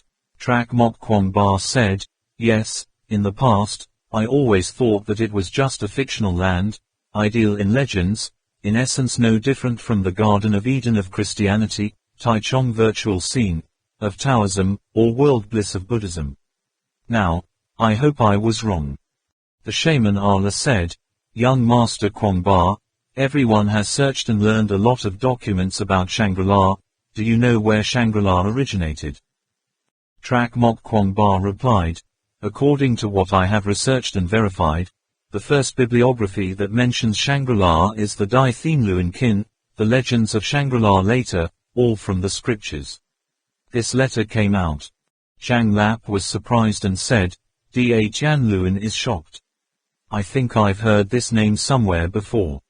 The shaman Ala nodded. Yes, the Dai Thien Luan Sutra is the supreme Dharma book of Tantric Buddhism, wrought by the great master of the late Hoang Kai period, Ada Hype, the great master. According to the records in the ancient books, Ada Hype opened the platform to lecture on the sutras. It was stated that this sutra contains all the great achievements of Tantric Buddhism. Mastering this sutra will understand all the sutras, realizing all the dharmas of Tantric Buddhism. The core thought of all the Buddhist tradition of the late Hong Kong period, regardless of sects or sects, was derived from this collection of scriptures. This collection of scriptures describes a universe and world that is quite different from that of hierarchy Buddhism. Shangri-La has a very important place in this Mahayana Sutra. Trak Mok Kwangba continued, it's not wrong, because it describes an ideal Buddhist holy place, so non-believers like us will naturally think it's just a legend. Master Ala said, but don't forget that, before opening the forum to lecture on the Dai Thien Luan Sutra, Master Ada Hype said very clearly that this scripture was not composed by Indian scholars, which was transmitted from Tibet, later lost in Tibet. That's why he brought back such a wonderful book. Very few people take that statement seriously. Even many scholars don't fully pay attention to it. Everything Ada Hype said is true, and before this book appeared, there was another name, which was the predecessor of Shangri-La, Ngai Ma Long Enon. Shangri-La's predecessor, Trong Lap and Yueyang exclaimed in unison. Shangri-La they have heard about, but no one has ever heard of any predecessors or descendants. The shaman Ala said, listen to how Nwet Long Enon is described, and then make a conclusion. Nguyen Ma Long Enon is the holy place of Tibetan Buddhism, is the language of Hung, roughly translated as the land of Nirvana, surrounded by snowy peaks like 8 lotus petals, surrounded by holy beasts, guarded by 4 directions. From here, 4 rivers flow all over the world. No one can cross the snowy mountain to get there. The only way out is a dark tunnel that can't see the sun, reach out and can't see 5 fingers. Tan Yu, the ancestor of Ban Dao, was born in that land of Nguyen Ma Long Enon. He came out of that tunnel, turning into a human. Therefore, in ancient times, all the followers of Buddhism believed that Nguyen Ma Long Enon really existed, just as we believe today that the Emperor, Yanda, and Dai Vu really existed. Statue of Hung could have had more detailed descriptions of Nguyen Ma Long Enon, but unfortunately, in the history of constant fire and war, all the history of this perished nation also fell to ashes. It's all over. Yueyang said, it is true to hear the magicians say that. Trong Lap suddenly asked, but, what if Master Ada Hype doesn't tell the truth?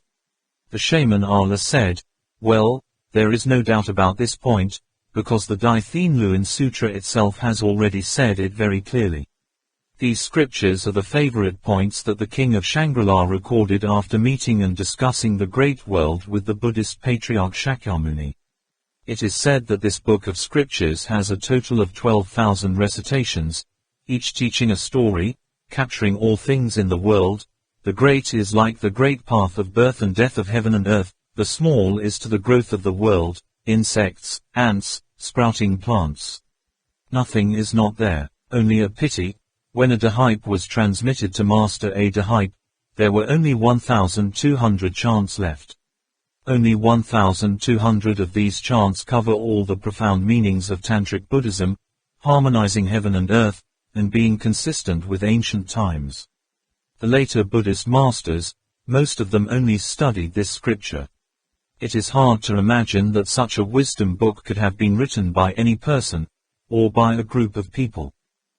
Yueyang nodded, so, This Daithin Luan Sutra is the crystallization of the wisdom of the Shangri-La people, brought to Tibet by the Shangri-La people, and then transmitted from Tibet to India. Shangri-La is the dangerous Ma Long Enon in the original religion, and the dangerous Ma Long Enon is a place that actually exists in history, and anyone who wants to cross the snowy mountain cannot get there. To get there, one must go through the tunnel, which is also the navel of the earth, the secret tunnel mentioned in the legends of Shangri-La, isn't it, shaman? Trong Lap continued, that's what we're looking for now. The shaman Ala said, young Master Kwong Ba, why don't you say anything? Did you think of something else? Trak Mok Kwong Ba said, Ala shaman, what you said is very important. I feel like I have just grasped something, but I still can't put it back together. I'm sure I'll come back soon. Must find more documents, maybe there will be new discoveries. Shaman, tell me, why is that evil Ma Long Enon called the land of Nirvana? The shaman Ala replied, so, according to legend, since the birth of heaven and earth, this land of Nguyen Ma Long Enon has existed, and will never be destroyed.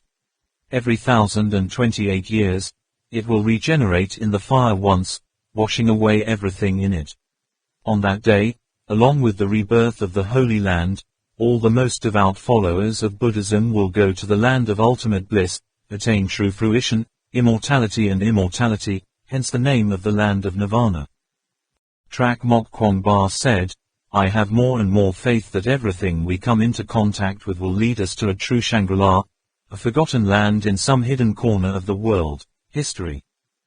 Back to Kongbo village. After entering the area of Makthot district, Trak Mok Kwong Ba repeatedly took out the Da Kak jade silkworm and handed it over to him, looking at it, then touching it, looking at it for a long time, then putting it in his pocket. After a while, he took it out again and stared blankly. The shaman Ala saw it and comforted him, it's okay, the girl is very resilient. Moreover, the people in Kongbo village have all recognized your identity as the holy ambassador. She knows that Da Kat sacrificed to save the holy angel, perhaps not too much pain in her heart.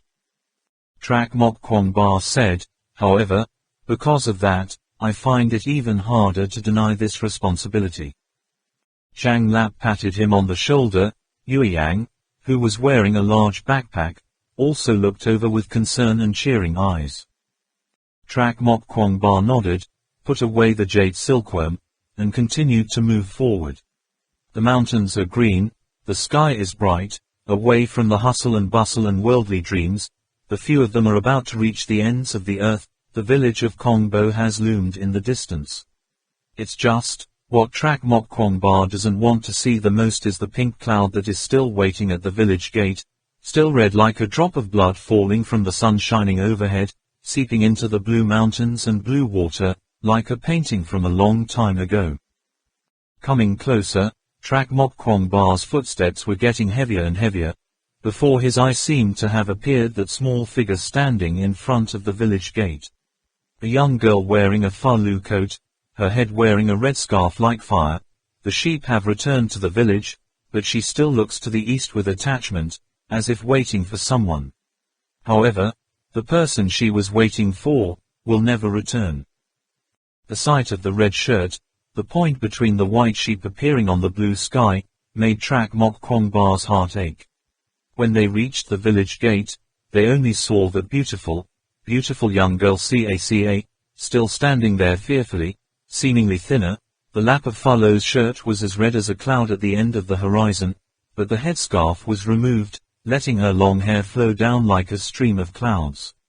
Her hands were covered with a leather pad, her belt was wrapped in a leather skirt, her knees were padded, and her feet were bare, revealing her slender, petite feet. Trak Mok Kwong Ba secretly startled. He was too familiar with this costume, which is used when bowing. This type of bowing is a ritual that Tibetans use to offer thanksgiving or ask for protection from the gods. Traditionally, they have to at least let the bare feet hit their heads 10,000 times in a row to be considered sincere, while banging their heads must have no distractions, like in the middle of nowhere.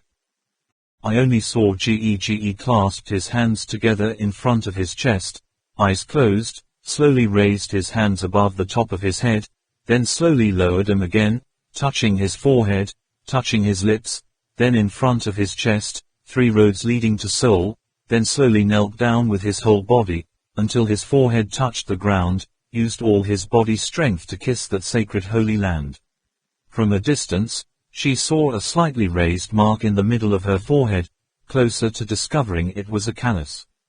Trak Mok Kwong Ba secretly trembled. How many times a day must he bow his head before he can make his forehead callous like that? As soon as they saw that scene, both Zhang Li and Yue Yang didn't know what to say. A group of 4 people wearing heavy backpacks silently stared at Caca, their hearts overflowing with unrelenting guilt.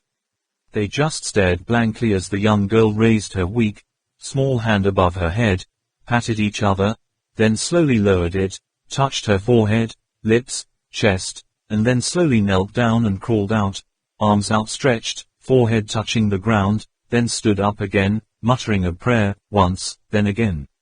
At that moment, the whole world seemed to be silent, the cold wind dissipated, only hearing the sound of 2 pieces of skin in her hand slapping each other while clapping, bark, cypress, cypress, sounds like whips, skin whipped on Trak Mok Kwong Ba's face.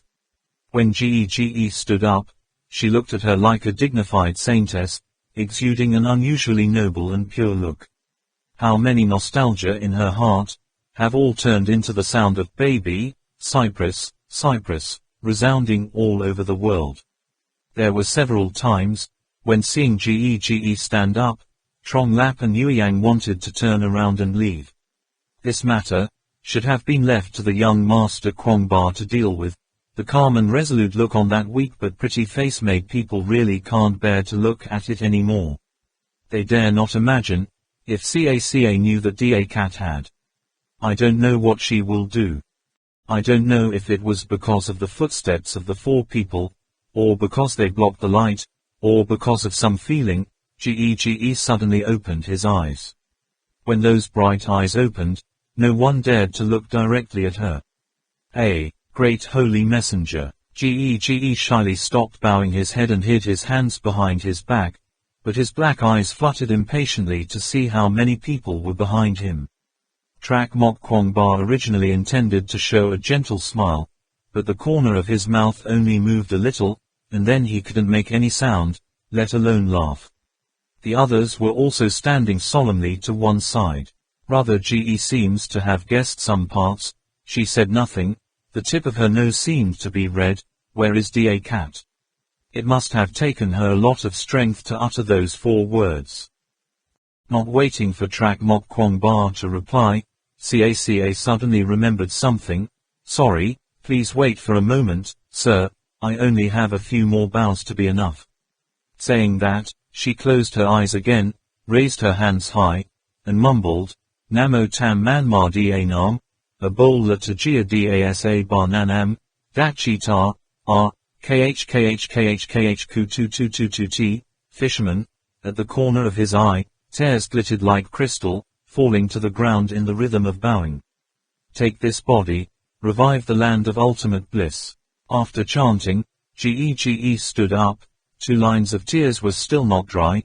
His chest rose and fell slightly, but the sadness in his eyes was hidden. Did he leave anything? Great holy messenger. Trak Mok Kwong Ba quickly took out the Thin Chow and the jade silkworm, which was wet with sweat, and lowered his voice. Da Cat asked me to give this to you, and said, don't stand at the village gate, wait for him. Ugh. Gege wiped her tears and accepted the 2 items, looking at the thing that missed people, but couldn't help but feel pain. Her finger gently stroked the jade silkworm. This is the gift of fate I will give you. Well, he gave it back. Oh, Gege used all his strength to throw the jade silkworm far away, and sadly said, it's all my fault, I shouldn't have given it to Da Cat. That person clearly said, that thing is beautiful, but it is the masterpiece of the devil. What did you say you just threw away? Who told you? Trak Mok Kwong Ba still couldn't think of how to comfort this girl. The shaman Allah suddenly asked excitedly. Trak Mok Kwong Ba did not understand, quickly asked, "What's wrong?" Allah shaman. The shaman Allah said, "Perhaps the young master Kwong Ba doesn't know, we say it doesn't matter if it's jade or jade. But for this girl, it's a taboo, it's the name of the devil, which in our religion can't be called out directly, it will bring misfortune and disaster." Ge said, I don't know. That person said, saying that it's the magic of the devil, turning things he likes into very beautiful stones, to keep forever, in that they have a lot of such stones, transformed animals, trees turn out. I soon found out, I would have known so soon, she broke down in tears again. The shaman Allah said, "Where are they? Is that person not from this village? Where did you meet that person?" Ge sobbed and said, "When I went to herd the sheep found him. At that time, he was so hungry that he was about to faint, his whole body was wet, cold and shivering. I took the bagel, the ponytail and the thankoa wine to save him from consciousness. He was very scared, said that he had just escaped from hell, kept saying it over and over, saying that the people there are dead, the sheep and goats are all dead, I don't know why he can speak their language, me too." "Miss, what did you say?" This time, it was Trak Mok Kwong Ba's turn to roll his eyes and look at Cage in horror, exclaiming, "That person, what is that person like?" At the question of the great holy prophet, Ge bowed his head and recalled, "That person. Him, his hair was very long. At that time I was only concerned with saving people, not paying much attention." Thinking for a moment, she said again, "In front of his chest is a statue of Guanyin Bodhisattva with 6 arms, very precious." Trak Mok Kwong Ba sucked in a breath of cold air. It didn't seem wrong, it was the crazy Kwei Ba, didn't expect him to come out from here. Then the door of hell that he said, must be the door of hell that Kongbo village protects. Could it be that Guangdo also went from here to Shangri-La? No, absolutely impossible, Tang Shou drove out. That is to say, the place where Guangdo goes is not the place of the crazy people in Mongha, isn't it? The place where 2 Unicorn resides is not the Back Bala Temple, and the Back Bala Temple is also not guarded by 2 Unicorn, so saying that, from the beginning, was he wrong? What about Ba Tang? They went up the snowy mountain, accidentally lost there. Is that place and the place where Guangdo went to the same place? Or, are they 3 completely different places, completely separate from the world? No, Ba Tang and the others have met the Kwei Ba people. If the place they went to is not Shangri-La, how could they meet the Kwei Ba people? Could there be different branches of the same people? For a moment, Chuo Mok Kwong Ba's head seemed to explode. There are indeed too many uninhabited areas in Tibet, too many holy snow mountains. In the end there are many secrets hidden in it, no one knows. Here, just being a little inattentive, you have set foot in a foreign world, not having any dispute with the world, or pretending to be a holy place, far away from the world. Here, everywhere are the most sincere believers, everywhere are beautiful pictures of people in harmony with nature. Perhaps it is for that reason, that people who are tired of loud sounds and reinforced concrete forests in urban areas tend to this land like that. What they seek, is a piece of peace in their souls, they want to be closer to nature. But in the end, where is the place he wants to find? Yueyang said, "Mage, young master Kwong Ba, what's wrong with you two?" Trak Mok Kwong Ba looked at Trong Lap and said, "The madman in Mongha, do you remember, Trong Lap, Trong Lap?" At this point, Trak Mok Kwong Ba frantically asked Caca, "What else did that person say? When did you meet him? Try to remember the situation when you met him again. Caca, this is very important, please, definitely, gotta remember that." Ge just sobbed and cried, remembering the situation when he met that stranger about 3 years ago. At that time he was very weak, woke up but he was still shaking. Fortunately he was very awake at that time. "Apple, and thank you for saving my life, I want to repay you." When he saw the jade silkworm, he liked it very much, so he immediately gave it to her. But this person didn't talk about where he was from, where he was going. Why did he become such a pain? Cage asked over and over again. He immediately showed great pain, and then sank into grief. Terrified, he kept mumbling the words, here, and, all dead, over and over. He stayed with Gege for a long time, until the sun went down the mountain. Gege gave him all the food he brought with him, but he didn't know where he went. Trong Lap recalled the situation when he first asked about Ba Tang, and immediately said, it seems that when he met Gege, he was still in the phase of illness, but when he met us, this person had already completed his illness. I'm completely crazy, I've lost my mind. Brother Ge said, ah, that's right, that person even told him to sit down. What is that? As everyone else knows, Coo is the ancient Tibetan language, which means boat. Only thing is, people in this Kongbo village mainly live on livestock. Sometimes they catch fish along the river. So far, there has never been a boat to sail. Moreover, the Enalo Tangbo River section is near my village. This family also can't sail, so it's normal for Gege not to know. Yueyang explained, it's something that can sit on, like a cart, but it walks on water. Trak Mok Kwong Ba pondered, if the crazy people in Mongha come out from here, the gate of hell is definitely here, absolutely no mistake. He looked again in the direction of the jade silkworm that was thrown by Gege. If it was said that it was something the madman in Mongha carried with him, maybe it was still worth researching. But ahead is a vast lawn, where to find now?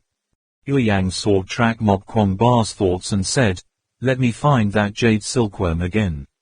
Trak Mok Kwong Ba nodded slightly in agreement. The shaman Allah resolutely said, in that case, let's immediately go to the elders and inquire about the gate of hell. Brother Ge, don't be too pitiful. Da Cat is a brave warrior. He sacrificed himself to protect the holy messenger. He will be reincarnated into the world of ultimate bliss. He returned the love item she gave her along with his personal identification, proving that he had already let go of his attachments to the world. He must have been summoned by the almighty Mahi Tula. Now his soul has ascended to the realm of immortality and immortality, maybe even in that distant realm to bless her and future happiness. That's hers. Sure enough, those advices of the shaman Allah were very effective. Caca stopped crying, stared at Thin Chao Da Cat left, and finally nodded firmly, saying, I do. You know, let's go, I'll take you all to see the elders. What surprised Trak Mok Kwong Ba was that it seemed that the elders of Kongbo village knew that they were coming. The rooms, the food, the waiters were all arranged. In the village, a stone pan has been set up to grill mountain rats. The meat is sizzling with fat, and the scent of praise is burning into everyone's nose. There is no highway here, no phone. Trak Mok Kwong Ba really can't understand why the village elders knew they were coming.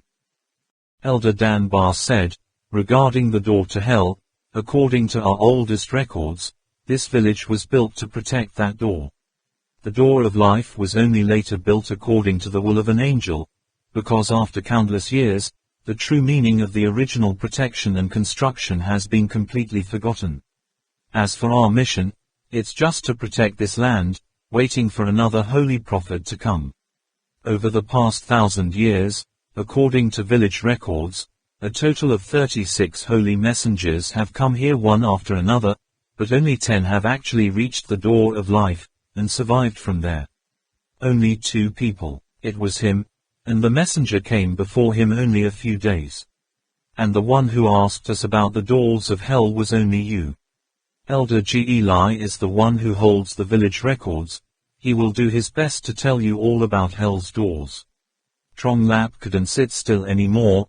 Isn't this the same as the ancient Nyingma classic that Trak Mok Kwong Ba once mentioned? He stammered and said, Kwong Ba young master.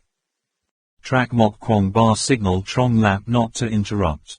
Just listen to Elder Kach Liat continue to say, later, to thank and commemorate the brave warriors who committed their lives to exchange their lives for the freedom and happiness of thousands of people. a statue of the divine powers are thoroughly rooted in the place where the warriors come from, suppressing all the evil spirits beneath the idols, and from then on, Tibet will be at peace. Wait a minute, Trak Mok Kwong Ba couldn't help but interrupt. Isn't the gate of hell near this village? So the place where the heroes started is also the entrance to Hell's Gate, and also the place where the giant god statue was built at the site of the Tuing Hung dynasty. Why are these two places so far apart? Elder G. Eli smiled and said, these are all contents recorded in ancient books. In fact, we have never seen a statue of divine powers, nor have we ever set foot outside of this village. Although we know about the Hung King dynasty mentioned by the great ambassador, no one has ever gone there. Of course, the story of this Hell's Door isn't too difficult to explain. The ancients say that the warriors find the entrance to hell, but where does it say that hell has only one entrance? Hell, which is composed of 8 major hells, each of which has 4 doors, within which are 4 smaller hells, each of which has 16 minor hells, plus the 8 hells themselves, large, a total of 136 hells, later divided the 8 major hells into 8 heat hells and 8 cold hells, adding small hells, for a total of 272 hells. Hell, and later, the lonely hell. In addition, there are books that say that the hells of the Abbey Wushan hell include 18 cold hells, 18 heat hells, 18 sword wheels hell, 18 sword wheels hell, really many. Countless, therefore, the entrances to natural hell are also numerous. The place where the villages of announcement we forever guard, is one of the entrances, that's all. As soon as he heard this explanation, Trak Mok Kwong Ba immediately remembered the map with countless entrances and exits. He really just wanted to slap his forehead and scold himself with stupid sentences, such a simple principle. Can't even think. At the same time, he also thought, it can also be said that Ba Tang, Tang Shou and that madman, most likely ran from the same place, just following different paths. Ba Tang and Duang Tho crossed the mountain, while the crazy people of the Kui Ba tribe sat on a boat. Thinking of this, he stood up and said, well then, we'll find our own way into the doors of hell. If the 3 elders see that there's anything else they can tell us, please try to tell them all. We really need your help. Elder Dat Kiat said, this is natural. All our lives we have guarded this place to wait for the holy ambassador to come here. We know what, of course, we will tell all of the holy ambassador. Trak Mok Kwong Ba suddenly asked, then, can I ask you again, why am I your messenger? Entrance. Elder Dat Kiat showed a friendly smile, shook his head slightly, and said hesitantly, perhaps, when the great holy messenger reaches the temple of Bakbala, when the great mandala appears in light. Of course you'll understand. He thought for a moment, then said, yes, there is one more thing I must tell you. About that curse, you probably know a bit more or less, right? It is the curse that says that once blood stains the steps of the holy temple, countless calamities will pile up like an avalanche, descending everywhere.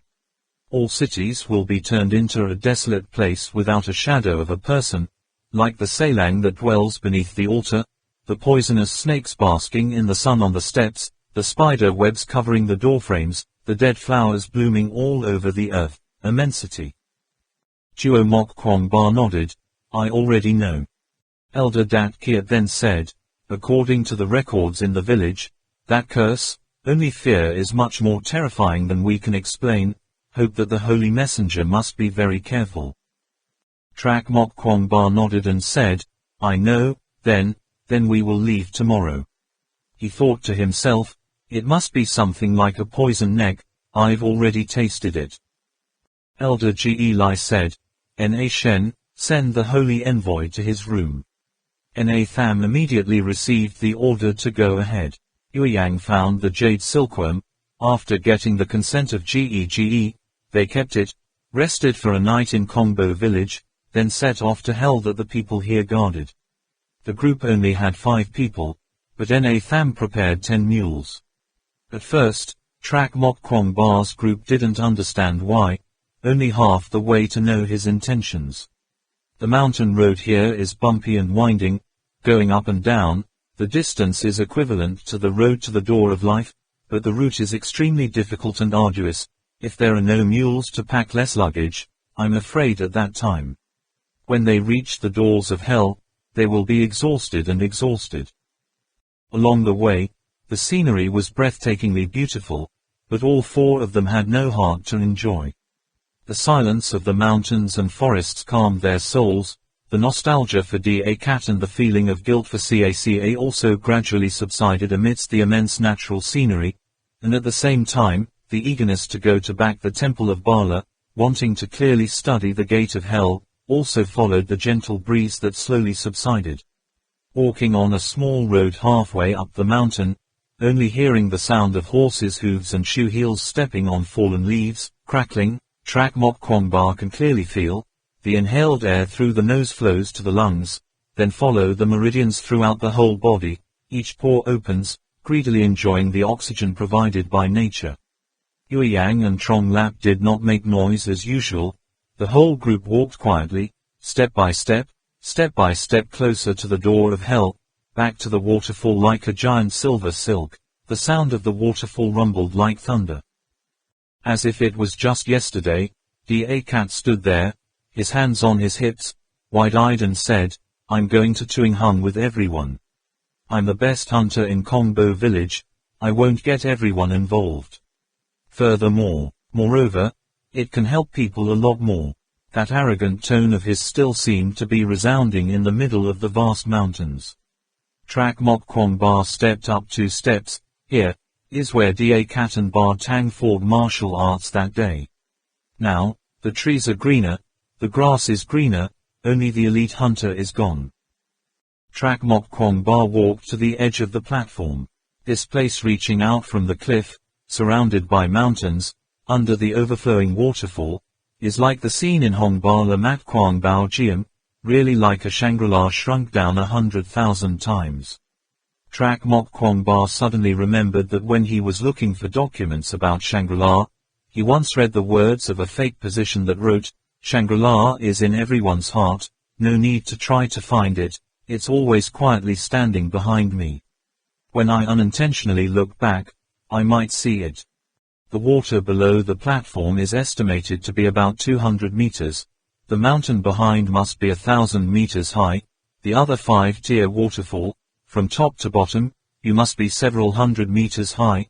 If we say the main hell gate is the entrance to the underground water system, this entrance is probably located at the boundary between the water surface and the steep cliff, or, in short, they need to go down to the river below to find out more. However, getting below the platform is not easy. The riverbed is made very wide by the rushing water. But the platform and the river bottom form an isosceles trapezoid. There is no place to put your feet underneath. You have to drop the rope from the top of the platform to swing down. Trak Mok Kwangba and the others opened their backpacks, installed signal boosters, put on communication tools, and took out the climbing gear. Trong Lap and Yue Yang volunteered to cling to the beveled cliff to the inside to slide down first. The cliff was flooded with water for a long time, so it was very smooth, and there were a lot of moisture-loving plants growing, so there was no place to hold hands. The Yue Yang and the others drove a nail every 10 steps, put a pin in every 5 steps, and finally reached the river's edge. The mist formed by the falling waterfall spread to that place. The mist covered the river. The visibility was only about 7 to 8 meters. Trong Lap and Yue Yang turned on the fog lights and began to split the search in the shape of a fan. Trong Lap went to the foot of the waterfall, and Yue Yang also walked about 100 meters. With the naked eye, nothing new was discovered, but the measuring device in their hands transmitted the survey data to the platform. Trak Mok Kwangba and the shaman Ala above both observed the river surface and arranged data analysis. Na Tham stood motionless behind them like a stone statue.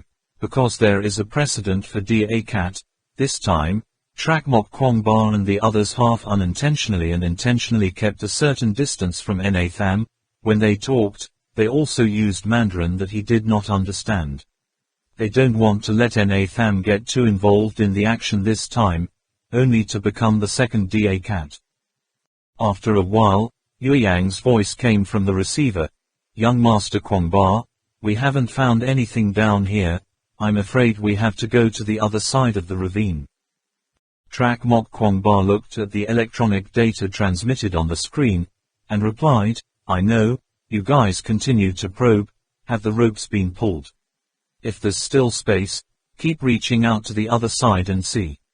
Track Mok Kwangba looked down at the device screen again and asked the shaman Allah, what's wrong, magician? Any results yet? The shaman Allah shook his head, measured the distance with a laser, and did not detect any cracks on the opposite side. However, you can see this reconstruction from the sound waves. Here it is. Track Mok Kwangba said, is there a shadow? Sorcerer Ayla nodded. Track Mok Kwangba asked again, underwater passage. The shaman Allah replied, perhaps sir, but this cave is a bit small.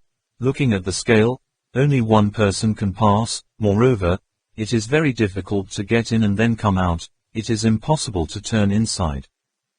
Track Mok Kwangba said, then we go down to that cave first, then use the measuring machine again. Based on that result, we will continue to calculate. The shaman Allah also agreed to this suggestion. Track Mok Kwangba asked again, but can the water go down like this? The shaman Allah shook his head, not sure. Let's see if we can find a way in the river bed, then we will crawl from the river bed. Yue Yang below said, young Master Kwangba, the shaman Allah, the ropes are all pulled. Did you find anything? If not, throw more ropes down. We will continue to move horizontally. Track Mok Kwangba said, I see, you guys down there don't mess around. Temporarily don't need to move horizontally anymore. The ultrasonic waves find an area with a black shadow. I will let go of the rope. Quote, after saying that, he looked at the shaman Allah and said, the supervision work up here has to be taken care of by the magician.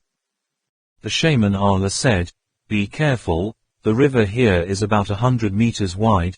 The flow speed has reached 15 meters per second, signal from the laser probe of Yueyang, Trong Lap sent to display. The place where you went down, although the water was only about 25 meters deep, there were many large rocks in the riverbed, some of which were still protruding near the water. Be careful that the rope was cut. Track Mok Kwangba said, I know, I will be very careful. He began to put on his diving suit, carry probes, carry a tool bag. 2 tool bags are 6-liter liquid compressed air tanks. Upstairs is a small detachable parachute. Floor underneath holds caving tools, including a laser rangefinder that can work underwater, a sonar detector, a camera, a computer that can be used underwater, and a keychain on the belt, and safety pin. On his shoulder was a coil of rope 200 meters. One end of the rope was firmly tied to the body, the other end was tied to a hook shotgun in his hand. Finished preparing, he turned to ask the shaman Allah, what is the wind speed? The shaman Allah looked at the data on the device's screen and said, can jump. Track Mok Kwangba again asked Yueyang and Trong Lap below, are you ready? I'm down here. Trong Lap replied, no problem, we are ready. Track Mok Kwangba looked at the positions of Trong Lap and Yueyang on the radar screen one last time, then stepped to the edge of the platform, took a deep breath, and plunged his head into the rushing river 200 meters deep, below. As soon as he left the platform, Track Mok Kwangba adjusted his body position, and after determining that there was enough space, immediately opened the parachute. The speed of free fall was very fast, so when the parachute opened, he was less than 50 meters above the water. On the vast river, he saw the transmitters installed by Trong Lap and Yueyang. Track Mok Kwangba stretched out his hand. The arrow carrying the rope shot out of the barrel and stuck into the cliff. Track Mok Kwangba's body in the air continued to slowly fall, until he watched Yueyang or Trong Lap shoot out a flare, indicating that the arrow carrying the rope was correctly inserted in the predetermined position. He did not hesitate to tug at the second knot of rope, severing the rope attached to the parachute. The parachute was immediately blown down by the wind, and Track Mok Kwangba jumped into the fast water. The river water is cool, Beside the ear the sound of water flowing, gurgitating, resounds non-stop. The water of Ena Lo Tang Bo River flows strangely fast. Just entering the water, Trak Mok Kwong Ba felt the rope on his shoulder non-stop, was dragged outside. He used all his strength to fan the water, but it was of no use, struggled for a long time to find a large rock, rested his back on it for a moment to regain his breath, and at the same time determined again, my position. At this time, one end of the rope has transmitted the feeling of jerking, pulling it back and forth 3 times. This is the signal of Trong Lap and Yuyang, indicating that the two have fixed the rope for sure. No need to worry. Was knocked off the cliff by the strong current. At the bottom of the river, Trak Mok Kwong Ba turned on the headlight to the brightest level. He needed to find a way to get to the opposite bank. Relying only on the strength of swimmers, unable to resist the fast-moving water, he had to choose the way to go underground. Under the riverbed there were many large rocks to help him maintain his body as he walked. Beside the bulb mounted on the helmet is the camera lens. All recorded data is stored in a waterproof laptop. Just a successful connection. All that Trak Mok Kwong Ba sees under the water, the shaman Allah on the platform can also see clearly. Trak Mok Kwong Ba tried to check the radio signal again, found that there was no problem with the communication, so he quickly exchanged a few sentences with the shaman Allah. The mage informed him of the flow and speed of the river bottom, and told him which route would be most suitable. Because the topographic map of the river bed is brought into play by the sonar probe, so the location of Trak Mok Kwong Ba's footing is very accurate. In front of Trak Mok Kwong Ba, there were a few large rocks standing tall, forming a pillar for him to cling to in the fast water. Under the command of the shaman Allah, Trak Mok Kwong Ba clung to the edges of giant reefs, weaving his way through the gap between the fast current and the boulders. Although it took a bit of time to do so, the improved liquid air tank by Trong Lap mounted on Trak Mok Kwong Ba's back contained enough oxygen for him to breathe underwater for 4 hours, so he didn't need it at all, worry about this underwater time problem. Trak Mok Kwong Ba dived all the way to the other side of the cliff, looked up from the bottom of the water. The river's surface was like a grey silk strip that was constantly moving. In the light of the lamp attached to his hat, he saw the cliff covered with aquatic plants drifting in the same direction under the water, like the fur of some animal. The shadowy area like the cave entrance in the sonar image sent by the sonar was about 10 meters above. Trak Mok Kwong Ba adjusted the lights to emit the strongest beam, and could only see a hazy halo. He tried to approach the entrance of the cave. Unexpectedly, the body just left the river bed, could not help but be swept away by the current. Fortunately, he still reacted in time, only slipped less than a meter and was able to stand. Trak Mok Kwong Ba continued to search for cracks, set up pins, fixed ropes, and then once again clung to the cliffs and climbed in the water. Although he was very careful, when he was about to approach the black shadow area, he was still a bit careless. The black shadow on the sonar map, like a cosmic black hole, has a great attraction, as if it wants to suck everything around it in. Fortunately, the door of the cave is very small. Trak Mok Kwong Ba lost his balance, but still had time to use his strength to kick on the sides, so that he would not be forced to plug his head in by that attraction. Struggling around for a long time around the entrance of the cave, his stamina had drained a considerable amount. Hearing the rapid breathing of Trak Mok Kwong Ba, the shaman Allah immediately sent a communication signal. What's wrong? Is there a cave entrance? Trak Mok Kwong Ba said, there is indeed a cave. The shaman Allah asked again, can I come in? Trak Mok Kwong Ba replied, no, the attraction is too great, and it's about 15 meters deep under the water. The naked eye can't see anything. Besides, the cave entrance is very small. My shoulder getting in is only about 15 centimeters, if you add an oxygen tank. Even if I get in, I'm afraid it's hard to get out. The shaman Allah said, is there any other way to probe? We need to find out the situation inside the cave first. Trak Mok Kwong Ba said, now I am tying the laser and sound wave probe to the rope, dropping it into the cave. There are also images, I am accessing the data, the magician on it has got a signal. The shaman Allah replied, it's very weak, it needs to be adjusted a bit. What's up, do you need our help? Young Master Kwong Ba, Yue Yang asked. Wait a minute, the shaman Allah said, one person comes up here, who is thinner? Obviously, Yue Yang rang in the walkie-talkie. Trak Mok Kwong Ba below asked, what have you seen? Magician, the shaman Allah said, it's not very clear, but the sonar device sent to the topographic map, the cave is very deep, very deep. The diameter of the inside of the cave entrance was similar to his guess, about 60 to 70 centimeters, measuring the distance by laser, it was about 100 meters or so. But there's still the problem, there's no passage inside, I need you guys to go in there. The water temperature is 6 degrees Celsius, the flow rate is 11 meters per second, okay, Yue Yang is up here, he will change his equipment and go with you. Be careful. Yue Yang said, young Master Kwong Ba, I'll be right down. Yue Yang changed into a wetsuit, then brought another 200 meters of rope into the water. The two walked along the rope track. Mok Kwong Ba was fixed on the bottom of the water, approached the temple near the cave entrance. The strong attraction made the bodies unable to control themselves but automatically moved towards it.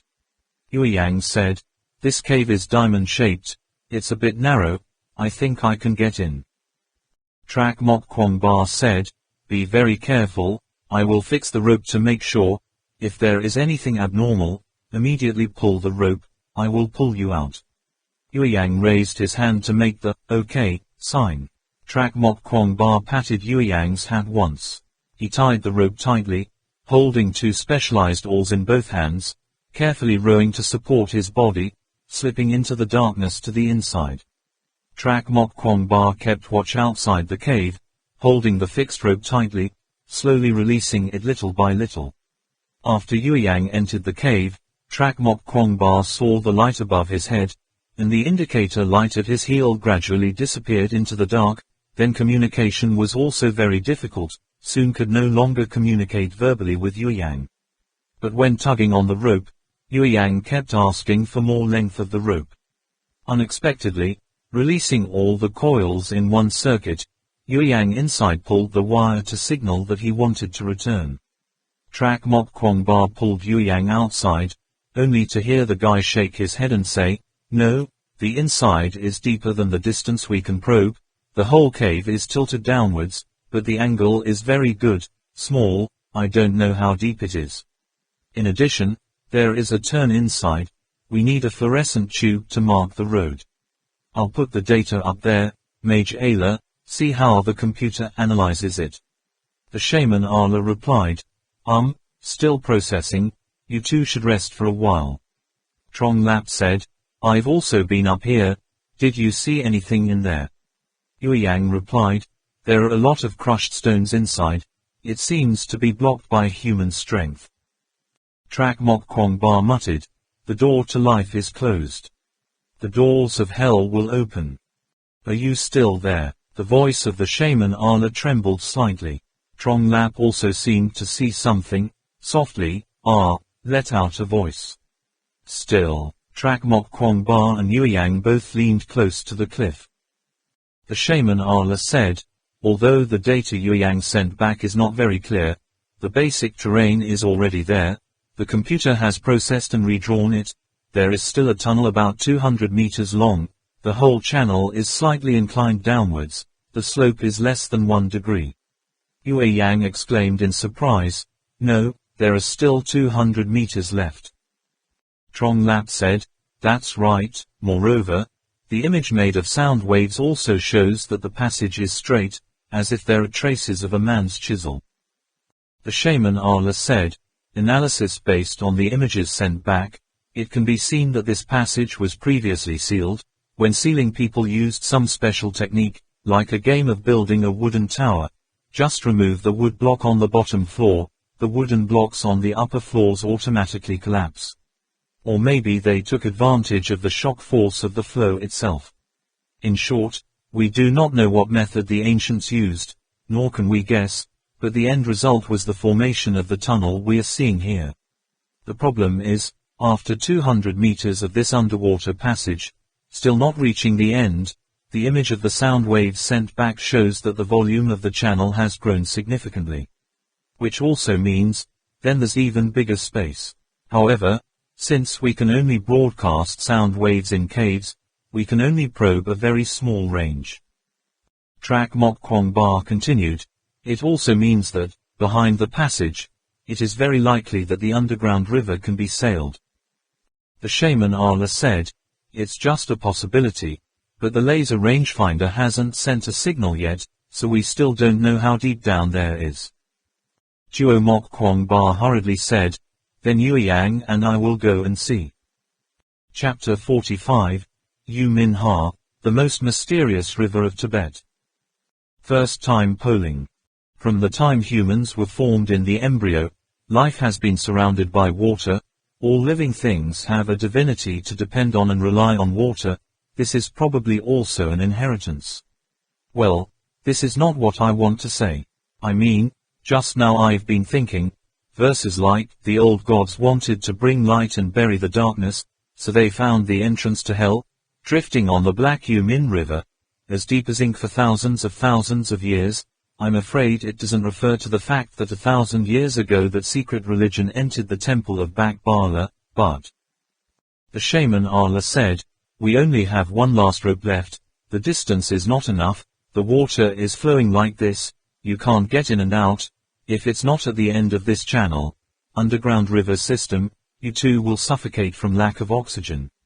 Trong Lap said, or, young Master Kwong Ba and Yueyang come back here first, we negotiate and then calculate. No need, Duo Mok Kwong Ba said, if the crazy person really goes outside this way, there must be a space in which to live, and there must be a way to get out.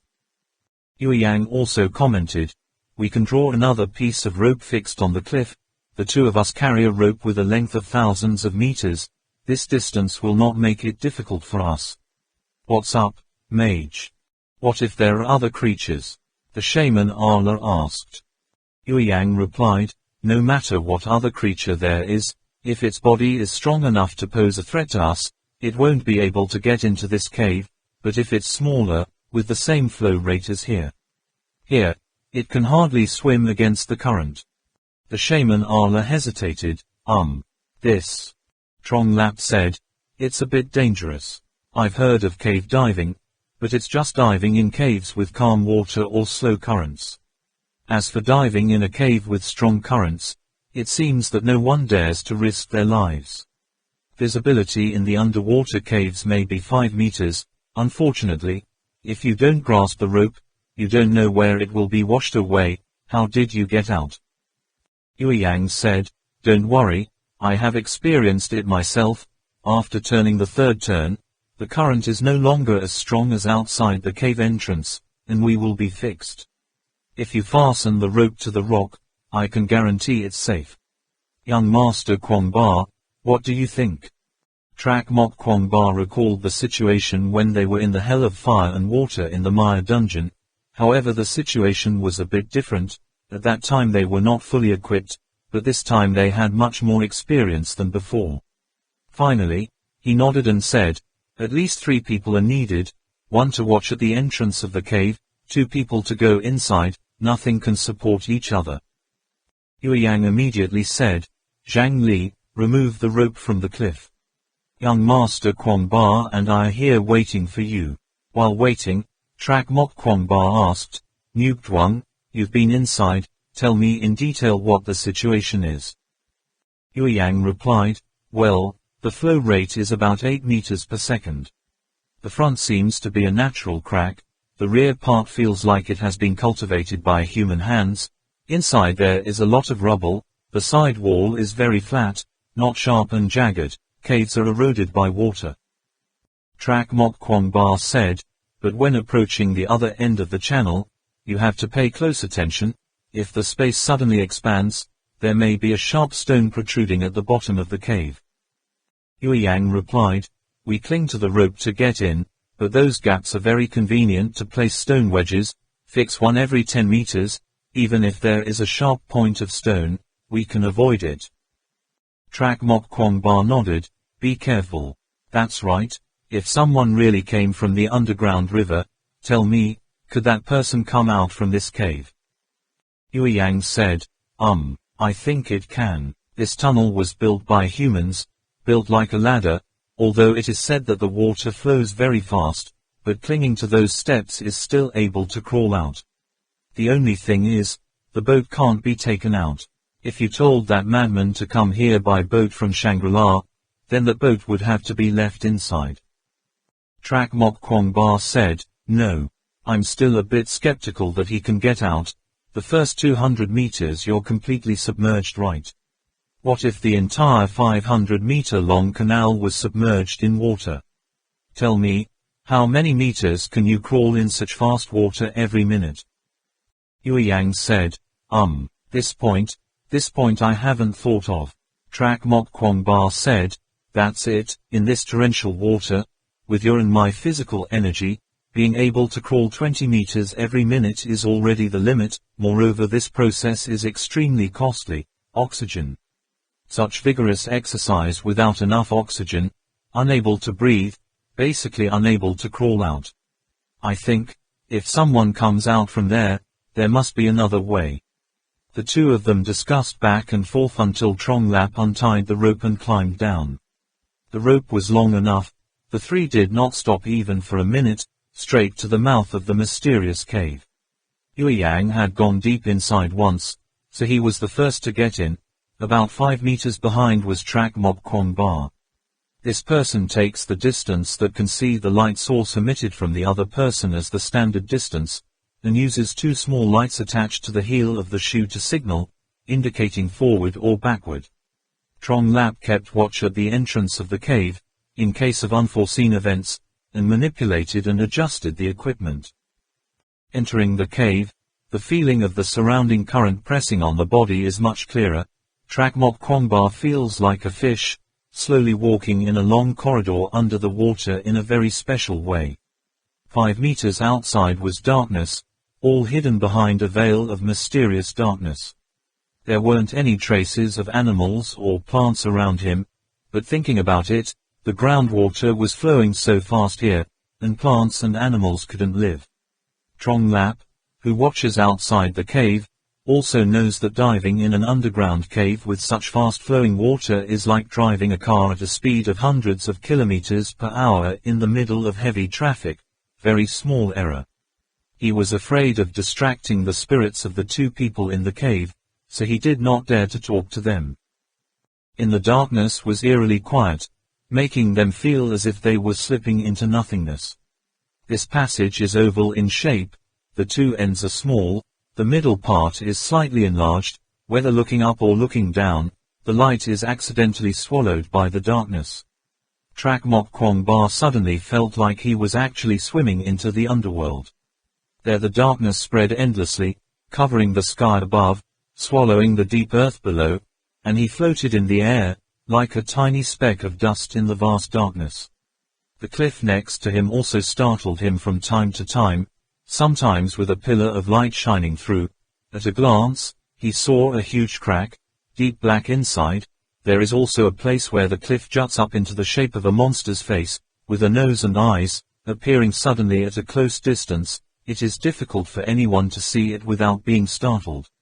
The rushing current behind him constantly pushed him. The rope in his hand was determined not to let go. Trak Mok Kwong Ba followed closely behind Yue Yang. The laser gauge determined that the tunnel ahead was still 100 meters away, but about 30 meters away, Yue Yang began to turn right, and at the same time threw a fluorescent tube into the corner to mark it. After about 10 meters, he turned left again, continued forward. Trak Mok Kwong Ba shone his light at the turn, saw to the right and ahead there were 4 or 5 dark pine paths, so he shook his head and turned to Yue Yang. Soon after, Trak Mok Kwong Ba immediately discovered that the guys seemed to be inside a giant sponge, everywhere seeing cracks, passages, one way connecting to the other, nesting in, within each other, the path forwards as if a thread needle was poking up and down, left and right, in a sponge. Not long after, The fluorescent tube was not enough. Yue Yang began to place a fluorescent tube every 2 or more turns.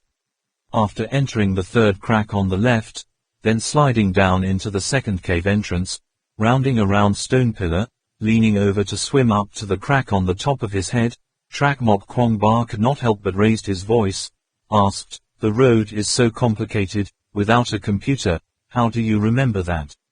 Yue Yang replied, "The ability to instantly memorize as well as observe the surroundings carefully and remember clearly is very important for a scout soldier. I can remember the exact order of the 2 decks of cards.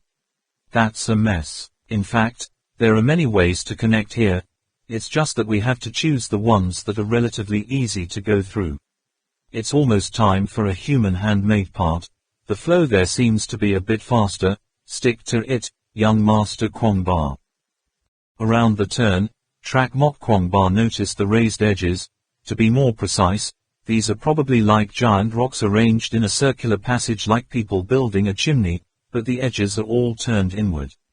This face consists of hexagons, pentagons, and octagons arranged irregularly, at first glance like undulating snake scales, making Trak Mok Kwong Ba think of the Giant's Road 20 in Ireland. At this point, he couldn't help but be startled. It's not difficult to imagine, wanting to build an artificial tunnel like this under 10 meters of water, and keep it for 1,000 years, placed in any period. They are all great works, let alone these rocks are so big. How did the ancients stack 'em up like that? This story is beyond imagination. Trak Mok Kwong Ba feels more and more that this mysterious religion brings him too many unbelievable things. The more he delves, the more terrified he becomes. Going forward in the canal for about 300 meters, the diameter of the passage seems to be getting smaller and smaller. The flow rate and pressure are both increasing markedly. The 2 of them have to cling to the new rope, withstand the strong currents. Trak Mok Kwong Ba also felt his body, especially the oxygen tank mounted on his back, constantly rubbing against the wall of the passage, had to try his best to put the body's center of gravity downwards. If the air ducts were damaged by the rough edge of the rock is broken, stuck in this place, only water is left waiting to suffocate. Yue Yang was about to go to the other end of the passage, suddenly gave a signal of danger, and then the lights went out completely, and there was no sign of him. Trak Mok Kwong Ba was startled, did not immediately retreat, but on the contrary still loosely grasped the rope, accelerated forward, and at the same time called loudly, "Yue Yang! Yue Yang!" He knew that in this cave, they were completely unable to communicate with the outside anymore. Now only he and Yue Yang can talk to each other. In the middle of being half surprised, half doubtful, not knowing how to handle it, suddenly a beam of light came on, indicating safety. This time the light was very bright, obviously the signal emitted by the light mounted on Yue Yang's head, indicating that he had reached a relatively large space that could be turned around. Trak Mok Kwong Ba breathed a sigh of relief now. Yue Yang sighed and said, "It's okay, just a little careless. Young Master Kwong Ba also has to be careful. There seems to be an underground waterfall in front." Trak Mok Kwong Ba had loosened his grip on the rope. The strong thrust from behind pushed him down the water. In a blink of an eye he shortened the distance with Yue Yang, then his body was suspended, being flowed by the current. Strong water poured down from above, as if someone had used a giant fly swatter to smash a bag of dust on his head. There was a fall, but Trak Mok Kwong Ba realized that this is a fault layer. Maybe there is another flow below. Underground river. Wow, Trak Mok Kwong Ba seemed to be drifting from one underground sewer to another, falling into the underground river. From the sensation of reaching the bottom of the underground river, he knew that this underground river was no more than 5 meters deep, but the water surface was relatively wide, because the flow rate had slowed down markedly. The strong shock force made Trak Mok Kwong Ba do somersaults in the water for another 2 or 3 rounds before he regained his balance and sense of direction. He saw the light from Yue Yang's lamp, and immediately swam towards it. Before long, his feet touched the ground. Trak Mok Kwong Ba stood up straight, the water was flowing, and he saw Yue Yang standing on the shore blankly. The guide took off his diving mask, opened his mouth to take a few deep breaths, and joyfully shouted, "Ah! The air here is so fresh." Trak Mok Kwong Ba could not hear clearly, but looking at Yuyang's passionate expression, he also knew that he was feeling something. The lamp on Trak Mok Kwong Ba's head emitted a strong beam of light shining all around. He slowly took off his mask and dived, taking a deep breath. The air here was cold, but it made people feel pervasive. In the heart, it feels like seeing the first snow of winter. Slowly shifting his gaze, the beam emitted by the head-mounted spotlight also slowly moved along, creating a strip of light that stood out in the vast darkness, finally gathering into a small spot on the wall. Duo. Mok Kwong Ba and Nyak Duang followed this seemingly frog at the bottom of the well manner, meticulously observing their completely unfamiliar surroundings. This is the first time they have seen the river that is handed down in many fairy tales and myths. Yu Min Ha. According to the measurement results of electronic equipment, this is a limestone cave in the middle that swells like a kettle. The bottom is flat, narrower and sharper at the top, about 5 meters wide, 10 meters high, not visible. The water level is clear, the cave walls are slippery and wet. The first impression is that this place is like a completed tunnel. 2 people are standing at the entrance of the tunnel. The front is deep, there is only a dark area. The back is the entrance to the underground river, or it can be said that the source of the underground river is not wrong. Seen from this side, the river looks like a giant faucet about 67 inches in diameter, constantly pouring water billowing into the tunnel below. Besides the main water pipe, there are other smaller drains, forming a very strange root-shaped waterfall, like an old banyan tree growing by the abyss, with countless tree roots reaching out and falling, hovering in the middle of the air outside the cliff. The light above the 2 people's heads shone, casting bright rays of light, as thin as silver threads, not like water but more like flowing sand.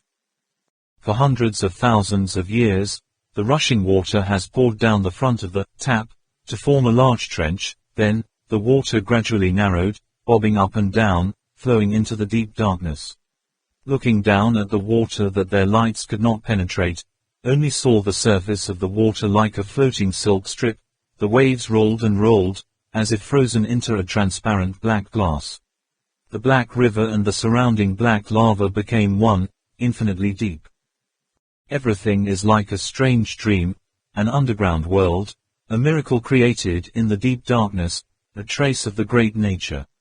Nature is like a tireless industrious worker, has spent hundreds of millions of years creating a majestic and magnificent palace, winding in the underground world, then carefully using darkness, cover it, use the water of life to protect it, not to let people discover it. When standing at the source of the underground river, looking up, people will think of the high mountain on the top of the head, looking out into the distance, again the endless darkness, so many hidden secrets, in the dark, just to let people speculate. Shall we walk around a bit? Yuyang suggested. Trak Mok Kwong Ba shouted, "What did you say?" His ears could only hear the sound of rushing water. Yuyang put his mouth close to Trak Mok Kwong Ba's ear and shouted, "I said, let's take a look around." Trak Mok Kwong Ba nodded, turned his head to look at the other entrance, at least 3 meters from the ground under his feet. This trip back was a bit difficult. The 2 took the rope to carry with them, fixed it to the limestone cave wall, then used a fluorescent tube to mark the way, and began to follow the underground river deep inside. After walking about 500 steps, the sound of water flowing at the entrance has faded. Instead of the sound when the water drops seeping through the cave wall and falling onto the river, tick-tick, only the darkness remains the same. The road ahead seems to stretch out endlessly. Very clearly, this is a trumpet-shaped tunnel. The deeper you go inside, the wider the flare. The gauge showed the river surface nearly 10 meters wide, the tunnel height up to 24 meters. In the dark, the strong light emitted by the 2 people's hats is so small and weak, only illuminating the path under their feet. Sometimes there is a turn, that light column disappears into the Yumin stream. Like being sunk, can't see the angle of refraction, nor see the reflected ray.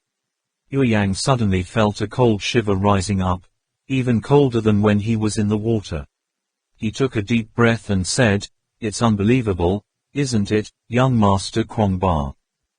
Duo Mok Kwong-ba nodded. Yang continued, "The entrance is unexpectedly hidden under 10 meters of water. Ho ho, if we don't know the approximate location of the Hell Gate, how can we find this passage?" Trak Mok Kwong-ba said, Yang asked again, "Young Master Kwong-ba, tell me, can this road really lead to Shangri-La?" "I see, where we go there are several waterfalls, the height difference is very large, must be this kind of cut ravine. There are mountains on both sides, and it doesn't seem to be low at all. At the top there must be lava up to several hundred meters thick, right? Young Master Kwong-ba, why don't you say anything? Did you think of something again?" Trak Mok Kwong-ba said, "Yes. Yang, can you tell me, Yu Min Ha, what is it anyway?" Yang shook his head. "I don't know, it must be a way of naming the river in hell, I feel like it's Western stuff." Trak Mok Kwong-ba shook his head. "Not entirely accurate. This way of saying Yu Min Ha, the most familiar, is most well known in Greek mythology. There are 5 rivers of hell, collectively known as the Yu Min Ha Styx, which Christianity later invoked and included in the Bible. It is a dark river. People after death, before going to hell, must completely give up hope of reincarnation, along with the memory of the birth of money in order to cross the river. There was a ferryman floating in a small boat, forcing the dead to pay for a boat ride to cross the river, or else he would push them into the water full of dead souls struggling. However, from several thousand years ago, in Brahmanism in India, the concept of Yu Min Ha and death were associated with each other. After death, the wicked must cross Yu Min Ha to reach hell. Therefore, ancient people often threw the dead body into the river, thinking that the corpse would follow the water to go straight to hell. Today, in some parts of India, this special burial method still exists. Later, this religious thought formed the concept of intermediate period.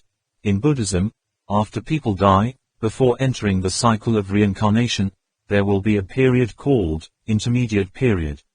The body has disappeared, but the soul remains. At that time, the soul does not see the sun, moon, stars, but only hears the roaring and boiling water. The belief about hell in China is even more needless to say. Since ancient times the Chinese have believed that Wangquan is the only entrance to the underworld. Behind the Jewish Hell Gate is the Akron River. Yang's eyes widened and his mouth gaped open in surprise. "Kwong. Young Master Kwong-ba, since when did you study about Yu Min Ha?" Trak Mok Kwong-ba said, "A while ago, when I was researching documents about Shangri-La. By the way, I read a little more about Yu Min Ha, not only these well-known religions, among the material I researched, Sumerian religion, Druid religion, Sun religion in Egypt, Zoroastrianism in Persia. It seems that all the ancient religions have mentioned the relationship between hell and the river. Although saying that there is transmission and variation between religions, it cannot be said that this is an amazing coincidence. Be surprised. Yu Min Ha. Yu Min Ha, life was born in water, finally returned to water. I wonder if this is the true consciousness of the ancients towards samsaric life or not." Yang said, "Since ancient times, water has been the birthplace of civilization. Didn't the ancients see rivers as mother's milk from a very early age? Only water can live. Perhaps this is the most primitive perception of the ancients towards water. However, saying that water is where life begins, I think the ancients must not have reached that level of awareness." Trak Mok Kwong-ba said, "You're still too shallow to explain. Since the moment humans were formed in the embryo, life has been surrounded by water. All living things have a divinity to depend on and rely on water. This is probably also an inheritance." "Well, this is not what I want to say. I mean, just now I've been thinking, verses like, the old gods wanted to bring light and bury the darkness, so they found the entrance to hell, drifting on the Yu Min Ha Black River. as deep as ink for thousands of years, I'm afraid it doesn't refer to the fact that 1,000 years ago that secret religion entered the temple of Bakbala, but, exploration Yu Min Ha 1. Isn't that right? What is that? Yue Yang exclaimed. Tuo Mok Kwong Ba replied, it is to refer to the fact that the ancient Tibetans entered Shangri-La a long time ago. It was probably something that happened before recorded history. Yue Yang said, why do you think so? Young Master Kwong Ba, you make me confused and don't understand what to do anymore.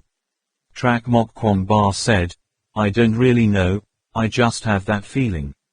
First of all, the explanations about Yu Min Ha go back a long time, 1,000 years ago.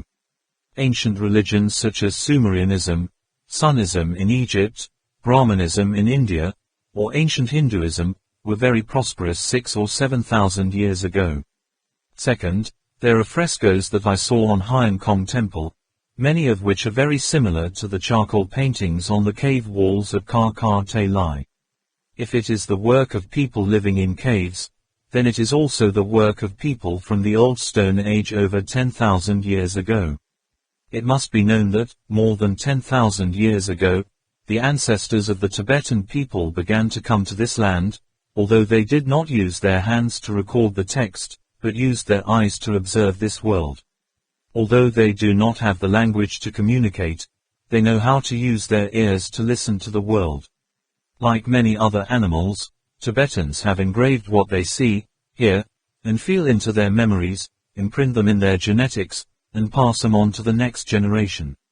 Therefore, that legend seems to have been molded in the bones, those experiences seem to flow in the blood of each ethnic Tibetan. When I walk on this road, it feels like I'm searching for my past life, finding my destiny, as if I'm reincarnating and reincarnating, so many things give me that feeling, they're waking me up. It's like from the time I was born in this world, they have been ingrained in my memory.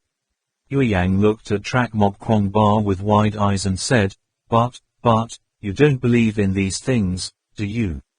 Young Master Kwong Ba. Trak Mok Kwong Ba smiled calmly, stopped and said, let's go back, this road has no end. Yue Yang also said, okay, I thought I could go to the turning point, didn't expect this road to be so long, if I don't turn back, the magicians Ala and Trong Lap will be worried. He thought back thoughtfully, then continued, strangely, in the map, the longest time between two roads seems to be no more than 20 minutes, what is it?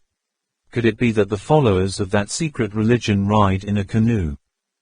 Along the way, the underground river hasn't changed much. At the widest part, the river surface is about 20 meters, the height is about 35 to 47 meters, of course, some of which are the height of the river, fissures, the flow rate is reduced to about 1.5 meters per second. Two people using different types of machines to measure water temperature, air content and composition, lava surface. Then return to the starting point. Yue Yang surprised and exclaimed, strange, is the water level rising? Trak Mok Kwong Ba said, how can that be? If it is said that the water level here is rising because of the amount of water pouring in too much, but the large pipe with a diameter of 60-70 centimeters is still pouring water down, logically, the deep passage cannot see the other end. This must have been flooded with water a long time ago. Yue Yang said, perhaps I was mistaken, and then looked down at the water again, frowning and shaking his head. Trak Mok Kwong Ba and Yue Yang tied ropes, put on diving masks, and started to cling to the cliffs to climb up. This time they had to use all their strength to climb up, just like when fighting the terrible wind in Taifong, except for one thing, what they had to do this time was the rushing water, only from above. Fortunately, the water level of the two passages is not much different. Moreover, after the test in Taifong Zone, Trak Mok Kwong Ba and the others have mastered some methods of negotiating with these irresistible forces. The most difficult thing is when entering the narrow cave entrance. Just passing this first step and then crawling up will be much easier. After more than an hour of struggling, they finally crawled out into the narrow 500-meter passage. If it weren't for the liquefied oxygen tanks, both would have suffocated in the passage a long time ago. Trak Mok Kwong Ba gasped and said, "Now do you still think that the crazy person can rely on his own strength to crawl out this way?" Yue Yang replied, "Now I doubt, madman. I'm afraid I don't have to come out this way." Just out of the cave outside, Trak Mok Kwong Ba immediately saw two frogmen wearing all kinds of diving equipment, along with 4 oxygen tanks each, but removed a few other bulky equipment. He immediately understood that the magicians Arla and Trong Lap must have seen that the two of them could not rise, and the compressed air in the bottle was about to run out, so they prepared to help. He waved his hand to signal that everything was fine. "What took so long?" Yue Yang just got out of the cave, Trong Lap asked impatiently. "Let's talk about it later. The situation inside is very complicated." Trak Mok Kwong Ba replied. Na Tham stood guarding the pile of furniture and equipment until the 4 of them reached the upper platform. The shaman Arla turned on the computer, and the images Trak Mok Kwong Ba and Nyak Tuan captured below were clearly displayed on the screen. Seeing the winding tunnel deep under the water, the shaman Ala's eyes were very heavy, and Trong Lap was always whispering. After watching the video recording, the eyes of the shaman Arla turned to the other side of the platform. There, a majestic mountain towered, the wall was as flat as a knife, a small road was carved into the interior. Like a stone path suspended halfway up the mountain, about 100 meters higher than the platform they were standing on.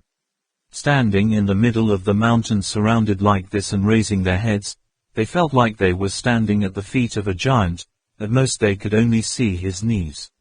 Arla shaman knows well that there is a mountain peak high on this cliff. If you climb to the top, you will see mountain after mountain, one mountain is higher than the other, and eventually it will connect with the second pole, 3 of the world, the Himalayas. Thinking for a moment, the shaman Arla pressed a few keys, turned on several groups of data to compare, then shook his head and said, "Unbelievable, the cliff facing us," after measuring a few times, confirmed determined to be located at an altitude of about 4,132 meters above sea level. If you include the mountains further away, the altitude will exceed 6,000 meters above sea level, and the riverbed is below the level we are in. Standing here, the height above sea level is only 3,741 meters. The entrance to this tunnel is separated from the outside world by a layer of lava 500 meters thick. Not only that, based on the pictures you two took, it can be seen that the cave is about 500 meters deep. An underground river that deep is troublesome. Trak Mok Kwong Ba said, "Yes, the problem is very complicated. When we were in there, Yue Yang and I also mentioned this." Trong Lap was surprised and asked, "What's the trouble?" Trak Mok Kwong Ba said, "The cave door is too small. It is impossible to carry large equipment and machinery into the underground river, and the lava layer above is too thick. Even if we drill or blast it, it is very difficult to open it, widen this entrance." Yue Yang said, "Also, our understanding of the underground river is only at the surface stage. We still don't know how many dangerous things are hidden in that deep darkness. We'll have to use a rubber raft to try and probe one more time." Trak Mok Kwong Ba said, "It's too late today, I'll have to come back tomorrow." The shaman Arla said, The light source is about to run out. I need to adjust the chemical composition in the fluorescent tube. I'm afraid I have to increase the brightness." Yue Yang said, "Let's go, come back tomorrow." Trong Lap took aim first. "I'll come in tomorrow." Arriving at Kongbo village, Na Tham reported the day's journey to the 3 elders. He said, "Is it true that the Holy Messenger doesn't trust me?" Elder Ge Lai asked, "What's wrong?" Na Tham said, "The Holy Messenger and the others speak a language I do not understand, use machines that I do not know, and from beginning to end, they did not speak to me more than 10 sentences." Elder Dat Kiat angrily shouted, "Na Tham, how can you say such a great holy envoy? Shouldn't the Holy Messenger have to tell you everything?" Elder Dan Bar smiled gently and said, "Na Tham, the holy envoy did this, not only did he not mean to doubt you, but on the contrary, he wanted to protect you. Na Shen asked suspiciously, "Protect me?" The elder Dan Bar said, "It's not wrong, because Da Cat, the holy messenger doesn't want to see you become the second Da Cat. Because of him, he sacrificed his life, so he tried to stay away from you like that. He hoped you weren't too involved in their plans. Don't forget your mission. The assistance of the holy ambassador must be chosen by him. This time in our village, only Da Cat is the one chosen by the holy ambassador. He is truly the best hunter in the village. Da Cat, that boy." The elder Ge Lai touched with emotion. "This great saint is unlike anyone who has come before. We have never seen a great holy messenger so full of determination and faith. It is true that the Almighty Buddha is in the realm of darkness showing the way. The entrance to that hell is not for everyone, can't cross it." The next day, Trak Mok Kwong Ba and the others came to the platform in the ravine where Hell's Gate was very early.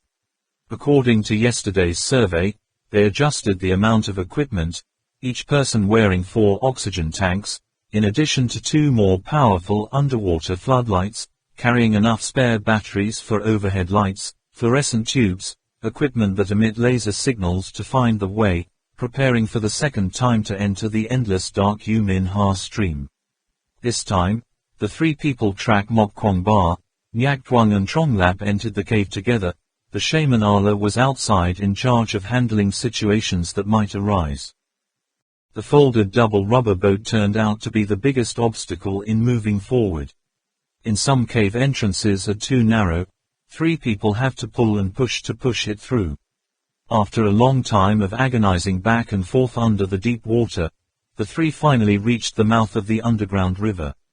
Yueyang leading the way said, "Strangely, today's flow is clearly much slower than yesterday.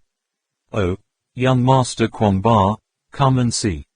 Trak Mok Kwong Ba followed Yueyang and swam out of the cave, and couldn't help but be surprised. Yesterday, when he and Yueyang entered this place, that underground river was just like an underground sewer. The water level was very low, the mouth of the cave was still 2 or 3 meters above the river, but today, the water level is very low. The underground river unexpectedly rose to the level of the cave mouth. The riverbank to stop and rest has completely disappeared, and the flow volume has also increased significantly. What's the matter in the end? Trak Mok Kwong Ba could not understand. What's wrong? Trong Lap was the first to come out of the cave, looked around, and said, "Oh my, this river is big." Yueyang shook his head. "It wasn't like this when we came in yesterday. The water level was at least 3 meters lower. You can feel it. The rope we fixed yesterday was down there. Now the water level has risen to cover the underground river." Trong Lap dived down to touch it, then said, "Oh. Right below. How can that be?" Trak Mok Kwong Ba said, "Let's put this aside for now. Find a place to pump the rubber boat first." Yueyang said, "I went to mark it, to see how high the water level could rise in the end. Young Master Kwong Ba, please help me with the headlights." After that, he fixed a marking device near the water's edge. It is a combination of laser signal generators and 5 fluorescent tubes that can automatically light up in time sequence. Trong Lap said, "Let me go collect samples." He took samples of water, ice samples, and even air and put them in sealed jars, ready to bring back for testing. Only thing, taking a stone sample was a bit laborious. Had to ask Yueyang to help cut out a piece the size of a thumb. Quote, after installing the road marking device, the 3 started diving into U Min Ha, moving forward a bit. Yueyang turned on the light. Trak Mok Kwong Ba, Trong Lap followed closely behind. The floodlight in the water was like a shining glass pillar. This time they brought high-powered headlights, which can project more than a kilometer. At first glance, like a small water motor, the lamp operator must use both hands to hold the 2 sides to operate normal movement. In order to prevent the sudden appearance of underwater creatures, the 3 of them also specially carried javelin launchers, specially made hook-shaped harpoons with electrodes attached, which could emit paralyzing electric currents, large aquatic species at a glance. In the strong light of the high-powered floodlight, a wonderfully brilliant world under the underground river appeared before the three of them. The underground river, which was black as ink, became purple like crystal, its four walls are smooth lava rocks, like a miniature stone forest, overlapping with messages, thousands of slots and thousands of grooves. The light moved down, where the waterfall poured down, the riverbed deepened, forming a space like a large basin, shaped like a blooming lotus. In the tub, there were countless spherical stones the size of goose eggs, shining like pearls, constantly shuffling under the torrential water. The riverbed in the distance was flat as if paved with Dali stone in Yunnan. The light was refracted by the purple crystal water into countless small golden snakes, wriggling endlessly, sparkling all over the river, shining even on the cliffs overhead. The cliff has a lot of stalactites falling down, like a rock forest suddenly upside down under the water. While diving in the river, the three used a gravity regulator, their bodies bobbing in the middle of the river. Zhang Lap pretended to be lazily rolling around for a few times, completely not feeling the existence of gravity. River water is like a mirror, the mirror surface is the river surface, above means below, below means above. Trak Mok Kwong Ba took out an air tank and spread the inflatable rubber raft in his backpack. Trong Lap rushed in to help, using compressed air in the pump to inflate the raft. Then the three of them sat on that small boat and began to float on the dark Yumin Ha River without sunlight. Yue Yang as a pilot led the way, the three of them moved forward for more than an hour. A strangely shaped lava forest appeared in front of their eyes, and along the way, more than a dozen branches of water were discovered along the way, only to see black and one color, don't know where to go. According to Yue Yang's guess, these tributaries so small that people could not get through were definitely not drawn on the map, so they just followed the main stream. The small boat continued to move forward. In this quiet underground world gradually appeared many aquatic creatures. The blind salamanders were extremely agile. With just a slight movement, they immediately retreated into the crevices. In the middle, the frogs and crabs were busy digging through the mud on the bottom of the water. When the rubber boat passed, it was only a little shocking that they all disappeared into the underground cave, nowhere to be seen. The scene under the underground river is so gentle and gentle. No one knows how long the creatures here have lived happily and happily. The three people on the rubber boat watching the scenery almost forgot the purpose of the trip. The boat drifted for about 2 hours. The first turning point appeared on the underground river. Trong Lap urged, "Hurry up, take out the map, can you compare it?" Yue Yang carefully studied the map, looking for any place that corresponds to the outside, then shook his head. "No, there are too many turns like this, let's just keep moving forward, don't turn right." What? Unexpectedly, through that turn, the underground river changed greatly, the flow speed increased significantly, the riverbed began to slope down slightly. Trong Lap sat at the end of the boat, worriedly said, This road isn't that right. If we continue like this, our boat won't be able to handle it." "Hey!" Trak Mok Kwong Ba and Yue Duang glared at Trong Lap. Trong Lap quickly spread out his hand and waved. "Let's pretend I haven't said anything." The river bed is narrower, steeper and steeper, the cliffs on both sides seem to want to close, almost trying to crush the small boat. The water begins to flow as fast as the Enelo Tangbo River outside. In this fast current, the direction of the rubber boat is no longer under the control of the driver. Yue Yang explained, "Don't let the headlights fall into the water, or we won't see it, nothing more." Duo Mok Kwong Ba next to him said, "Be careful ahead, there are reefs." Yue Yang picked up his oars and pushed them towards the exposed rock on the water, trying his best to keep the rubber boat from touching it, and at the same time shouted, "Where's the light? Where's the lights? I don't see anything." Trak Mok Kwong Ba quickly turned the spotlight towards Yue Yang. At that moment, Zhang Lap in the back also shouted, "Left, left. Want to see what's on the left?" The light quickly shifted, and a large rock as tall as a person was baring its fangs and reaching towards the middle of the river. The three people on the boat saw it. It felt like a giant stone was crashing and rushing towards their boat, wanting to tear the fragile rubber boat apart. Trak Mok Kwong Ba quickly raised his oars and hit the cliff to the left. Just grazing over that sudden outcrop of rock, without a moment of calm, Yue Yang cried out again, "Right, right, light up quickly. Young Master Kwong Ba." Trong Lap said, "The boat is spinning, the boat is spinning, be careful, there is something ahead." Trak Mok Kwong Ba said, "No, the light can only shine in one direction, turn on the light on the hat at the brightest level, as long as it doesn't touch any rocks, be careful on the top." As soon as he finished speaking, he pressed Yue Yang's head down. A stalactite fell from above and touched Trak Mok Kwong Ba's hand. The back of his hand immediately had a blood stain, not yet felt pain. The lamp had hit again. Another stone pillar, the sound of creaking resounded to the ears. Yu Min Ha Exploration 2. The rubber boat rotates in the water, advancing at lightning speed. The lava in all directions is juxtaposed with the key in the middle. Moreover, in many places it is impossible to detect danger with the naked eye. The rocks that suddenly protruded from the darkness were constantly testing the three people's improvisation. Only now did they know that the underground river was not as calm and peaceful as they had imagined, but almost an underground version of the Enelo Tangbo stream outside. The boiling water was not inferior to the river. Enelo Tangbo River.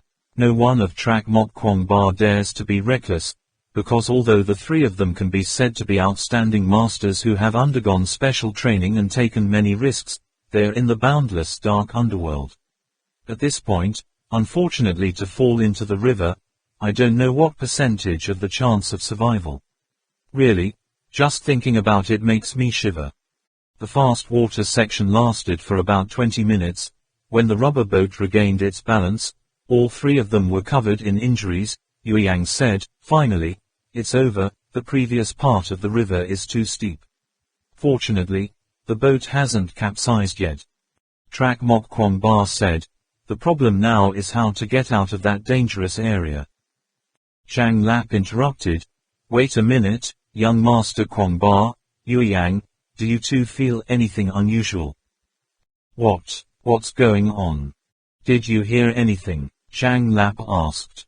Listening quietly, the sound of hissing reached the three people's ears at the same time.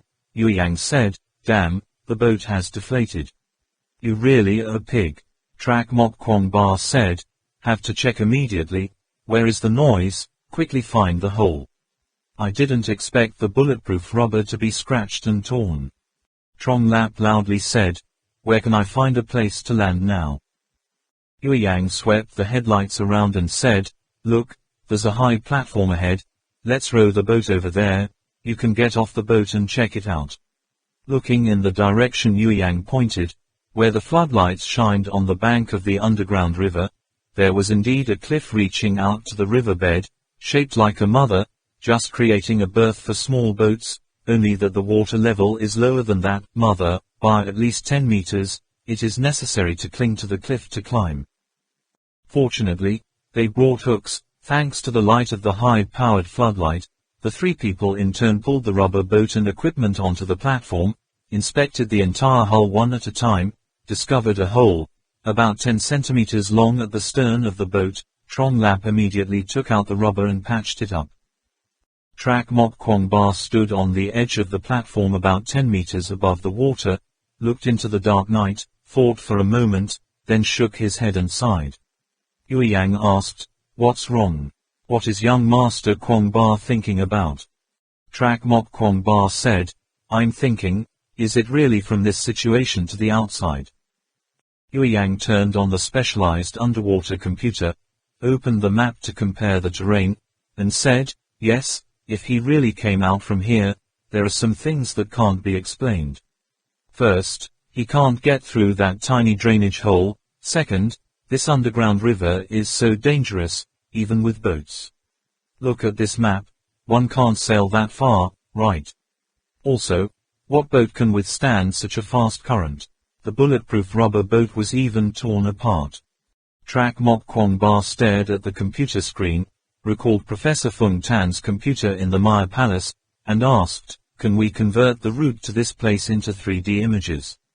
That way, we can roughly know the route we've just passed." Yue Yang said, "Young Master Kwong Ba, I thought this was Professor Fung Tan's genuine laptop. This computer can only record simple data. It's not as good as an ordinary laptop. Usually, just over 1 point can be used underwater. Now that we know that the underground river is completely possible to sail, next time we come, we will take the water tank and bring the professor's computer in with us." After repairing the boat, Trong Lap said, "Okay, this boat is fine, but if the situation is like before, the tear is very likely to open wider. For safety reasons, I think we should withdraw." Trak Mok Kwong Ba said, "We've been down the river for more than 2 hours, right?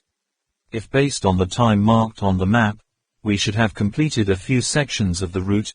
Even if we were walking and groping, it wouldn't be that slow.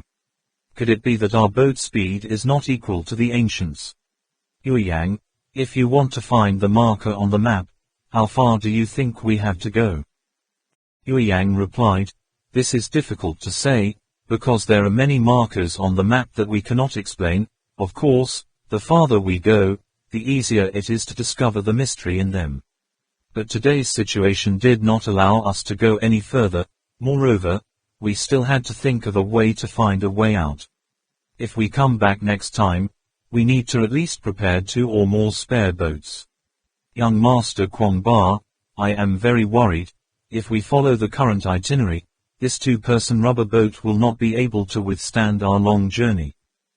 Trak Mok Kwong Ba said, "That's right, we don't have a big boat, can't go far in this darkness. Could it be?" Trong Lap added immediately, "Could it be that we have found the right entrance and can only look at it blankly?" Yue Yang said, "The capital inflatable rubber boat is not too bad, but given the current situation, how many should we prepare to be enough? Moreover, the folding boat for 4 people is difficult to get through the narrow cave entrance. If we use this 2-person boat, how many more do we have to prepare? Maybe connect 6 or 7 boats to make a chain. Moreover, in this dark and gloomy situation, the smaller the boat, the higher the hazard factor. To be safe, I think you need at least 3 meters wide, 7 or 8 meters long or more." Trong Lap said, "Can you open the cave door wide?" Yue Yang asked, "How to cut it now?" Trong Lap replied, "Detonate the bomb." Trak Mok Kwong Ba shook his head and said, "No, the lava layer is too high. If the bomb explodes, it will all collapse. We can't enter anymore." Yue Yang said, "No matter what method is used, it is a huge project to widen the cave entrance, and it will take at least a year or 2 to complete. We have to think differently." Trong Lap exclaimed, "Yes, use the assembled boat." Trak Mok Kwong Ba said, "You mean to bring the wood down here, then assemble it into a boat?" Trong Lap said, "I don't know if it's possible or not." Trak Mok Kwong Ba nodded, but Yue Yang immediately denied. "It seems to be possible to say it, but in reality it is very difficult to do. We are not experts in building boats. Boats are built. Whether to launch or not have to think. Second, building a boat is not something that can be done overnight. The boat wants to be strong, to withstand the impact. It has to transport wood from another place. Just this one thing takes us a lot of time. You have to know that there is no national highway in Mak Thot, so you have to carry it yourself. Third, even if we can build a boat, we don't know much about the situation in this riverbed. Who knows how many meters deep is the shallowest part? How many meters is the narrowest bottleneck? Can that boat guarantee to take us to Shangri-La? After all, how far can it go? In short, there are so many unknown factors, it's impossible to build a boat." Trak Mok Kwong Ba said, "Okay, let's try to go back first. This matter will be discussed later." "Wait a minute, young Master Kwong Ba," Yue Yang suddenly called. "Light up the light, turn to the left. I seem to have caught a glimpse of something just now." The floodlights shine in the direction Yue Yang just said. Only to the left appear 2 black cave doors, one right on their left hand, the other slightly forward. Parallel to the cliff, where the light can't reach, there seems to be another cave door. Fork Road, Yue Yang happily shouted. I told you, our speed is very fast. This means that we turn a corner, reach the first branch, so the odds of finding the position of we are on the map has grown significantly already. Let me go down and see. The boat swam to the fork. 3 people discovered that there were a total of 4 caves in front, leading to 4 different passages in turn. Yue Yang opened the map on the computer, used his finger to trace the line on it, muttering, initially it was a sharp turn to the right, we chose to continue moving forward, then there are 4 branches ahead, 1 place, 2 places, 3 places. Yue Yang's finger marked a total of 46 places with such characteristics. Trong Lap said, the starting time must be we are together. Why do you mark the paths from the left, the right and the bottom too? Yue Yang said, we still can't determine which direction we started from, although the shaman Arla told us. They speculated that the time marked on the map is increasing from top to bottom, but how can you claim that this time is only the time from departure to reaching Shangri-La? From the time it took us to go through the first and second road segments, the ratio of these 2 roads is roughly 1:1. If the ratio of the ancients marked on this map is correct, then this place can all be eliminated. As he said, Yue Yang continued to erase on the map. In the end there were only 11 places that were similar to the road they had just passed, in which in 6 places, there is an image of the 12 zodiac signs marking the time, and there are also strange drawings next to it. Those are the cartouches that even the shaman Arla and the people of his mystical religion cannot explain. Yue Yang poked hard at the map on the computer screen. The image was immediately enlarged several times, only to hear him doubtfully say, what do these drawings mean? There must be a very important effect. This is the key to reading this map. Also, at the first turn, there are ambiguous drawings, sometimes not. Do these drawings, after all, have a religious meaning, a symbolic meaning or a realistic meaning? Real description. Trong Lap looked at the map. Out of the 11 places that were likely to be their location that Yue Yang chose, there were 6 places with strange drawings. Then he raised his head to look around, then pointed at a place on the map, asked, Young Master Kwong Ba, tell me, what does this picture look like? Trak Mok Kwong Ba carefully observed the drawing, then seriously replied, like a demon. It's a very abstract drawing. It's really impossible to tell what it looks like. Yue Yang took a closer look, and then elaborated. It should be said that, like a cone-shaped monster, without legs and without hips, with a tray on its head, a boil like a turtle's shell grows on the tray. 2 ears, one looks like a butterfly, the other looks like a tower in a temple. It has only 1 eye like a crab's, a nose as long as a worm's, a mouth like a lily, and its head and thorax and abdomen become one, like the belly of a frog. Zhang Lap said, can you step back a bit? The rubber boat moved to the back. Trong Lap pointed to the platform that looked like a motherfucker where they had just stopped to rest, said, you two look. The light shines on the side of the platform. From this angle, you can only see the place where the vase juts out into the river like a stick suspended in midair. The center is raised like a small dumpling. The lines are curved as seen from the side. The side is medium or like there is a worm crawling above. Yue Yang widened his eyes in surprise as he looked at the completely devoid of eye-catching platform while saving their lives, suspiciously saying, isn't that right? Trong Lap said, I also feel that this possibility is not very great. If after thousands of years, being flooded by water continuously like this, the shape of those lava rocks must have changed a long time ago, but keep it like this. If it is, it may be a little bit similar. Yue Yang shook his head. No, I don't mean it. This underground lava layer is just more solid than that in Haiyanvu, not a product of the process of creating new mountains, but has been formed hundreds of millions of years ago. Perhaps it has existed since our planet was born, still in the lava age. Even if the rock is this solid, it is true that water pouring down 1,000 years can still be transformed, but certainly not much. Especially in the upper part of the platform, it can be seen that the place that has not been flooded by water is likely to still retain the original form from thousands of years ago. The shape of the underground river that we see today is the result of geological fluctuations hundreds of millions of years ago. If not for major geological fluctuations such as volcanic eruptions or earthquakes, these rocks, thousands of years ago, now it is almost exactly the same. If this drawing is to show this vase, the places we don't understand are most likely the platform or other special markers, which act as landmarks and buoys in the whole journey. Submit. These people are always beyond our imagination. In a dark underworld where nothing can be seen, to be able to draw such a map, it's so scary, it's unbelievable. Zhang Lap suddenly exclaimed, "Aha, I understand. The ancients sailed on a boat on the dark underground river, also had to eat and sleep, such as a fire to barbecue or a broken boat that needed to be repaired. Those things can't be done on a boat, so they mark the places where they can rest, just like we fixed the rubber boat up there. That's so clever."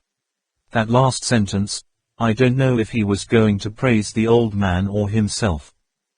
Yue Yang didn't give Zhang Li a chance to get excited and immediately retorted, "Impossible." Zhang Li bewildered asked, "What is impossible?" Yue Yang shook his head. "There can't be a resting place up there. First of all, the platform is not big, it can hold 6 or 7 people at most, it is already full, let alone repair the boat. The 3 of us only ventured to try the first part of the journey, so we used this smallest inflatable rubber boat, and the ancients had to go a long way on this underground river, of course they wouldn't use it. Small boats can only seat 2 or 3 people, and at the same time, there can't be only 6 or 7 people on the boat. Second, if they lit a fire, perhaps they would have to leave a trace. You've also seen the charcoal paintings in the cave, from 10,000 years ago that are still preserved today, let alone set up the fire. But we have not discovered any traces on the platform just now. Moreover, if you say like me, the platform is a place to rest, then, what is the exact time to the minute next to these drawings?" Trong Lap was speechless. After a while he said, "Then what do you think it's for?" Yue Yang replied, "I think these places are road markers, at best used to tie boats, that's all. You look at the drawings on this map and see, haven't we ever guessed why the ancients had to use very sophisticated drawing techniques to describe these strange shapes? The reason why they draw so clearly is so that the people who follow can judge correctly. The 2 of you look at the line here too, this shadow too, this drawing and the vase above, it's basically like being cast from the same mold. It's not wrong, it seems to be here it is. Thanks to landmarks like these, it's possible to find our specific location on the map. Haven't you found it by now?" Trak Mok Kwong Ba doubtfully said, "How can you guess that this is our specific location on the map based only on a similar detail?" Yue Yang said, "Let me go up there and see." After that, the guy threw the hook rope, quickly climbed back up, and carefully examined the smooth platform. Trong Lap also became curious, said to Trak Mok Kwong Ba, "Young Master Kwong Ba, please keep the boat, I will also go up to see." Trak Mok Kwong Ba controlled the rubber boat and said, "You 2 are careful." Yue Yang from the inside of the platform, carefully examined the point where the tip protruded out onto the river, and finally discovered that on one side of the spike there was a very clear concave, the circular concave trough about 5 centimeters deep, naturally formed, but as if created by something honed. The guy pointed to it, said to Trong Lap, "You see." Trong Lap was surprised and said, "Oh, why is there a trough here? What can it be used for?" Yue Yang shook his head, "I don't know, but there is no trace outside of this place, let's go down." The 2 briefly told the situation on the radio. Trak Mok Kwong Ba nodded, then turned on the map on the computer screen and said, "But there is one more problem, you 2. If we choose this place as our location on the map, time will change. Not true anymore. The time towards Shangri-La should have increased gradually, but where we are, it belongs to the end of time. Could it be The caption on this map is the time from Shangri-La back. Yang said, it's still impossible to predict, but from the point of view of our scouts, there is only one truth. Now that it can be said that the detailed features of the figure on the map completely coincide with the platform we see here, where is the possibility that our interpretation of the time is wrong? There, to viewers, if we say that each abstract figure that we do not understand on this map is a platform that can be stopped, sometimes appearing at a fork in the road, sometimes appearing in the middle of the road, absolutely without exception, the square, the color of the time and the drawings of the 12 zodiac signs are so closely related to each other, there must be something. Maybe, this time, not just the time from departure to Shangri-La. What is it after all? Is it true that the time from Shangri-La to the outside world? But the distance between these two river sections is much shorter than the time we took, isn't it? Trak Mok Kwong Ba said, this issue is temporarily not discussed. You have insisted that this is exactly our specific position on the map. Can it be proven? Yang said, of course, if our position is correct, then, you two look at this place. On the map it has been drawn very clearly, at this branch of the river, next to it there is a river flow. However, the distance is very close. There is also a platform in the middle. If we go to the entrance of the cave on the right, at first glance it seems to be going forward, but soon we will meet a turning point. We follow that road, you can get back to the first fork. This part of the river is connected to that turn to the right. Trong Lap said, if you guess wrong, won't it take us twice as long to go back and forth? Yang said, I can guarantee my career, I can't go wrong. Trong Lap murmured, your career is not stable, hasn't the labor contract been liquidated? Yang said, liquidize his head. Trak Mok Kwong Ba had to make peace. Okay, now we leave. If we can determine our position on the map, then. Trong Lap continued, then, the trip to Shangri-La has all the necessary elements, just a big enough boat is missing. Snake boat. The rubber boat turned into the cave entrance on the right edge, just as Yang said, was moving forward less than 50 meters, suddenly saw a sharp turn of nearly 100 degrees, circled there, then gradually advanced, towards the cave entrance. This section of the river is surprisingly calm, there are no dangerous areas, just a bit steep. The average flow rate is much higher than the river when they enter. It takes 3 people a lot of effort to be able to do this, causing the light rubber boat to float upstream. Along the way, they found the mark with another strange drawing, indeed another platform, larger than the first one, but also higher, farther from the water, shining the light. It feels like there is an extra cabinet on the cliff. If you want to rest your feet on it, you have to stoop to sit down. In the middle of the cabinet, there is a stone pillar about 2 meters in diameter. It is not known if it was naturally formed or not. Seen from the side, that cabinet looks like a pair of eye sockets, very similar to the drawing in the map. Yang climbed up to check the platform and compared it with the drawing on the map, nodding confidently. He discovered that in the middle of the stone pillar there was also a hollow trough, like a mark of being tied by a rope. Yang took the camera to record all the suspicious places, then returned to the boat. Trong Lap said, "What's wrong? Is it the pedestal drawn on the map?" Yang replied, "It seems right, look at these eyes, even the bridge of the nose in the middle, that's it. Only based on the time here, calculating, from the other platform to here, it only takes a few minutes, but we have to row the boat for a few hours. How is this?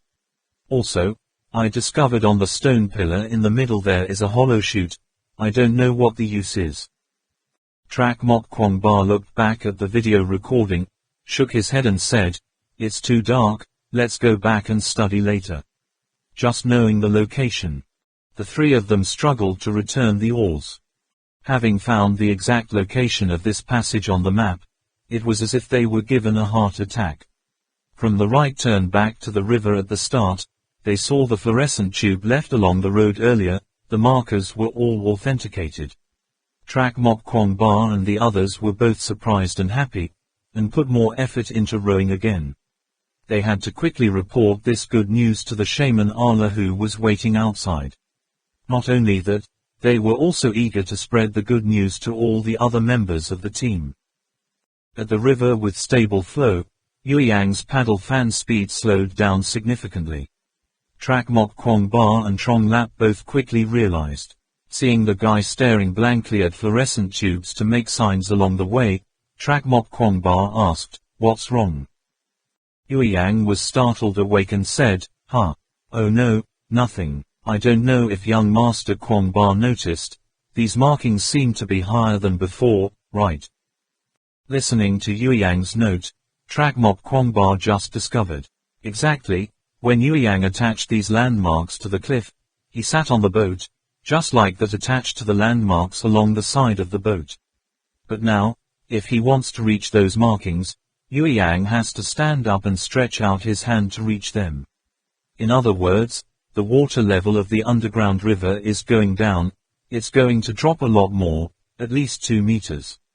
The time they spent in the river, along with the rest time, totaled more than 8 hours. In just one day that the groundwater level changed so much, it was not reasonable at all, especially when the flow and water volume of Enelo Tangbo River are stable. This underground river cannot happen like that. Trak Mok Kwong Ba said, "Now is not the flood season. There is no reason to say that in the evening the water level of the Enelo Tangbo River suddenly rises." Trong Lap said, "The water level right now should be the same as the water level when the two of you came here yesterday, right?" Yueyang said, "Well, maybe a little higher than yesterday." "Wait a minute, young Master Kwong Ba, did you say yesterday that the water level is rising? So that means, the water level of this underground river will continue to decrease to the lowest level. After that, it will start to rise again, rise to the highest position, then lower again, round and round. Why, like so what?" The three of them, Trak Mok Kwong Ba, looked at each other in bewilderment, unable to understand. Zhang Li raised his head and said, "So what's its maximum height?" Yueyang said, "It is possible to rely on the degree of water infiltration at the cliff to see the highest water level, but of course, if the level of infiltration from the top is so severe, it cannot be seen." Trak Mok Kwong Ba shines the headlights. Unexpectedly, under the bright lights, the three of them saw a scene that made people wonder. A boat, a large boat about 2 meters wide, but 10 meters long, was hovering overhead. It quietly, peacefully hangs in the air, as if it is forever waiting for the next traveler. Under the lights, they saw the bottom of the boat, which looked like the stomach of a snake with its intestines dissected. I don't know what material the boat is made of. It looks very thick but sturdy. The hull is round like a tube. The spine and the fans point to the sides to form a maple fung shape, stretching the whole boat. Next, I don't know if it's the front of the boat or the stern. The two pointed ends are like a diamond, slightly curved up. The backbone and bow of the boat came together perfectly, forming a large bulge, not knowing what it was used for. In addition, the boat has no special decoration or shape, looks as simple as a canoe. The light moved. Yueyang and Trong Lap saw the shape of the whole boat. This is a diamond-shaped canoe, but in the middle, it is curved like the letter S. 2 pointed ends are raised high, one is low, but even the lower side is much higher than the spearhead of the Venetian gondola. The two sides of the boat have a bulge connected to the backbone of the boat. It looks a bit like a giant snake. Strangely shaped boat. Neither Zhang Li nor Yueyang have ever seen it. But from the first moment it appeared in sight, the two of them seemed to have no thought at all and immediately decided that this was a boat, definitely a boat. The snake-shaped boat was stuck between the huge and bulky stalactites, the curved stone pillars like the claws of a giant beast grasping it and hanging in the air. In the endless darkness, without special attention, no one would be able to detect the existence of the ship here. Yueyang said, "Could it be that the water level can rise up to that point?" Trong Lap said, "What is the shape of this boat?" Trak Mok Kwong Ba said, "It looks a bit like a cowhide boat." Cowhide boat. Trak Mok Kwong Ba explained, "It is a kind of water transport that the ancient Tibetans used to use." You know, Tibet is high and steep, the water is very fast, the ordinary wooden boat cannot withstand the impact. This type of cowhide boat, the inside has a bearing backbone, the outside is covered with cowhide, the bottom of the boat is usually a whole stretch of cowhide, the hull uses 4 to 5 skins to put together. After entering the water, the skin the cow is soft, like that beef tendon, extremely tough, and elastic. When there is a strong impact, it will bounce back to avoid it. The boat on the top of our head, the internal structure is quite similar to the cowhide boat. Perhaps due to the water level rising to that height, it was overturned by the strong current, stuck between the stone pillars, because it can be seen that its elasticity is very large. But in the end, what kind of skin is it put together? It must be known that the bottom of the cowhide boat cannot be put together, because the leather is difficult to ensure that the boat is not soaked in water. Besides, almost all cowhide boats are square or wedge-shaped. I have never seen a boat with such a monstrous shape. Trong Lap said, "Why is that boat here? Whose boat is it?" Trak Mok Kwong Ba said, "I don't know, maybe it was left by the people in the village of Kongbo who guarded the gate of hell since ancient times, or by those who went to Shangri-La in the past, or maybe it was that crazy person." Yue Yang continued. "That's right," Trak Mok Kwong Ba said. "Moreover, the boat of the ancients was not able to last that long, most likely the boat of that crazy person left behind. But cowhide boats have no oars and are only suitable for drifting downstream, not upstream at all, and most rivers in Tibet are very difficult to swim against." Trong Lap said, "If the crazy man's boat is said to be stuck here, he must have come out of that narrow cave entrance. No way, how could he crawl out of there? Moreover, with a ship this big, how can one man handle it?" Yue Yang said, "So let's go up there, it's all hypothetical." Saying that, he took out the newly designed Trong Lap hook shooting device compared to the previous one. The wire is larger, the firing distance is shorter. Yue Yang has complained about this countless times already. Wearing it on the wrist, swinging his arm, the hook rope was pinned to the cliff on the top.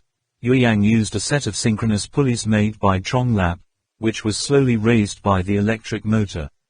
Trak Mok Kwong Ba and Trong Lap fixed the rubber boat close to the cliff, then also climbed the cliff and climbed towards the strange boat.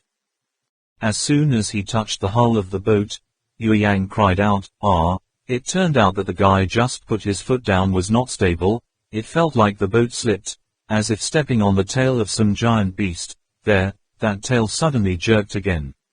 Yue Yang almost fell down. But Trak Mok Kwong Ba and Trong Lap climbed onto the bottom of the boat without encountering such a situation. Standing at the bottom of the boat, they realized that it was much larger than when viewed from a distance, 2 or 3 meters wide, 10 meters long, like a train carriage. The three of them tried to turn the boat over, but with a little effort, they realized that this was not possible, unless it was to remove the boat from the protruding stone pillars. But once the big boat was launched, it was very difficult for them to keep it from drifting down the river. A very strange thing is, this simple boat is extremely solid. Stepping on it is like a solid ground. It doesn't feel sinking or soft like stepping on the surface of the skin. According to Trak Mok Kwong Ba, this is because the spine and fan-shaped appendages have stretched the skin surface to its fullest extent. But Yue Yang looked around for a while, but couldn't find any joints on the whole leather boat. In other words, this boat was not assembled, but used a whole skin to fit into the boat's frame. But as far as Yue Yang and the others know, in the present world, even peeling off a whole blue whale skin can't stretch a boat like this. So, they speculate, it is possible that the boat builders invented a compound similar to rubber, but on the surface it looks like animal skin, both strong and durable. Yue Yang followed the edge of the boat, crawled alone into the upside-down interior, and saw that the backbone and bones were all exposed, looking like a huge open chest, but nothing else, nothing else. It's so simple that you can see it all at a glance. Trak Mok Kwong Ba bent over the edge of the boat, about to cut out a piece to use as a research specimen, but he was also very surprised to realize that his surgical knife that cut iron like cutting mud didn't have much effect, cut along the edge of the skin, which only separates a small scale-like pattern. This material that looks like animal skin is up to 5 centimeters thick, further confirming the speculation that this is a man-made compound. If it is animal skin, try to ask if there is any animal whose skin is dried and still thick for years. Centimeter gas. So when it was on the other animal's body, how thick was it? There is also the backbone part. Even more amazing is that the middle part of the spine uses a locking structure, or in other words, the backbone of this boat resembles the spine of a certain creature, each bone, each joint together, never come off, but can operate easily. That is to say, this boat has a hull made of a compound similar to the skin of a mollusk, has a frame like an animal's spine, plus a flat bottom. The structure can guarantee. The boat never capsized underwater, but could zigzag like a snake. No wonder when Yueyang put his foot on the bottom of the boat, it felt like the hull of the boat suddenly moved. Trong Lap thinks that this is a giant snake more than 20 meters long, more than 3 meters in diameter, which the Quabar people forced to make a boat, otherwise it would be impossible to have such a strange-shaped boat. Trak Mok Kwong Ba just shook his head and said nothing. Such a creature could not exist in the real world. Moreover, the hull of the boat made of a material a bit like animal skin, and the inner core of the boat clearly did not match. The boat is still wooden. He and Yueyang both said that the boat maker had imitated the structure of the spine of a human or an animal, using the padlock structure to create this kind of bouncy boat. As for the material, in the case of the boat, Trak Mok Kwong Ba said it was made of stone, and Yueyang said it was made of wood. In the end, there was no final result. Wooden fangs were attached to the boat's spine to stretch the skin, each as big as an adult's wrist, pitch black, 10 feet or more in length, outwardly the marks of a child's hand. There are very few people, like a tree that is kept in its original shape, only the bark is peeled or even the bark is not removed. In the memory of the people of Trak Mok Kwong Ba and the others, trees with trunks only as big as a forearm, but up to 10 meters high, and without protruding branches are very rare, but neither of you can guess this. What kind of tree is it?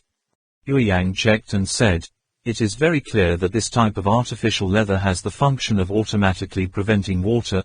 A lot of water leaks down on the top, but there is no trace of water absorption in the boat. It's weird. Why is that? Trong Lap also lowered his head, peered into the boat from below, said, that's good. There's this big boat. It's not a problem to sit 20 or 30 people. This boat is real. If it really belongs to that crazy person in Mongha, it has been hanging here for 3 or 4 years at least, but there is no sign of any deterioration. Trak Mok Kwong Ba shaved some of the skin and wood from the boat and put it away, then asked Trong Lap and Yueyang, did you find anything else? Yueyang said, this boat was overturned, obviously submerged in water, there is no trace left. Trong Lap said, it's clear from one look. What other clues are there? Yueyang said, wait a minute. He carefully poked his head out, the lamp mounted on the head shining on the bend at the edge of the boat, then picked up a little fine sand with the tip of his finger. This can't fall from the stalactite. If we pretend if this boat belongs to that madman in Mongha, then this sand is probably brought there from Shangri-La. Tuo Mok Kwong Ba nodded, so, pack it up and take it home. The 3 of them searched the boat once more. Yueyang also hung upside down, carefully examining the outside of the hull. Finding nothing more, the 3 returned to the rubber boat and continued to return. When the boat came out to where the water came in, the water level had dropped to the same level as yesterday. Trong Lap kept whining strangely. This phenomenon seems to be completely inconsistent with the laws of nature at all.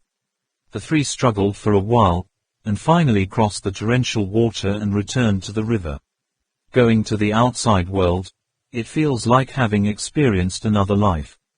At that time, they discovered that the sky was already dark, and hurriedly contacted the shaman Allah.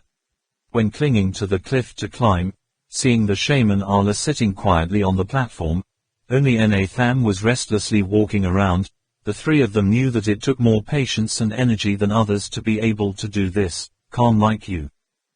The four people did not stay long on the platform, while it was still not completely dark, went straight to Kongbo village in the night, ate a few bowls of tukma rice and grilled frogs, then returned to their room to close the door and catch up, to study the situation in underground rivers.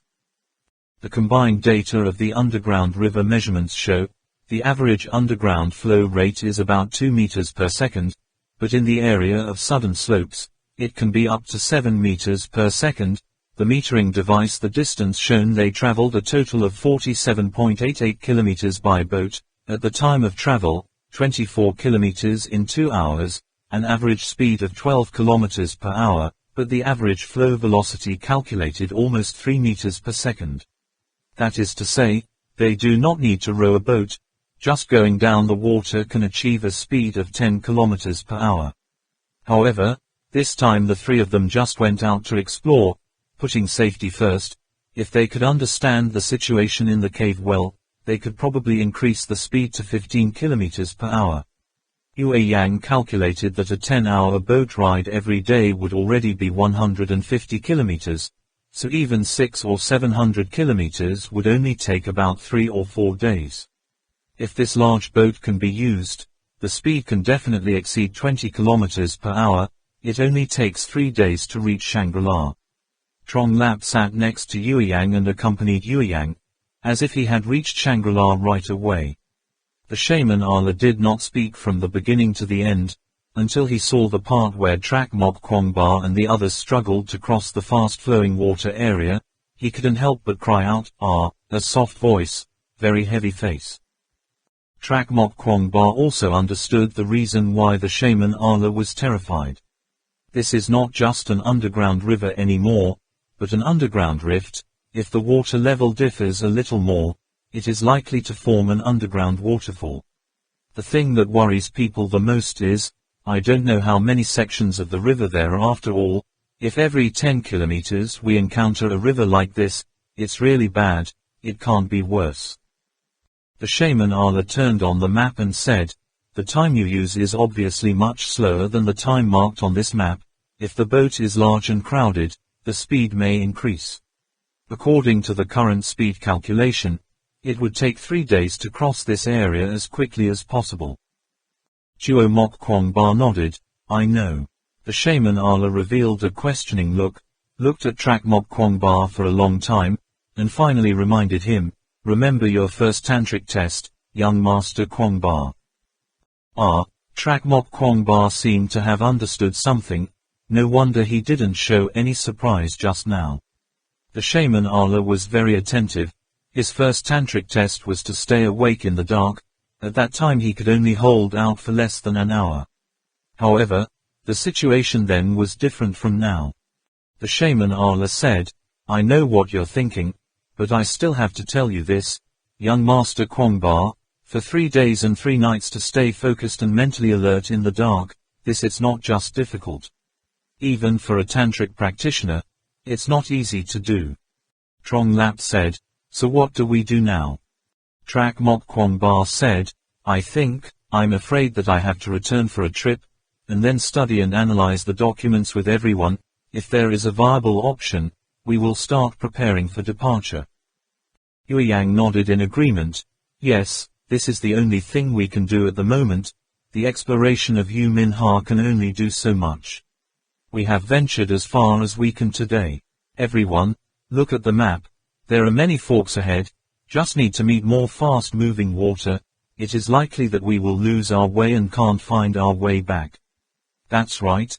I also want to go along the river to put some hydrological probes. Record the speed and flow of Ena Lo Tang Bo River. Wait until the next time I come back. I can know if the water will rise in the evening, up or not." The shaman Ala reviewed the video recorded in the dark with flashing lights, the three of them shouting and screaming, still shaking their heads. Trong Lap said, "Also, we have only briefly checked the boat once by hand. Whether it can be used or not, can withstand impact or not, is waterproof or not are unknown. Therefore, after returning, We need to bring a series of measuring equipment to conduct inspection. If all aspects are qualified, then we can really rest assured that we can sit on it and head to Shangri-La. Okay. The next day, the 4 people completed the preliminary exploration of the Yu Min Ha stream, immediately reported from the people of Kongbo village, followed the old route along the riverbank and returned. They found a slope upstream, about 20 kilometers from the gates of hell. Yueyang recalled the way along the river to come here, saying that about 80 kilometers downstream, there was still a place where he could land. In order to install hydrographic instruments, and learn more about the circumstances surrounding the doors of hell, they decided to sail from here. The water flows very fast, but for those who used to go down the Yu Min Ha River underground like Trak Mok Kwong Ba, it is not worth it. Yueyang placed the monitoring equipment on the riverbank, completed the final measurement around the Hell's Gate, then returned to the small riverside road, leaving the Mo exit. Or clams of the Nguyen dynasty. When he entered the door, Trong Lap couldn't hold back any longer, shouting, "We're back. What's wrong? No one came out to welcome us back." Tang Min in the inner room poked her head out and said, "Oh, the heroes are triumphant." Yueyang jumped in and said, "Ha ha, great harvest, great harvest." Min Min happily said, "Look at how excited you guys are, is there any good news?" "We found the real door of hell." Trak Mok Kwong Ba took his backpack and walked through the door. Man Man immediately rushed over like a swallow, jumped in and hugged Trak Mok Kwong Ba's neck, swinging his whole body off the ground. Trak Mok Kwong Ba said, "Brother, we also discovered another boat, hurry up." Man Man leaned on Trak Mok Kwong Ba and said, "I also have good news to tell you.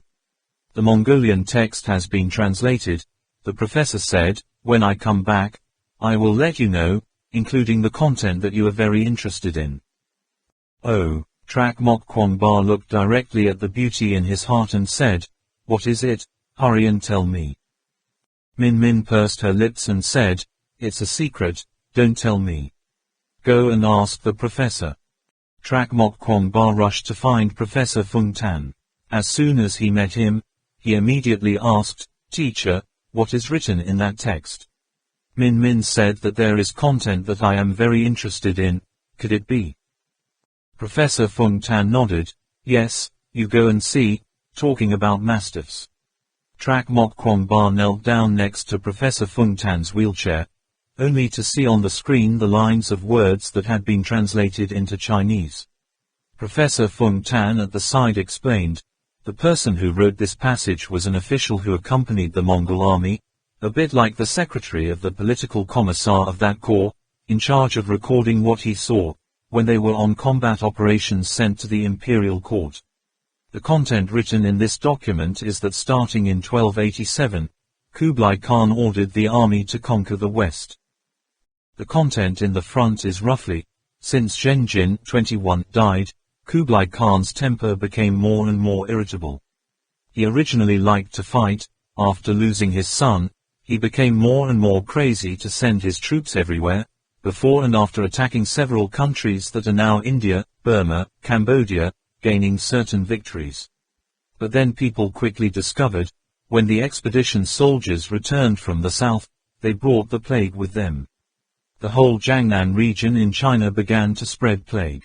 At this time, the voices opposing the war within the Yuan court became bigger and bigger, and Kublai Khan tried to smash public opinion, continuing to carry out the policy of using war to feed war. In 1287, his old rival Haidu gathered some of Genghis Khan's former subordinates in Central Asia to invade Central Asia. Kublai Khan personally led his troops to the west. Things like the marching route, what was encountered on the way.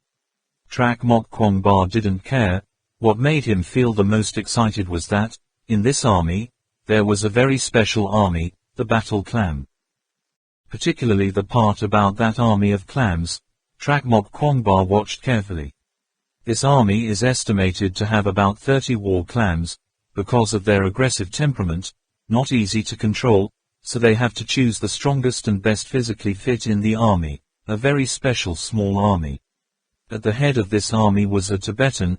The experts couldn't exactly translate his profession, only saying that he could make the war clams obey orders, could talk to the war clam, can imitate the sound of clams, can even use words to make the war clams perform unbelievable movements. As soon as the people Trak Mok Kwong Ba saw it, they immediately understood, the leader of this army must be a beast master. The document talks very carefully about the reason for the establishment of this particular army. Because the epidemic appeared, Kublai Khan invited Emperor Yite Enon Khan to give good medicine to treat the plague. The emperor decided to personally inspect the epidemic situation in Trung Nguyen, and finally came up with a remedy with only 2 words, kill rats. At that time, Hai Du's alliance was very strong, it was still a year or 2 to defeat them.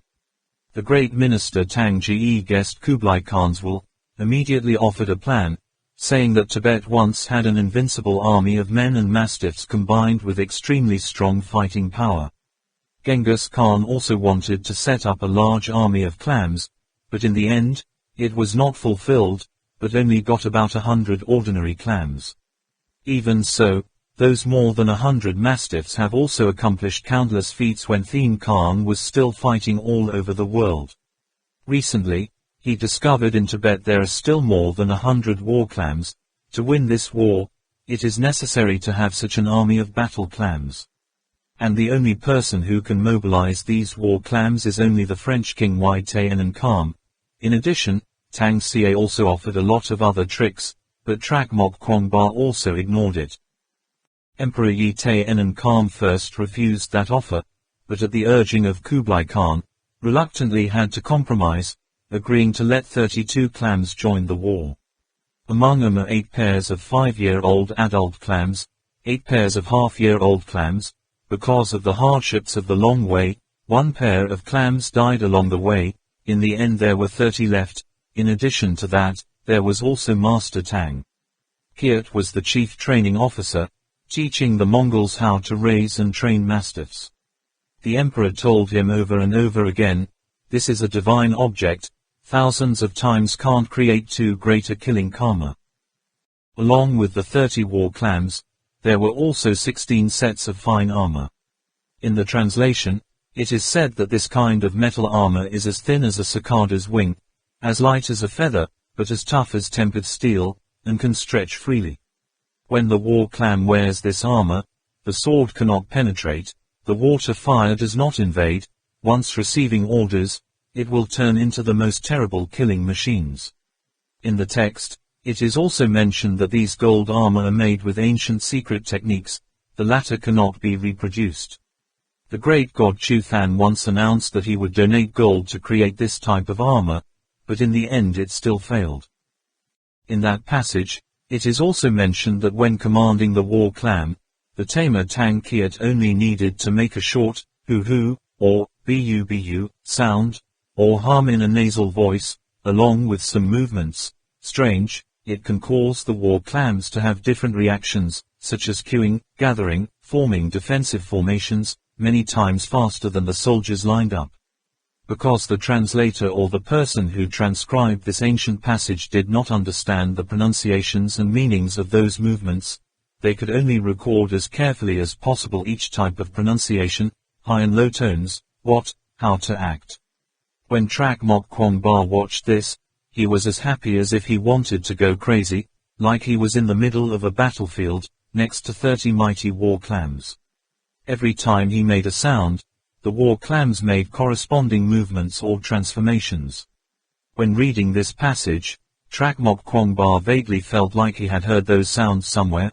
He could even rely on the sounds in his memory to adjust the pronunciation in his mind. Translated text. However, the content of this paragraph is very long. In front of the teacher, he was not comfortable with his hands and feet, and even shouted and squealed, so he had to try to suppress the feeling of joy, skim it first. After the training session, the Mandarin also recorded some events that he found particularly interesting. For example, the war clams could form a circle, cover each other's backs, and then lie down in the grass, disappearing without a trace. Truly amazing.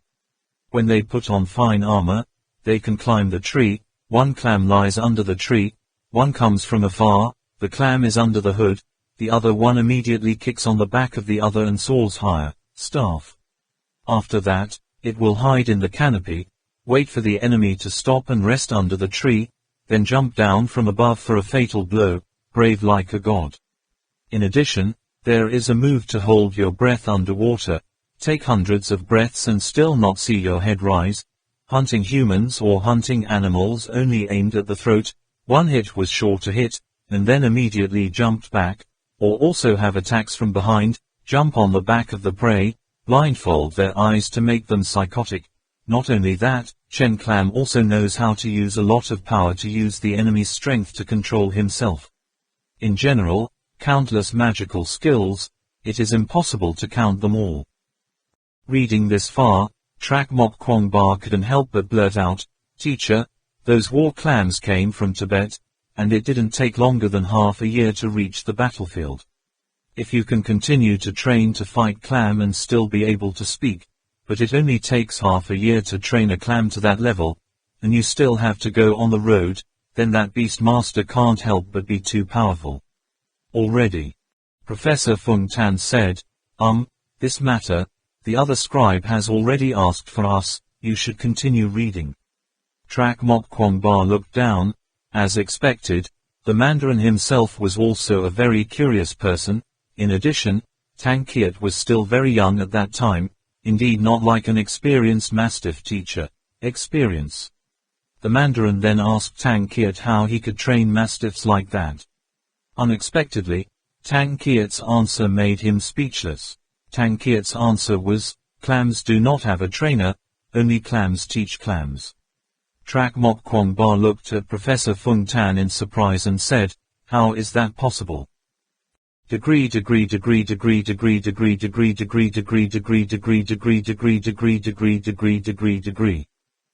1. Since then, Allah has revealed his identity, so he will be called Allah Shaman, not Allah Lama. 2. A very famous Chinese-style fast food brand. 3. Also known as a Tizer. 4. Solon, who created the Solon Code, is considered the first element of democracy in world history. 5. The strait separates the continents of Europe and Africa, connecting the Mediterranean Sea with the Atlantic Ocean. 6. The group is said to be descended from the eldest son of Noah, including Jews, Arabs, Akkadians, Phoenicians. 7. The area between the Black Sea and the Caspian Sea. 8. Only the relatives of Deen Ma Thien or Dai Hak Thien, also known as 7 New Devils, or 7 Ma Dat Lai Thien, 7 Mother New Thien, 7 Sisters, and 7 Mothers. Dian Hat Kin, Volume 16, says that 7 Mother is a relative of Deen Ma Thien. The explanatory section in the Great Divinity contains the names of 7 as follows: Kamanda, Kovonri, Visnavi, Kalmari, Indri, Raudri, Brahmi. 9. These are the components that make up a kanji. 10. Sometimes abbreviated as PK, or L'art du thonglacement, the art of moving, the sport of movement with the aim of using only human power, to move from one place to another efficiently and quickly, best. This means that athletes can take advantage of all surrounding circumstances to overcome obstacles and reach the finish line. 11. A river in Tanzania. 12. Shangri-La or Hong Bala are the same. 13. Bletchley Park, the famous British intelligence decoding center, active during World War II. 14. English title, Streams in the Desert, a very famous spiritual book by author Charles E. Cowman. 15. Abbreviation of Deuteronomy, Deuteronomy, the 5th book of the Jewish Bible and the Old Testament.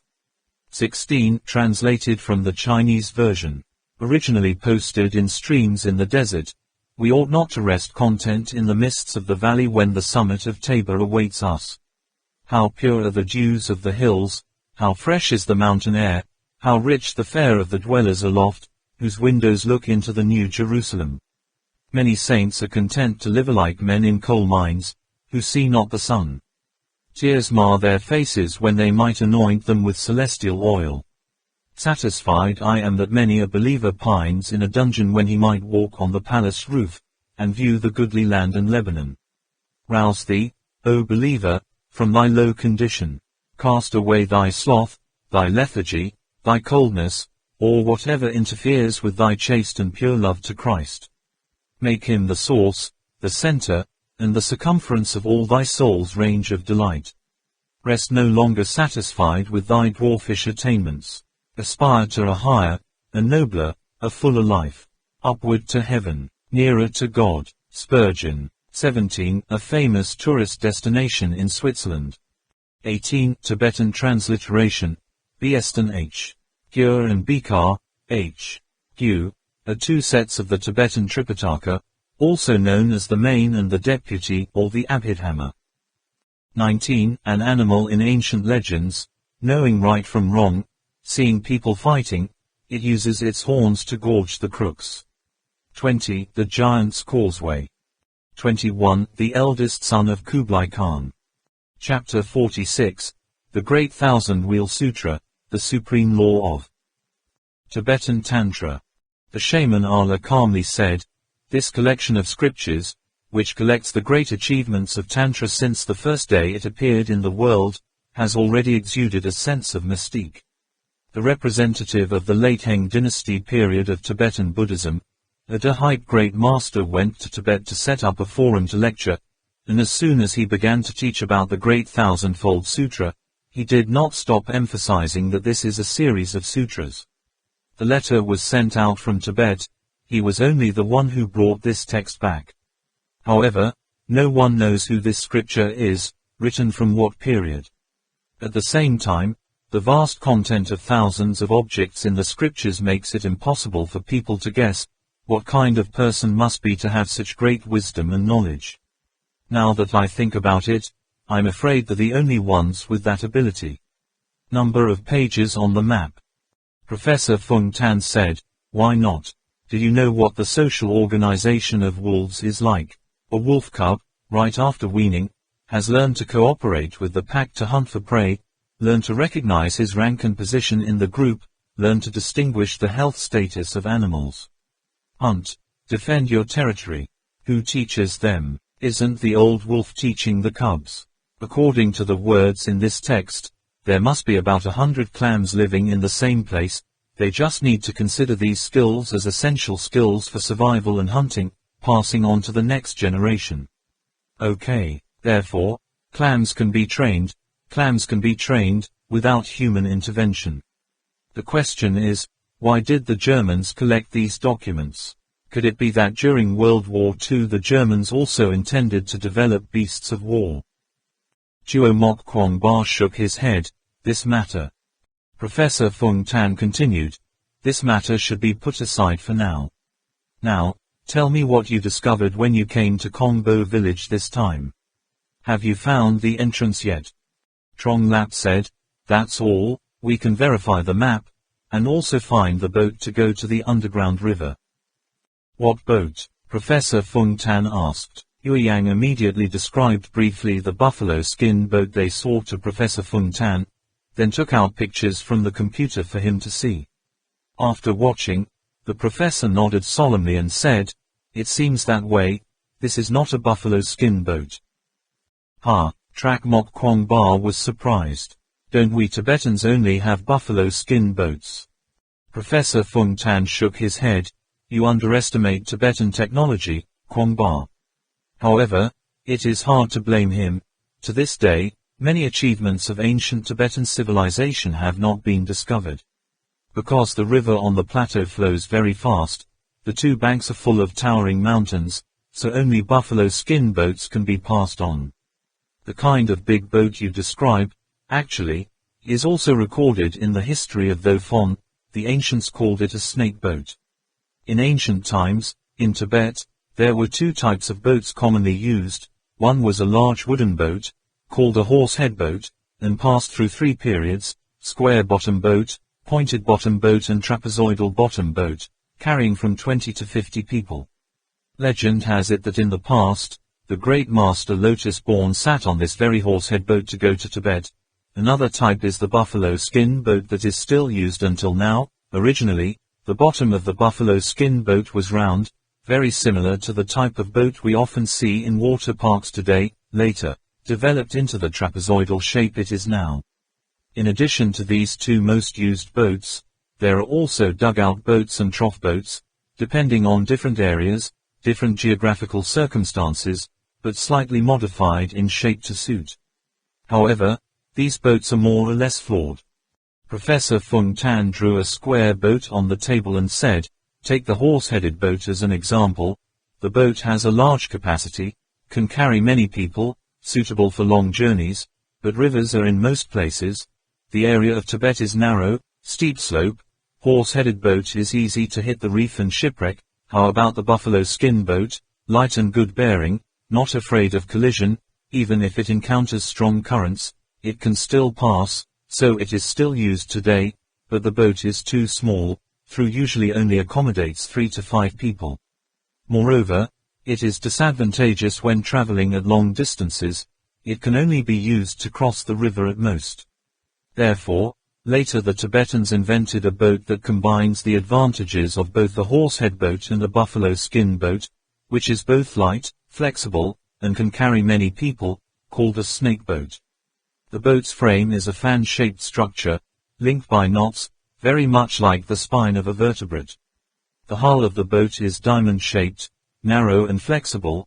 The whole boat looks like a giant python, hence the name snake boat, or snake boat, or there are places called dragon boat, but compared to inland dragon boats are very different. Yue Yang was surprised.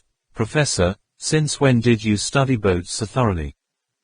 Professor Fung Tan calmly smiled and said, since returning from Hainan Kong Island, listening to Kwong Ba mention those murals, I have started to pay attention to the large boats that appeared in the West. In ancient Tibet, some documents have also been found. He paused for a moment, then continued, however, the documents about the snake boat are provided by the shaman of the West Tower, and there is almost no mention in the historical documents. Moreover, at that time, I was skeptical, where can I get such a large skin to build a boat that long? The documents people have brought back have given me real proof of that. The magicians Arla and Trong Lap took out the documents. Yue Yang pointed to the snake-shaped boat and said, now, the problem has been partially solved, but a new problem has arisen. Professor Fung Tan immediately asked, what's the new problem? Yue Yang said, the main problem now is that the boat has been underground for more than 3 years. I don't know if it is still usable or not. In addition, there is another problem that I can't understand forever. How can that crazy person control such a large ship alone from the darkness back to the outside world? If we say there are about a dozen people, plus enough food and water, it makes sense. Professor Fung Tan said, it is also possible that there were dozens of people, but in the end, he was the only one who survived. Yue Yang said again, what about the food? Even a dozen humans must have left some kind of trace on the boat, right? Professor Fung Tan said, there are microorganisms in that underground river. 3 years have passed, everything has been decomposed by microorganisms in the water. But why isn't that boat rotting at all? Yue Yang took samples of the skins and wood chips they collected on the boat for the professor to see. Professor Fung Tan smiled. It seems that this time he has to bother some old friends who specialize in flora and fauna research. The magicians Arla and Trong Lap transferred all the collected documents into the computer. The professor looked at it very carefully, and suddenly said, I can ask Mr. Chow to help me, he specializes in cave research. Wait a minute. After saying that, he made a phone call, then connected the computer to the network and sent the picture to his friend, surnamed Chow. Before long, the friend's webcam image appeared on the computer screen. Just saw an old man about 60 years old excitedly exclaiming, Fung Tan, where do you get these documentaries? Professor Fung Tan replied, let's talk about this later. Now I want to know the general situation of this type of cave. From what you've seen, what it's like to be inside a cave like this, try to keep it simple, you know I haven't researched this stuff. The old man surnamed Chow replied, okay, it is still impossible to judge whether this is a super large primeval cave or a lava cave formed by erosion of water. If it is a primitive cave, inside is a tunnel formed from lava. If it's tentatively presumptive that this is some kind of metamorphic rock, then this footage was probably shot in an area where paint-making activity occurred. The entrance looks very bizarre, absolutely not caused by a cave collapse, but more like a man-made tunnel. But no matter how you say it, this is definitely a funnel-shaped cave, can't go wrong. We cannot consider this passage of tunnel as an underground water source, because it has both water surface, underground river below. Very strange, isn't it? The reason why I think it is a primitive cave is because I have not seen any traces of water flowing in the cave, nor have I discovered that there are flowing rocks one at the top of the cave or on the walls. All right, interrupted Professor Fung Tan, Old Chow, it's Old Chow. What did he say that I didn't understand at all? Come on, I want to ask you a few questions. You can use your expertise but answer simply, okay? The old man surnamed Joe asked in surprise, huh? Am I still not simple enough to say that? Professor Fung Tan shook his head. Well, maybe you think that's very simple. Unfortunately there are a lot of words that we don't understand at all. I just want to learn a little bit. In that kind of cave, hey, is there a possibility of a very large underground water system? The old man surnamed Joe nodded. Yes, very likely. But it should not be called an underground water system, but an underwater cave system. If it is a primeval cave, only to be flowed in later by water, then it is entirely possible that it is an extremely large underwater cave. Even the scale can surpass the Mammoth 2_ cave in the US or something, which was recently discovered in Mexico. Professor Fung Tan said, so can the lava there appear subsidence or something like that? The old man surnamed Chu said, you have to look at the height of the lava layer first. If the third floor lava is about 20 or 30 meters high, there is basically no need to worry about such problems, because if it is a metamorphic volcanic rock, the hardness of it really is beyond your imagination. Professor Fung Tan said, I know underground water systems are often stratified. Can you see if this underwater cave system has the possibility of underground waterfalls or faults? The old man surnamed Joe hesitated for a moment, as if reviewing a documentary, then replied, I can't confirm it. I have to ask some colleagues, and look up a lot of other documents to find out. I can give you a definite answer. However, looking at this tunnel, the possibility of suddenly appearing a fault is not very large. But narrow slits formed by steep slopes are possible. In addition, ladder-shaped platforms with a difference of 2 or 3 meters are also likely to appear. This water is also of the fast-flowing type, which can be said to be extremely dangerous. Fung Tan, you ask me these things. Is it possible that someone is planning to go deeper into this cave to explore? Professor Fung Tan just smiled and did not answer. The old man surnamed Joe changed his face and exclaimed, who is so bold? But, again and again, the way they put the light source at the underwater key points is very professional. Fung Tan, if you do this, you must call me. Professor Fung Tan did not answer directly, only smiled and said, there is a chance, there is definitely a chance. At the end of the conversation with his old friend surnamed Chu, Professor Fung Tan turned to look at the rest and said, what the cave expert said, everyone has heard. There may not be a waterfall on this underground river, but the rapids that everyone has experienced will certainly be there, not just 1 or 2 places. The shaman Ala said, if the time ratio is correct, we need 3 days to complete the journey in that underground river. Old members like us should be able to hold out, however, the new members. Yueyang said, you need to report it to the teacher immediately. She can prepare some special orientation training. Remember that year, when we had to go on a reconnaissance mission in a field we had never known before? The magistrate built a plan based on the specific situation. It only took a week. Train our rookies to be able to carry out that mission. I will contact her immediately.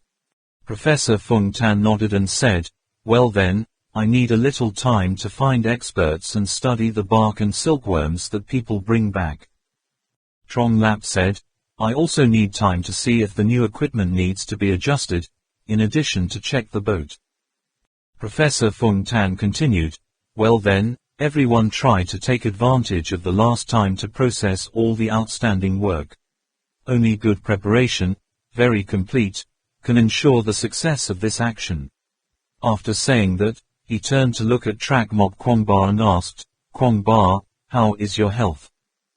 Does this time feel anything out of the ordinary? Trak Mok Kwongba shook his head and replied, no, everything is fine. Professor Fung Tan nodded, well then, this time you go to Kongbo village. I'm still a bit worried that the same situation will happen in Russia. The shaman Allah asked, what's the matter? Can young Master Kwongba tell you about it? Trak Mok Kwongba immediately told the magician that his body was suddenly full of strength, and then suddenly could not move to the magician. Finally he said, he brought this matter to ask Lu Kan Nam, and the whole Dharma monk Tap Te has also examined it. After listening, the shaman Allah nodded slightly as if thinking about something, then didn't say anything more. Trak Mok Kwongba asked Professor Fung Tan for a translation of the Mongolian Persian text, intending to study it more closely, especially the part referring to the Taoist Beastmaster Tankiat training and raising the war clam. He just felt so familiar and didn't know why. Unexpectedly, on the night of coming back from Mo Thong, Trak Mok Kwongba had just gone to sleep when Lu Kan Nam called. She asked him, young Master Kwongba, don't you have any strange feelings? Trak Mok Kwongba did not expect Lu Kan Nam to suddenly ask such a private question. His cheek pressed to the mobile phone could not help but heat up. Just heard him stammer, no. There is no feeling at all. Lu Kan Nam on the other end said, it's strange, Haida chakra is the lowest of the 7 great chakras. According to that method of breathing, within 2 to 3 months you will feel Haida rotated. It's a bit hot, and there are signs that Haida Luan is about to open. Why don't you have any reaction, young Master Kwongba? Tuo Mok Kwongba blushed and said, yes. Maybe it's because normally I don't pay much attention. Later I will pay more attention. Okay, thank you for letting me know so many things. Just understanding the reason why my body is in this condition is enough. I'm fine too, goodbye. Man leaned on Trak Mok Kwongba's shoulder and asked, did teacher Lu Kan Nam call? Trak Mok Kwongba nodded, suddenly remembered. It seems that the magician of the West Tower once said, my chakra can't be opened anymore. How can I forget so quickly? Min then pouted sulkily, why are you calling so late? Trak Mok Kwongba explained, didn't I already say that when I was in Russia, my body suddenly couldn't move anymore? After returning, I asked Lu Kan Nam to check what was the cause, actually. He suddenly remembered what he had promised to Lu Kan Nam, and quickly changed his voice, actually, it's nothing. Tang Min's eyes darkened, thinking to himself, you're the doctor, why don't you ask me? Thinking so, but she did not ask any more, just hugged Trak Mok Kwongba's arm tightly. The next day, Trak Mok Kwongba concentrated on studying the translation of the Persian text from 1287, hoping to discover something related to the temple of Bak Bala. If discovered, it will fill the 500-year gap in the history of this mystical land. Unfortunately, he compared every word in the translation, but did not find any connection with the temple of Bo Bala.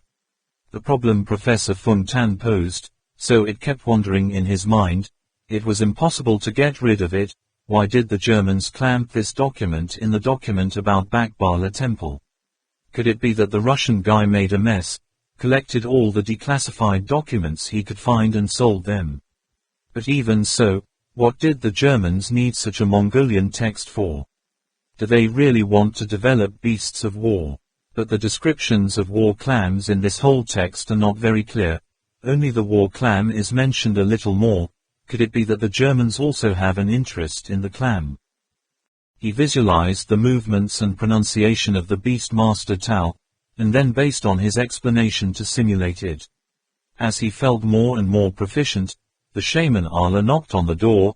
looked at Trakmok Kwongba and said, "Young Master Kwongba, remember you asked me about the meaning of the symbols in the upper right corner, under that wolf skin map?" Of course, Trakmok Kwongba thought for a moment before answering. The shaman Allah was referring to the seal-like drawings formed by the horizontal and vertical lines at the edges of both wolf skin maps. The two went to find Professor Fung Tan and asked him to turn on the map on the computer. The shaman Allah said, "The forebears who were well versed in many scriptures in my sect found the same sign in a single page of the ragged scriptures that remained." As he spoke, he pointed to the bottom corner of the map on his computer screen, saying, "We've also figured out what it means, here's a number." The magician pointed his finger, reading each line from top to bottom, 3, 2, 5. Trakmok Kwongba couldn't help but blurt out, "What does this number mean? In what pages of scripture were such numbers discovered?" The shaman Allah did not answer, but pressed a few buttons on the keyboard, opened the remaining wolf skin map, and then read each row from top to bottom, 3, 2, 4. Professor Fung Tan suddenly understood and exclaimed, "These numbers are page numbers. It's so stupid, yet we don't even think about the possibility that it's a number." Tuomok Kwongba was surprised and said, "Page number. Number of pages. How come?" The shaman Allah nodded. "These two maps, one real and one fake, are 2 pages in a certain set of scriptures. The trust item that the messenger entrusted to County Kachvong is a complete set of scriptures. Just as the ruby and the citadel are illuminated by light, the scriptures and the map are also separated, placed in 2 different directions." Man was noticed by Trakmok Kwongba's surprised cry, and asked, "What's wrong?" Trakmok Kwongba recalled the discovery of the shaman Allah. After listening to this, Min looked at the map again, then exclaimed, "Wow, it's true. Aren't the Mayan numbers represented like this, and yet we don't even think of novelties from beginning to end." Professor Fung Tan shook his head and said, "No, the Mayan numbers are represented by dots, dashes and circles, and this number is represented by dashes and dashes. This is not a Mayan numeral, but an ancient Chinese card counting way of representing the number. It is basically the same as the Mayan method of representing numbers, only a dot is replaced, with a single stroke." "So, what's with that scripture?" Trakmok Kwongba asked again. The shaman Allah pressed his voice and answered word by word, "Great Sky, Luin, terrible." Trakmok Kwongba and Professor Fung Tan both froze. Tang Min was surprised and covered her mouth with her hand. No one expected that the wolf skin map that they had always thought was the second artifact turned out to be just a part of the artifact. As for the second true item of faith, it was unexpectedly the supreme Dharma of Tibetan Buddhism. Dai Thien Lun Kin. The shaman Allah calmly said, "This scripture, which collects the great achievements of Tantra since its first appearance in the world, has already exuded a sense of mystique. The representative of the late Heng dynasty period of Tibet's transmission of Buddhism, Adhyep, the great master who entered Tibet to set up a forum to lecture on the sutras, as soon as he began to teach about the great thousand-fold sutra, did not stop emphasizing that this is a series of sutras. When the letter was sent out from Tibet, he was nothing more than the one who brought this text back. However, no one knows who this scripture is, written from what period. At the same time, the vast content of thousands of objects in the scriptures makes it impossible for people to guess what kind of person must be to have such great wisdom and knowledge. Now that I think about it, I'm afraid they're the only ones with that ability." Trakmok Kwongba exclaimed, "Army of Light." Professor Fung Tan nodded and said, "The Army of Light is the guardian of the Four Methods Temple, and the Four Fung Temple is the place to store all the scriptures of the Tibetan Buddhist tradition in the peak period. Not only that, but it also includes texts of Theravada Buddhism, and also religions from India and Great Tang that were introduced to Tibet at that time." The shaman Allah said, "Therefore, there is a way to say, read and understand the Dai Thien Luin Sutra, you will certainly read and understand all other scriptures, because this scripture itself, is the essence of which it is drawn, from the ideas of different religions. Oh, Tang Man uttered softly. Trak Mok Kwong Ba hurriedly said, "What's wrong, Min Man? Did you think of something?" Tang Min said, "I remember when I was looking for documents about Shangri-La before, I read a theory that this Dai Thien Luan Sutra originally had 12,000 verses, but Master Adhype only brought it back to the West. There are only 1,200 recitations, and the remaining 9/10 of the content has already been lost." Shaman Allah said, "Yes, that's how it is, and this is also what Master Adhype personally said. When he opened the forum to lecture on the Dai Thien Luan Sutra, he said very clearly that this scripture had to have 12,000 chants, but through many difficulties and losses, reaching his hand, the content was only 10ths. Tang Min said, "Do you remember the translation of the ancient book of Gu Ji? When the messenger arrived at Juo Buchang, he changed his mind and wanted to bring the citadel illuminated by the light to a distant place on the horizon, and at the same time asked King County Catch to preserve another gift. In addition, in the translation we read, there is also a passage about County Catch Vong secretly sending the object, and at the same time, there is a passage saying that the object is a map. So King County Catch has kept the token with him. The messenger himself also left a ruby in the door of life, and then brought the shining citadel to America, if you refer to his way." Professor Fung Tan patted the arm of the chair and said, "Chat, once continued, then the translation is no longer contradictory.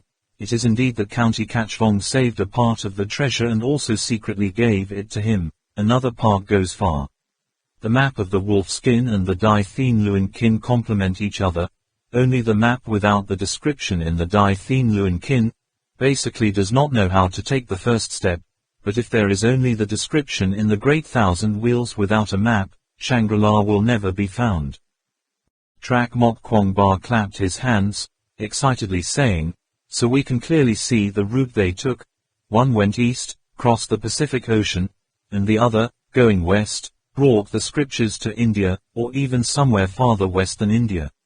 This is the agreement that year between the emissary and the King of County Catch, separating the faithful objects, bringing them to the horizon and the corner of the sea, never letting them meet again." Professor Fung Tan pondered deeply. King Gu Gai could not bring the scriptures by himself, perhaps he sent people. Min Min immediately said, "He sent people. King County Ge once sent 21 of the wisest people to the west to seek the Dharma." Professor Fung Tan and Shaman Allah looked at each other. Juo Mok Kwong Ba patted his thigh again and said, "That's right, the scriptures are not like a bronze mirror, they can be divided into parts to take away, if each of those 21 disciples takes a piece." The Shaman Allah replied immediately, "The epidemic master Enankam Tangbo and the small translator Naloi Tat Hai Nu both worship Master A Dahype as their teachers.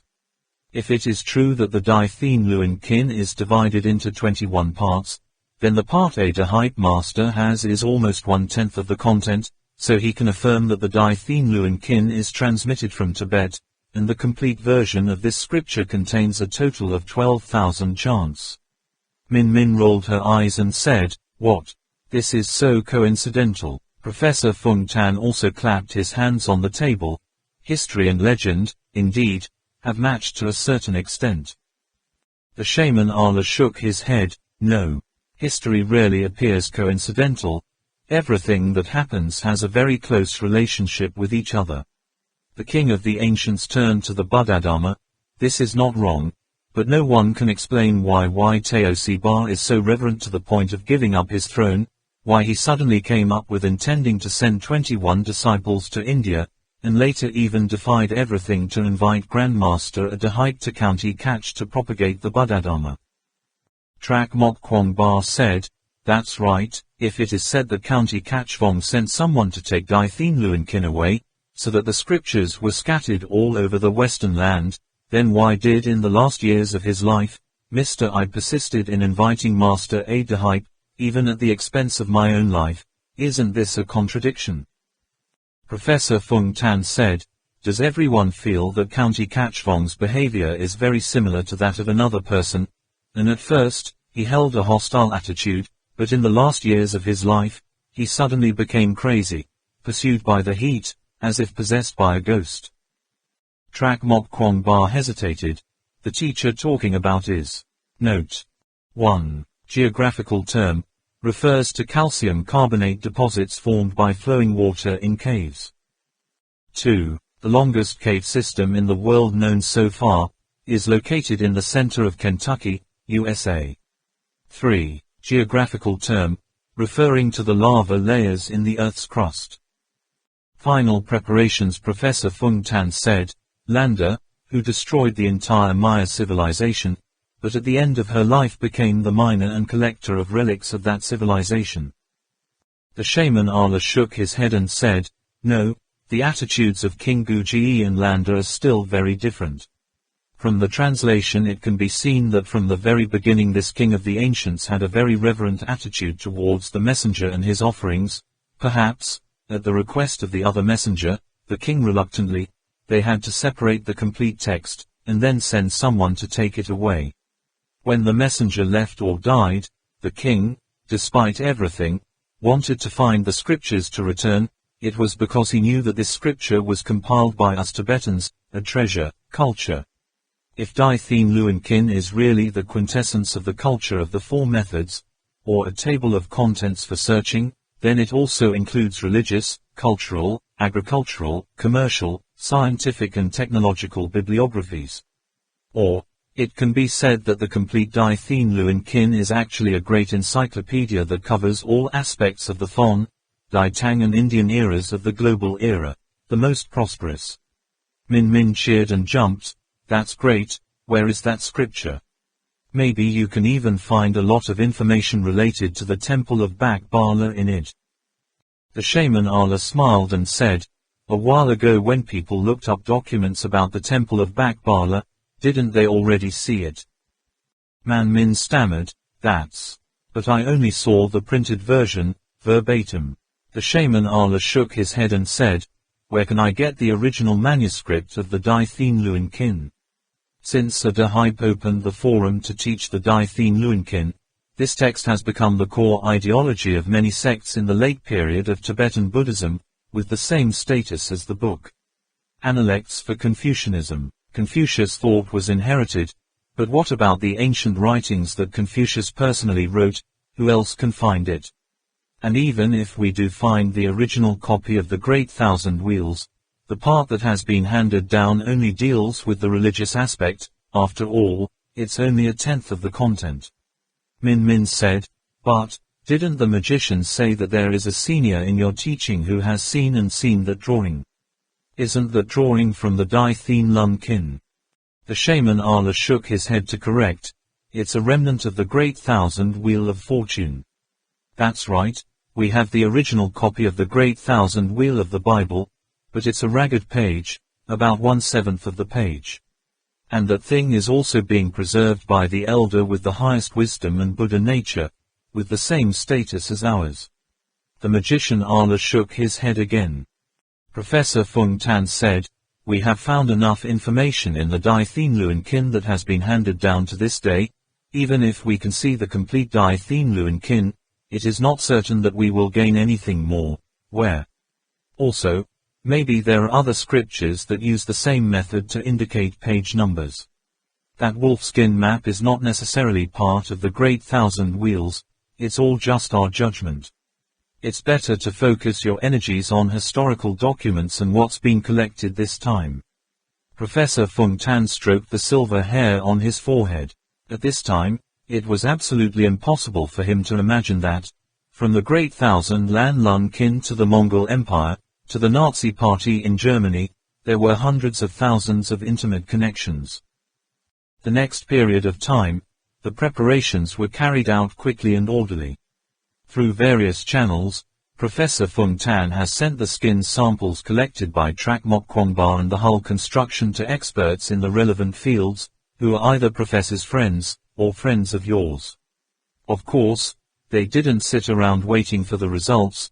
but the pile of historical documents that had been turned over and over to pieces were placed on the table.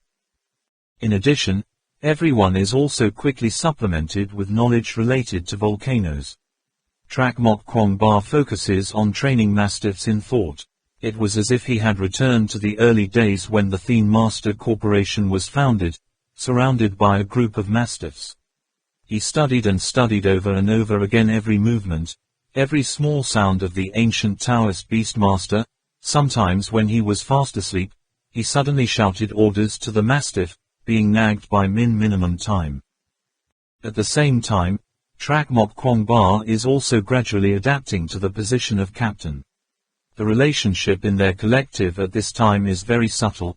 Lu Can Nam, the shaman Arla and the shaman of Tap Te appear to be a little closer. Of course, when Captain Ho Duong and his colleagues, his old team is also relatively together, although Trong Lap and Yui Yang each have their own work, but young people have always liked to gather together. Ba Tang still plays the cold and harsh training officer. Sean is good at communicating, so in general, he is quite comfortable with people. Bong Yu is a bit independent, similar to the shaman Arla when he first joined the group. In this small group of them, every time Man Man and Lu Can Nam encounter each other, there is an insidious feeling of rivalry, and Lu Can Nam always reminds Track Mok Kwong Ba to pay attention, to know how to choose. Choose information that tells everyone. The Lu Can Nam group, the Arla shaman, and the Tap Te shaman all seem to implicitly oppose newcomers later on. From the beginning to the end, they always keep a distance from the new members, especially Sean and Vong Hu, including Ba Tang too. Meanwhile, Yui Yang, Trong Lap, and Sean like crowded places, where they can't be without their faces.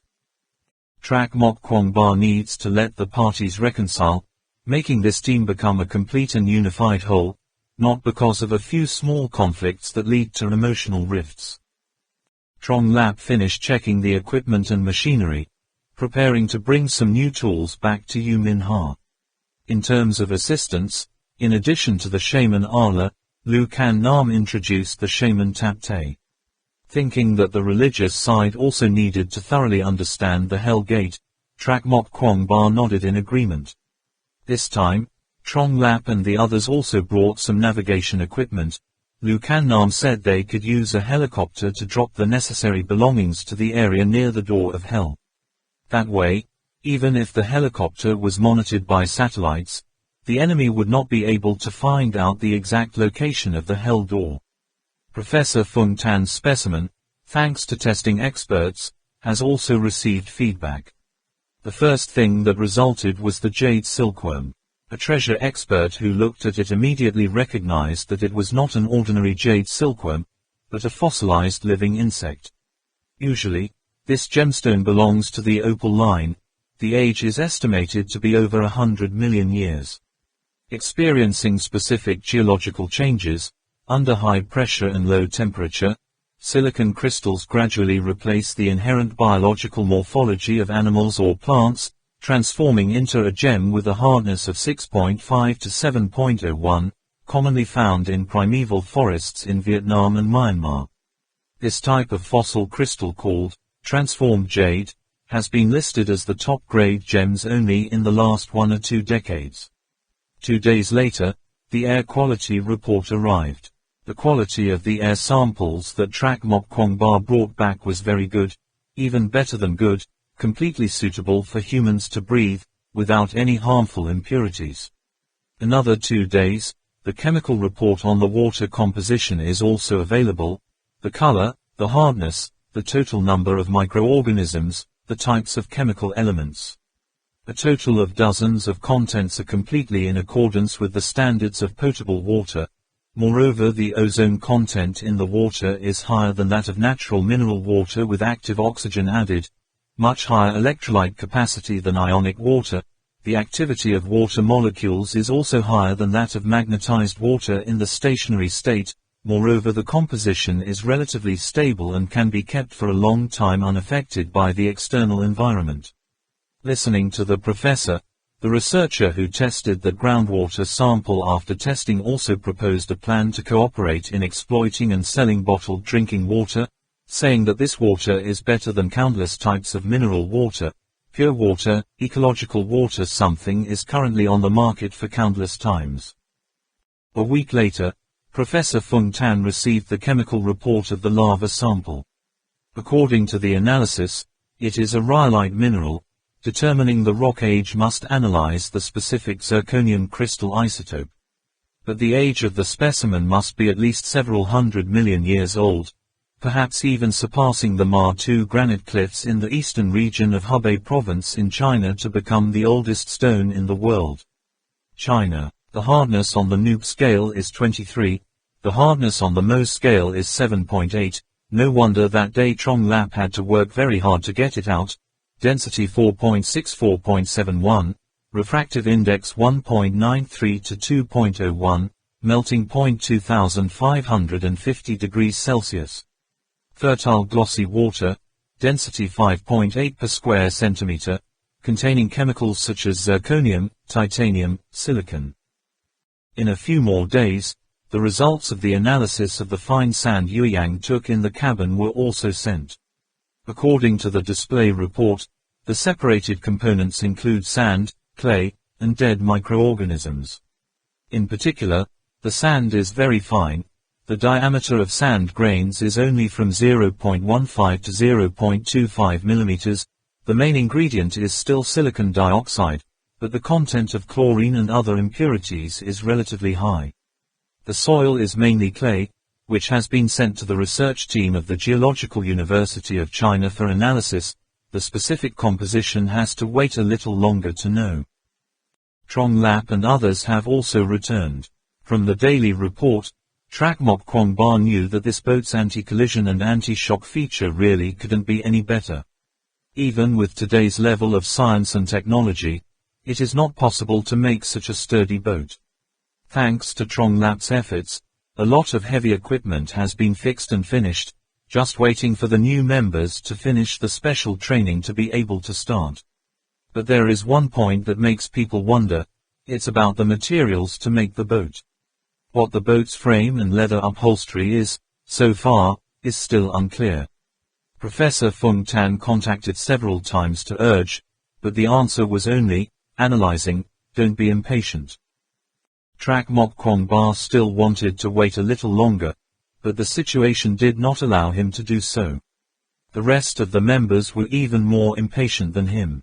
Lu Kan Nam, the shaman Arla, and the shaman of Tap Te all worried that an incident will happen for a long time. Now people have a lot of mouths. If the news is leaked, their opponents are very likely to get ahead, to Shangri-La one step ahead. Bong Hu and Sean were also very impatient. Just like Trak Mok Kwong Ba had just finished his special training and was about to leave for America. Everyone thought that they had reached an unprecedented level, filled with confidence and wanted to try and see how they were. Trong Lap and Yueyang have also completed the installation and renovation of necessary equipment. Although Trak Mok Kwong Ba and Duong Man have not made any breakthrough in the study of historical documents, it seems that in that short period of time, all the preparations that need to be completed have been completed. Departure date only. Finally, a relatively serious problem arose. Trak Mok Kwong Ba's body appeared anomalous phenomenon. Tang Min discovered it first. Trak Mok Kwong Ba's back appeared red dots like the tip of a needle. At first, Tang Min didn't notice, but later on, the tiny red dots became denser and clearer, promising to turn into patches of speckled skin. But Trak Mok Kwong Ba did not feel anything different. Tang Min quickly reported this to the shaman Arla. The shaman Arla and the shaman of the West Tower immediately rushed to check on his condition. In the end, the two magicians agreed that they couldn't wait any longer. They had to set off immediately. This proposal was approved by 75% of the members. So, before receiving the report on the hull and frame materials, they prepared to leave. Departure time to Mo exit has been fixed. The day before, Trak Mok Kwong Ba gathered all members of the team on the training ground. Looking at those unfamiliar faces, he suddenly felt a pang in his heart. These people, it can be said that have absolutely nothing to do with me. After all, what is the power that makes them not like me? Afraid of death, blatantly challenging death like that. He lowered his voice and asked Yue Yang, can they really leave? But no matter what, Yue Yang nodded and said, don't worry, young Master Kwangba, they are all specially trained.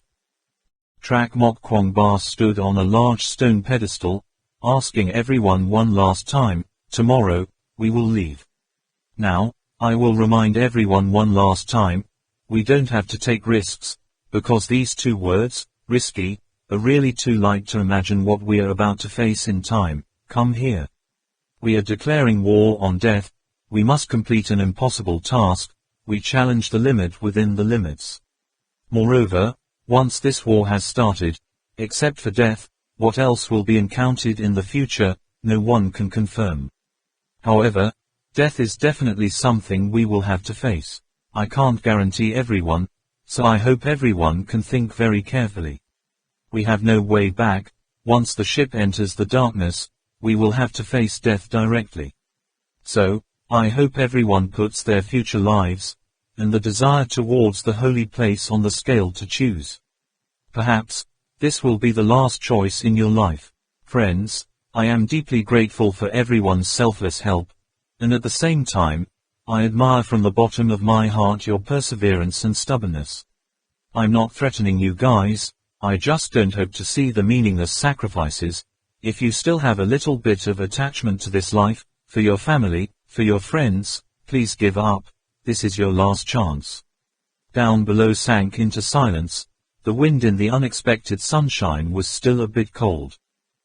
Fong Hu loudly replied, from the first day I arrived here, I have made my choice, regardless of past, present or future, this is also a choice that I do not regret.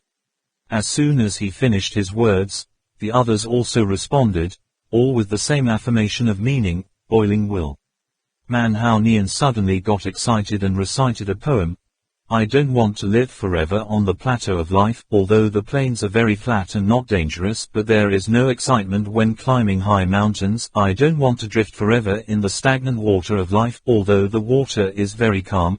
There are no reefs, but I lack the enthusiasm of conquering the sea per day and time. I always run away from ordinary love quietly, run away from repeated fake happiness, run away from warm embraces full of traps, hide from pitying glances.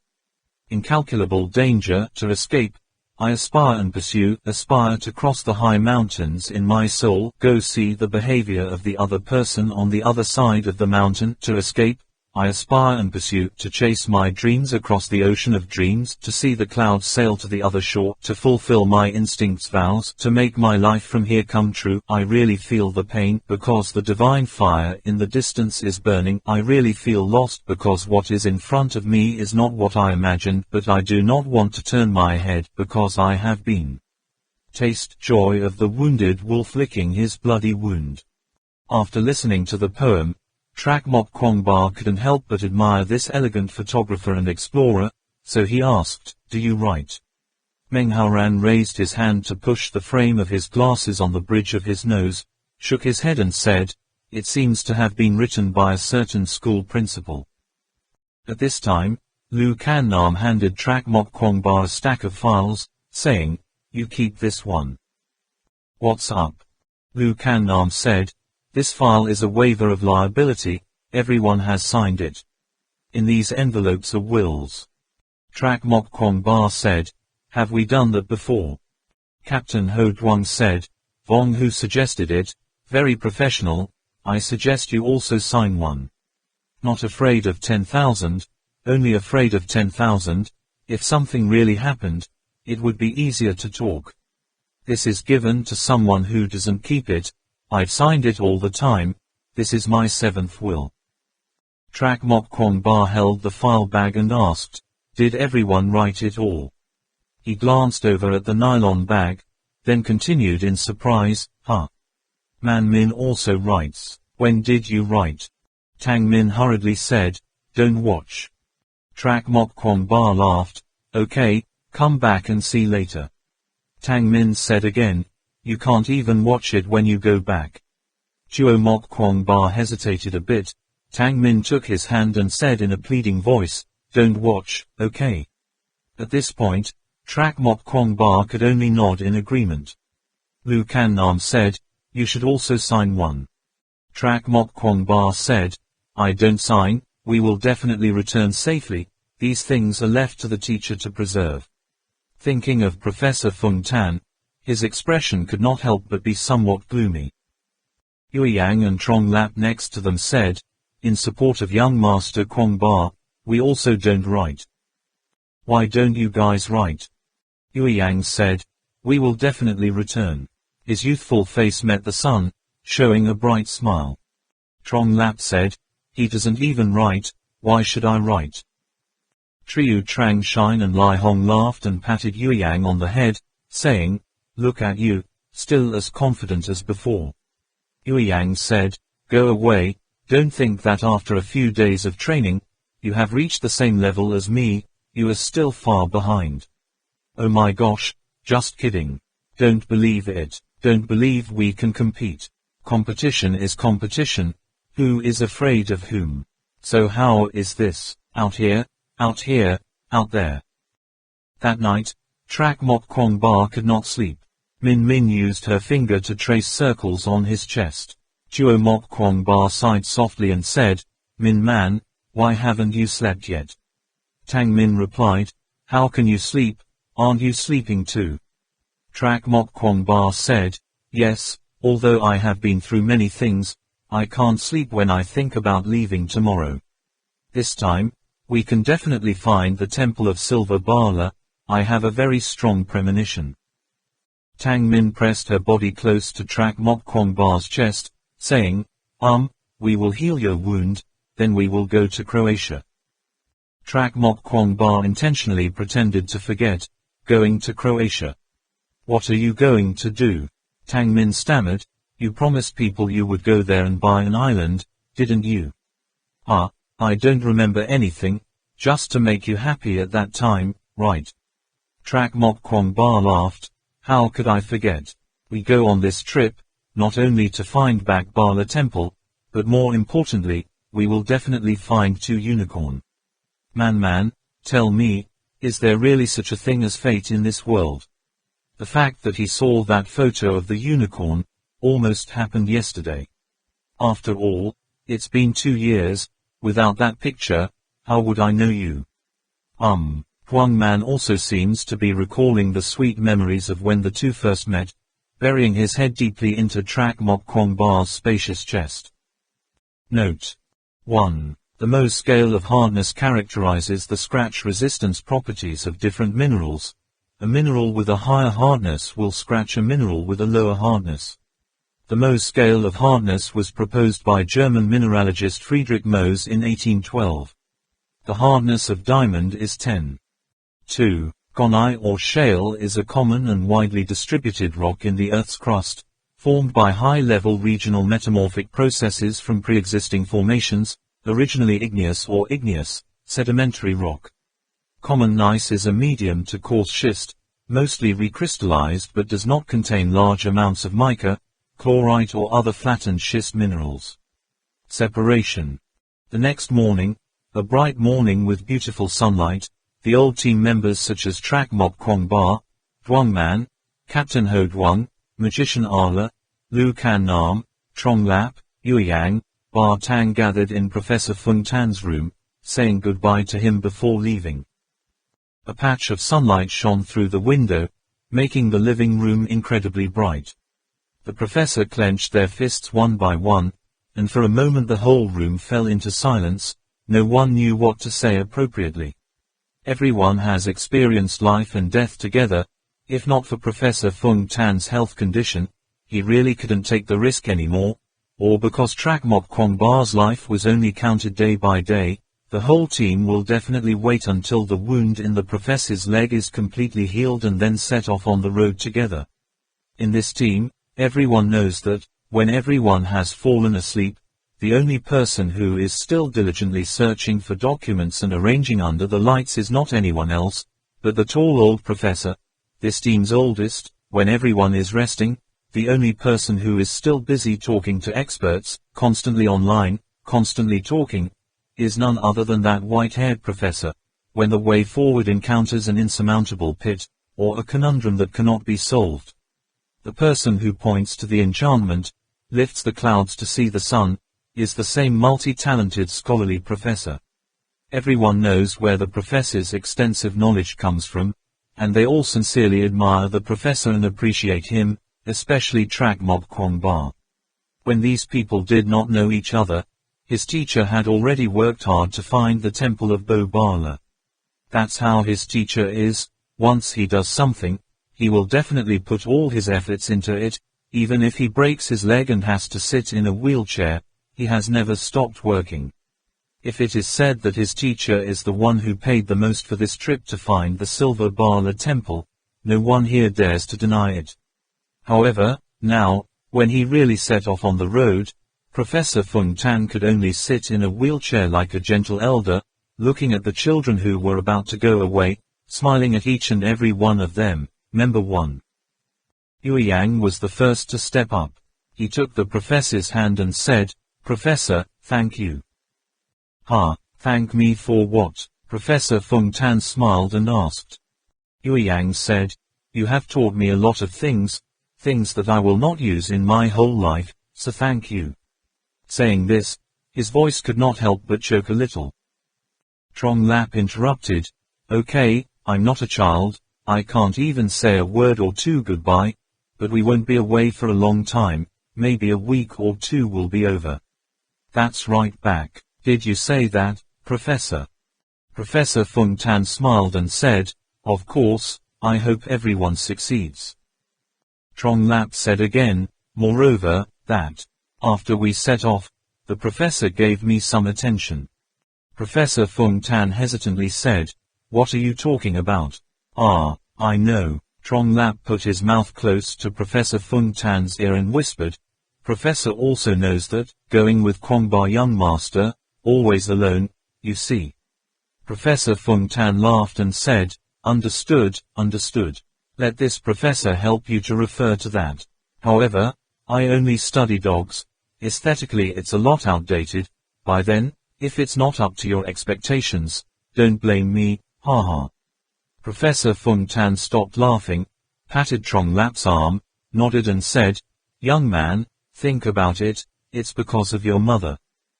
Referring to his mother, Trong Lap immediately remembered that when he left home, his mother stood in front of the door, adjusted his collar, personally held the backpack on his back, then rubbed his head and brushed the dust on the upper lap of his shirt, sleeve, and then satisfied to see the tall son standing in front of her. All the same as when he was a kid. "Mom, I'm leaving." His mother nodded, that gentle satisfied smile, forever the most beautiful smile in Trong Lap's heart. He counted the number of steps. When he reached the 20th step, his mother's familiar voice sounded behind him, "Son, come back soon." It is this calling, which has grown with him since childhood, regardless of the time, that fills his heart with warmth. 20 steps, never more or less than one step. Each time, he had a little bit of anticipation, and a little bit of unwillingness to hear that call, and then immediately answered in a loud voice, "I know, Mom." In my heart, I swore to myself, "Mom, this is the last time. I will never leave you in the future. Your son will definitely find a good bride. We buy a house, big house in the city." Thinking of this, Trong Lap looked up, saw Professor Fung Tan's gentle smile, suddenly felt like he was seeing his mother. His nose was spicy, he couldn't help but turn his head and walk, standing next to him. Music 1. Ba Tang was the third person to shake hands with Professor Fung Tan. He looked at him for a long moment, his expression slowly relaxing a little. "You are a brave man, Professor."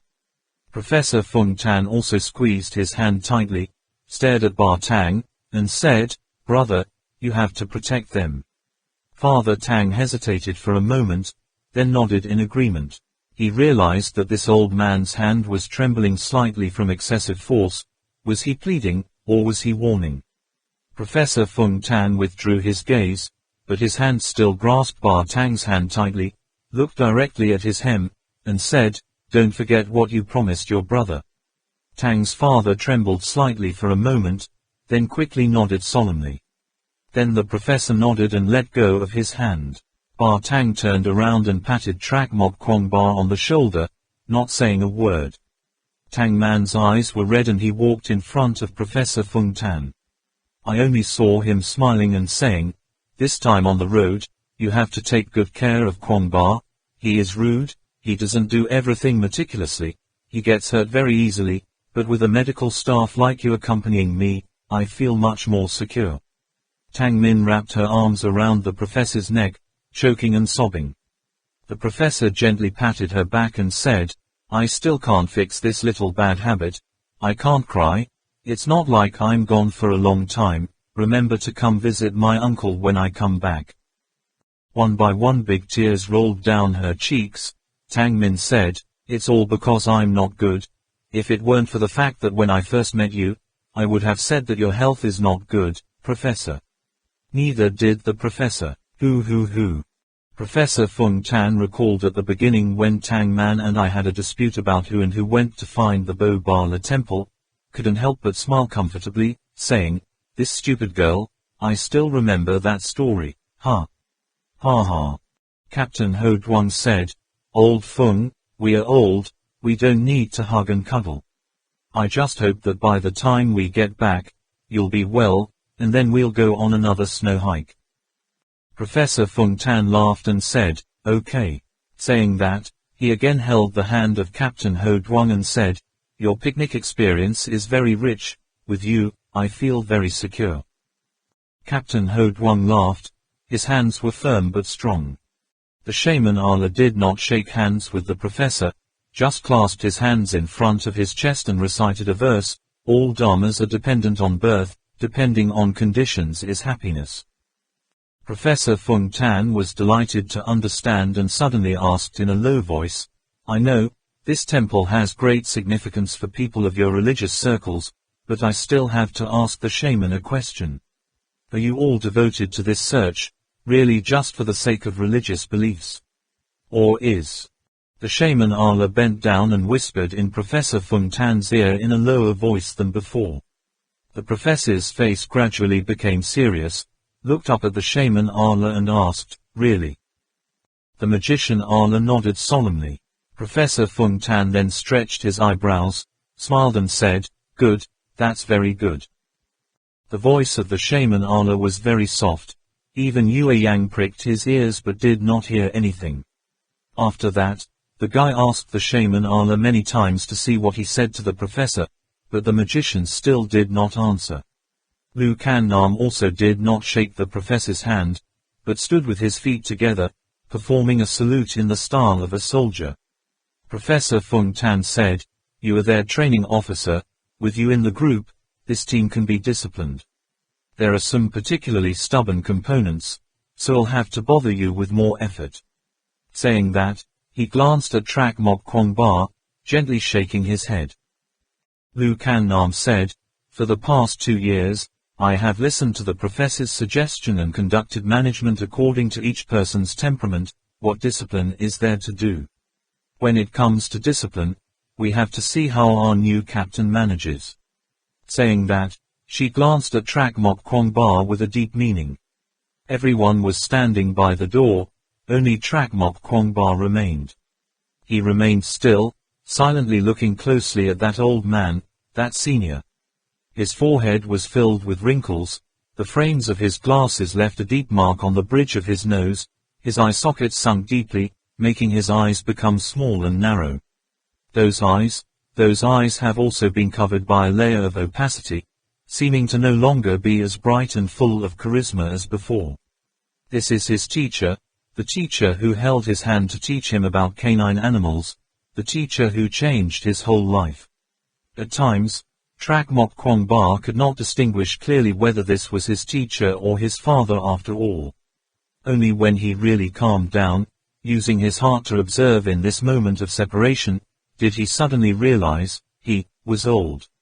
Professor Fung Tan waved to Trak Mok Kwong Ba to come to his side. He shuffled forward in front of him, kneeling on one knee like medieval knights, lifting his head slightly so that Professor Fung Tan could look straight at him. "Teacher." Looking at the gentle but calm face of the professor, Trak Mok Kwangba suddenly did not know what to say. Just listen to Professor Fung Tan say, I can understand your mind. There's not much more to say between the two of us. Only, I want you to know one thing. Teacher, tell me, I'm listening. Trak Mok Kwangba looked up at the professor. Professor Fung Tan gently put his hand on Trak Mok Kwangba's head, sternly said, Kwangba, remember well, you are the captain, you have to shoulder the responsibility of a captain, the lives of all members of the team are in your hands, but this time, how the road ahead will turn out, we have already guessed. I hope, not only can everyone find the temple of Bak Bala in peace, but more importantly, they can all return safely. The professor glanced at everyone, then continued, especially, the people in this room, you understand. They were not just members of his team, they crossed the line of death together, it was through mutual trust and cooperation that they escaped the clutches of death. Okay, for more than 2 years now, they have always been his closest comrades, it can even be said that he and they are members of a family that does not share the same last name, there is nothing wrong with it. Remember carefully, Professor Fung Tan emphasized, one family means no one can be abandoned, no one can be forgotten. Do you understand? Trak Mok Kwangba clearly felt when Professor Fung Tan said this sentence, the force from his arm was transmitted to his head. It is a kind of pressure, or a kind of responsibility. He replied firmly, Teacher, I understand. Professor Fung Tan let go of his hand and breathed a sigh of relief as if a burden had been lifted. Then, he took out a set of keys, took off a Swiss knife made of pure steel, and solemnly handed it to Trak Mok Kwangba. I can't go with you this time, take this with you. Don't take it for granted, it's old, maybe it's okay to use it again. Trak Mok Kwangba raised his hands to receive the gift. He knew that the position of this Swiss folding knife in Professor Fung Tan's heart was no different from his family heirloom bronze sword. This is the most precious gift that the professor's father gave him when he was a child. For more than 50 years now, it has always been his inseparables. In his stories, the professor did not know how many times thanks to that small knife, he survived in extremely dangerous situations. Now, he gave the small knife to the man. Trak Mok Kwangba was clearly aware that the teacher not only gave him a small Swiss folding knife, but he also hoped that, through that small knife, he could instill in him the spirit of exploration together, with my courage. Trak Mok Kwangba's eyes lit up as he stared at Professor Fung Tan. Professor Fung Tan also looked at him, smiling, deep wrinkles from the years filled his old face, the dew point in his hair gradually spread from the ears to the head. This old man also understood very well, time will take everything away, even if his leg injury is completely healed, he will not be able to climb snowy mountains, cross deserts, cross steppes like before, again. But the adventurous journey must continue. Kwangba, thanks for bringing my eyes to see and observe that completely new strange world.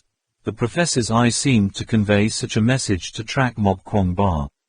Trak Mok Kwangba tried to suppress his excitement, picked up the file and put it in Professor Fung Tan's hand, saying, Teacher, this is a commitment to disclaim responsibility and everyone's will, temporarily thanks to you. Preservation helps. Professor Fung Tan smiled and said, Okay, I hope I never have to open it. He looked out the window, from where he could see the majestic figure of the snowy mountain in the distance. The white peak of the mountain silently looked down at the sentient beings on the ground. Just heard the professor say, I thought, when the snow lotus blooms, everyone will return, right? Duo Mok Kwangba nodded and said, Yes, when the snow lotus blooms, we will definitely return. The two smiled at the same time, they made a pact. The professor said, Okay, hurry up, the car is waiting for everyone.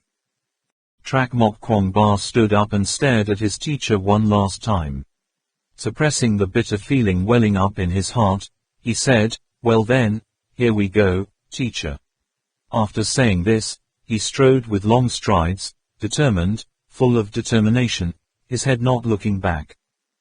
We're leaving, Professor. Let's go, Old Fung, wait for our good news. We will be back soon. I'm leaving, Professor. Let's go, Professor. The car left on the road a slight haze of dust, which quickly went very far. Trak Mok Kwong Ba turned his head, still vaguely seeing Professor Fung Tan waving at the door. The further away the distance, the more emaciated body in the wheelchair seemed to appear in his mind. Along the way, Trak Mok Kwong Ba constantly fiddled with a small steel knife. Each scratch on the knife body is like telling the journeys of Professor Fung Tan's youth. Or, one day, when he too is too old to walk, this knife will be held in the hands of another young person, to witness another journey full of miracles. The way we walk, no one knows; the things we do, no one takes notes; but this little knife, it must be able to feel. He thought so thoughtfully, so much so that he didn't even notice that Tang Min kept inviting him to admire the scenery on both sides of the road. When the bus arrived at Bai Hong, there was no road ahead, so the group had to get off the bus. Those backpackers put on their heavy baggage again, chasing their hopes of freedom, heading for the wilderness where modern civilization could not reach. There are so many unknowns ahead of them that are waiting for them, even things that cost them their lives, but they are all smiling happily, moving forward without hesitation, because they bring following hopes and desires. The immediate beauty soon overshadowed and obscured the fear of danger or even death. On the first day, the team members walked non-stop, crossing the mountain pass to the bank of Enelo Tangbo River. Looking at the meandering White Dragon, those who have just seen the Enelo Tangbo River for the first time can't help but feel agitated and excited, listening to the sound of the waves crashing deep into the dreams, the waves rising like a river, next to. On the second day, the group began to enter the narrow path on the cliff next to the river. The new members have never crossed the road on the steep cliff like this. Of course, it is not very convenient. Every time I go to a dangerous place, I can't help but be startled for a while. To ensure safety, the group slowed down a bit, but before dark they also reached the first hollow to rest. The next 3 days passed in the screams of terror from the new members, but no one encountered any danger. On the fourth day, they began to enter the most dangerous fast-flowing section of the Enelo Tangbo River, which no one had ever crossed before. Yueyang recovered the surveillance equipment placed along the road from the previous time, and conducted a preliminary analysis of the videotapes. That evening, all members of the team safely passed Dailu 1, and began to set foot in Kongbo village.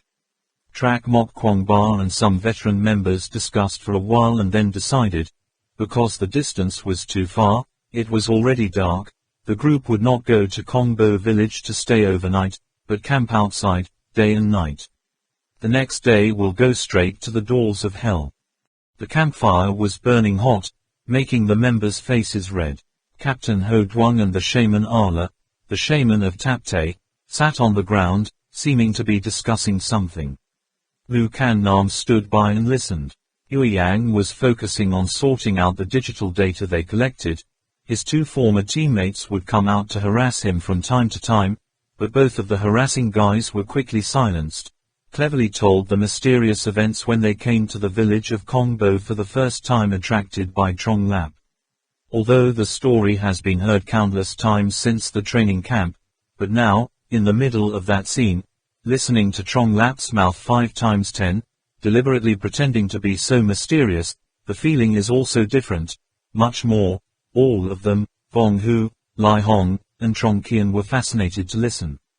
Sean sat between two groups of people, sometimes listening to Trong Lap tell a story, sometimes turning to listen to the discussion of the group's captain, Ho Duong. Ba Tang did not say a word, squatting in a corner, occasionally sneered. Trong Lap sometimes cautiously glanced at Ba Tang, as if he was afraid that Ba Tang would reveal that he was lying. In fact, the person who often makes jokes to tease Trong Lap is not anyone else but Man Man. Her small face was lit up red by fire, with a smile as bright as a blooming flower, occasionally interjecting a sentence or two to expose Trong Lap, making him very flustered and passive. Man Hao Nian mostly just fiddled with the camera, Otherwise he also put up hard objects, bent down to take notes. A few days of walking along the Enelo Tangbo River made this young poet's poetry rise, and every night he had to recite poetry to enrich himself for a while before he could bear it. Trak Mok Kwong Ba sat next to Man Man, but he didn't pay attention to Trong Lap, who was bragging about speed. His eyes looked up at the mountains in the distance. In his heart, he kept worrying about the puzzles that still couldn't be solved until now. Find the answer. He understood very well that these puzzles would most likely become the biggest obstacle in their journey this time. On that day he still couldn't find out clearly. That day he still couldn't be assured. Young Master Kwong Ba, come and see this. Yueyang waved his hand to call him. Note 1. The iron chain that crosses the river, mentioned in Volume 3 the Tibetan Code. ND, the journey is hazy. Trak Mok Kwong Ba walked over to U81. Yueyang pointed to Professor Fung Tan's laptop screen and said, "Look, this is a computer simulation analysis based on data collected from the equipment we have installed on the road. This time, the straight line shows the highest amount of water." Trak Mok Kwong Ba said. "So, the water level of this Enelo Tangbo River will rise until the evening?" Yueyang said, "I don't think so. You see, young Master Kwong Ba, this is the number 1 monitoring device data, this is number 2. From number 1 to number 5, the results show that the water level has risen significantly. However, please take a close look at these raw data. The water level rises at each point is different. Not only that, it also tends to decrease gradually. By the number 6, the measured water level is almost completely equivalent to normal water level. Then, from instrumentation point 7 to 13, it's all normal water level, but to the 14th point, you see." Trak Mok Kwong Ba exclaimed, "So high?" Yueyang nodded. "Yes, the water flow and flow rate increased significantly, twice the normal.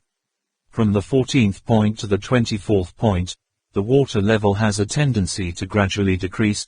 By the 25th point it has returned to normal, which is unreasonable." Trak Mok Kwong Ba said, "It's not wrong, the water level suddenly increased in stages." "How can that be?" Yueyang said. "After the computer inferred many times, there is only one situation that can produce this phenomenon." "What situation?" "The increase in water volume is not due to the Enelo Tangbo River, but water from elsewhere, through a channel like the Gate of Hell that flows back into the river, because the outlets are unevenly distributed, leading to the phenomenon of Enelo Tangbo River suddenly rising at night-time intervals." Trak Mok Kwong Ba could not help but frown. "How can this be?" Yueyang said, "Although we still don't know the reason, but young Master Kwong Ba, try to remember that buffalo skin boat, it would be stuck at such a high altitude. If the water level of that underground river were to be rising to that height, it must be much higher than the level of Enelo Tangbo River, so the underground river water flowing back into Enelo Tangbo River is not a strange thing. The only strange thing is why the groundwater level can rise so high." Yueyang suddenly came to his senses and said, "No wonder we can't find traces of water intrusion in the underground cave. If the water could rise up to the leather boat, it would almost fill the entire underground cave. Naturally the waterline would not be visible." Trak Mok Kwong Ba said, "If it is said that the water in the underground river flows backwards, where does the water in the underground river come from? In a short period of time, the tunnel was almost completely filled. Is there such a phenomenon in nature?" Yueyang shook his head. "I don't know, but I have a way to make a rough guess as to whether our inference is correct or not." Trak Mok Kwong Ba said, "Is that so? What way is that?" Yueyang pointed to the computer and said, "Look, if it's not the water level of the Enelo Tangbo River itself, it's the underground river that pours water back in through the drains like Hell's Gate. Near the location of this 14th surveillance device, there must be a passage similar to the entrance to the doors of hell. As long as we bring a few people to check it out, we can confirm our inference." Seeing that Trak Mok Kwong Ba did not immediately answer, Yueyang said, I just need Trong Lap and Bar Tang to go together. We leave early tomorrow morning. After the exploration is complete, we will immediately return to the team. Trak Mok Kwong Ba thought for a moment, then nodded and said, okay, remember to keep in touch, pay attention to safety. Yue Yang happily stood up, looking for Trong Lap and Bar Tang to discuss. Trak Mok Kwong Ba called Professor Fung Tan again to report the news. During the whole journey, he contacted the professor every day to exchange information. The closer he got to the door of hell, the longer the two talked. Everyone seems to know that they will never see each other again when they go on this trip. A line of Yu Min Ha separated from Yin and Yang, do not know when to return. The next day, Yue Yang and Trong Lap, Bar Tang turned south, and Trak Mok Kwong Ba led the rest of the members to continue north. Halfway there, he received a phone call from Yue Yang. Just listen to the guy happily say, young Master Kwong Ba, the inference is confirmed. Trak Mok Kwong Ba said, what did you say? Surely there is a passage there, too. Yue Yang replied, yes, but it is not marked on the map, because this is a sieve-shaped passage. Each hole is only as small as a fist, but the number is very large. We used a camera to probe inside, and found that the inner passage was just as narrow. I'll tell you more when I come back later. This entrance won't work anyway. Standing on the platform above the door of hell, Manhaoran looked up at the sky, humming, flying down the three heavens, doubting the Milky Way is lost in the 9 heavens. 0.1 inches. Everyone was mesmerized by the magnificence of nature, in front of her eyes as beautiful as the fairy scene in the picture, and like the illusory world in a dream. The silver ribbon seemed to have grown a bit larger than the last time they came here. The atmosphere was even more heroic.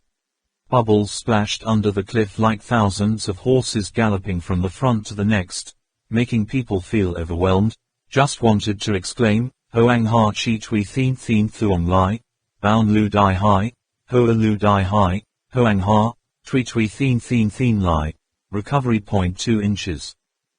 Lai Hong cautiously asked the shaman Allah who came to this place last time, why can't I see any doors? The shaman Allah stared down at the rippling water beneath his feet, and replied, under the water. Ha, Lai Hong looked down below the cliff, the whirlpool rose from time to time, just looking down was enough to make his head dizzy. The water flows so fast, even if you throw an iron buffalo, it will immediately be swept away and disappear, not playing. Le Din Min took advantage of Man Hao Nian's excitement, immediately took his SRL camera to take pictures. It's not the first time Min Man has come here either. A very beautiful butterfly perched on Le Din Min's shoulder, making her feel strange. The butterfly's wings slowly opened and closed under the bright sunlight, but the small legs stuck on Le Din Min's shoulder. It didn't fly away when he shook his arm to take a photo. Tang Min curiously asked, Brother Din Min, when did this butterfly fly? Why won't it fly away? Le Din Min looked back, smiled and said, I don't understand why either. Since I was a child, I have been very attracted to butterflies. Every time I go to the forest, there is a flock of butterflies following me. So is my daughter. Her friends jokingly call her the butterfly princess. This time, before I left, I promised to bring back the most beautiful butterfly I've ever seen. When Le Din Min and Duang Man talked, the shaman Allah and the shaman of Tapte, half unintentionally, half intentionally glanced at him. The contractor, in the minds of both magicians flashed at the same time. Everyone rested on the platform for a while. Then Yue Yang and others ran out of breath and ran to the place. After seeing the pictures they filmed, Trak Mok Kwong Ba immediately reported the information to Professor Fung Tan. Professor Fung Tan said, yesterday I stayed up all night to consult some experts. They gave an explanation that, if the tunnel connecting a certain lake in the middle of the mountains and the underground river suddenly opened, depending on the area and water capacity of the lake, it could cause the groundwater to rise suddenly, but maybe once in a while, not every night. If Yue Yang's monitoring device has recorded for nearly half a month now, The water level remains high at night. The only way is to find another cause. If you don't clear this up and venture into the underground river, the danger level will be very high. Trak Mok Kwong Ba said, I see, I will observe tonight, but no matter what, we will leave early tomorrow morning.